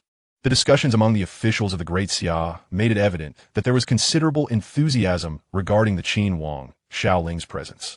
An official from the Ministry of Rites stepped forward to meticulously verify the gift list, proclaiming loudly from the Qin Wang a Millennium Jade longevity statue and a magnificent painting of phoenixes in gold and azure. With the official's announcement, each treasure gradually revealed itself to the assembly. Compared to the offerings from the noble families, the gifts presented by Qin Wang Xiao Ling were undoubtedly of a superior caliber.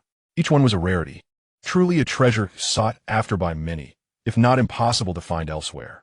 The fifth prince was indeed extravagantly wealthy, among the ranks of the feudal lords. The first in line, Prince Jin, gazed enviously at the unveiled treasures. Although his own gift was commendable, it paled in comparison to Xiao Ling's offerings. Standing nearby, Prince Chu Xiaochun remarked with a smile, I have heard that the barbarian kings on the plains possess numerous precious treasures.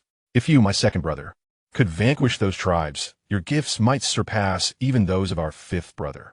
Enough, retorted Prince Jin Xiaofu, his face darkening at Chu Wang Xiaochen's words. Do not jest about the barbarian affairs.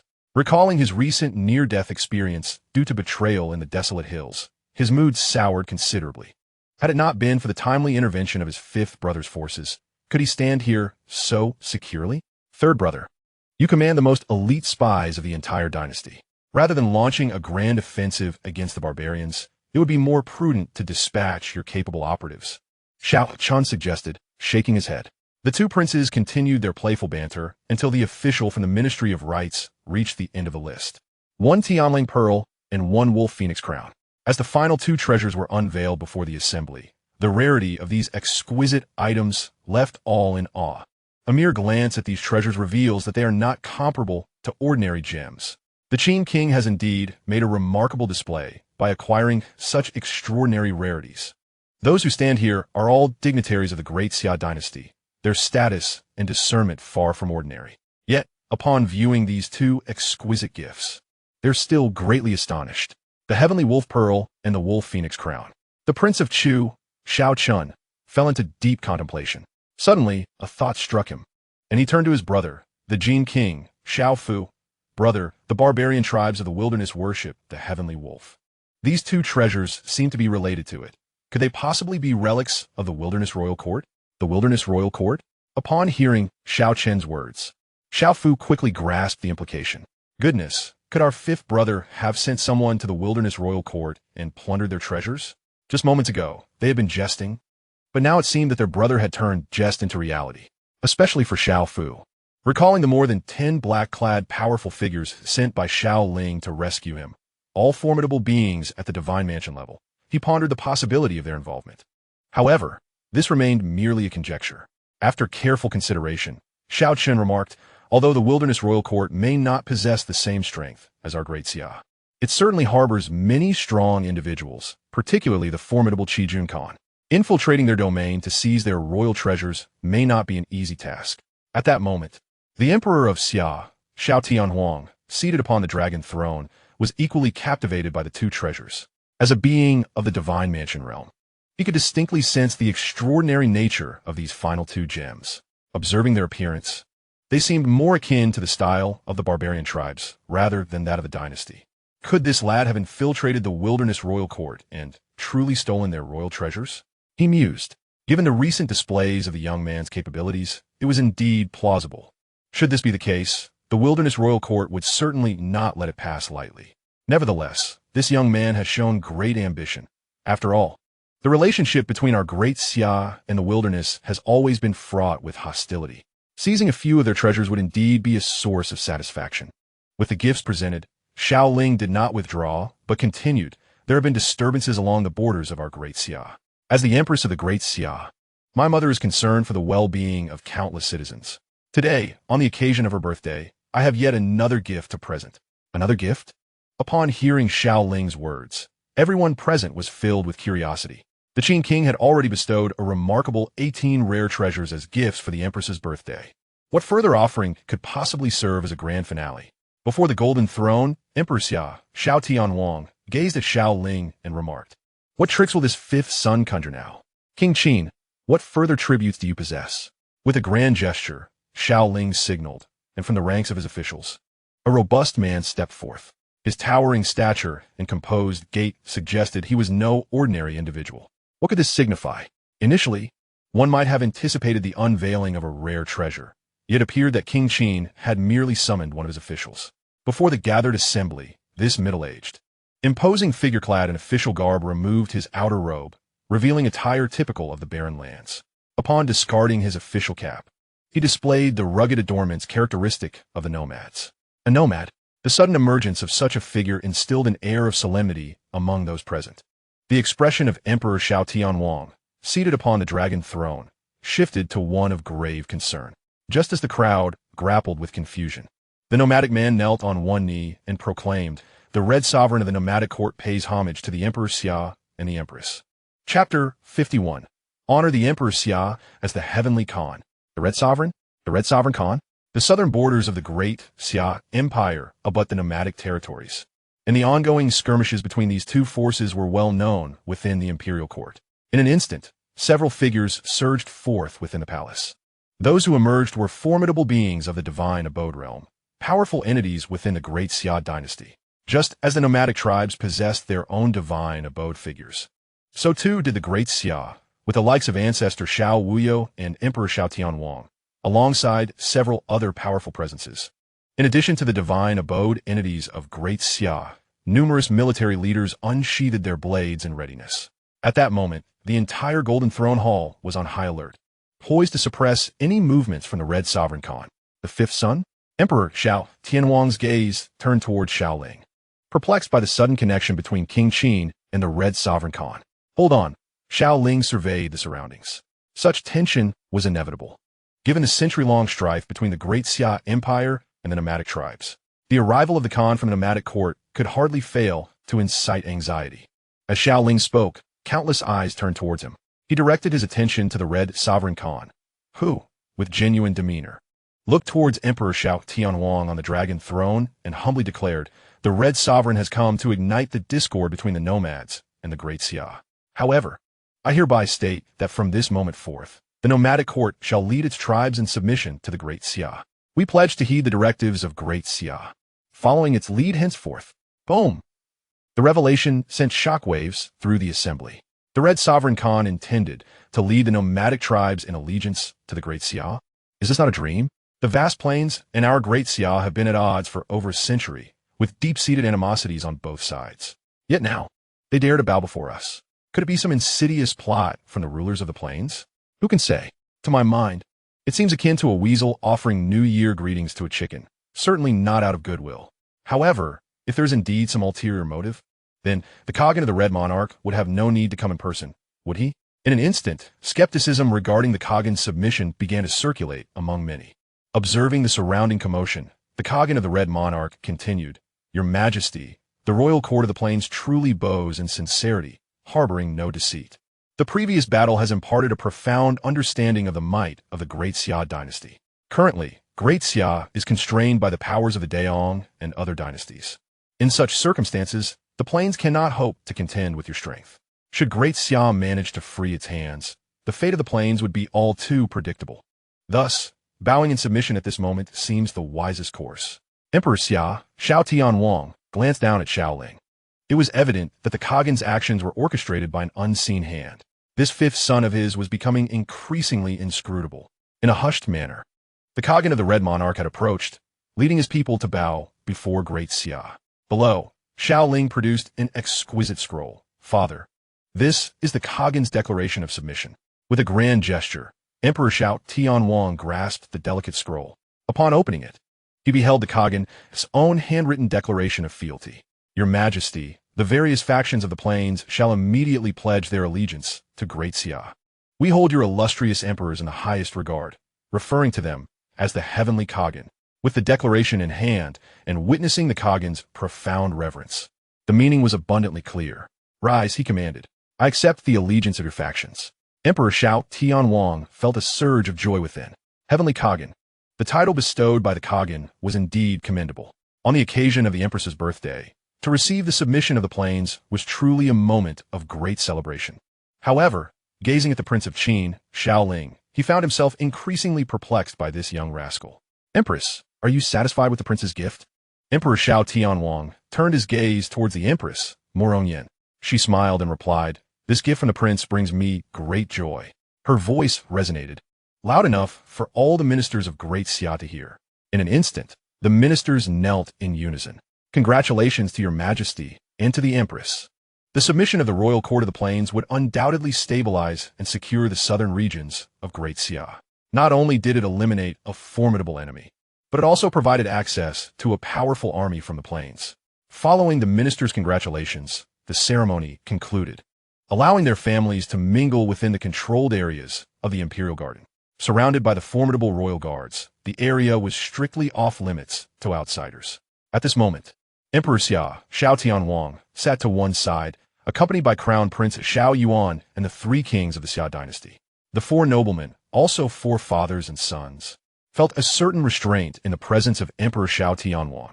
He surveyed the room and candidly stated, let us not be overly formal. This is not a court meeting, but rather a conversation among us fathers and sons. Upon hearing this, the group relaxed somewhat. Emperor Xiao Tianwang turned his gaze toward Xiao Ling, contemplating for a moment before asking, Fifth brother, enlighten us on how you managed to persuade the Qijun Khan to willingly submit to our Great Xia. Given the enmity that exists between the various tribes of the wilderness and our empire, it is no trivial matter to gain their allegiance. Not only Emperor Xiao Tianwang, but also Crown Prince Xiao Yuan and the others fixed their curious eyes upon Xiao Ling, eager to hear his response. Xiao Ling regarded the assembly with a faint smile and replied, there is nothing particularly extraordinary about my method. It is simply a matter of exerting military pressure. The previous failure to subdue the tribes of the wilderness can be attributed to insufficient force. Once we inflict enough pain and suffering, instilling only fear in their hearts, they will submit. The others murmured, to subdue through military might. Such words are easily spoken. If it were truly that simple, the Great Xia and the barbaric tribes of the wilderness would not have clashed for so long. Though the tribes may not match the strength of our empire, they possess formidable warriors, and the vast expanse of the wilderness makes it difficult for us to prevail. Did you employ the elite cavalry under your command? Emperor Xiao Tianhuang inquired directly. As the sovereign of Great Xia, he had access to robust intelligence.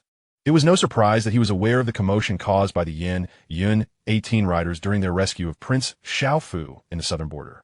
I dispatched a contingent of my elite cavalry to scout the royal court of the wilderness, Xiao Ling responded. A contingent of elite cavalry? Could it be the unit stationed at Xianfeng Prefecture? However, according to his findings, that particular force had remained entrenched at Xianfeng, maintaining a standoff with the Daong dynasty, showing no signs of movement. It appeared that this young man possessed a hidden advantage. At such a young age, his influence was already substantial enough to potentially shake the foundations of Great Xia. The thought of Xiao Ling possibly having formidable backing made everything fall into place. After a brief pause, Emperor Xiao Tianhuang gravely turned to Xiao Ling, saying, Fifth brother, I have a question to pose to you. Chapter 52. The Imperial Envoy Arrives. Casting a shadow over the imperial city. At this moment, the assembled kings could distinctly sense a shift in their father's aura. Xiao Ling gazed at his father, and even before words were spoken, he had already begun to form a conjecture in his mind. Emperor Xiao Tianhuang of the Great Xia pondered momentarily before speaking. Though I'm the sovereign of the Great Xia, I am inevitably destined to grow old. My sons have each made their own remarkable achievements. I must admit, I was blind to the extraordinary talent that has emerged from the Xiao royal lineage, and it brings me great solace. However, history has shown us numerous bloody lessons. The brutal conflicts within the royal family have marred our dynasty before, and I wish to avert such tragic scenes from unfolding again. Upon the emperor's words, the gazes of those present converge upon Xiao Ling and Xiao Yuan. The two princes of Chu, Jin and Wang, remained silent, their eyes fixed on the two brothers. This was not their moment to speak. As the foremost princes of Great Xia, they too were engulfed in inner turmoil. Yet, the parties at the center of this discourse, Xiao Yuan and Xiao Ling, exhibited a remarkable composure. The thoughts of their father were inevitable, but none had anticipated such candor from him, gathering all the princes on the occasion of the empress's birthday. After a brief silence, Crown Prince Xiao Yuan cast a glance at Xiao Ling, as if having resolved a certain decision within his heart. He then turned back to Emperor Xiao Tianwang and declared, "Father, in my humble opinion, the Qin prince wait." Before the crown prince could finish, Xiao Ling interjected, "Father, the crown prince governs the Eastern Palace with both literary and martial prowess that is evident to all the court. He is a rightful heir and the most suitable candidate to lead our Great Xia Dynasty into the future. Having traversed this world for 18 years, he was intimately familiar with his elder brother's capabilities, though he felt overshadowed by his own existence." Upon hearing Xiao Ling's words, a profound silence enveloped the room, including the Emperor Xiao Tianwang.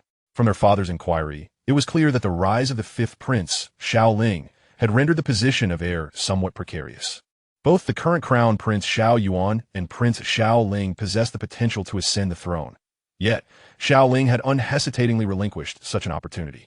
Emperor Xiao Tianwang turned his gaze towards Xiao Ling, asking, "Fifth, are you certain you do not regret your decision?" "I do not regret it," Xiao Ling replied, shaking his head. This response rendered Emperor Xiao Tianhuang momentarily speechless. Why had the throne become so devoid of allure? He had fought valiantly among the princes to attain this exalted position. Now, both brothers exhibited such humility. "Very well," the emperor said, waving his hand dismissively, choosing not to prolong the discussion. Having occupied the throne for several decades, he truly felt the weight of age. "You brothers have long been scattered across the realms. Today, seize this rare moment of leisure and engage in meaningful conversation." As Emperor Xiao Tianwang prepared to rise and depart, an overwhelming aura suddenly surged within the Great Xia Palace. This commotion instantly captured the attention of all present in the palace. In the vast expanse of the heavens, two figures of middle age materialized. One was clad in a black python robe, while the other donned a gray martial robe adorned with a tiger pattern on his chest. "Is the Lord of the Great Xia present?" A voice, imbued with an air of extreme aloofness and pride, resonated. The speaker, the man in the black python robe, exuded a profound authority that caused those of lesser strength to tremble, their faces paling at the sound. "Impudent! Who dares to create such a ruckus in my Great Xia Dynasty?" From within the imperial palace, three formidable beings of the divine mansion realm ascended into the sky. However, before they could take action, the man in the martial robe, his chest embellished with a tiger emblem, struck out with a single palm. "Atterrifying aura descended," immediately suppressing the three divine mansion beings of Great Xia to the ground. One palm to subdue three divine mansions. In an instant, a chilling air enveloped the entire Great Xia Palace. Under this overwhelming pressure, the might of Great Xia's champions was utterly powerless. At that moment, a force surged from within the depths of the palace, countering the oppressive might. Cough, cough. A slight cough echoed, and an elderly figure, stooped and frail, appeared. He was the ancestral elder of Great Xia, Xiao Wuyo. "Oh, we have an elder of the divine mansion here. Alas, your days are numbered," remarked the middle-aged warrior clad in the martial robe, his demeanor indifferent, tinged with disdain upon seeing Xiao Wuyo. "You, a mere brat of the Great Yong Dynasty, have no right to be arrogant here." The elder Xiao Wuyo extended his hand to strike. Yet beside him, the middle-aged man in the tiger-patterned robe countered with a palm of his own. The collision of their forces caused Xiao Wuyo to stagger, retreating several paces. His strength had waned, further weakened by the injury sustained when repelling the elder of Great Yong, Qiyun. "Old man, should you persist, your life will be forfeit," sneered the man in the python robe, referring to himself as a mere child of the Great Yong Dynasty. "Xiao Tianwang, the envoy of the imperial court, seeks an audience. Hurry and prostrate yourself in welcome. Delay further, and your Great Xia Palace shall face ruin." No sooner had these words been spoken than the figure of Emperor Xiao Tianhuang of Great Xia emerged in the heavens. "Sudian, how dare you trespass so brazenly in my Great Xia?" Upon his arrival, the emperor immediately directed a palm strike toward the man in the python robe. The middle-aged man, Su Yan, a third-tier existence of the divine mansion realm, prepared to counter. Yet before the emperor's palm could close the distance, the other middle-aged man, adorned in the tiger-patterned robe, merely pointed a finger. In an instant, Xiao Tianhuang's strike was obliterated, and sensing the aura of his adversary, his expression grew grave. As he gazed toward the other, he inquired, "Who are you?" From the figure before him, he sensed an aura of profound danger. "I am Xiao Tianhuang, the envoy of the Tianshu Empire, here to issue a summons to the Great Xia," spoke Wang Sufeng, who stood beside the envoy. The Tianshu Empire? The Great Xia Emperor, Xiao Tianhuang, was taken aback. As the sovereign of his realm, he was well aware of the Tianshu Empire. In the vast expanse of his Great Xia, it was the only empire of significance. The power of this empire was not to be underestimated, capable of effortlessly annihilating a dynasty with a mere flick of the wrist. Observing the alliance between the envoy and the Daong dynasty, a sense of unease stirred within him. Although the Great Xia was not a vassal of the Tianshu Empire, defying the imperial edict would undoubtedly incur the wrath of the empire. Xiao Tianhuang turned to the middle-aged man clad in martial robes and cautiously inquired, "May I ask the purpose of your visit, esteemed envoy of Tianshu?" "By the decree of the great emperor, I am to command the deployment of 500,000 troops and 20 practitioners of the transformational spirit realm from the Great Xia to the Tianshu Empire without delay." 500,000 troops, 20 practitioners of the transformational spirit. Upon realizing the purpose of the envoy's visit, Xiao Tianhuang's countenance darkened significantly. The audacity of such a demand threatened to strip the Great Xia of its military might. "Impossible. We are but a mere dynasty, and our available forces are limited. How could we possibly allocate them to the Tianshu Empire?" Fearful of the empire's might, he recognized that such actions left no room for negotiation. Chapter 53. In the Great Xia, we do not harbor those who cower in fear. Unthinkable. Xiao Tianhuang resolutely rejected the demand. The Great Xia had no ties to the Tianshu Empire, and the sudden request to mobilize his forces was utterly unacceptable. Should 500,000 troops and 20 transformational spirit practitioners be withdrawn, their return would be highly improbable. They were not merely soldiers. They were integral parts of the Great Xia, and as its ruler, he could not disregard their fate. Unthinkable. The Tianshu envoy, adorned in a tiger-patterned martial robe, felt his expression darken considerably. How dare a mere dynasty defy the will of the empire? "Are you, the ruler of the Great Xia, prepared to disrespect the mandate of the Tianshu Empire?" As he spoke, an overwhelming aura of authority emanated from him, imbued with a palpable intent to kill. Despite the distance between them, Xiao Tianhuang felt the oppressive weight of this presence, causing him to tremble and struggle to breathe under its suffocating intensity. "Tianhuang, be cautious. Below." The ancient ancestor of the Great Xia, Xiao Wuyo, hastened forward, utilizing his own strength to barely withstand the overwhelming power of the envoy. Casting a sideways glance at the summer emperor, Xiao Tianhuang, he murmured, "The newcomer is at the pinnacle of the 9th tier of the divine mansion realm. Even in my prime, I would find it difficult to contend with such a foe." From the overwhelming aura that had just swept over him, Xiao Tianhuang could distinctly sense that the opponent's strength was extraordinary. Although he had been made aware of this by his forebear, the glimmer of fear in his eyes was unmistakable. "Ancestors, this is an army of 500,000 from the imperial dynasty, composed entirely of our brave sons of the Great Xia. As the sovereign of the Great Xia, how can I possibly forsake their safety and leave them at the mercy of our adversary?" His gaze brimmed with determination. Faced with such a predicament, he would not yield an inch. On the opposing side, the prince of the Daong dynasty, Su Yin, regarded Xiao Tianhuang and his ancestor, Xiao Wuyo, with a cold smile. "Xiao Tianhuang, I advise you not to be ungrateful. The Heavenly Chu Empire's decision to dispatch troops to your Great Xia Dynasty signifies their respect for you. Furthermore, it's not just your Great Xia. Several other major dynasties, including my Daong, have also received the Heavenly Chu Empire's mandate. The envoys are well aware of your Great Xia's formidable strength, which is why they have only sent 30,000 troops to my dynasty while amassing a staggering 50,000 for yours. Once the rewards from the empire arrive, your Great Xia will similarly benefit."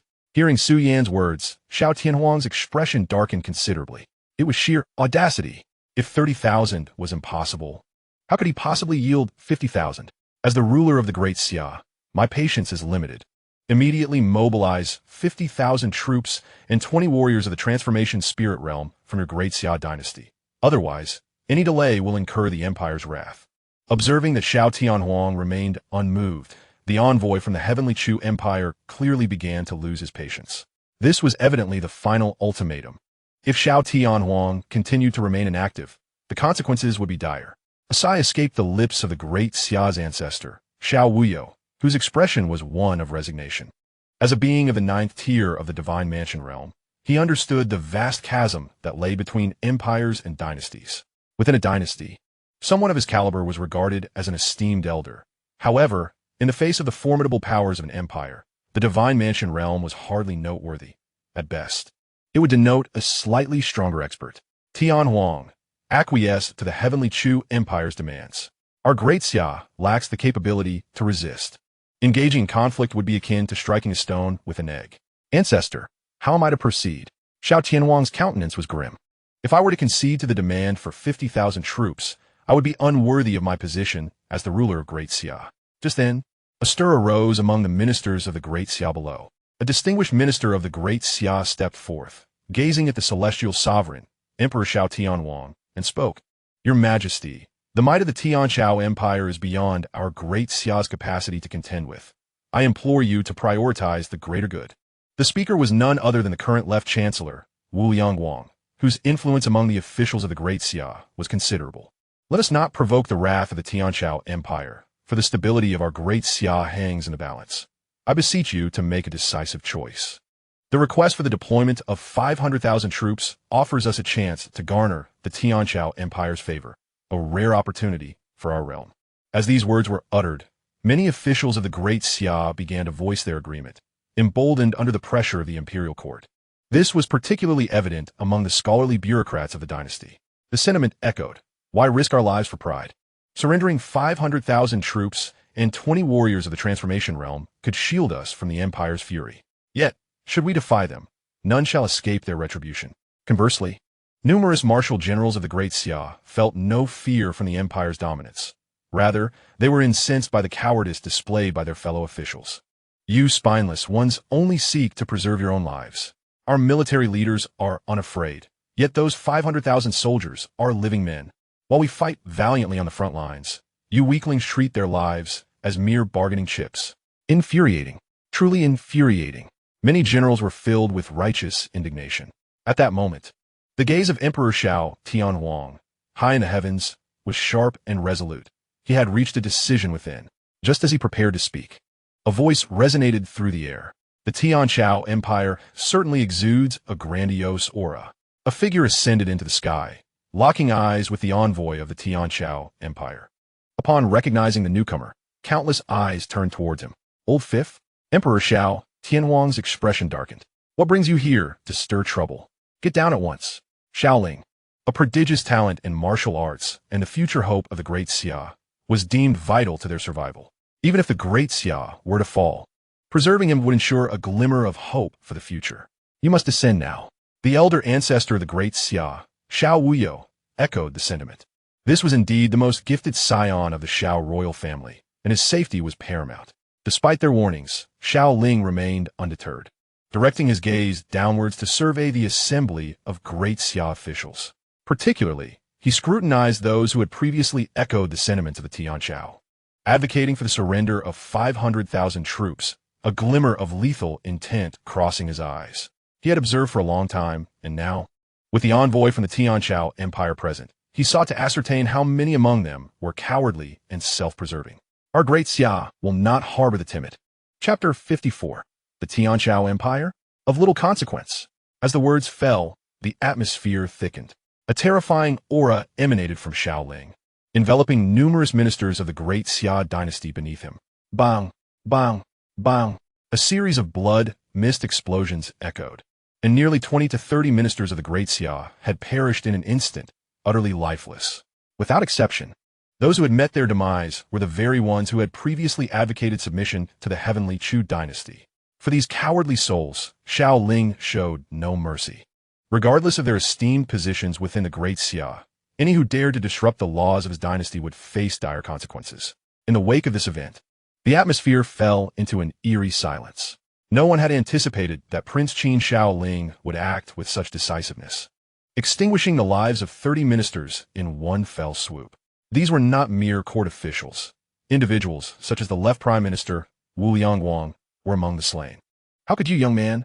The Emperor of Great Xia, Xiao Tianwang, found himself momentarily at a loss for words. As the ruler of the Great Xia, he was no stranger to political maneuvering. Otherwise, he would not have secured his position. Yet, in comparison to Xiao Ling, he appeared far less decisive. Despite the loss of the ministers, Emperor Xiao Tianwang bore no grudge against his son. Xiao Ling turned to Xiao Tianwang and spoke coolly, "Father, I may have acted with excessive severity. I hope you will not take offense. We must depart from this place at once. It is not suitable for you to remain here." Xiao Tianwang reiterated his warning to Xiao Ling. "If Great Xia falls, how can we call home? As the Prince of Great Xia, how can you stand idly by in this time of peril?" Xiao Ling's voice, neither too loud nor too soft, resonated throughout the entire palace of Great Xia.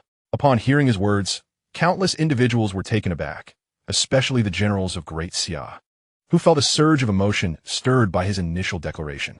Random mission issued. The national dignity must not be insulted. Eliminate the envoy of the heavenly Chu dynasty. Reward: first grade golden elixir, 5 years of cultivation. Assist a mission. This was indeed timely. Xiao Ling cast his gaze towards the envoy of the heavenly Chu dynasty not far away, his eyes glinting with the predatory gleam of one eyeing his prey.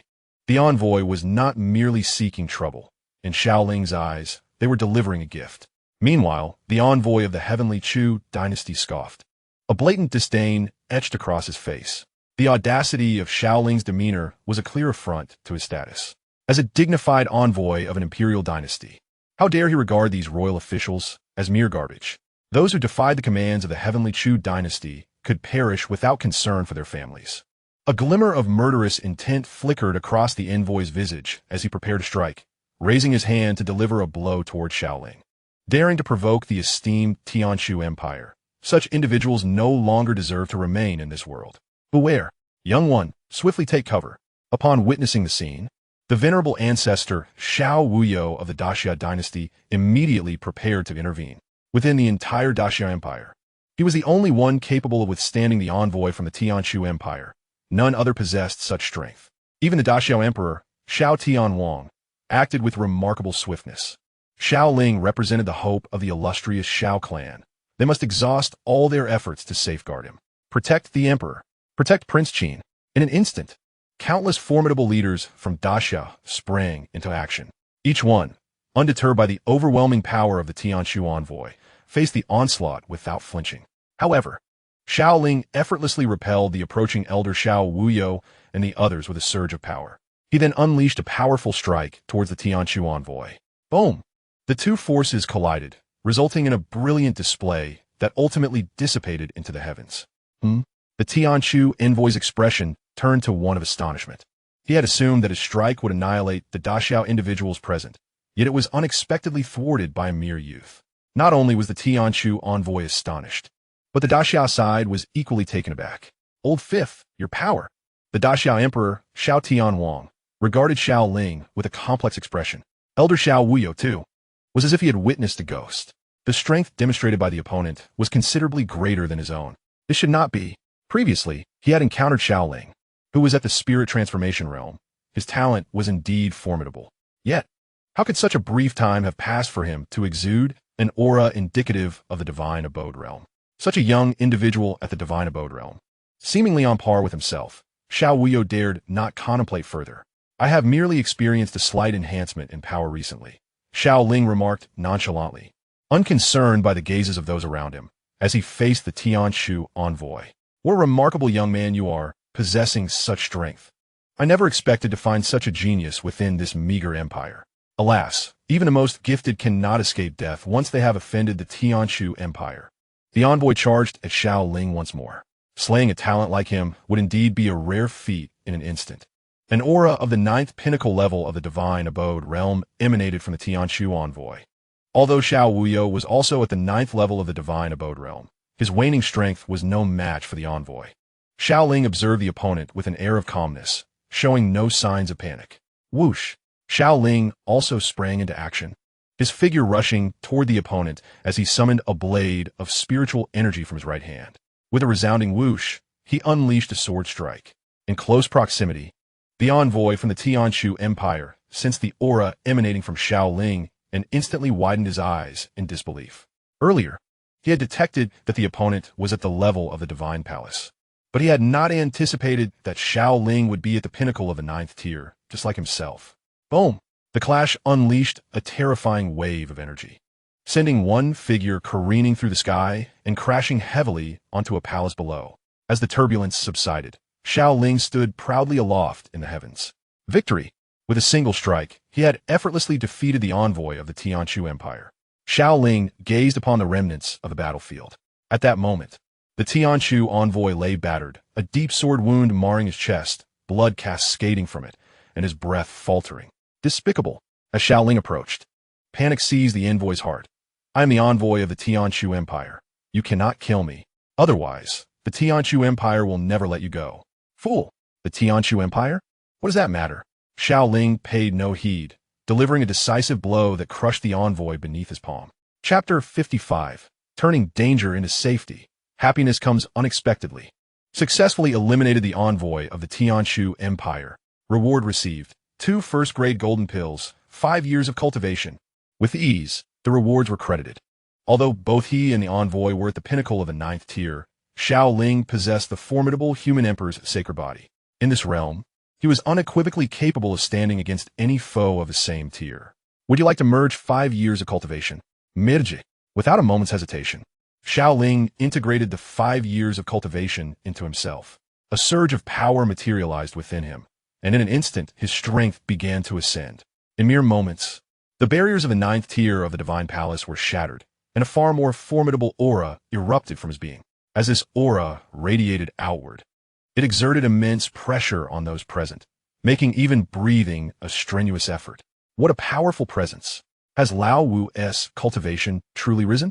Xiao Huang, Xiao Tianwang, and the others were awestruck as they felt the formidable energy released by Xiao Ling. However, in the blink of an eye, the aura he exuded swiftly receded. He had ascended to the 4th tier of the Law Manifestation realm. Merging 5 years of cultivation had elevated him to the mid-level of the Law Manifestation realm in such a fleeting moment. In an instant, the inhabitants of the Great Xia Imperial Palace were left astonished. A formidable envoy of the Tianshu Empire had been so effortlessly subdued by their Prince Qin. Such prowess was truly beyond imagination. As the envoys of the Tianshu Empire descended upon the imperial court, many were already contemplating the impending calamities that would befall the dynasty, with countless individuals mentally preparing themselves for the shared fate of survival or demise alongside the empire. The arrival of fortune was indeed a startling surprise. At this moment, in a secluded corner of the palace, a figure trembled in concealment. This individual was none other than Wang Xiyan, the esteemed guard of the Daong, who had previously accompanied the Tianshu envoys. For the Dayan, the unexpected joy was overwhelming, whereas for him, it was a sudden shock. The Qin Wang, Xiao Ling, of the Dayan was nothing short of an anomaly. The formidable envoy of the Tianshu Empire was inexplicably vanquished in mere moments. Death! A chilling voice suddenly echoed. A cold glint flashed across Su Yan's neck, and before he could react, his head was severed from his body. Your Majesty, the traitor of Daong has been eliminated, Zhao Yun reported as he approached Xiao Ling. During this expedition to the imperial city, he had not brought many troops. Yang Zixing and Yuan Chonghuan commanded 50,000 cavalry stationed at Zuanfengzhou, with the swordmaster Guy Nye also remaining at that location for precaution. The Yin 18 riders were stationed in the southern frontier. Only Zhao Yun and the 2 deputy envoys, Bai Hu and Zhu Ke from the western depot, followed closely. Another formidable warrior. The presence of the white-armored general beside Xiao Ling sent shivers through the hearts of Xiao Tianwang and others. Although the Daong Guard Wang's strength was not insignificant, the ease with which the enemy dispatched him signaled yet another being of divine realm caliber. Within the entire Dayan dynasty, there were only a handful of beings of such divine stature, yet the forces under Qin Wang Xiao Ling boasted an astonishing number of them, beyond comprehension. Upon enhancing his cultivation, Xiao Ling cast a glance towards the royal ancestor, Xiao Wuyo, a warrior of divine realm, with a lifespan reaching approximately 200 years. The ancient ancestor Xiao Wuyo had broken through to the divine realm over a century ago and now stood at the pinnacle of the 9th grade. He had fought valiantly for the Dayan dynasty, enduring countless battles, utilizing his formidable strength to suppress the surrounding powers of other empires. Although he had yet to reach the ultimate limit of 200 years, the toll of previous bodily injuries hastened this inevitability. Ancestor, Xiao Ling approached the venerable Xiao Wuyo. Truly, the younger generation is formidable. Our Xiao royal family has produced such a true dragon in you. The future is undoubtedly boundless. Alas, that day, I shall not witness it. Ancestor Xiao Wuyo had previously heard tales of Xiao Ling's exploits. Despite his youth, he possessed such monstrous strength. Bolstered by the support of powerful allies, the martial world is vast, filled with unknowns and numerous top-tier prodigies, and before him, Xiao Ling was undoubtedly one of them. Listening to the words of the venerable ancestor, Xiao Wuyo, Xiao Ling felt a slight stir within his heart. His right hand extended, revealing a golden elixir nestled within. Ancestor. This elixir possesses the extraordinary ability to enhance one's physique and prolong lifespan. If you consume it, it shall undoubtedly prove beneficial. After completing the mission to eliminate the envoy of the Xianxia Empire, he had acquired 2 first-grade golden elixirs. Given the current state of the venerable ancestor Xiao Wuyo, 1 first-grade elixir would significantly aid him. It stands to reason that bolstering his physical strength and elevating his cultivation would pose no considerable challenge. Elixir? The venerable ancestor Xiao Wuyo gazed at the golden elixir in Xiao Ling's hand. As a 9th-grade being of the Divine Mansion realm, he effortlessly sensed the extraordinary power contained within the elixir. There was a flicker of fervor in his gaze, yet he refrained from taking it. Never mind. For an old man like me, such an elixir would be a waste. The benefits you would gain from consuming it far surpass what I would receive. After careful consideration, the venerable ancestor chose not to accept the elixir. Xiao Ling, however, shook his head. Given my physique and potential, this elixir would not provide substantial assistance. He did not speak thus out of mere pretense. Possessing the human emperor's sacred body and having already reached the 4th grade of the law manifestation realm, the enhancements this first-grade elixir could offer were trivial for him, and its effects were limited to those within the Divine Mansion realm. Observing this, the venerable ancestor Xiao Wuyo regarded Xiao Ling and acknowledged the validity of his words. Thus, the old man felt no further hesitation and accepted the first-grade golden elixir. Nearby, Xiao Tianhuang, looked at the elixir given by Xiao Ling with a hint of gratitude in his gaze. Given the increasingly frail state of the venerable ancestor Xiao Wuyo, if he could restore his strength with the elixir provided by Xiao Ling, it would indeed be a tremendous boon for the Great Xia Dynasty. With this matter resolved, there was no longer any need to continue the celebration. In a brief span of time, the courtiers within the palace gradually withdrew, leaving only a handful of high-ranking powers within the dynasty. Emperor Xiao Tianhuang turned to Xiao Ling and said, "Fifth brother, in the coming days, you must leave the Great Xia at once. The Xianxia Empire will not let the slaying of their envoy go unpunished. In the vast expanse of the Great Xia Dynasty, there is hardly a place to hide, and we cannot afford any unforeseen mishaps with you." Chapter 56. Does the Great Xia really have law manifestation realm experts? Leaving the Great Xia? Xiao Ling shook his head resolutely. With the Great Xia facing peril, how could I, the Qinhuang of Great Xia, choose to flee and survive? As he gazed upon the summer Emperor Xiao Tianhuang, Xiao Ling's eyes brimmed with resolute determination. As I have previously stated, as a member of the Great Summer Dynasty, if the entire dynasty were to fall, then where would I call home? Upon hearing Xiao Ling's words, the Summer Emperor and his companions fell into a profound silence. They were well aware of this sentiment, as it had been articulated before the envoy from the Xianxia Empire. My younger brother, your exceptional talent is unparalleled. There is no need for you to risk your life within the Great Summer Dynasty, remarked the Crown Prince Xiao Yuan, stepping forward with a gaze that bore a hint of complexity. Indeed, at such a young age, you have already attained such remarkable prowess. Your future is boundless. However, we now face the formidable Xianxia Empire, whose strength cannot be underestimated, and its ranks are filled with countless powerful warriors. The Prince of Jin, Xiao Fu, and others hastily approached, recognizing that for Xiao Ling, departing the Great Summer Dynasty would be far more advantageous than remaining. Shaking his head, Xiao Ling resolutely declared to those present, "No need for further discussion. I shall not leave the Great Summer Dynasty. The strength of the Xianxia Empire is formidable, yet I am not one to be easily subjugated." Observing his steadfastness, the Summer Emperor and his companions ceased their insistence. Xiao Ling's stance was crystal clear. No amount of persuasion would sway him. Meanwhile, across other dynasties, each was visited by a powerful envoy from the Xianxia Empire. In the face of overwhelming strength, these dynasties dared not exhibit any semblance of negligence. In a remarkably brief period, they complied with the envoy's demands, mobilizing their armies as requested. In the Great Yong Dynasty, within the royal palace, the venerable elder Qiyun, Su Lian, was engaged in cordial discussion with Chun Ao of the Tianshu Empire. Honorable Envoy, upon your return to the empire, I hope you will speak favorably of my Great Yong Dynasty before the emperor. We are unwavering in our support of the Tianshu Empire. Elder Su Yin said with an ingratiating smile. Certainly, certainly, Chen Ao replied with a smile, though inwardly he held a disdainful view. What was the significance of a mere dynasty in the eyes of the great emperor of Tianshu? Even his own existence, at the level of Dharma form, barely qualified him as an ordinary commander within the empire. Gaining the emperor's favor was an exceedingly rare accomplishment, let alone for the Great Yong Dynasty. As their conversation unfolded, a figure of divine mansion level swiftly entered the hall. General, as per your instructions, we have successfully mobilized the armies from the surrounding dynasties. However, the leader, Commander Li, heading to the Great Summer Dynasty, has yet to return. The Great Summer Dynasty? Upon hearing these words, Chen Ao immediately directed his gaze towards the venerable Qiyun. Sulian, they esteem Sulian promptly exclaimed. Suyang. Instantly, the emperor of Yong, Su Yang, appeared within the palace. Has Su Yan returned? Inquired Sulian. Su Yang shook his head and replied, reporting to the ancestor, Su Yan has not yet returned since accompanying Commander Li to the Great Xia Dynasty. Not returned at all?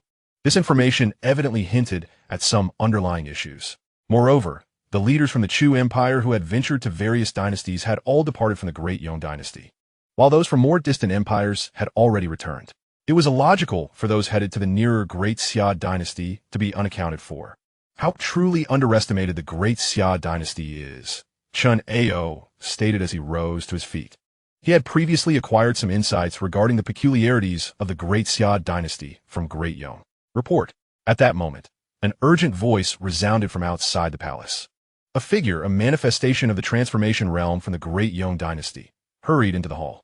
Your Majesty, Ancestor, the spy infiltrated within the Great Xia Imperial City has relayed news that the envoy from the Chu Empire and Prince Su Yin have recently perished within the Great Xia Imperial Palace. Indeed, although he had already surmised a general idea, this news would undeniably serve to affirm his suspicions.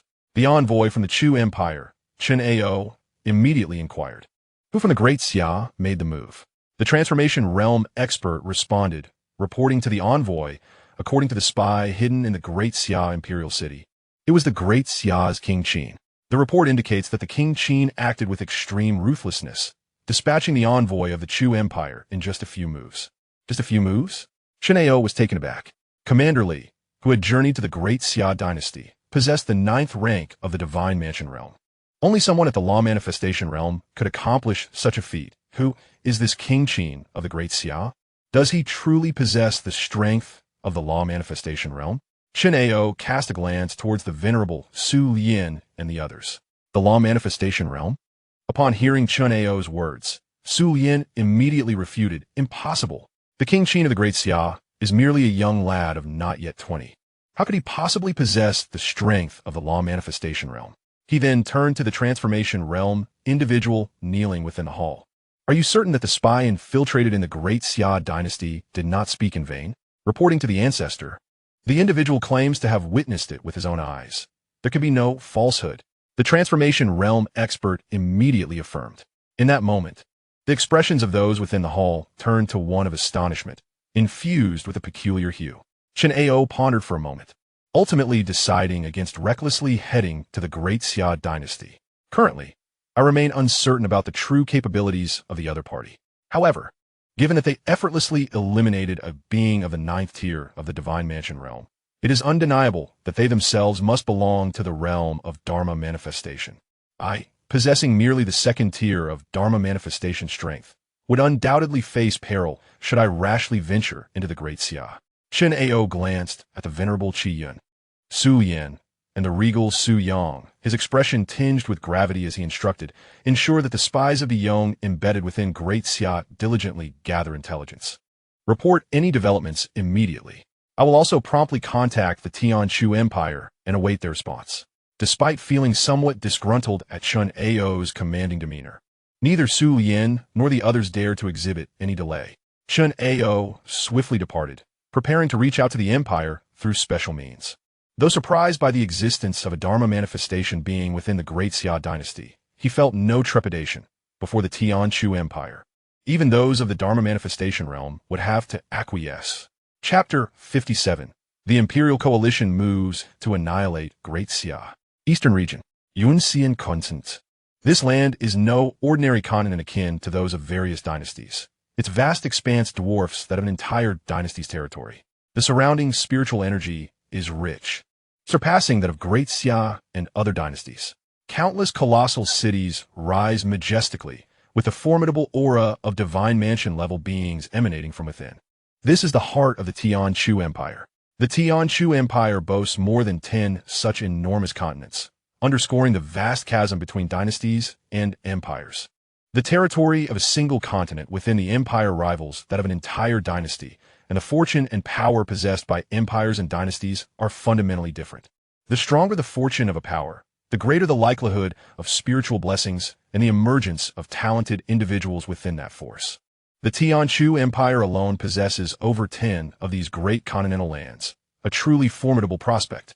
In light of this staggering disparity, no matter how powerful a dynasty may be, it cannot hope to contend with the might of an empire. Imperial Palace. Thousands of figures stood respectfully along the sides of the Grand Hall. Each of these figures exuded an extraordinarily potent aura, capable of instilling awe in any observer. Every individual present was a formidable entity of at least the divine mansion realm, with those at the forefront emitting even more terrifying energies, beings of the Dharma manifestation realm. Just in terms of perceived aura, the once invincible Dharma manifestation beings within the dynasty number well over 100 in the Tianchu Empire. Moreover, this merely represents the visible strength displayed within the court. It is likely that numerous other powerful entities exist hidden throughout the empire.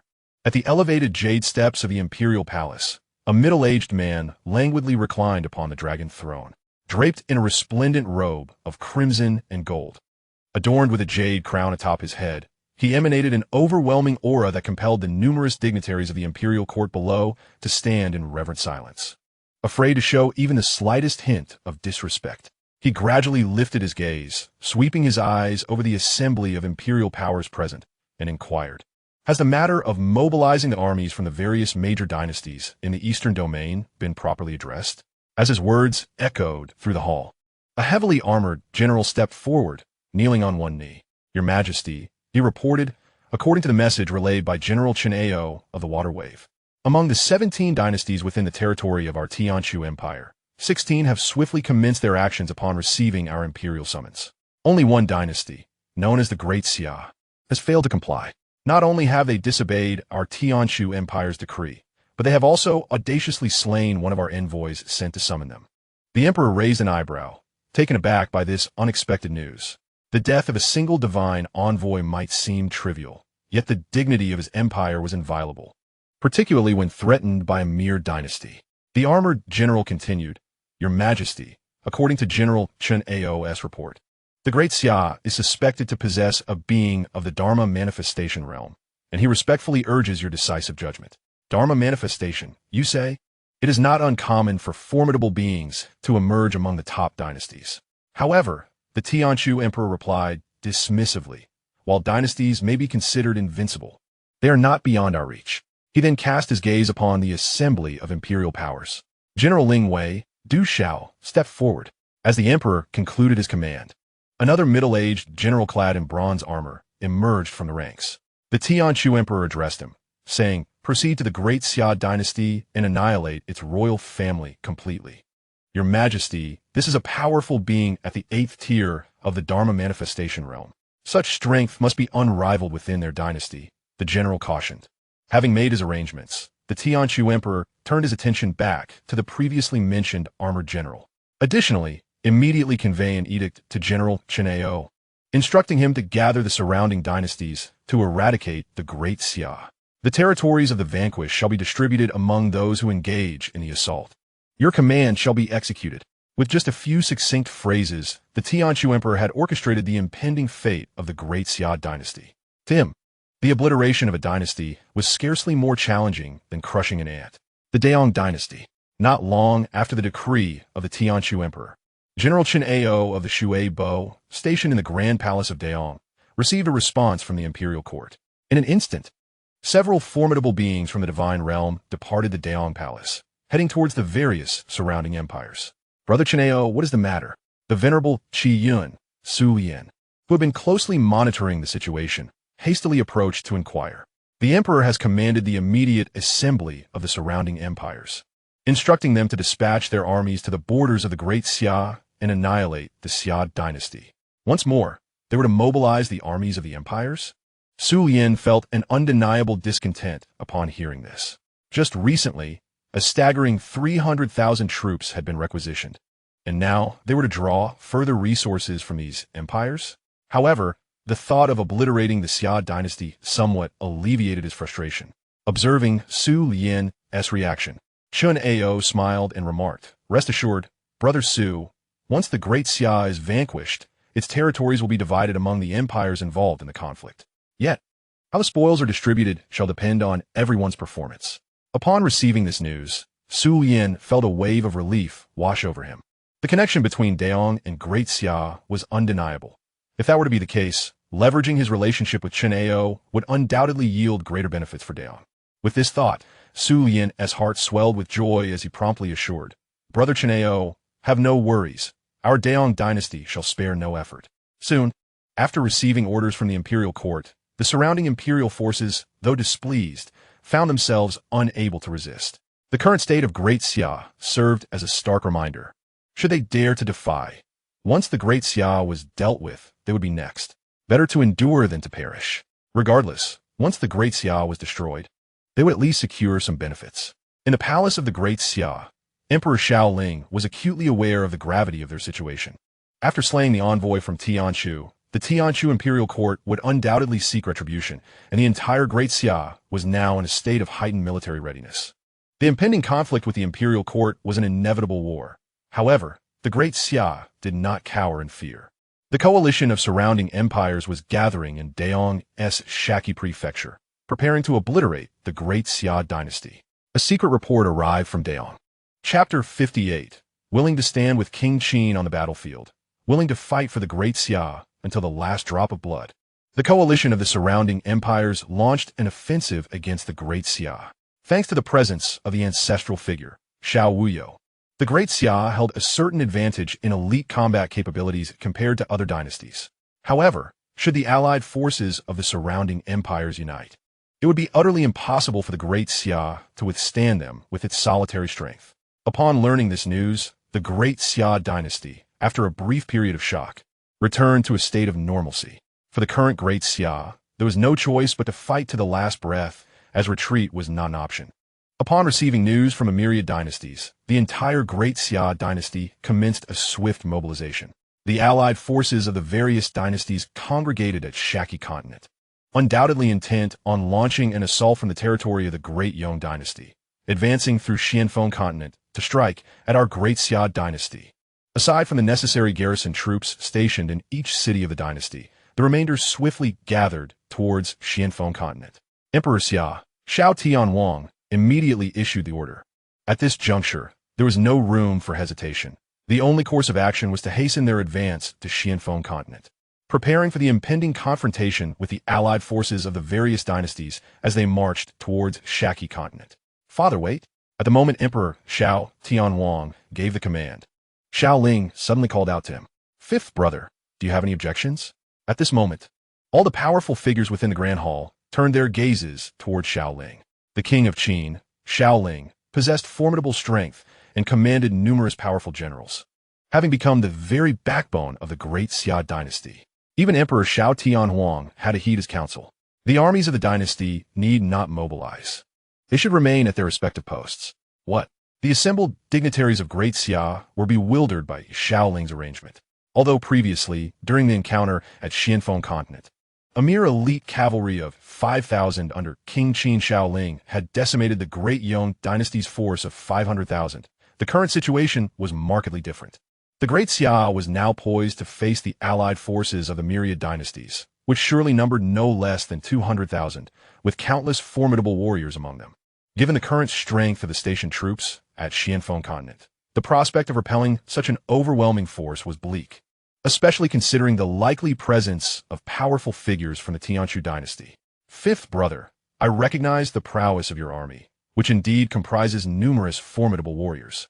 But this is not the time for bravado, Emperor Xiao Tianwang stated.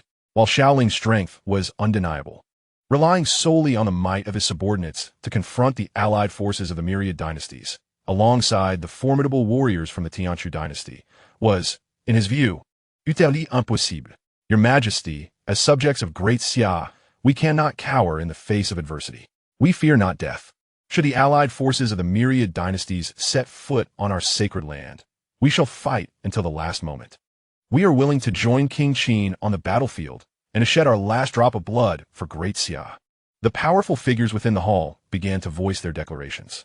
Though they understood the slim odds of overcoming the allied forces, retreat was no longer an option. Observing the resolve of these noble warriors, a sense of affirmation blossomed within Xiao Ling. Ladies and gentlemen, I have devised a prudent strategy to confront our foes. Even though the army of the Great Xia Dynasty has marched toward Xianfeng continent, even with an additional several 100,000 formidable warriors, their impact on the overall battlefield remains negligible.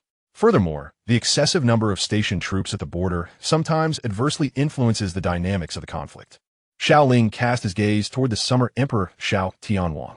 Their eyes met for a fleeting moment, and the powerful figures of the Great Xia remained silent, awaiting the final decision. After a brief pause, the summer Emperor Xiao Tianwang, with a complex expression, turned to Xiao Ling and inquired, "Do you possess confidence?" 70 to 80%, Xiao Ling replied, not overly optimistic. Frankly speaking, although they faced a coalition of various empires, the Tianxia Empire was the one truly orchestrating the conflict behind the scenes. Given the immense power of a dynasty, it was unrealistic to expect to stand against it with his current strength. However, as long as he could successfully fend off this wave of attacks from the coalition, the existence of a system would undoubtedly enable him to significantly enhance his own strength and that of his subordinates. Very well. The summer Emperor, Xiao Tianwang, nodded slightly. Having arrived at a suitable decision, he surveyed the powerful figures of the Great Xia and finally spoke. Let us proceed as the Qin king suggests. The generals shall remain stationed throughout the dynasty, and without my or the Qin king's orders, they must not take any rash actions. Your Majesty. The powerful figures wished to voice their opinions, but were silenced by a gesture from the summer Emperor Xiao Tianwang. They had no choice but to comply. Fifth brother, do not act impulsively, the summer Emperor silently admonished himself. Boom! Just as the assembly discussed strategies for defense within the palace, an overwhelming aura surged from behind the royal palace. Such a powerful presence. Has a formidable enemy arrived so soon? Sensing the disturbance, the powerful figures of the Great Xia grew vigilant. Moments later, a figure appeared within the grand hall of the palace. Upon recognizing the visitor, an astonished silence fell over the crowd. Ancestor, the summer Emperor Xiao Tianwang stared in surprise at the suddenly appearing ancestral figure, Xiao Wuyo, particularly taken aback by the profound aura he sensed from him. Greetings, Ancestor. The powerful figures of the Great Xia, filled with reverence, hastily bowed in respect. However, Xiao Ling, upon the arrival of Ancestor Xiao Wuyo, exhibited no surprise but smiled and said, "Congratulations, Ancestor, on advancing your cultivation to the Law Manifestation Realm." The Law Manifestation Realm. At that moment, Ancestor Xiao Wuyo had transcended his previous pinnacle of the 9th grade of the Divine Mansion Realm and had successfully breached into the Law Manifestation Realm. This achievement was largely thanks to the first grade golden pill that Xiao Ling had previously provided. Congratulations, Ancestor. Upon hearing Xiao Ling's words, both the attendees and Ancestor Xiao Wuyo were filled with joy. At this critical juncture, when the Great Xia faces immense threats, the breakthrough of the venerable Ancestor to the level of the Dharma aspect undoubtedly signifies a tremendous enhancement in the overall strength of the Great Xia Dynasty. Xiao Wuyo cast a glance at Xiao Ling and remarked with a smile, "My ability to transcend to the Dharma aspect is largely indebted to the golden elixir you provided." Young man, this singular elixir not only facilitated his swift ascension to the Dharma aspect, but also eradicated the latent ailments within him, significantly improving his physical constitution. Although he had reached the pinnacle of the 9th rank in the Divine Mansion Realm, he was nearing his limits. Recent battles had inflicted considerable damage upon him. Under normal circumstances, a breakthrough to the Dharma aspect would have been impossible. Chapter 59. The two armies stand off, war approaches. I have overheard your conversation. The venerable ancestor Xiao Wuyo directed his gaze towards Xiao Ling and stated, having broken through to the Dharma aspect, I shall also partake in the battle at Xianfeng continent, where I might lend some support. With the enhancement of his own strength, he increasingly recognized the remarkable prowess of the younger generation from the Xiao royal clan. Initially, he believed that having elevated his own realm to the Dharma aspect, he would be able to discern Xiao Ling's strength clearly. Alas, it appeared that even after his ascension, Xiao Ling still presented a rather enigmatic aura to him, indicating that the latter was far more formidable than he had anticipated. Upon hearing the words of the venerable ancestor, Xiao Ling shook his head earnestly and replied, Ancestor, while I will oversee Xianfeng continent, the internal affairs of the dynasty equally require a steadfast leader.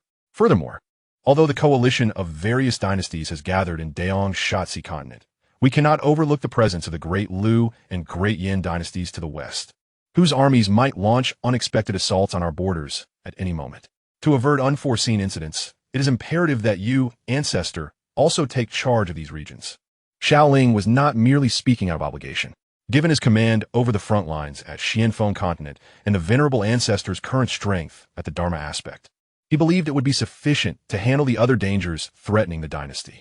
Upon reflecting on Xiao Ling's words, the venerable ancestor acknowledged their truth.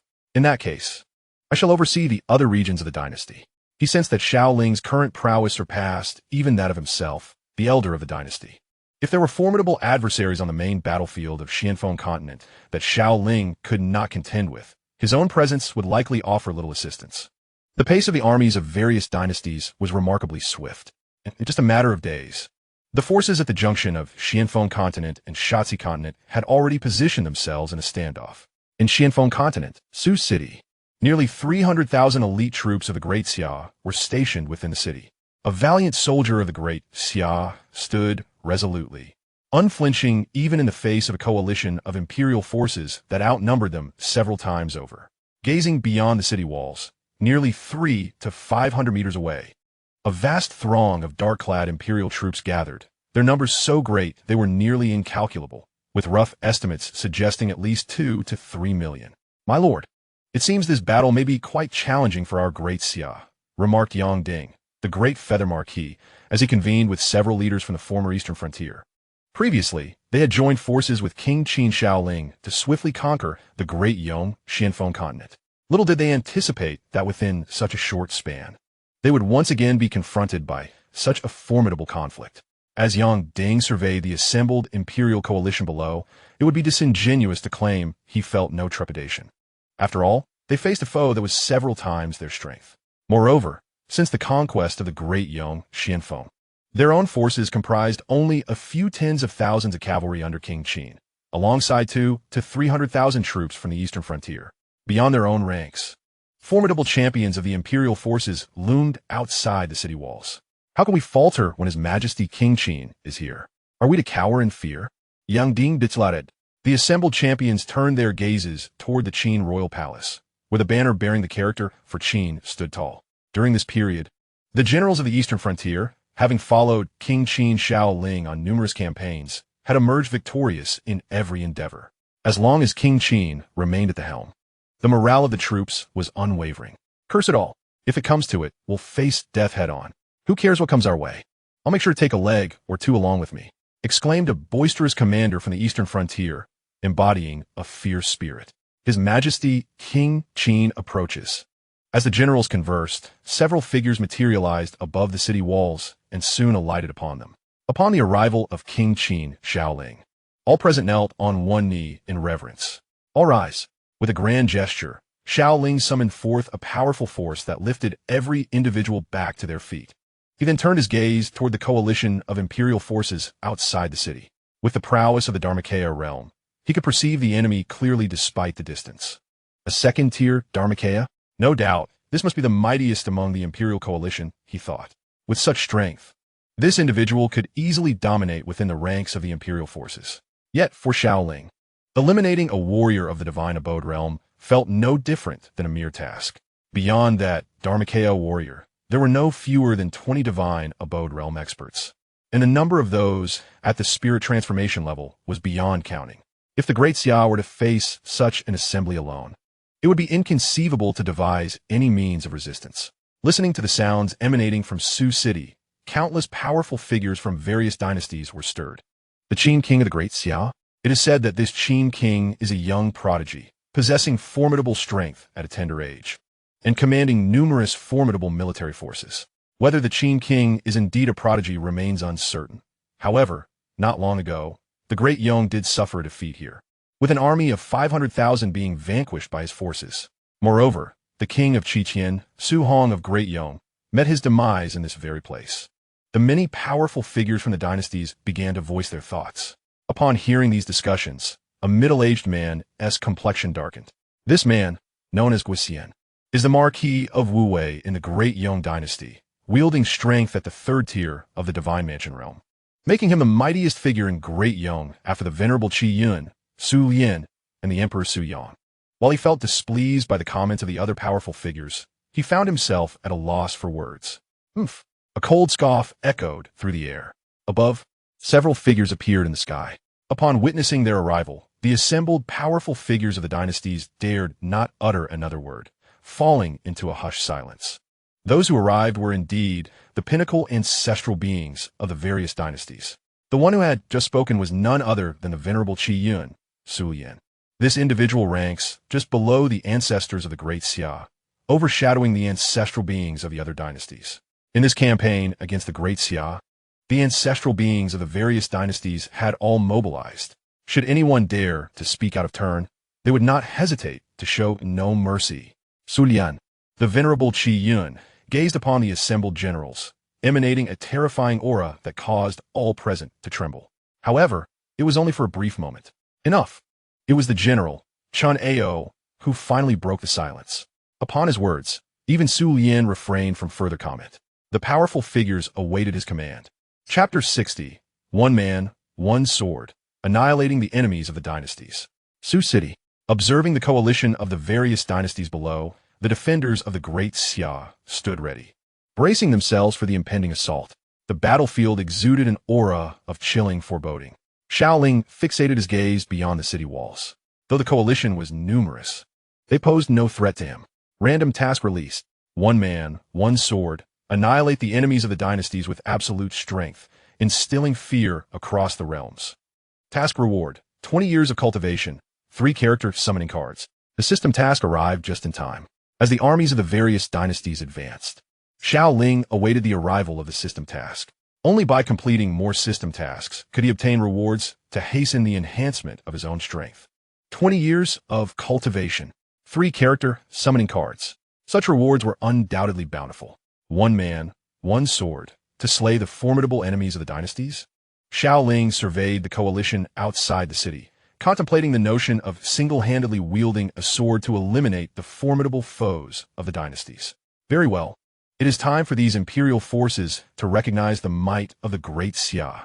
Since they dare to venture into our realm, they must be prepared to face their demise. Xianxia, the Sword Saint, summoned a figure who instantly materialized from the void. Your Highness. The newcomer was none other than the Sword Saint himself. Initially, Xianxia was merely at the 9th tier of the Divine Mansion realm. But after consuming the first-grade golden pill that I provided, he successfully ascended to the 3rd tier of the Dharma Manifestation realm. With his extraordinary prowess as a Sword Saint, his overall strength far surpassed that of an ordinary 3rd-tier Dharma Manifestation cultivator. Go! Annihilate all the enemy generals from the various dynasties. With a command from Xiao Ling, Xianxia vanished from his original position. In the next moment, he appeared above the battlefield where the two armies faced each other, hovering in midair. One man, one sword, confronting the combined forces of millions from the imperial dynasties. As the solitary figure of Great Xia stepped forth, the powerful beings from the various dynasties were filled with curiosity. What was Great Xia attempting? Was this a signal of surrender? While the powerful figures from the imperial dynasties pondered, the Great Xia presence in the sky gazed down at them with a chilling glare and declared, I am Xianxia of Great Xia, here to escort you to your deaths. Such audacity, such arrogance. The assembled powers could hardly believe the insolence of the figure suspended in the heavens. How dare such a lowly being speak so boldly? In a fit of rage, a first-tier divine mansion expert from one of the dynasties took action, attempting to strike Xianxia with a powerful palm, intent on subduing him on the spot. However, as the attack was launched, Xianxia merely pointed a finger. The spiritual energy coalesced into a sharp sword light, which shot directly towards the attacking first-tier expert. With a crash, the opponent regarded Xianxia's assault with disdain and attempted to block it. Yet, regardless of how he tried, the seemingly ordinary sword light proved utterly ineffective against him. The sword light sliced through effortlessly. Boom! The terrifying force instantaneously obliterated his body, erupting into a cloud of blood mist. He was dead, a first-tier divine mansion expert, utterly incapable of resistance, effortlessly erased, leaving no trace of his existence. On the side of the Imperial coalition, an eerie silence enveloped the scene. No one had anticipated that one of their own first-tier divine mansion experts could not even withstand what appeared to be a simple strike, reduced instead to a mere cloud of blood mist. Who was this individual? When did the Great Xia Dynasty come to possess such a being? The divine mansion experts across the various dynasties were not numerous, and they were all well acquainted with one another.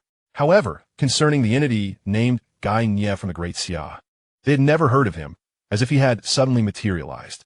The ability to effortlessly annihilate a being of the first tier of the divine mansion realm indicated that his strength was at least at the third tier or higher.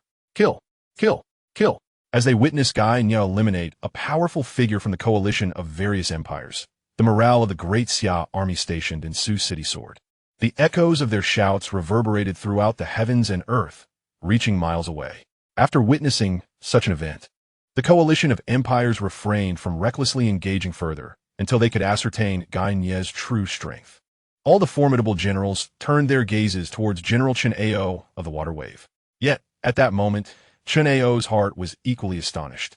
Even with his own power at the second tier of the law manifestation realm, he found it difficult to gauge the true strength of his opponent at the moment of action.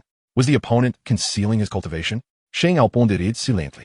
Before directly facing the Great Xia Dynasty, he had not considered it a serious matter, but now, in such close proximity to the figure standing in the void, he felt a palpable sense of danger. Let's observe the unfolding situation. Xianxia stood in the void, addressing the coalition of empires. You rodents, if you are afraid, then come at me together. Let us not waste time here. The audacity of Xianxia's words was jarring to the powerful figures of the coalition. They were all beings of the divine mansion realm, the pinnacle of their respective empires, yet they were being so openly belittled. How outrageous! This individual is but one man. How strong could he possibly be? Let us unite and show him a thing or two. Even the likes of Xiao Wuyo from the Great Xia would be powerless against our combined might. Instantly, nearly 20 divine mansion realm experts surged forward together. There was no way to evade such a multitude. They effectively sealed off all of Xianxia's escape routes. On the walls of Su City, countless Great Xia generals watched this scene unfold, their hearts heavy with concern for Xianxia. Could he truly withstand so many beings of the divine mansion realm? Generals like the Great Feather Marquis from the eastern frontier had witnessed Xianxia's exceptional prowess firsthand. Yet no matter how formidable he was, he now faced the most elite of the divine mansion realm from the various empires. A single misstep could lead to dire consequences. Nonetheless, seeing their prince remain calm and composed, the generals chose not to voice their apprehensions. With 23 divine mansion realm warriors, the foundation of the various empires had been laid bare. Xiao Ling showed no mercy. A divine mansion realm existence was a rare gem within an empire. However, in the present day, I command countless beings of the divine mansion realm, each of whom is capable of standing against 10 foes. Xianxia transformed his spiritual energy into a long sword. With a whoosh, he unleashed a strike, sending forth a sword radiance over 10 zhang in length that swiftly cleaved through the oncoming divine mansion entities from various empires. Alarm bells rang in their minds. Under the oppressive might of the sword light, the formidable beings felt a sense of foreboding. The speed of the sword light was astonishing, enveloping over 20 divine mansion experts in an instant. At this moment, the once powerful divine mansion beings were akin to mere ants. Chapter 61. An overwhelming onslaught with a thunderous roar echoing throughout the heavens. Countless blood mists erupted. More than 20 of the most elite divine mansion experts from the various empires were utterly annihilated in the wake of a single sword strike. Not even a blade of grass remained. The scene fell into a chilling silence. Who could have anticipated that this individual from the Great Xia would possess such formidable power? Whether they were ordinary divine mansion beings or renowned elders like the grand ancestor of the Great Yong, none survived this onslaught. Not even a complete corpse remained. How could this be possible? Could this person truly be the manifestation of the Great Xia's sovereign? Chen Ao, standing at the forefront of the army, was left dumbfounded by the unfolding scene. The aura emanating from the opponent clearly surpassed his own strength. The grand ancestor has fallen? This individual wields terrifying power. What would we do next? Can we still fight? His strength is so overwhelming that it is beyond our capacity to contend with. Panic surged through the coalition of the various empires. Such a multitude of divine mansion powerhouses had been effortlessly slain. How could we possibly continue this battle? The remaining commanders within the coalition turned their gazes toward Chen Ao. They could only place their hopes on this envoy from the imperial dynasty. Chen Ao coldly regarded the figure high in the heavens. Although the opponent was powerful, he did not believe that the manifestation of the Great Xia's sovereign could be overwhelmingly strong within the confines of a mere imperial force. Moreover, he had received word from the imperial dynasty that reinforcements were on their way. If he could just entangle the Great Xia's manifestation, the coalition could still contend against it.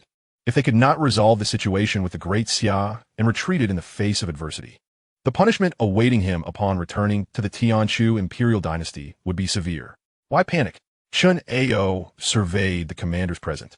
Even the aura of a manifestation realm expert would be difficult for those in the divine mansion realm to withstand, let alone the current assembly of those whose cultivation was limited to the spirit transformation realm. I will confront this formidable being from the Great Xia. You all need only to focus on the siege. Moreover, our imperial dynasty has already dispatched formidable warriors for support, and it will not be long before they arrive at this location. The demise of the Great Xia is thus inevitable. With Chen Ao's declaration, the anxious sentiments of the various dynasty leaders present were somewhat alleviated. They believed that as long as the might of the Tianchu dynasty was at their disposal, confronting the Great Xia would pose no significant challenge. Attack! Xianxia. The leaders of the allied dynasties dared not defy him in the slightest and promptly rallied their respective armies. Yimpeng dynasty, he my call. Tianlin dynasty, he my call. Dafeng dynasty, he my call. Kill. The commanders of the remaining forces of the great dynasties issued their orders in unison. In an instant, over 1 million troops surged toward Xuqing. With a swift motion, General Chen Ao ascended decisively into the heavens. There, the two formidable figures stood in opposition. Below, the armies of the dynasties comprised solely of warriors, and a mere few hundred meters held no significance. As they beheld the dark tide of the allied forces charging forth, the Great Xia army atop Xuqing swiftly mobilized in response.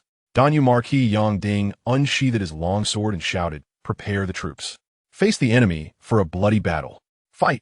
Fight! Fight!" In an instant, the entire Xuqing erupted with fervent cries. "Archers, prepare! Fire!" Whoosh! Whoosh! Whoosh! Countless arrows soared toward the allied forces outside Xuqing. The clash of over 1 million troops ignited an atmosphere of overwhelming ferocity upon the battlefield. While the battle commenced below, the two figures in the sky remained unmoved. With such prowess, why remain confined within the Great Xia Dynasty? It would be far more advantageous to pledge allegiance to the Tianchu Dynasty, where one's strength would surely be recognized and put to good use, far exceeding what the Great Xia could offer. The Tianchu dynasty possesses far greater and more potent resources for cultivation than you could ever imagine. Chen Ao was not in a rush to engage, nor did he feel the need to act hastily. In his perception, the strength of this individual, Xianxia, was extraordinary, and he did not possess absolute confidence in conquering him. Rather than confrontation, if there existed an opportunity to persuade him to surrender, it would be most desirable. Even if persuasion failed, delaying until reinforcements from the Tianchu dynasty arrived would undoubtedly be a more prudent course of action. Regrettably, such aspirations were destined to lead to disappointment. Xianxia regarded Chen Ao with an unyielding gaze, devoid of any sign of capitulation. Surrender? That was utterly impossible.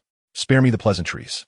If you do not act soon, you will find yourself without an opportunity to strike, Xianxia stated calmly.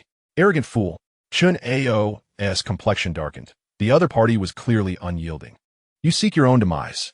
Chen Ao unleashed a powerful strike. The might of this realm was immensely formidable, far beyond what those of the divine abode could contend with. As the opponent's assault approached, Xianxia remained unfazed. Before him, an ethereal thread seemed to flicker. A resonant hum echoed, imbued with the sound of a sword's cry. Before Qiao's palm could strike Xianxia, everything inexplicably shattered. Was that the essence of the sword? Qiao's expression faltered. As a being of the law manifestation realm, his perceptive abilities far surpassed those of ordinary warriors. Just moments ago, he had distinctly sensed an unusual aura emanating from Xianxia. The path of martial arts is replete with diverse techniques. Some formidable practitioners can comprehend the essence within their specialized domains. Those adept with blades can grasp the essence of the blade. Masters of the sword can comprehend the essence of the sword. If his senses were accurate, that faint sound of a sword's cry suggested that the opponent had indeed attained the formidable essence of the sword. Damned! How could he encounter such an existence? Xiao felt an increasing sense of alarm. In an instant, he could feel an icy, killing intent locking onto him. An overwhelming sense of danger surged within him. He saw a sharp sword light swiftly approaching. Retreat. Without a moment's hesitation, Xiao immediately evaded. However, the speed of the sword light was astonishing, striking him squarely in the back as he turned. With a gasp, blood spewed forth. Xiao, in pain, became acutely aware of the vast chasm separating them. Had it not been for his formidable physical condition as a law manifestation being and his quick instinct to shield his back with spiritual energy, that strike could have spelled disaster. Flee. Remaining here would mean certain death. Retreating to the Empire still offered a chance of survival. Xianxia condensed his spiritual energy into another sword strike, advancing once more towards Xiao. The sense of impending danger grew ever closer. Just then, a formidable aura surged from the rear of the allied forces. Xiao sensed it, and his face lit up with joy. Chapter 62. The fish is in the net. It is time to reel it in. Bang! Another sharp sword energy struck Xiao's back. With that blow, he was sent hurtling back 20 to 30 feet, crashing heavily into a valley below. The ground shook. Clouds of dust erupted, emerging from the nearly 3-foot-deep pit. Xiao's expression was twisted with rage, devoid of any semblance of dignity expected from the Empire. He cast a glance at Xianxia above, noticing a jade token shattered into pieces on his chest. Cursed! So close. Recalling Xianxia's earlier attack sent chills down his spine. Although he had withstood Xianxia's formidable strike, he had merely been rattled by the force of the attack, suffering no actual harm. All of this was thanks to the shattered jade token in his hand. As an entity of the law manifestation realm, one inevitably possesses certain hidden cards. This jade tablet was acquired at a considerable cost from a formation master within the imperial dynasty, granting its bearer the ability to withstand a single attack within the confines of the law manifestation realm. Had it not been for the protection of this jade tablet, after enduring Xianxia's strike, I would have been left either dead or utterly incapacitated. Though my heart aches at the expense, I consider myself fortunate. Meanwhile, Xianxia, upon realizing that his assault had failed to eliminate Xiao, was somewhat taken aback. It was evident that his opponent had employed some means to deflect his attack. Nevertheless, it was of little consequence. It was merely a matter of one more blow versus one less. Just as Xianxia prepared to strike again, a disturbance rippled through the void, and a figure emerged, clad in ancient bronze armor adorned with the fierce pattern of a magnificent tiger. The figure bore the visage of a middle-aged man. Even without making a move, his presence exuded a robust and formidable aura simply by standing in the heavens. Another entity from the law manifestation realm. On the walls of Su City, Xiao Ling gazed towards the distant battlefield. He had initially believed that the Tianchu Empire had but a single entity in the law manifestation realm, only to discover additional reinforcements. The powerful warrior in the bronze armor emanated an extraordinarily potent aura, far surpassing that of Xiao. He was at least in the late stages of the law manifestation realm. However, that was of no concern. As long as he remained within the law manifestation realm, there was nothing to fear. Observing the coalition of various empires gathering beneath the city walls, Xiao Ling mused that the time was nearly ripe. Discoalition comprise de millions. While the station forces of the Great Xia within Su City numbered merely over 300,000, rendering defense a significant challenge. The true purpose of Su City was merely as bait, intended to annihilate or even encircle the coalition of empires. A signal was to be sent for the external forces to mobilize. The fish had entered the net. It was time to reel them in. With a command from Xiao Ling, Baihu, the deputy of the Western Depot, seized a signal tube. With a whoosh and a crack, a burst of fireworks erupted in the skies above. Yet, amidst the battlefield of over 1 million people, this event scarcely drew attention. Outside the great army's battlefield, upon seeing the newcomer, Chun Ao was immediately filled with joy, exclaiming, "General Du, please come to my aid." The newcomer was none other than General Du Xiao, dispatched by the Tian Chu Empire for reinforcements. As a fellow general, Chun Ao's strength paled in comparison, for Du Xiao was an 8th-tier entity of the law manifestation realm. Hearing Chun Ao's cries for help, General Du Xiao cast a calm glance in his direction before once again turning his gaze towards Xianxia, who was decisively launching another attack towards Chun Ao. It seems that Du Xiao is utterly indifferent to the situation at hand. Halt! With a swift strike, Du Xiao effortlessly deflects the attack aimed at Chun Ao. How audacious! You dare to lay hands on an envoy of the imperial dynasty, showing such disrespect towards our Tian Chu Empire. General Ling Wei, Du Xiao, quickly expresses his displeasure at the brazen actions of Xianxia. Those who intrude upon the Great Xia shall face death without mercy. Xianxia coldly retorts, displaying no fear of the envoy's strength, regardless of its might. With a whoosh, spiritual energy transforms into several sharp blades, piercing through the void in an instant, directly targeting Chun Ao. No! Chun Ao gasps in shock, completely unprepared for the sudden turn of events. Boom! The blades pierce through him, obliterating him entirely. Damn it! Du Xiao can only watch helplessly as Chun Ao meets his demise. Xianxia's speed had been too swift for him to react in time. How could a mere 3rd-tier figure in the Dharma realm be so formidable? Come here. Du Xiao moves into action. As the opponent shifts, an overwhelming aura of bloodthirst surges forth. The might of the Dharma realm is not to be underestimated.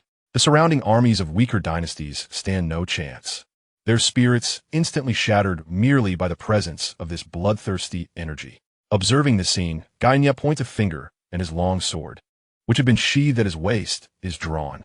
Buzz! With the sword in hand, Xianxia's presence escalates significantly. He stands firm as Du Xiao appears several paces before him. A punch imbued with immense bloodthirst lunges toward Xianxia, the surrounding air tinged with a faint crimson hue. Xianxia responds with remarkable swiftness. With a flourish, he swings his sword, unleashing a beam of pale white light that sweeps across the void. One punch, one sword, one red, one white. Both attacks clash with undeniable ferocity. Boom! The collision of their assaults results in an explosive release of energy, sending shockwaves outward. The nearby coalition of tens of thousands suffers grievously, as the lives of these ordinary soldiers hold little value in the face of such power. Du Xiao halts his assault, gazing at Xianxia, who stands a mere 10 paces away, his expression complex. Particularly surprising is the sword in Xianxia's hand, which defies Du Xiao's expectations. Initially believing it to be a divine weapon augmenting Xianxia's strength, he now realizes that it is merely a wooden sword. It is his first encounter with such formidable power emanating from a wooden sword. Xianxia stands atop the heavens, wielding the sword that allows him to truly unleash the potential of a swordsman amidst the battlefield below. As the coalition of various imperial dynasties launched their assault on the forces of the Great Xia atop Sioux City, the earth trembled beneath their feet. Suddenly, a multitude of shadowy figures surged forth from beyond the coalition, rapidly approaching. The imperial forces, sensing something amiss, cast their gazes about in alarm. What was this? An army. A formidable force was surrounding them from all sides.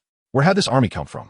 Could it be that the Great Xia had long since laid an ambush? What nonsense! How could the Great Xia, with its meager numbers, even manage to defend the city, let alone send troops to ambush our coalition? Chapter 63. The appearance of the Yu family army. The coalition faces defeat. As the dark mass of troops closed in on the coalition, the imperial forces could hardly believe that these were the troops of the Great Xia. For them, the Great Xia was barely able to safeguard its own existence. How could it possibly muster additional forces for a counter-encirclement? What a daunting task it would be to surround the coalition of millions. The Great Xia simply could not possess such capabilities. No, this could only be the imperial army coming to their aid. Indeed, the envoy from Tianchu had just declared the arrival of powerful reinforcements, and now, those who followed must surely be the elite forces of the imperial army. The aura they exuded could only belong to the might of the imperial troops. In that moment, many began to shift their thoughts towards the Tianchu Empire. After all, At this juncture, the prospect of the Tianshu Empire sending reinforcements seemed far more plausible than the Great Xia mustering additional troops. The dark mass of soldiers swiftly closed in on the imperial coalition. At the forefront was a middle-aged general clad in black armor, adorned with crimson silk. He exuded an imposing presence, his countenance marked by a palpable air of authority. Shaking mountains is easy. Shaking the Yu family army is not. On the walls of Su City, as he gazed at the encroaching forces, Xiao Ling's eyes were filled with curiosity. Indeed, this formidable army was none other than the Yu family legion.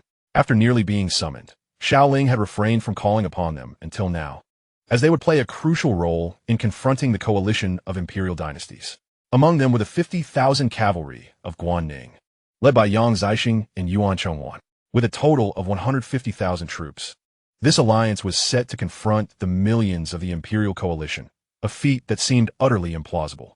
Your Highness, those troops outside the city. The commanding officer on the walls, Duke Yongding, approached Xiao Ling.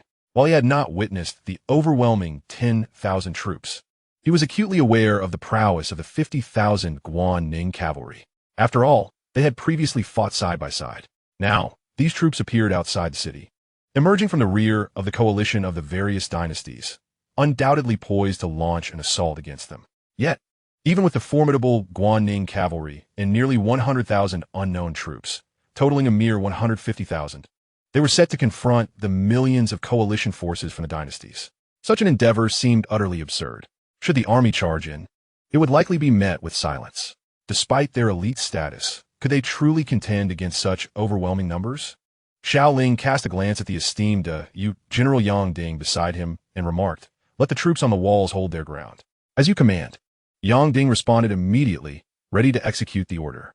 The directive from His Highness, the King, was to be followed without question. Below, clad in crimson silk armor, Yu Fei surveyed the vast army. What did it matter that there were millions of coalition forces before him? The expressions of his adversaries remained calm and unyielding, devoid of any sign of fear. Behind him stood a dozen formidable generals, each exuding an aura of power. Upon sensing their presence, one would realize they were all beings of the divine mansion realm. Yu Fei swung his long blade, gesturing towards the millions of coalition troops. Victory in the first battle is assured. Kill. In an instant, the commanding generals swiftly led their respective armies, advancing in a steady formation towards the multitude of coalition forces. Kill, kill, kill. The atmosphere surged with an overwhelming momentum. Simultaneously, on the opposite flank, Yang Zixing and Yuan Chonghuan, commanding 50,000 Guanning cavalry, surged forth with the same fervor. Death. In the skies above, a young general wielding twin hammers descended violently upon the enemy below. Thunderous crashes echoed as the terrifying might of the Law realm manifested, creating two deep craters, annihilating any coalition troops caught within the radius before they even had a moment to react. With so many Divine Mansion realm experts at the forefront, although the coalition forces boasted sheer numbers, the powerful beings had already been decimated by Gunya, leaving them unable to mount any effective counterattack. A dozen or so Divine Mansion realm warriors faced their demise as if they were in a desolate void. Behind them, tens of thousands of Yu's army and Guanning cavalry advanced, composed of warriors at the Bone Refinement realm, confronting an army primarily made up of Body Refinement realm soldiers. Supplemented by a few at the Bone Refinement level, the outcome was all too predictable. No, this is not the coalition of dynasties. This is the army of the Great Xia Dynasty. They are too powerful. We are no match for them. No, I do not wish to die. As the Yu army and Guanning cavalry closed in, the coalition forces were gripped by terror, a wave of panic surging through their ranks. As numerous allied forces converged, their formation became an utter chaos. Faced with the terrifying specter of death, they swiftly devolved into a disorganized rabble. Although the commanders endeavored to maintain control over their troops, their efforts bore little fruit. Some leaders among the imperial army, upon witnessing a throng of formidable Divine Mansion realm experts charging towards them, disregarded the lives of their soldiers and stealthily sought to flee the battlefield. In the celestial arena of war, how could the Great Xia possess such a formidable military presence? Du Xiao, astonished, beheld the arrival of hundreds of thousands of troops from the Great Xia. Initially, due to his own strength at the Law Manifestation realm, he had not even sensed the existence of this vast army. It seemed to have materialized from thin air. composed entirely of late-stage bone refinement realm soldiers. This force would be considered elite even within his own Tian Chu empire. While it was not unusual for an empire to command such troops, the sheer presence of them within a single dynasty was utterly unexpected.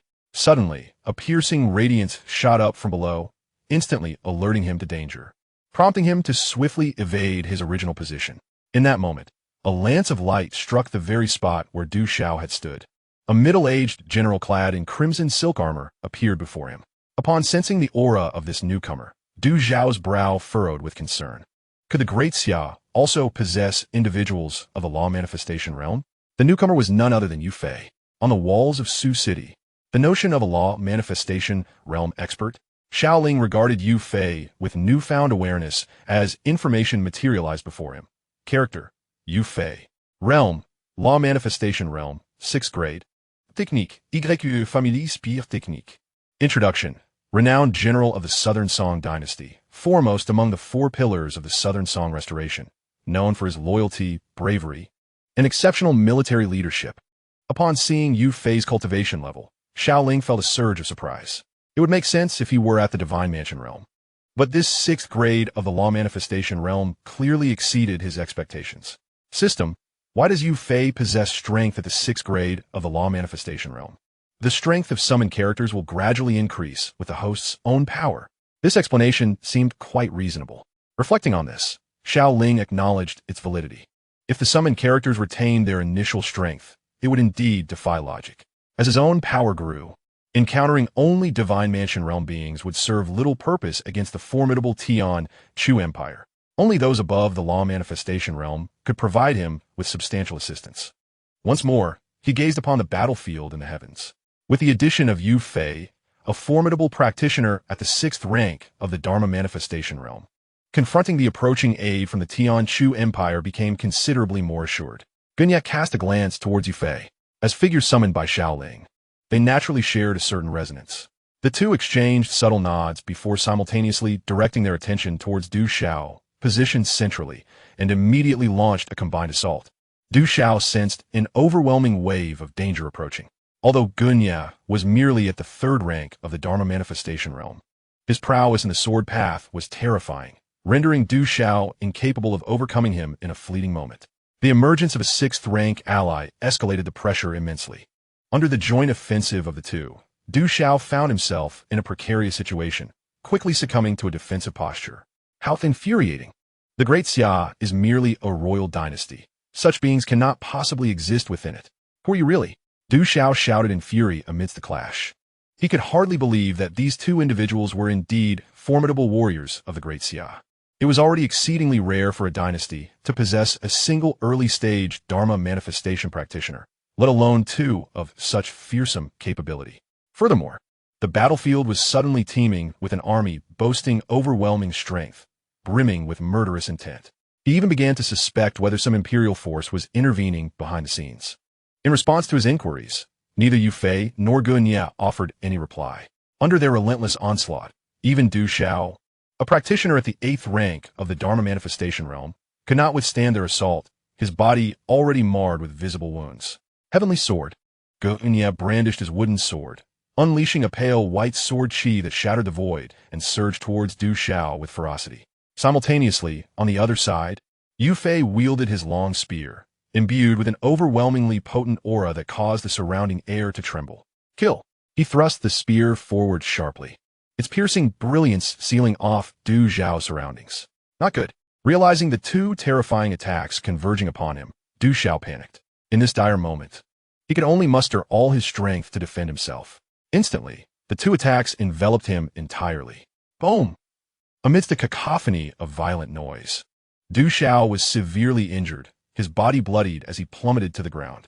However, upon confirming that he was not yet dead, neither Yu Fei nor Gunya afforded him a moment's respite. The 2 decisively charged towards him once more. Already gravely wounded, Du Xiao could only muster his utmost speed to escape into the distance. Alas, how could he hope to evade the combined might of Yu Fei and Gunya in such a weakened state? Under yet another wave of assault, a cry of despair escaped Du Xiao's lips as he beheld the oncoming onslaught. Ultimately, he was utterly vanquished. a dignified being of the eightfold law avatar realm, renowned as a general of the Xianxia Empire, met his tragic end on the battlefield of the Great Xia. The tumult of battle above caught the attention of the remaining warriors of the imperial coalition below. Initially, these coalition soldiers harbored hopes. As long as the envoy of the empire existed, they believed defeat was impossible, and the Great Xia would certainly be forgotten. However, upon witnessing the dire situation unfolding in the celestial battlefield, they were left aghast. Who could have anticipated that even the formidable envoy of the Xianxia Empire would fall? "Spare me. I surrender. Have mercy." Countless soldiers of the imperial coalition cast aside their weapons and surrender. In such dire moments, with the top-tier combatants eradicated, the hundreds of thousands of Great Xia troops surged forward like demons, mercilessly reaping lives on the battlefield. Surrendering offered a chance for survival, while stubborn resistance guaranteed death. The tide of capitulation spread among the coalition forces. In a mere span of time, swathes of coalition soldiers surrendered, no longer daring to oppose. The Yu family army and the Guanning Iron Cavalry did not cease their slaughter. They awaited orders, knowing that the carnage would persist until given the command to halt. On the city walls of Sioux City, Xiao Ling's gaze was fixed on the battlefield.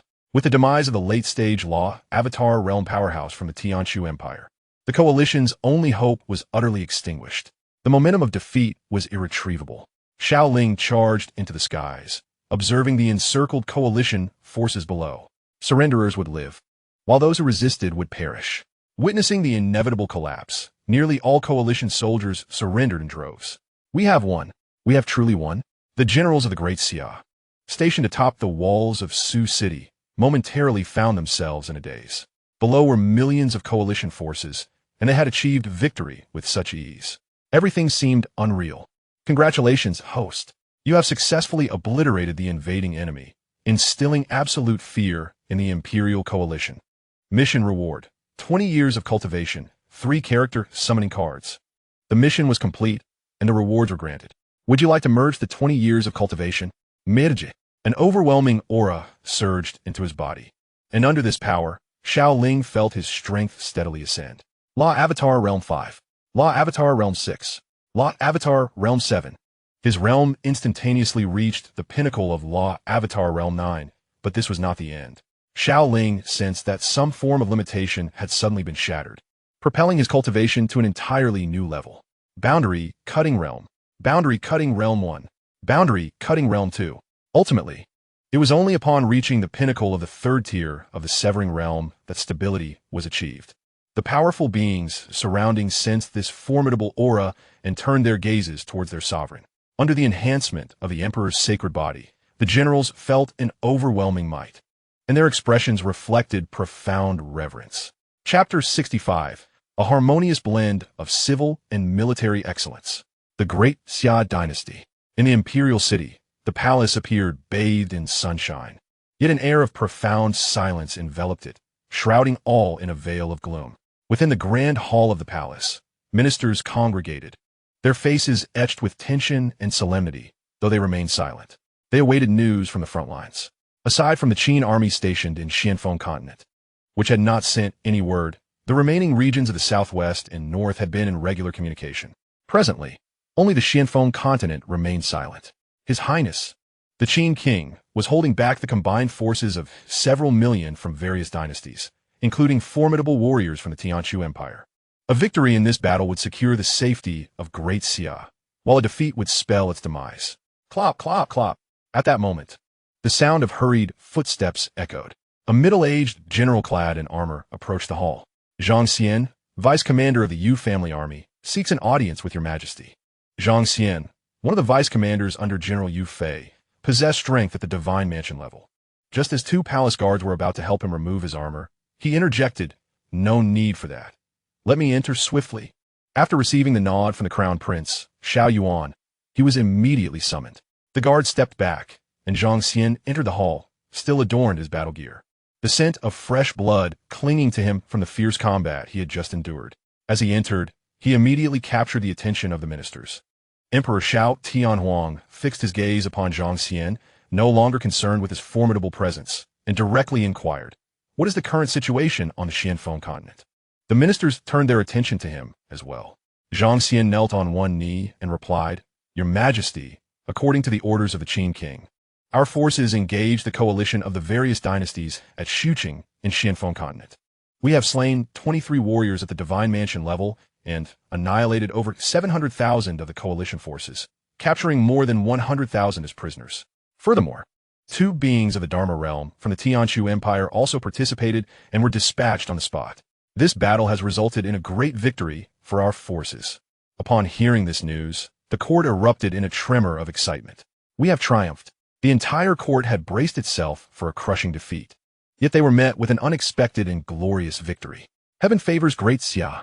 Huzzah! The coalition of dynasties has been routed, and Great Xia has turned peril into safety. On the dragon throne, Emperor Xiao Tianhuang exhaled a long sigh of relief. Since learning of the coalition's assault on Great Xia, his heart had been tightly wounded with anxiety. In just a few days, this distinguished middle-aged figure at the Divine Mansion level had already begun to show strands of white in his hair. "Father, we have triumphed." The Crown Prince Xiao Yuan turned towards the Summer Emperor Xiao Tianhuang, who was seated upon the dragon throne, and stepped forward to stand beside him. In this moment, the father and son shared an identical sentiment: relaxation, exhilaration, and excitement. Leaning back against the throne, the Summer Emperor Xiao Tianhuang felt that, after 2 or 3 decades since his ascension, this was undoubtedly the most relaxed moment he had ever experienced. Indeed, we have emerged victorious. The Summer Emperor glanced at Crown Prince Xiao Yuan and, with his right hand pressing against the armrest of the throne, inquired, "My eldest, do you harbor any resentment towards me?" Crown Prince Xiao Yuan shook his head, his gaze brimming with clarity. "Father's decisions are always sound. I rejoice for the Xiao royal family and celebrate the glory of the entire Great Xia Dynasty." With the conclusion of the war, the armies of the various dynasties were swiftly settled. Simultaneously, news spread back to the major dynasties, sending shockwaves of fear throughout. No one had anticipated that the Great Xia Dynasty possessed such formidable strength. Not only had they defeated the million-strong coalition of various dynasties, but they had also decisively vanquished the envoy of the Tianshu Empire. As a fellow dynasty, had the power of Great Xia truly reached such staggering heights? It was unimaginable. The participating dynasties, now engulfed in panic, were left in disarray. After Xiao Ling had tended to all affairs, a decree arrived within the palace, summoning him back post-haste. Following the successful rout of the coalition forces, the entire Great Xia was enveloped in an exhilarating atmosphere. To claim that it was a celebration for all under heaven would not be an exaggeration. In the Great Xia Palace, upon Xiao Ling's return, he was greeted by a throng of courtiers. Within the Golden Lawn Hall, both inside and out, the assembly of ministers was a sight to behold. As Xiao Ling made his appearance, the courtiers respectfully bowed, exclaiming, "Welcome, Prince Qin." The ministers turned their gazes towards Xiao Ling, bending in reverence. Observing the congregation, Xiao Ling noted that such a grand display was not merely superficial. As the courtiers welcomed him, he advanced towards the Golden Lawn Hall. However, before he could ascend the steps of white jade, the Right Chancellor Lu Huai emerged, draped in official robes, holding aloft a crimson-yellow imperial edict. "The edict has arrived. Prince Qin Xiaoling, stand forth to receive the decree." "I am here to obey," Xiaoling responded with a slight bow. The Right Chancellor Lu Huai unfurled the edict and proclaimed, "The Great Xia's Prince Qin, endowed with virtue and talent, has repeatedly rescued the Great Xia Dynasty from peril.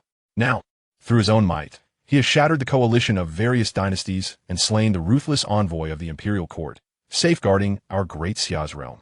This accomplishment and ability are unparalleled since the founding of our dynasty. The talents of Prince Qin shall surely fortify the prestige of Great Xia and protect our legacy for generations to come. Today, I announce the elevation of Crown Prince Xiao Yuan to the title of King of Qi, effective immediately." At this point, the Right Chancellor Lu Huai stood frozen, his face betraying a palpable shock. Upon the issuance of the decree demoting Crown Prince Xiao Yuan to the status of Qi Wang, a profound shock enveloped the hundreds of ministers and generals within the Golden Dragon Hall. Since ascending to his princely position, Crown Prince Xiao Yuan had demonstrated remarkable achievements, garnering substantial respect throughout the entire dynasty. Nevertheless, when compared to the current Qin Wang Xiao Ling, there existed a distinct disparity. The latter, having been conferred the title of Qin Wang, swiftly conquered the expansive territory of Deongzhu and Fengzhou, thereby extending the dominion of the Great Xia. Now, during a time of peril for the Great Xia, he had vanquished the coalition of various royal dynasties, averting the impending doom that loomed over the realm, all while exhibiting formidable prowess that intimidated the surrounding kingdoms. It was evident that Crown Prince Xiao Yuan was not lacking in strength. Rather, it was the formidable nature of Qin Huang that eclipsed him. His civil and military accomplishments were unparalleled. With Crown Prince Xiao Yuan's demotion to Qi Huang, one could only ponder whether Qin Huang would ascend to this position. The emperor's decision was undoubtedly made with profound contemplation. Such a successor would be a blessing for the Great Xia. In the Battle of Fengzhou, Qin Huang decisively altered the course of destiny, instilling both awe and fear in the other dynasties. Thus, he was more than worthy of the title of Crown Prince of the Great Xia. The ministers whispered among themselves, and as the imperial edict was proclaimed, they were not particularly surprised by such a resolution from the Xia Emperor. However, before the decree was fully recited, a multitude of gazes turned towards the outside of the Golden Dragon Hall, fixated on the Right Chancellor Liu Huai, who held the edict. What was amiss with Liu Huai at this moment? That he faltered even while reading an imperial decree. In the next instant, the Right Chancellor Liu Huai steadied his tumultuous heart and continued to speak. Chapter 66. Ascension. I am the Yanwu Emperor. I hereby pass the throne to Qin Huang Xiao Ling. Thunderous. Such news resounded like a clap of thunder on a clear day. Inside and outside the Golden Dragon Hall, a profound silence ensued. Initially, the ministers had anticipated that the subsequent content of the edict would be the Xia Emperor's decree elevating Qin Huang Xiao Ling to the position of Crown Prince. Yet, who could have foreseen that instead, they would receive the announcement of the Xia Emperor's voluntary abdication in favor of the Qin Huang? This revelation shattered the ministers' expectations. Reflecting on why the Right Chancellor Liu Huai had abruptly paused, it was evident that he too was taken aback by the contents of the edict, momentarily stunned into silence. Abdication? Xiao Ling wore a look of astonishment. He had not anticipated receiving such explosive news upon his return to the dynasty, or his father and elder brother scheming. This news overwhelmed him with astonishment. After the Right Chancellor Liu Huai announced the edict before the Golden Dragon Hall, he reverently approached the throne, presenting the decree before Xiao Ling. Your Majesty, the current Xia Emperor has declared his abdication. Although the Qin Huang Xiao Ling has yet to ascend the throne, he was already being addressed in such esteemed terms. The remaining ministers stood respectfully, their faces a mixture of excitement and bewilderment. Xiao Ling gazed at the imperial edict presented by the Right Chancellor Liu Huai. After a brief moment of hesitation, he resolutely accepted it and swiftly made his way outside the Golden Luan Hall. At this moment, dozens of high-ranking ministers of the Great Xia Dynasty stood on either side, and upon catching sight of Xiao Ling, they immediately knelt and prostrated themselves. Xiao Ling turned his gaze towards the dragon throne above the hall, which appeared desolate, occupied only by an empty chair. The erstwhile crown prince, Xiao Yuan, was no longer seated beside the elevated throne, but stood at the forefront among the civil ministers. Upon seeing Xiao Ling enter from the hall's exterior, Prince Xiao Yuan promptly knelt and paid his respects, saying, "Your subject pays homage to your majesty. Your humble servant pays homage to your majesty." With this salutation from Xiao Yuan, the assembled ministers within the Golden Luan Hall also knelt in reverence. Royal brother, what is this? Xiao Ling found himself at a loss for words. Having returned to the imperial court, he had unexpectedly encountered such a scene. Observing Xiao Yuan and the ministers in prostration, he remained silent for a moment before gesturing, "Please rise." Given the circumstances, he could no longer avoid ascending to the throne of the Great Xia. "Thank you, your majesty," the ministers responded as they rose. "Enough, you may all withdraw." Having arrived in haste, he was unprepared for the transition. With the abdication of the late emperor, he, as the newly appointed emperor of Xia, required a period of adjustment. With a command, the ministers gradually dispersed. Although Xiao Ling had merely accepted the edict and had not yet formally taken the throne, the news of the late emperor's abdication and Prince Xiao Ling's ascension would soon ripple throughout the Great Xia Dynasty.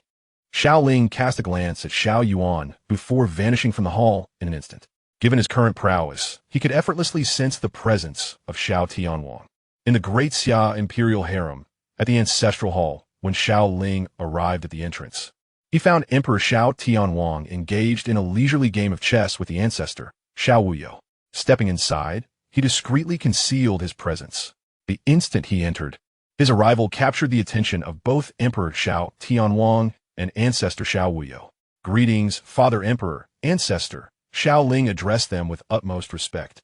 Despite possessing the strength of the boundary-cutting realm, he still regarded himself as a junior in the presence of Xiao Tianhuang and Xiao Wuyo. The two turned to regard him. Emperor Xiao Tianhuang set down his chess piece and spoke, "Fifth brother, the future of Great Xia will rely upon you. Should there be any state affairs requiring assistance in the court, your elder brothers will surely lend their support. As for the overarching fate of the dynasty, only you can bear that responsibility. Although I am in the prime of my life, the road ahead for the Great Xia is long, and the adversaries we face grow ever more formidable. Only you possess the capability to guide the Great Xia onward. The Dragon Throne, undoubtedly, captivates countless souls. To ascend to this position, one must navigate through a myriad of challenges, emerging victorious among the many princes of the dynasty. Yet, in this present era, the Great Xia suppresses neighboring nations while contending with the formidable Tianchu Empire. Xiao Tianhuang is acutely aware that his own strength is insufficient. Only Xiao Ling holds the requisite potential. This individual, endowed with exceptional talent and supported by extraordinary mentors, governs the Great Xia far more adeptly than he could ever aspire to.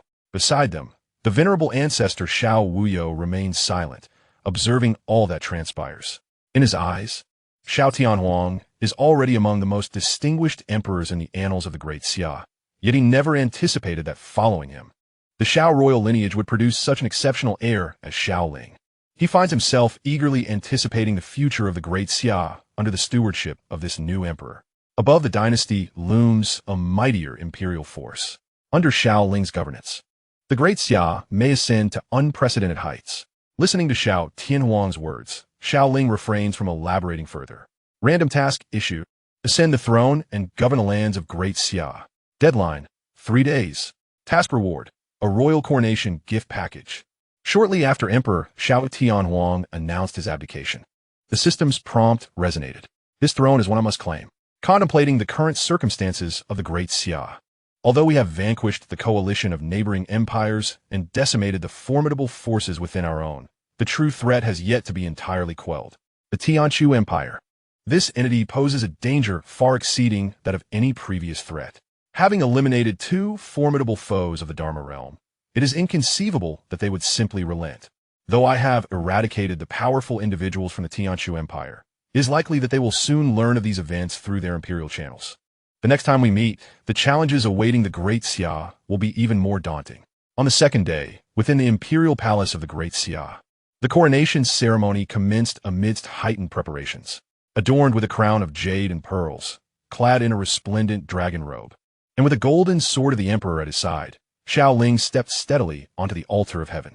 This altar, towering 100 feet high, is where the new emperor must ascend to offer prayers to the heavens. Below, the ministers, dressed in formal court attire, stood in respectful silence. Upon reaching the summit of the altar, he cast his gaze upon the assembly of ministers below and then towards the vast sky above. I am Xiao Ling, the 5th son of the Great Xia, and I am deeply aware of the profound expectations of the imperial ancestors. Today, I ascend to the throne of the Great Xia. I hereby announce to the world, my era shall be known as Yinwu, and I am the Yinwu Emperor of Great Xia. Chapter 67. The Blessings of Heaven and Earth. A comprehensive elevation.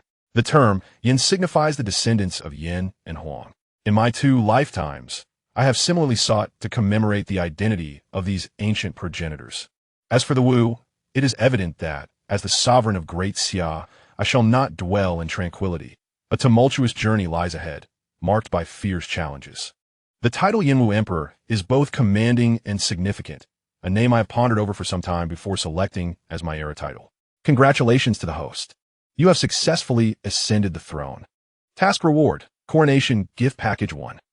Would you like to use the Coronation Gift Package? Yes. After much anticipation, a momentous event such as this ought to yield exceptional rewards. Successfully use the Coronation Gift Package.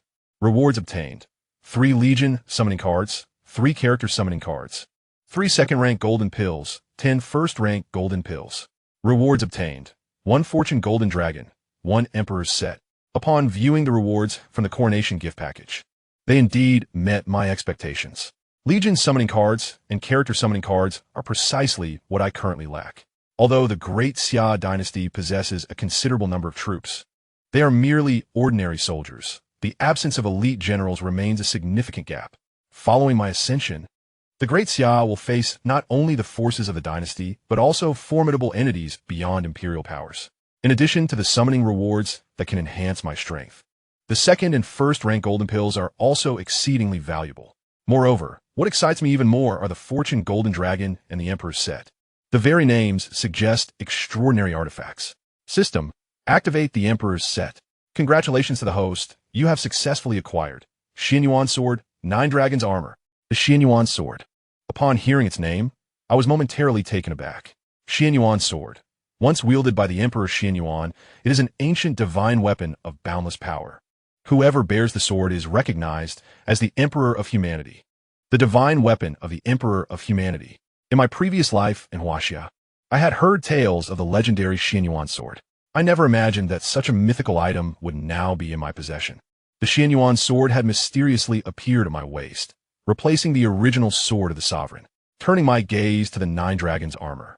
9 Dragons Armor, an ancient divine armor of Xianxia, forged from 9 true dragons, possessing formidable defense and the ability to transform its appearance.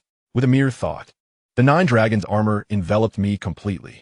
Under the deft manipulation of Xiao Ling, the 9 Dragon Armor was donned, instantly transforming into its original resplendent crimson and gold dragon robe. This remarkable event transpired in the blink of an eye, leaving the assembled ministers beneath the altar of heaven entirely unaware. With 2 divine weapons in hand, Xiao Ling felt a significant surge in his power. Although his realm was merely at the 3rd tier of the boundary slashing stage, his true combat prowess was far greater. Boom! At that very moment, a sudden commotion erupted in the heavens above. Xiao Ling lifted his gaze, witnessing the once clear sky now shrouded in ominous clouds, accompanied by the rumble of thunder. The cacophony intensified, causing a stir throughout the grand capital of the Great Xia. How could such a beautiful day be marred by such a phenomenon? Today marked the ascendancy of our new sovereign. Surely, this omen bodes ill. It is unwise to speak recklessly. His Majesty's divine might is unparalleled, a blessing to the Great Xia Dynasty. It cannot possibly herald misfortune. Could it be that His Majesty's formidable power has stirred the heavens, causing the celestial realm to take heed? Within the imperial city, countless individuals engaged in fervent discussion. Xiao Ling stood upon the altar of heaven, his eyes fixed upon the tumultuous sky. The impending thunderstorm had undoubtedly incited considerable alarm within the Great Xia. At that instant, from within the thunderous clouds, a bolt of lightning erupted, hurtling towards Xiao Ling on the altar. Unfazed, Xiao Ling swiftly drew the Xianyuan sword from his waist. With a gentle hum, the sword sang, and under his command, he unleashed a strike. The golden sword radiance shattered the incoming lightning, seamlessly piercing into the tempest. Boom!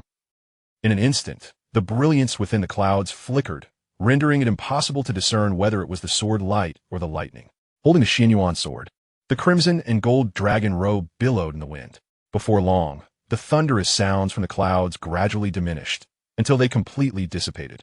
The once dreary clouds parted, revealing streaks of radiant 7-colored light that enveloped the entire capital. With a single stroke, the thunderstorm had been eradicated. His Majesty possesses such formidable strength. The earlier spectacle was witnessed by the ministers of the Great Xia. The terrifying storm clouds have been effortlessly vanquished by their sovereign, an awe-inspiring sight indeed.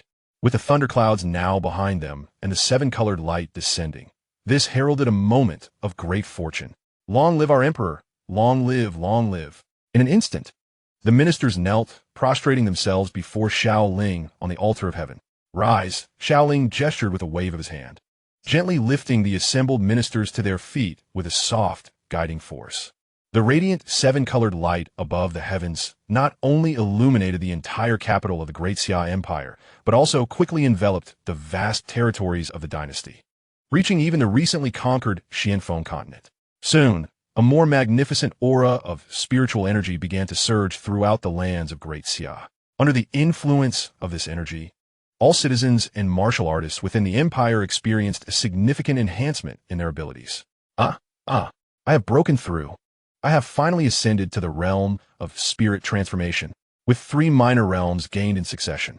My prowess has soared from the 4th tier of the soul condensation stage to the 7th tier. How marvelous! After more than a decade of obstructed meridians, I can now cultivate again. Such power has even cured the hidden ailments within my body. Across the Great Xia Empire, countless citizens and martial artists were filled with uncontainable excitement.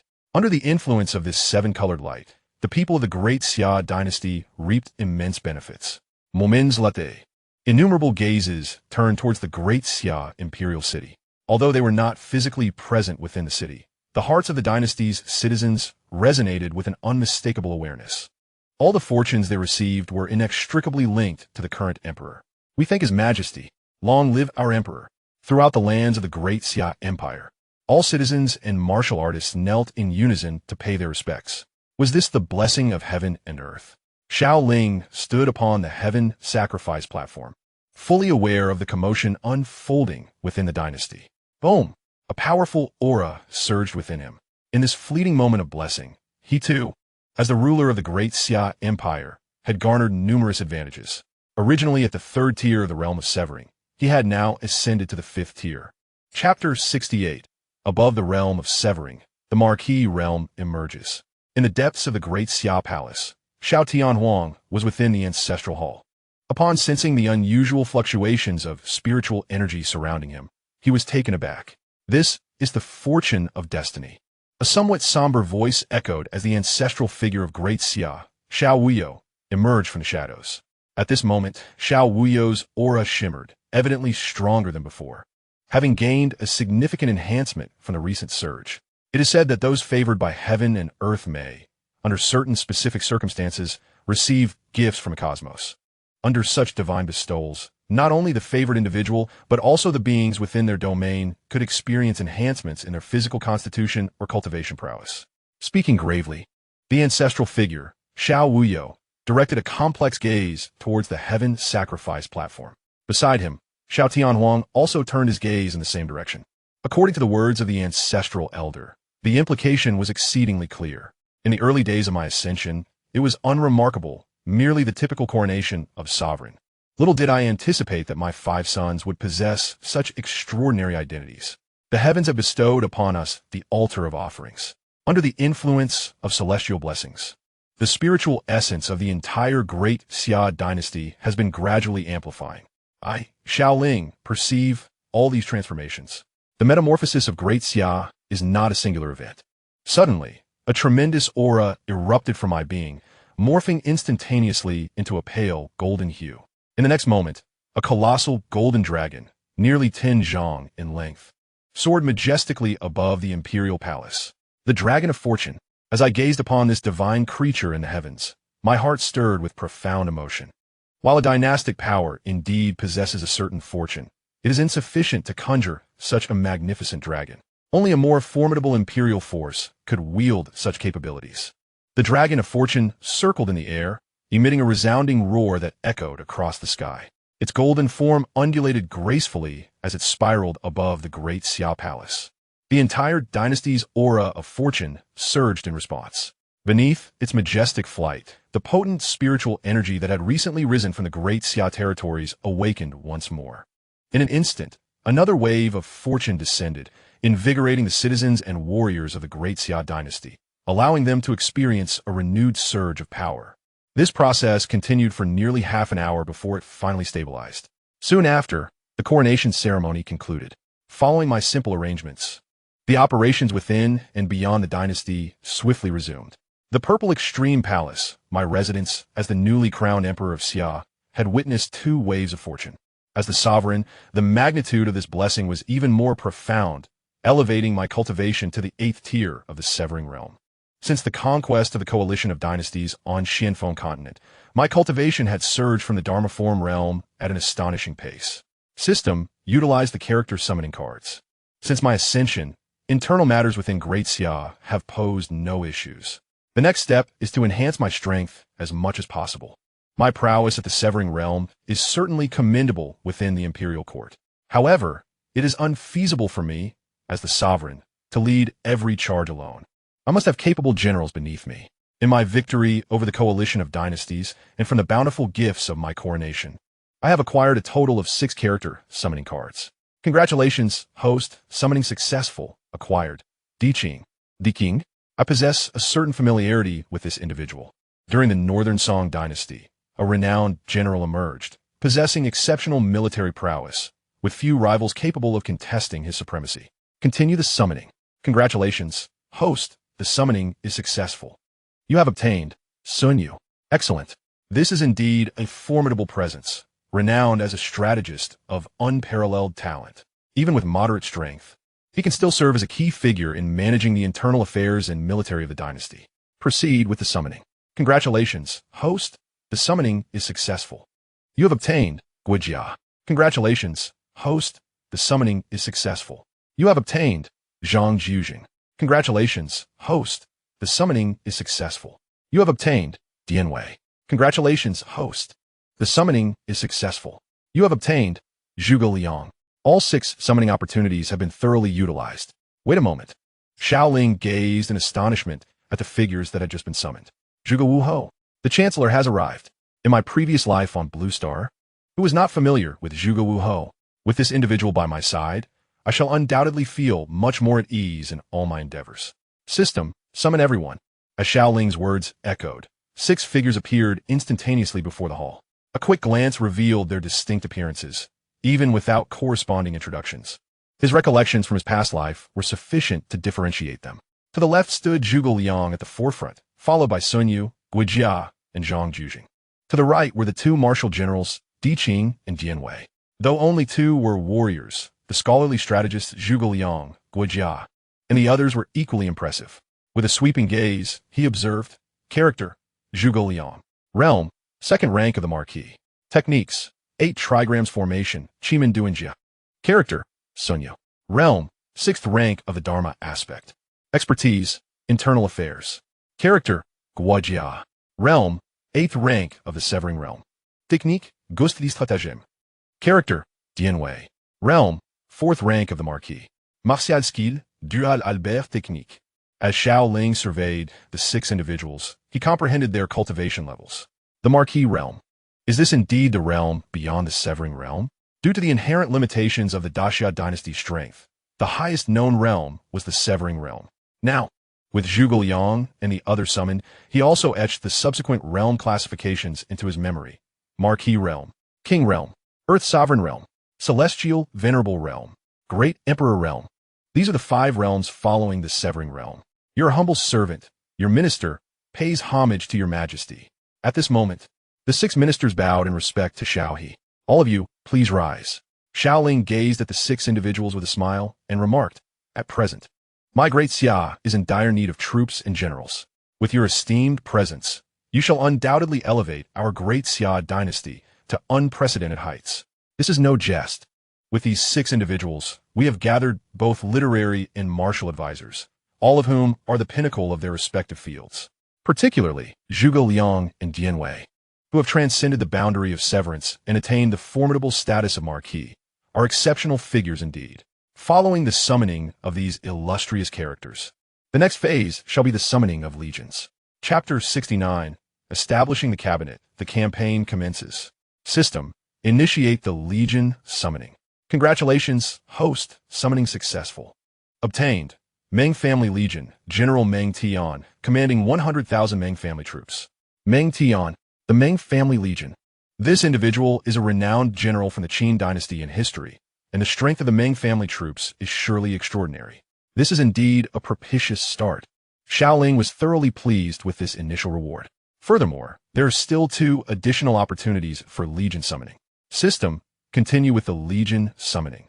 Congratulations, host, summoning successful. Obtained, Qi Family Legion, General Qi Jiguang, commanding 100,000 Qi family troops. Another elite military force has been acquired. System, continue with the legion summoning. Congratulations, host, summoning successful. Obtained, Iron Floating Pagoda Army, General Wanyan Wushou, commanding 50,000 Iron Floating Pagoda troops. The Meng Family Legion, the Qi Family Legion, the Iron Floating Pagoda Army. These 3 formidable forces were undoubtedly among the most elite of their era in the past. Although the total number of troops amounts to only 250,000, their combat prowess is sufficient to effortlessly crush the surrounding imperial powers. Moreover, with the elevation of his own realm, the overall strength of these summoned armies is bound to be exponentially greater than at the outset. Xiao Ling contemplated, In the face of the Tian-Chu Empire's military offensive, we shall not find ourselves at an absolute disadvantage in terms of forces. Random mission issued. Commence aggression against neighboring imperial powers. Mission requirements: annihilation. Mission rewards: random. Annihilate the surrounding imperial powers. Upon hearing the sudden notification from the system, Xiao Ling displayed no sign of surprise. Regardless of the system's missions, he would inevitably launch an assault on the neighboring empires. The territory of the Great Xia is inherently too confined for the Great Xia to expand its influence. Extending its reach to adjacent imperial powers is unavoidable.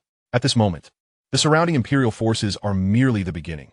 Soon, he would confront even more formidable imperial entities. Dispatch the order, all ministers to the palace. With Xiao Ling's command, the entire Great Xia imperial city sprang into action. In the Golden Lawn Hall, all ministers who could hastily arrive gathered in attendance. Suddenly summoned by the imperial decree, all civil and military officials were engulfed in an overwhelming curiosity regarding the emperor's intentions for gathering them here. Seated upon the dragon throne, Xiao Ling, adorned in a resplendent dragon robe of crimson and gold, surveyed the grand hall below. From outside the hall, several figures swiftly made their entrance. Among them the previously summoned Zhuge Liang, Dian Wei, and others. Not only them, but also the commanding generals of the three major legions, Meng Tian, Qi Jiguang, and Wanyan Wushou, followed suit. As they entered, their auras, though somewhat restrained, still sent shivers down the spines of the officials present. The unfamiliar faces sparked great curiosity among the onlookers.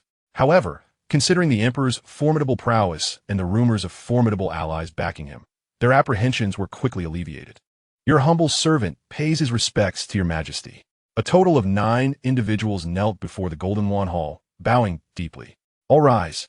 Xiao Ling gestured with a wave of his hand. Observing his impressive assembly of valiant warriors, a subtle smile graced his lips. He beckoned to a nearby eunuch, who promptly produced the imperial edict and, in a sharp voice, proclaimed, "By the mandate of heaven, the emperor decrees. Henceforth, the establishment of the Great Xia cabinet shall commence, overseeing both military and political affairs to assist in governing the Great Xia court and its surroundings. Appoint Zhuge Liang as the chief minister of the cabinet, with Sun Yu and Zhang Juzheng as his deputies." Upon hearing this, Zhuge Liang, flanked by Zhang Juzheng and Sun Yu, immediately knelt to receive the decree. All rise. Xiao Ling first turned his gaze towards Zhang Juzheng and Sun Yu. In terms of their abilities, Sun Yu was at the 6th rank of the legal manifestation realm, while Zhang Juzheng was at the 3rd rank. Historically, one was the chief minister of the Ming dynasty, and the other was the head of internal affairs under Cao Cao during the Three Kingdoms period. Thus, it appeared that the appointments leaned towards governance, and Xiao Ling deemed it prudent to assign the position of deputy to both. As for Zhuge Liang, his capabilities required no further elaboration. When considering military and political acumen, all three were adept, making it exceedingly difficult to rank them. The choice of Zhuge Liang as the chief minister stemmed from a deep-seated sentiment.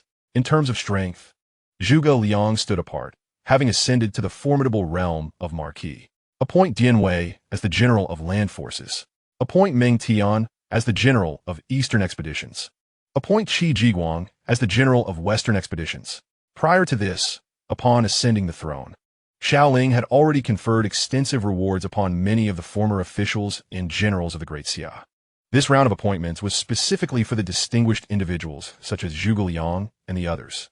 Although several individuals currently hold no military achievements or political accomplishments within the Great Xia Dynasty, none dared to oppose the appointment of Xiao Ling in the court. Furthermore, the 9 individuals present exuded an extraordinary aura, undoubtedly representing the pinnacle of strength, making the emperor's trust in them entirely justifiable. Upon receiving their titles, the 9 promptly returned to their places among the civil and military ranks. The courtiers perceived that the emperor had summoned them primarily to confer rewards upon these individuals. However, at that moment, Xiao Ling, seated beneath the exalted dragon throne, took action. "Bring forth the Great Xia imperial map into the hall," he commanded. The Great Xia imperial map depicted the entire territory of the Great Xia Dynasty, as well as the domains of surrounding rival empires. Why would the emperor present such a map at this juncture? Was he perhaps preparing to take action against the neighboring dynasties? Given the current circumstances, such a notion was not implausible. Observing their emperor's demeanor, the courtiers began to anticipate the implications. Their new sovereign was not one to remain tranquil, and it seemed likely that the neighboring dynasties would soon face dire consequences. Shortly thereafter, aided by several eunuchs, a sand table measuring nearly 3 to 5 zhang in length was brought into the grand hall. From his elevated position on the dragon throne, Xiao Ling surveyed the sand table, gaining a clear view of its contents. Surrounding the Great Xia, there existed 8 rival dynasties. To the north lay an endless expanse of mountains and forests, devoid of any imperial presence. To the south, the vast wilderness had completely submitted. Only the eastern and western realms remained, which are the primary targets for Great Xia's impending actions. The so-called coalition of rival dynasties had originated from these 8 powers. However, in the time to come, these 8 dynasties would be utterly vanquished by the might of Great Xia. Chapter 70. Janda Yongsurender. Rising from his dragon throne, Xiao Ling descended the jade steps and directed his gaze towards the assembled courtiers below. What do you believe our current territorial extent to be? He inquired. Upon the utterance of these words, a stir arose within the court. Indeed, as most had anticipated, their emperor was evidently preparing to mobilize against the neighboring dynasties, particularly those associated with the Eastern realm's civil and military officials. The atmosphere was reminiscent of past events when, as Prince Qin, he had made similar declarations before the gathered officials, leading to the conquest of the Xianfeng province of the Yong dynasty. Now that Prince Qin had ascended to the throne, such statements could signify more than the mere conquest of a region. They could herald the annihilation of an empire. If your majesty issues a decree, we shall undoubtedly brave fire and water without hesitation. I volunteer for battle. Instantaneously, several swift-witted generals of Great Xia stepped forth, eager to respond. Through the previous auspicious blessings of the Great Xia, the prowess of the entire Great Xia Dynasty's generals has undoubtedly surged to unprecedented heights. Numerous individuals at the late stage of the transformation realm have successfully ascended to the divine abode realm. With their enhanced power, coupled with the formidable elite forces of the dynasty, confronting the erstwhile imperial factions has become an exceedingly effortless endeavor. Observing the fervent enthusiasm of his ministers, Xiao Ling took note of their zeal. However, his current objective extends beyond merely addressing 1 or 2 of the neighboring dynasties. He intends to obliterate them all. With a system task at hand, each dynasty he vanquishes will yield a reward, further augmenting his strength. Especially seizing the opportunity while the Tianshu Empire has yet to react, he resolved to act swiftly. With a grand gesture, 2 dragon banners, symbolizing the territory of the Great Xia, soared into the air and were cast forth, landing precisely in the domains of the Great Yong and Great Yin dynasties, one to the east and the other to the west of Great Xia, significantly closer to him. The ministers beheld this scene with clarity. What is His Majesty's intention? Is he truly preparing to strike against both the Great Yong and Great Yin dynasties simultaneously? Given His Majesty's disposition, such a possibility seems plausible. Although the new emperor has just ascended the throne, the precedents suggest that simultaneously conquering these 2 great dynasties is not beyond the realm of possibility. Yu Fei, Meng Tian, Xiao Ling called forth. I am at your command, responded both generals as they stepped forward from the ranks. Due to the order of summoning, Yu Fei's strength was somewhat inferior, as he had only reached the 3rd rank of the Severing Realm, despite having benefited from the auspicious fortunes of the Great Xia. In contrast, Meng Tian had attained the 1st rank of the Marquis Realm. However, Xiao Ling paid no heed to their respective powers, whether in the Severing Realm or the Marquis Realm. Dealing with the neighboring imperial factions would pose no challenge whatsoever. Yu Fei, immediately lead your Yu Fei Legion to assault the Great Yong dynasty. Meng Tian, swiftly command your Meng family legion to attack the Great Yin dynasty. The issuance of these 2 edicts signified the impending fate of the 2 dynasties. Yet, this was not the end. Before the 2 generals could depart, Xiao Ling continued, after the annihilation of the 2 great dynasties.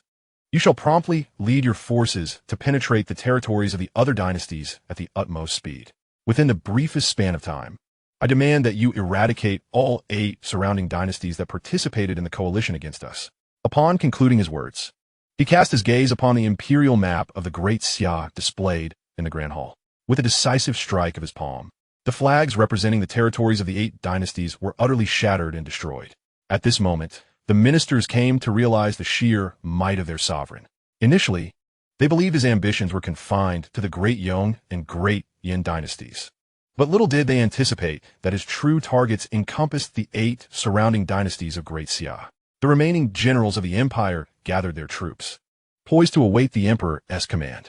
To assault these 2 great dynasties was hardly a daunting task for the 2 generals. However, while the attack may be straightforward, the subsequent occupation necessitated capable forces. Xiao Ling had no intention of deploying the elite soldiers he had summoned for such tasks. It was far more prudent to entrust them to the existing commanders of the Great Xia Dynasty. The Great Yong Dynasty had been engulfed in terror ever since the coalition forces of various dynasties suffered a crushing defeat. Emperor Su Yong of Yong was particularly troubled. The ancestors of various dynasties had been annihilated outside Su City by the formidable warriors of Great Xia, their power exceeding his wildest imaginings.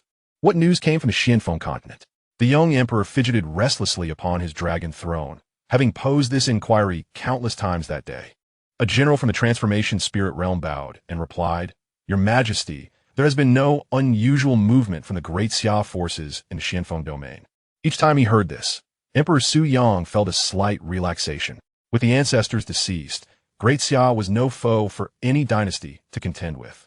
Only the imperial dynasty could offer assistance. He murmured to himself, after the coalition's defeat and the demise of the envoy from the Tianchu imperial dynasty. I immediately mobilized our forces to fortify the borders and dispatched a transformation spirit realm expert to the Tianchu imperial dynasty, seeking their aid. At this moment, only the Tianchu imperial dynasty could alleviate the crisis facing Great Yong. In the face of the Tianchu, there remained a possibility of submission. However, against Great Xia, annihilation was inevitable. Suddenly, a thunderous sound erupted. What was that? The ministers within the palace and Emperor Su Yong were startled. Report. A guard rushed into the Grand Hall. Your Majesty, several powerful beings are assaulting our Great Yong imperial city. Their strength is formidable, and, before he could finish, a terrifying aura descended from the heavens, instantly reducing the Great Yong palace to ruins. Emperor Su Yong looked up at the sky. Several figures hovered in the void above, exuding an overwhelming presence far beyond his capacity to withstand. Great Yong, will you submit? The calm voice of Yu Fei pierced through the air as he gazed down at the young emperor. Su Yong lifted his head to face the sky, and at that moment, he fully comprehended that his Great Yong was doomed. Before the might of the Great Xia Dynasty, Great Yong had no means of resistance. After a brief silence, Emperor Su Yong's gaze hardened, and he burst into laughter. Huh? Death, what matter is it? In the realm of Daong, there shall be no surrendering monarch. Kill. Relying on the relations between the 2 nations, he would rather perish on the battlefield than capitulate and live in shame. Bang! A general of the Great Xia struck with a palm, instantly slaying the Daong Emperor Su Yong. Chapter 71. The Fall of Daong. The Meng army reaches the borders of Dayan. With the demise of Emperor Su Yong, the entire Daong was engulfed in fear and turmoil. For those who stubbornly resisted, death awaited. The valiant Yu Yun, wielding twin hammers, gazed down upon the forces of the Daong dynasty. Under such a terrifying aura, none from Daong could withstand the onslaught. One by one, they knelt in panic and surrendered. The core of the dynasty had completely crumbled, leaving the remnants powerless. At the border of Daong, under the leadership of generals such as Yang Zixing, the Yu army surged forth like a fierce tide. It would not be long before the Daong dynasty was obliterated, becoming a part of the Great Xia territory, within the Great Xia Palace. Congratulations, host, on the successful annihilation of the Daong dynasty. Reward obtained. 1 second-rank Golden Dan. So swiftly had Daong been eradicated? The system's notification resonated, and the speed of such a dynasty's downfall surpassed all expectations. Looking at the second-rank Golden Dan in hand, he recalled having previously acquired 3 second-rank and 10 first-rank from the Coronation gift pack. The first-rank Golden Dawn had been bestowed upon Xiao Yuan and the other 3 kings, while this second-rank Golden Dan remained unutilized. Xiao Ling directly consumed the first and second-rank Golden Dawn. In an instant, the second-rank Golden Dan transformed into an incredibly pure and potent force, flooding into his body. Boom! He ascended to the 9th tier of the boundary cutting realm. Instantly elevating to the pinnacle of the 9th tier, he was but a step away from the Marquee realm. Under the influence of the second-rank Golden Dan, Xiao Ling's cultivation soared beyond mere enhancement. Thunderous roars erupted. The ethereal visage behind him materialized, radiating an even more brilliant light. At this moment, Xiao Ling aura expérience à terrifying amplification. Marquee realm. First tier of the Marquis realm. Second tier. Third tier. Fourth tier. In the blink of an eye, Xiao Ling's prowess surged to the fourth tier of the Marquis realm, leaping into the mid-phase of the Marquis stage. Truly, the second-rank Golden Dan was extraordinary. Within the Imperial City. Urgent news from the front lines. Our powerful forces have launched a surprise attack on the Daong Imperial City, slaying the Emperor. And the army is poised to fully occupy the Daong dynasty. Urgent news. Voices echoed, and countless citizens of the Great Xia rejoiced. Long live our Emperor! Long live our Emperor! For over a century, the Great Xia and Daong had been embroiled in conflict, with both sides suffering grievous losses. And countless valiant sons of Great Xia had sacrificed their lives in battle. Now, with the complete annihilation of their mortal enemy Daong, this was undoubtedly monumental news for the entire Great Xia. Within the grand hall of the palace, countless esteemed ministers convened here. There, the Prime Minister Zhuge Liang wielded his feather fan. The territories that rightfully belonged to the Daong dynasty should now be entirely enveloped by the crimson colors representing the Daxia dynasty. Zhuge Liang called out, Dayu Marquis Yongding. He my command, here at your service. Immediately lead the stationed troops of the eastern frontier to occupy the lands of the Daong dynasty without error. I shall obey. Thus, a dynasty that had endured for centuries drew its curtain. Meanwhile, beyond the western frontiers of Daxia, battalions of elite soldiers were advancing towards the borders of the Dain dynasty. Here, in fear of the formidable might of the Daxia dynasty, the entire border of the Dain dynasty had amassed an army exceeding 500,000. To prepare for any eventuality, the Yin Emperor had sought assistance from the neighboring Liu dynasty. Faced with the terrifying power of Daxia, no dynasty dared to stand alone. Should the Dain dynasty fall, the Liu dynasty would undoubtedly be next. The Liu dynasty was already dispatching several 100,000 troops toward the borders of the Dain dynasty. Despite the stationed forces, there was no sign of tension among the troops at the Dain border. Upon the city walls, Prince Wu Chun of the Yuanhe kingdom furrowed his brow, his gaze fixed beyond the city limits, clearly burdened with thoughts. My lord, although Daxia is undeniably powerful, with our forces so numerous, do we truly fear them? One of the generals remarked. Once their army arrives, with our troops and the reinforcement from Liu joining forces, we will surely send them back empty-handed. Moreover, should Daxia choose to act, their first target will be the Daong dynasty. Indeed, another added, no matter how formidable Daxia may be, it would take them at least a year or more to determine a victor against Daong. Listening to the words of the surrounding generals, Prince Wu Chun remained silent. Although he had not witnessed the might of the Daxia dynasty firsthand, their ability to defeat the coalition of various dynasties already attested to their strength. Furthermore, many formidable ancestors of the other dynasties had perished in battles against Daxia. Such evidence was sufficient to speak volumes. Just then, a scout arrived on horseback, exclaiming, Report, my lord, 10 miles outside the city, we have discovered the Daxia army. Their march is directed towards our Dain dynasty. They have come. The Daxia army has finally arrived. All troops stand ready. Upon seeing this, Prince Wu Chun immediately issued a decisive order. The approach of the Daxia dynasty indicated they were well prepared, and it was inconceivable that it was merely idle talk. Instantly, the entire Dain border city was on high alert, prepared for battle at any moment. Simultaneously, the prince's heart was filled with profound uncertainty. Why did the Great Xia army refrain from attacking the Great Yong dynasty and instead direct their aggression toward the Great Yin dynasty? My lord, urgent news from the Imperial City. A deputy general approached Prince Yuanhe. Upon receiving the letter from the deputy general, Prince Wu Chun of Yuanhe immediately opened it. How can this be? Upon reading the contents, his expression turned to one of astonishment. The Great Yong has been annihilated? The message was exceedingly succinct. A spy from the Great Yin, who had infiltrated the Great Yong, reported that the Great Yong had recently fallen into ruin. Now, the Yin Emperor must hold firm and await reinforcements from the Great Liu dynasty. What kind of power does the Great Xia possess to obliterate an entire dynasty with such swiftness? Thud, thud, thud. Outside the city, a cloud of dust billowed up. Countless figures surged towards the borders of the Great Yin dynasty. The Great Xia army has arrived. Everyone, focus your minds. We must not allow the Great Xia dynasty to set foot within the city. Since the Great Yong has already been breached, the Great Xia must surely divide their forces. The strong will gather at the Great Yong, while another contingent advances to assault the Great Yin. As long as the top-tier experts of the Great Xia do not arrive, our hundreds of thousands of troops, bolstered by the imminent arrival of the Great Lu reinforcements, should be more than capable of defending the border city. Outside the city, 100,000 troops had stationed themselves about a mile away. "General, ahead lies the border city of the Great Xia Dynasty," reported a commander. Meng Tian stood at the forefront of the army, gazing at the Great Yin border city with a demeanor of indifference. "LV Tian, at your service." A commander stepped forward behind Meng Tian. "Breach the city."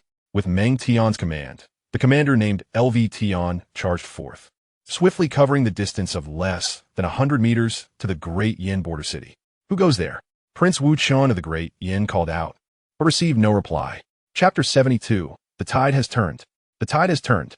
LV Tian stood alone in the sky above, his aura concealed yet still instilling fear in the hearts of the Yin soldiers below, who dared not make a rash move. What does this fellow intend to do?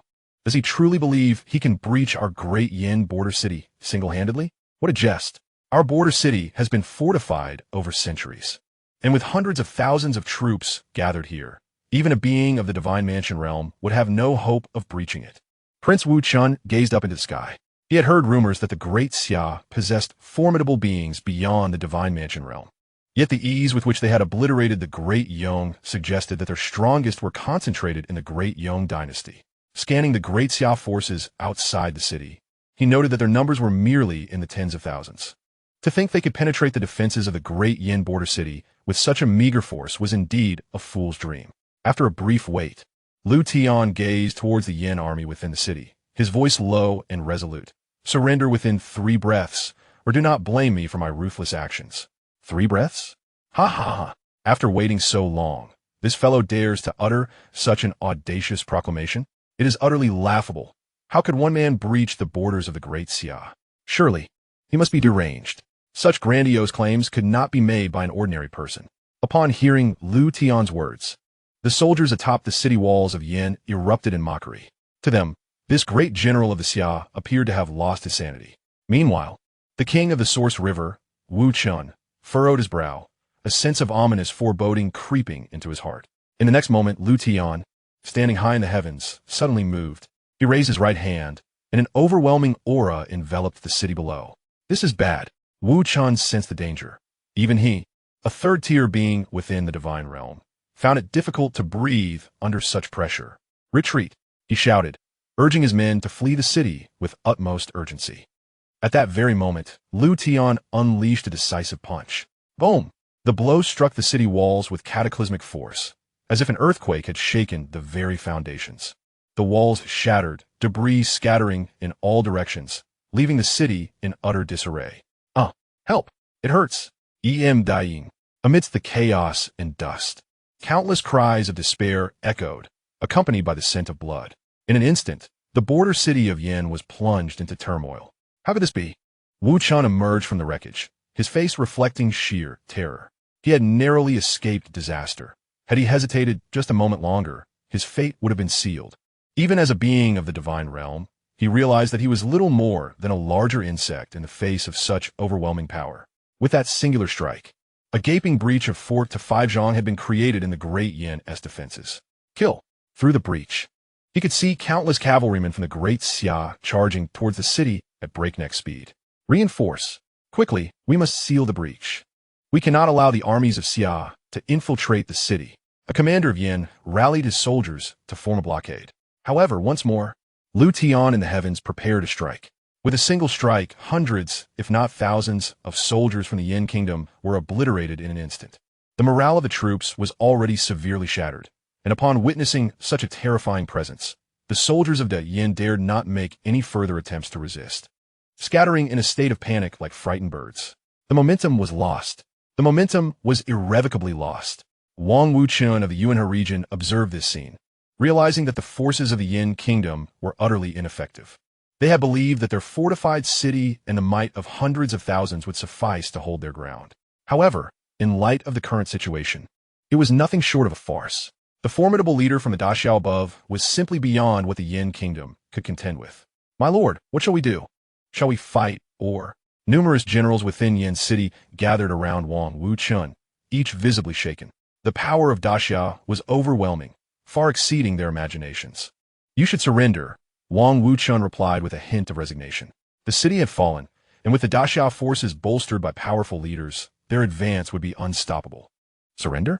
Wang Wuchang gazed at the oncoming Daxia army, his eyes filled with resolve.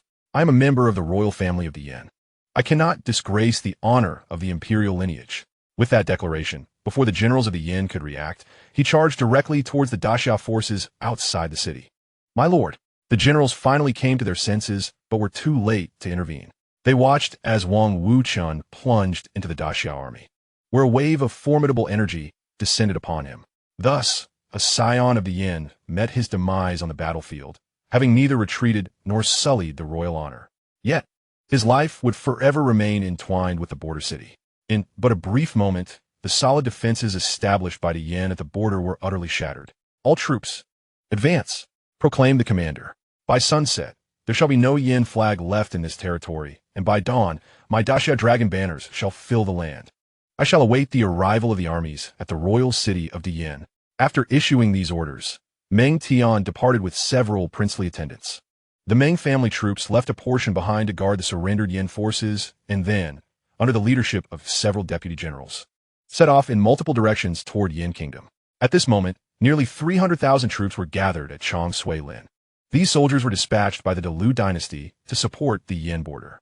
As this army proceeded, they were confronted by a middle-aged man dressed in scholarly robes, who stood resolutely in their path. Who is this blind fool?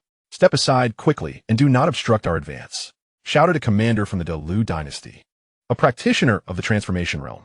The adversary conjured a long whip with spiritual energy and lashed it directly towards the middle-aged scholar in a long robe. However, before the whip could reach him, it was repelled by an ethereal force. Simultaneously, the commander of the Great Sulfur Spirit Realm was unexpectedly obliterated into a mist of blood. In an instant, this unforeseen turn of events caused the Great Sulfur Army to tense up. Chapter 73. The Might of the Sorcerer. 1,000,000 troops cannot prevail against the tumult. Within the blink of an eye, they had not even witnessed the opponent's strike, and a formidable figure from the Transformation Realm had perished. Enemy attack! Enemy attack! The Great Sulfur Dynasty's forces were thrown into chaos. Countless commanders on the front lines eyed the middle-aged man blocking their path with vigilance. The leading general of the Great Sulfur Dynasty was the esteemed Zhang Jing, Marquis of Great Sulfur. Who are you? Zhang Jing inquired, unable to penetrate the essence of the man before him, despite his own status as a being of the Divine Palace realm. This left him feeling exceedingly anxious. I am Meng Yi of the Great Xia, the middle-aged man declared, casting a glance towards Zhang Jing and the others. He spoke coolly, surrender at once, and you may avoid death. Great Xia Meng Yi? You hail from Great Xia? Zhang Jing was taken aback. Who would have anticipated that the Great Xia Dynasty would send someone to ambush them midway? Wait, it is but one man, and he dares to audaciously demand the surrender of our hundreds of thousands of troops? Seeking death, Zhang Jing's eyes scanned Meng Yi, dismissing him as a mere nuisance.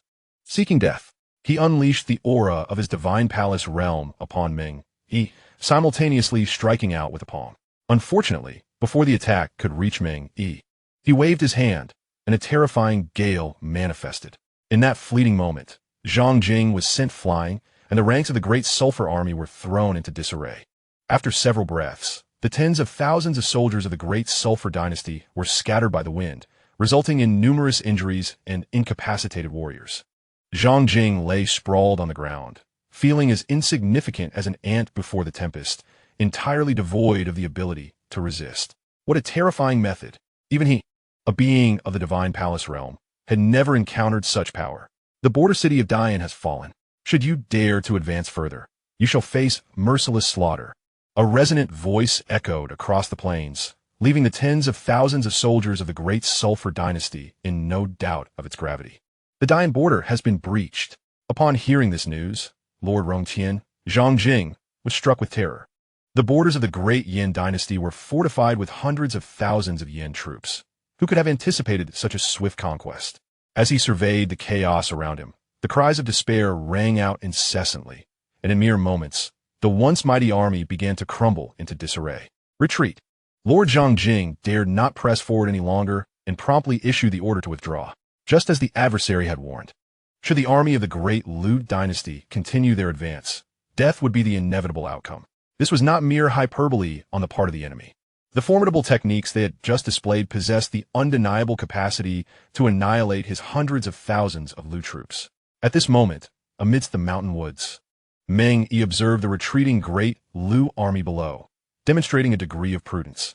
With the strength of the Great Xia Dynasty, it would not be long before the surrounding nations fell under their complete domination, and those Great Lu troops would soon be absorbed into the ranks of the Great Xia.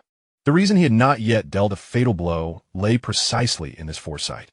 If he so desired, not only the current hundreds of thousands of Great Lu soldiers, but even 1,000,000 would be easily vanquished. After all, he was no ordinary warrior at the boundary of severance, but a sorcerer of that very realm. The powers of a sorcerer, compared to mere martial practitioners, were vastly superior, capable of effortlessly obliterating a 1,000,000-strong imperial army with but a thought. His elder brother would not take long to act, and thus he resolved to hasten his own endeavors. Meng Yi gazed into the distance, and in an instant, he vanished from the heavens above. In the Xianxia Empire, what a formidable force the Great Xia Dynasty proved to be. The emperor did not anticipate such strength emerging from a mere dynasty. Within the magnificent imperial hall, the powerful dignitaries of the empire fell silent, each lost in thought. The Xianxia emperor, seated upon his lofty dragon throne, bore a complex expression. Not long ago, the Great Xia had shattered the coalition of surrounding empires and had even annihilated an 8th-tier commander dispatched by his own empire. Were it not for the timely arrival of a messenger from the Great Yong Dynasty, the Xianxia Empire would have remained in ignorance for some time. It was not that the intelligence operations of his empire were lacking. Rather, the imperial forces of other dynasties were like ants to the Xianxia Empire, deserving of little attention. The audacity of the Great Xia was infuriating, especially their brazen act of slaying an envoy of the empire, as if they held the Xianxia Empire in utter contempt. I implore the emperor to take action against the Great Xia Dynasty. A trembling messenger from the Great Yong Dynasty beseeched amidst the court. The Xianxia emperor turned his gaze toward the Great Yong envoy. Suddenly, a tremendous force erupted, and the Great Yong messenger was crushed without warning. The powerful figures of the Xianxia Empire within the hall paid the incident no heed. How dare an ant make a ruckus? Truly, a fool seeking their own demise. On that day, the emperor of Xianxia fell into a moment of silence, directing his gaze towards the powerful figures of the imperial court below. What are your thoughts? At once, a formidable warrior from the Xianxia Empire stepped forward, declaring, "Your Majesty, I shall promptly set forth to annihilate the insignificant Great Xia." This warrior's aura was vastly superior to that of the previously mentioned Du Xiao, being a presence at the boundary-slicing realm. The emperor of Xianxia merely raised an eyebrow. It did not take action. At that moment, a figure emerged from the forefront of the court. The emperor regarded this individual with caution. Unlike a typical martial general, this person appeared frail yet resolute. As he made his entrance, the ministers in the court turned their attention towards him. The previously eager, boundary-slicing general withdrew. This individual was the chancellor of the Xianxia Empire, Zhuo Fengyuan. The emperor of Xianxia, seated upon his dragon throne, looked at Zhuo Fengyuan with a hint of curiosity. "What is your opinion, Chancellor Zhuo?"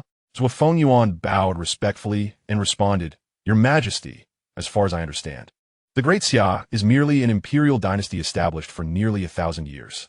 While its strength surpasses that of neighboring dynasties, it remains within the realm of imperial dynasties. The sudden emergence of such power may indicate the presence of unusual circumstances." Upon hearing these words, the emperor inquired, "Is the chancellor concerned about other empires? How can any dynasty dare oppose us, the Xianxia? Only imperial dynasties exist. The current mining of the Tianyuan mountain range has indeed entered a proper course. Yet it must have attracted the attention of other forces. There may be other factions deliberately leveraging the Great Xia Dynasty to distract our Xianxia Empire. Presently, it is merely the various dynasties. Once we resolve them, they may use the Great Xia to extend their influence upon us." Understanding the implications of Zhuo Fengyuan's words, the emperor of Xianxia grasped the underlying reasoning.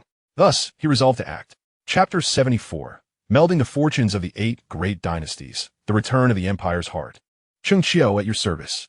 A heavily armored general stepped forward, causing a stir within the hall. Xianxia, a top-tier powerhouse of the Xianxia Empire, stood at the pinnacle of the boundary-slicing realm. "I shall proceed to the Great Xia to ascertain the situation. I am at your command."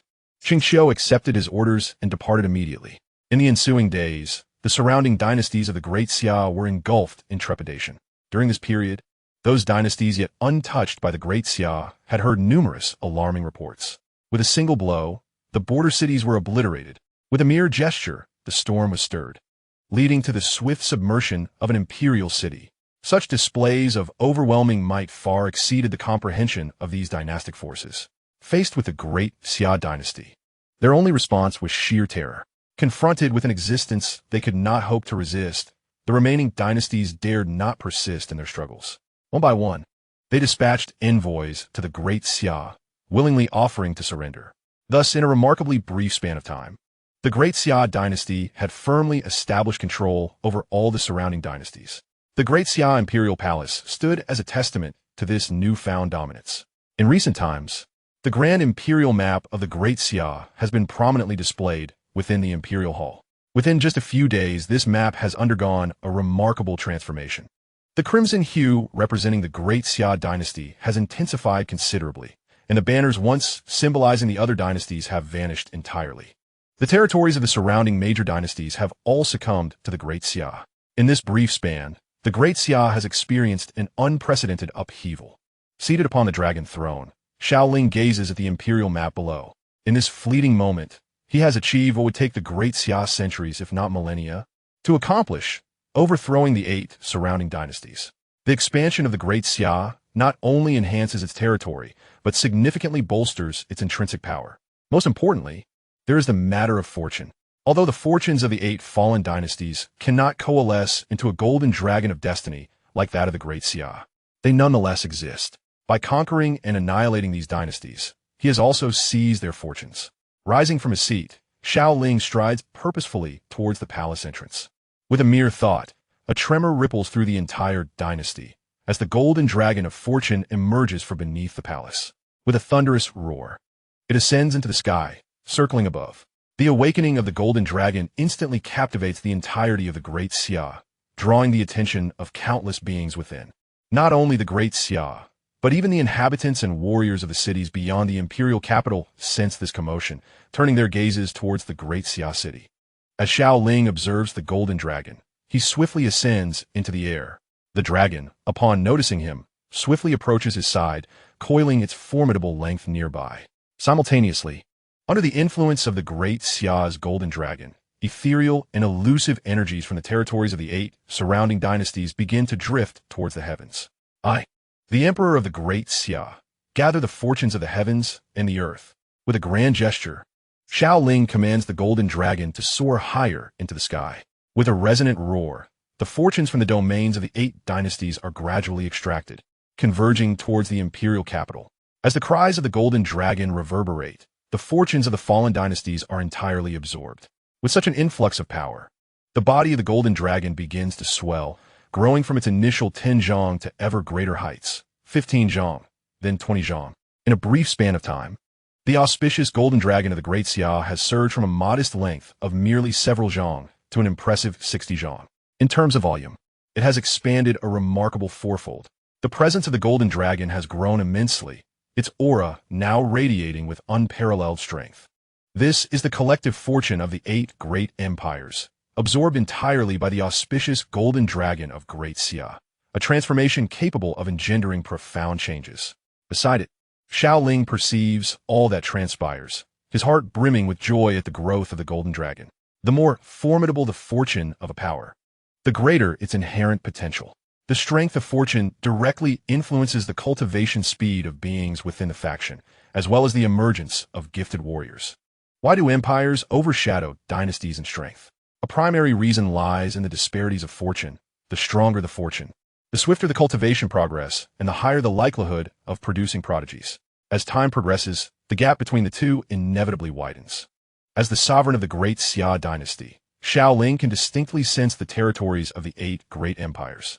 Initially, he merely occupied their lands, but now, with the golden dragon's complete absorption of their fortune, he has fundamentally claimed their essence. At this moment, a soft golden light begins to radiate from the body of the golden dragon, spreading gracefully in all directions, a blessing of fortune. Having experienced such phenomena before, Xiao Ling immediately recognizes this as the golden dragon enhances itself. Concurrently, it begins to bestow blessings upon all beings within the Great Xia territory. with a thunderous roar. The golden dragon starts to surge forth, darting through the imperial city before rapidly advancing to other regions of the dynasty. In a flash, Xiao Ling propels himself toward the location of the golden dragon. Clad in a resplendent golden dragon robe, he stands majestically upon the dragon's head. Traversing the expanse of the Great Xia realm, countless citizens and warriors gaze upward at the soaring golden dragon and behold Xiao Ling standing proudly at its helm. His attire leaves no room for doubt regarding his identity. He is the emperor.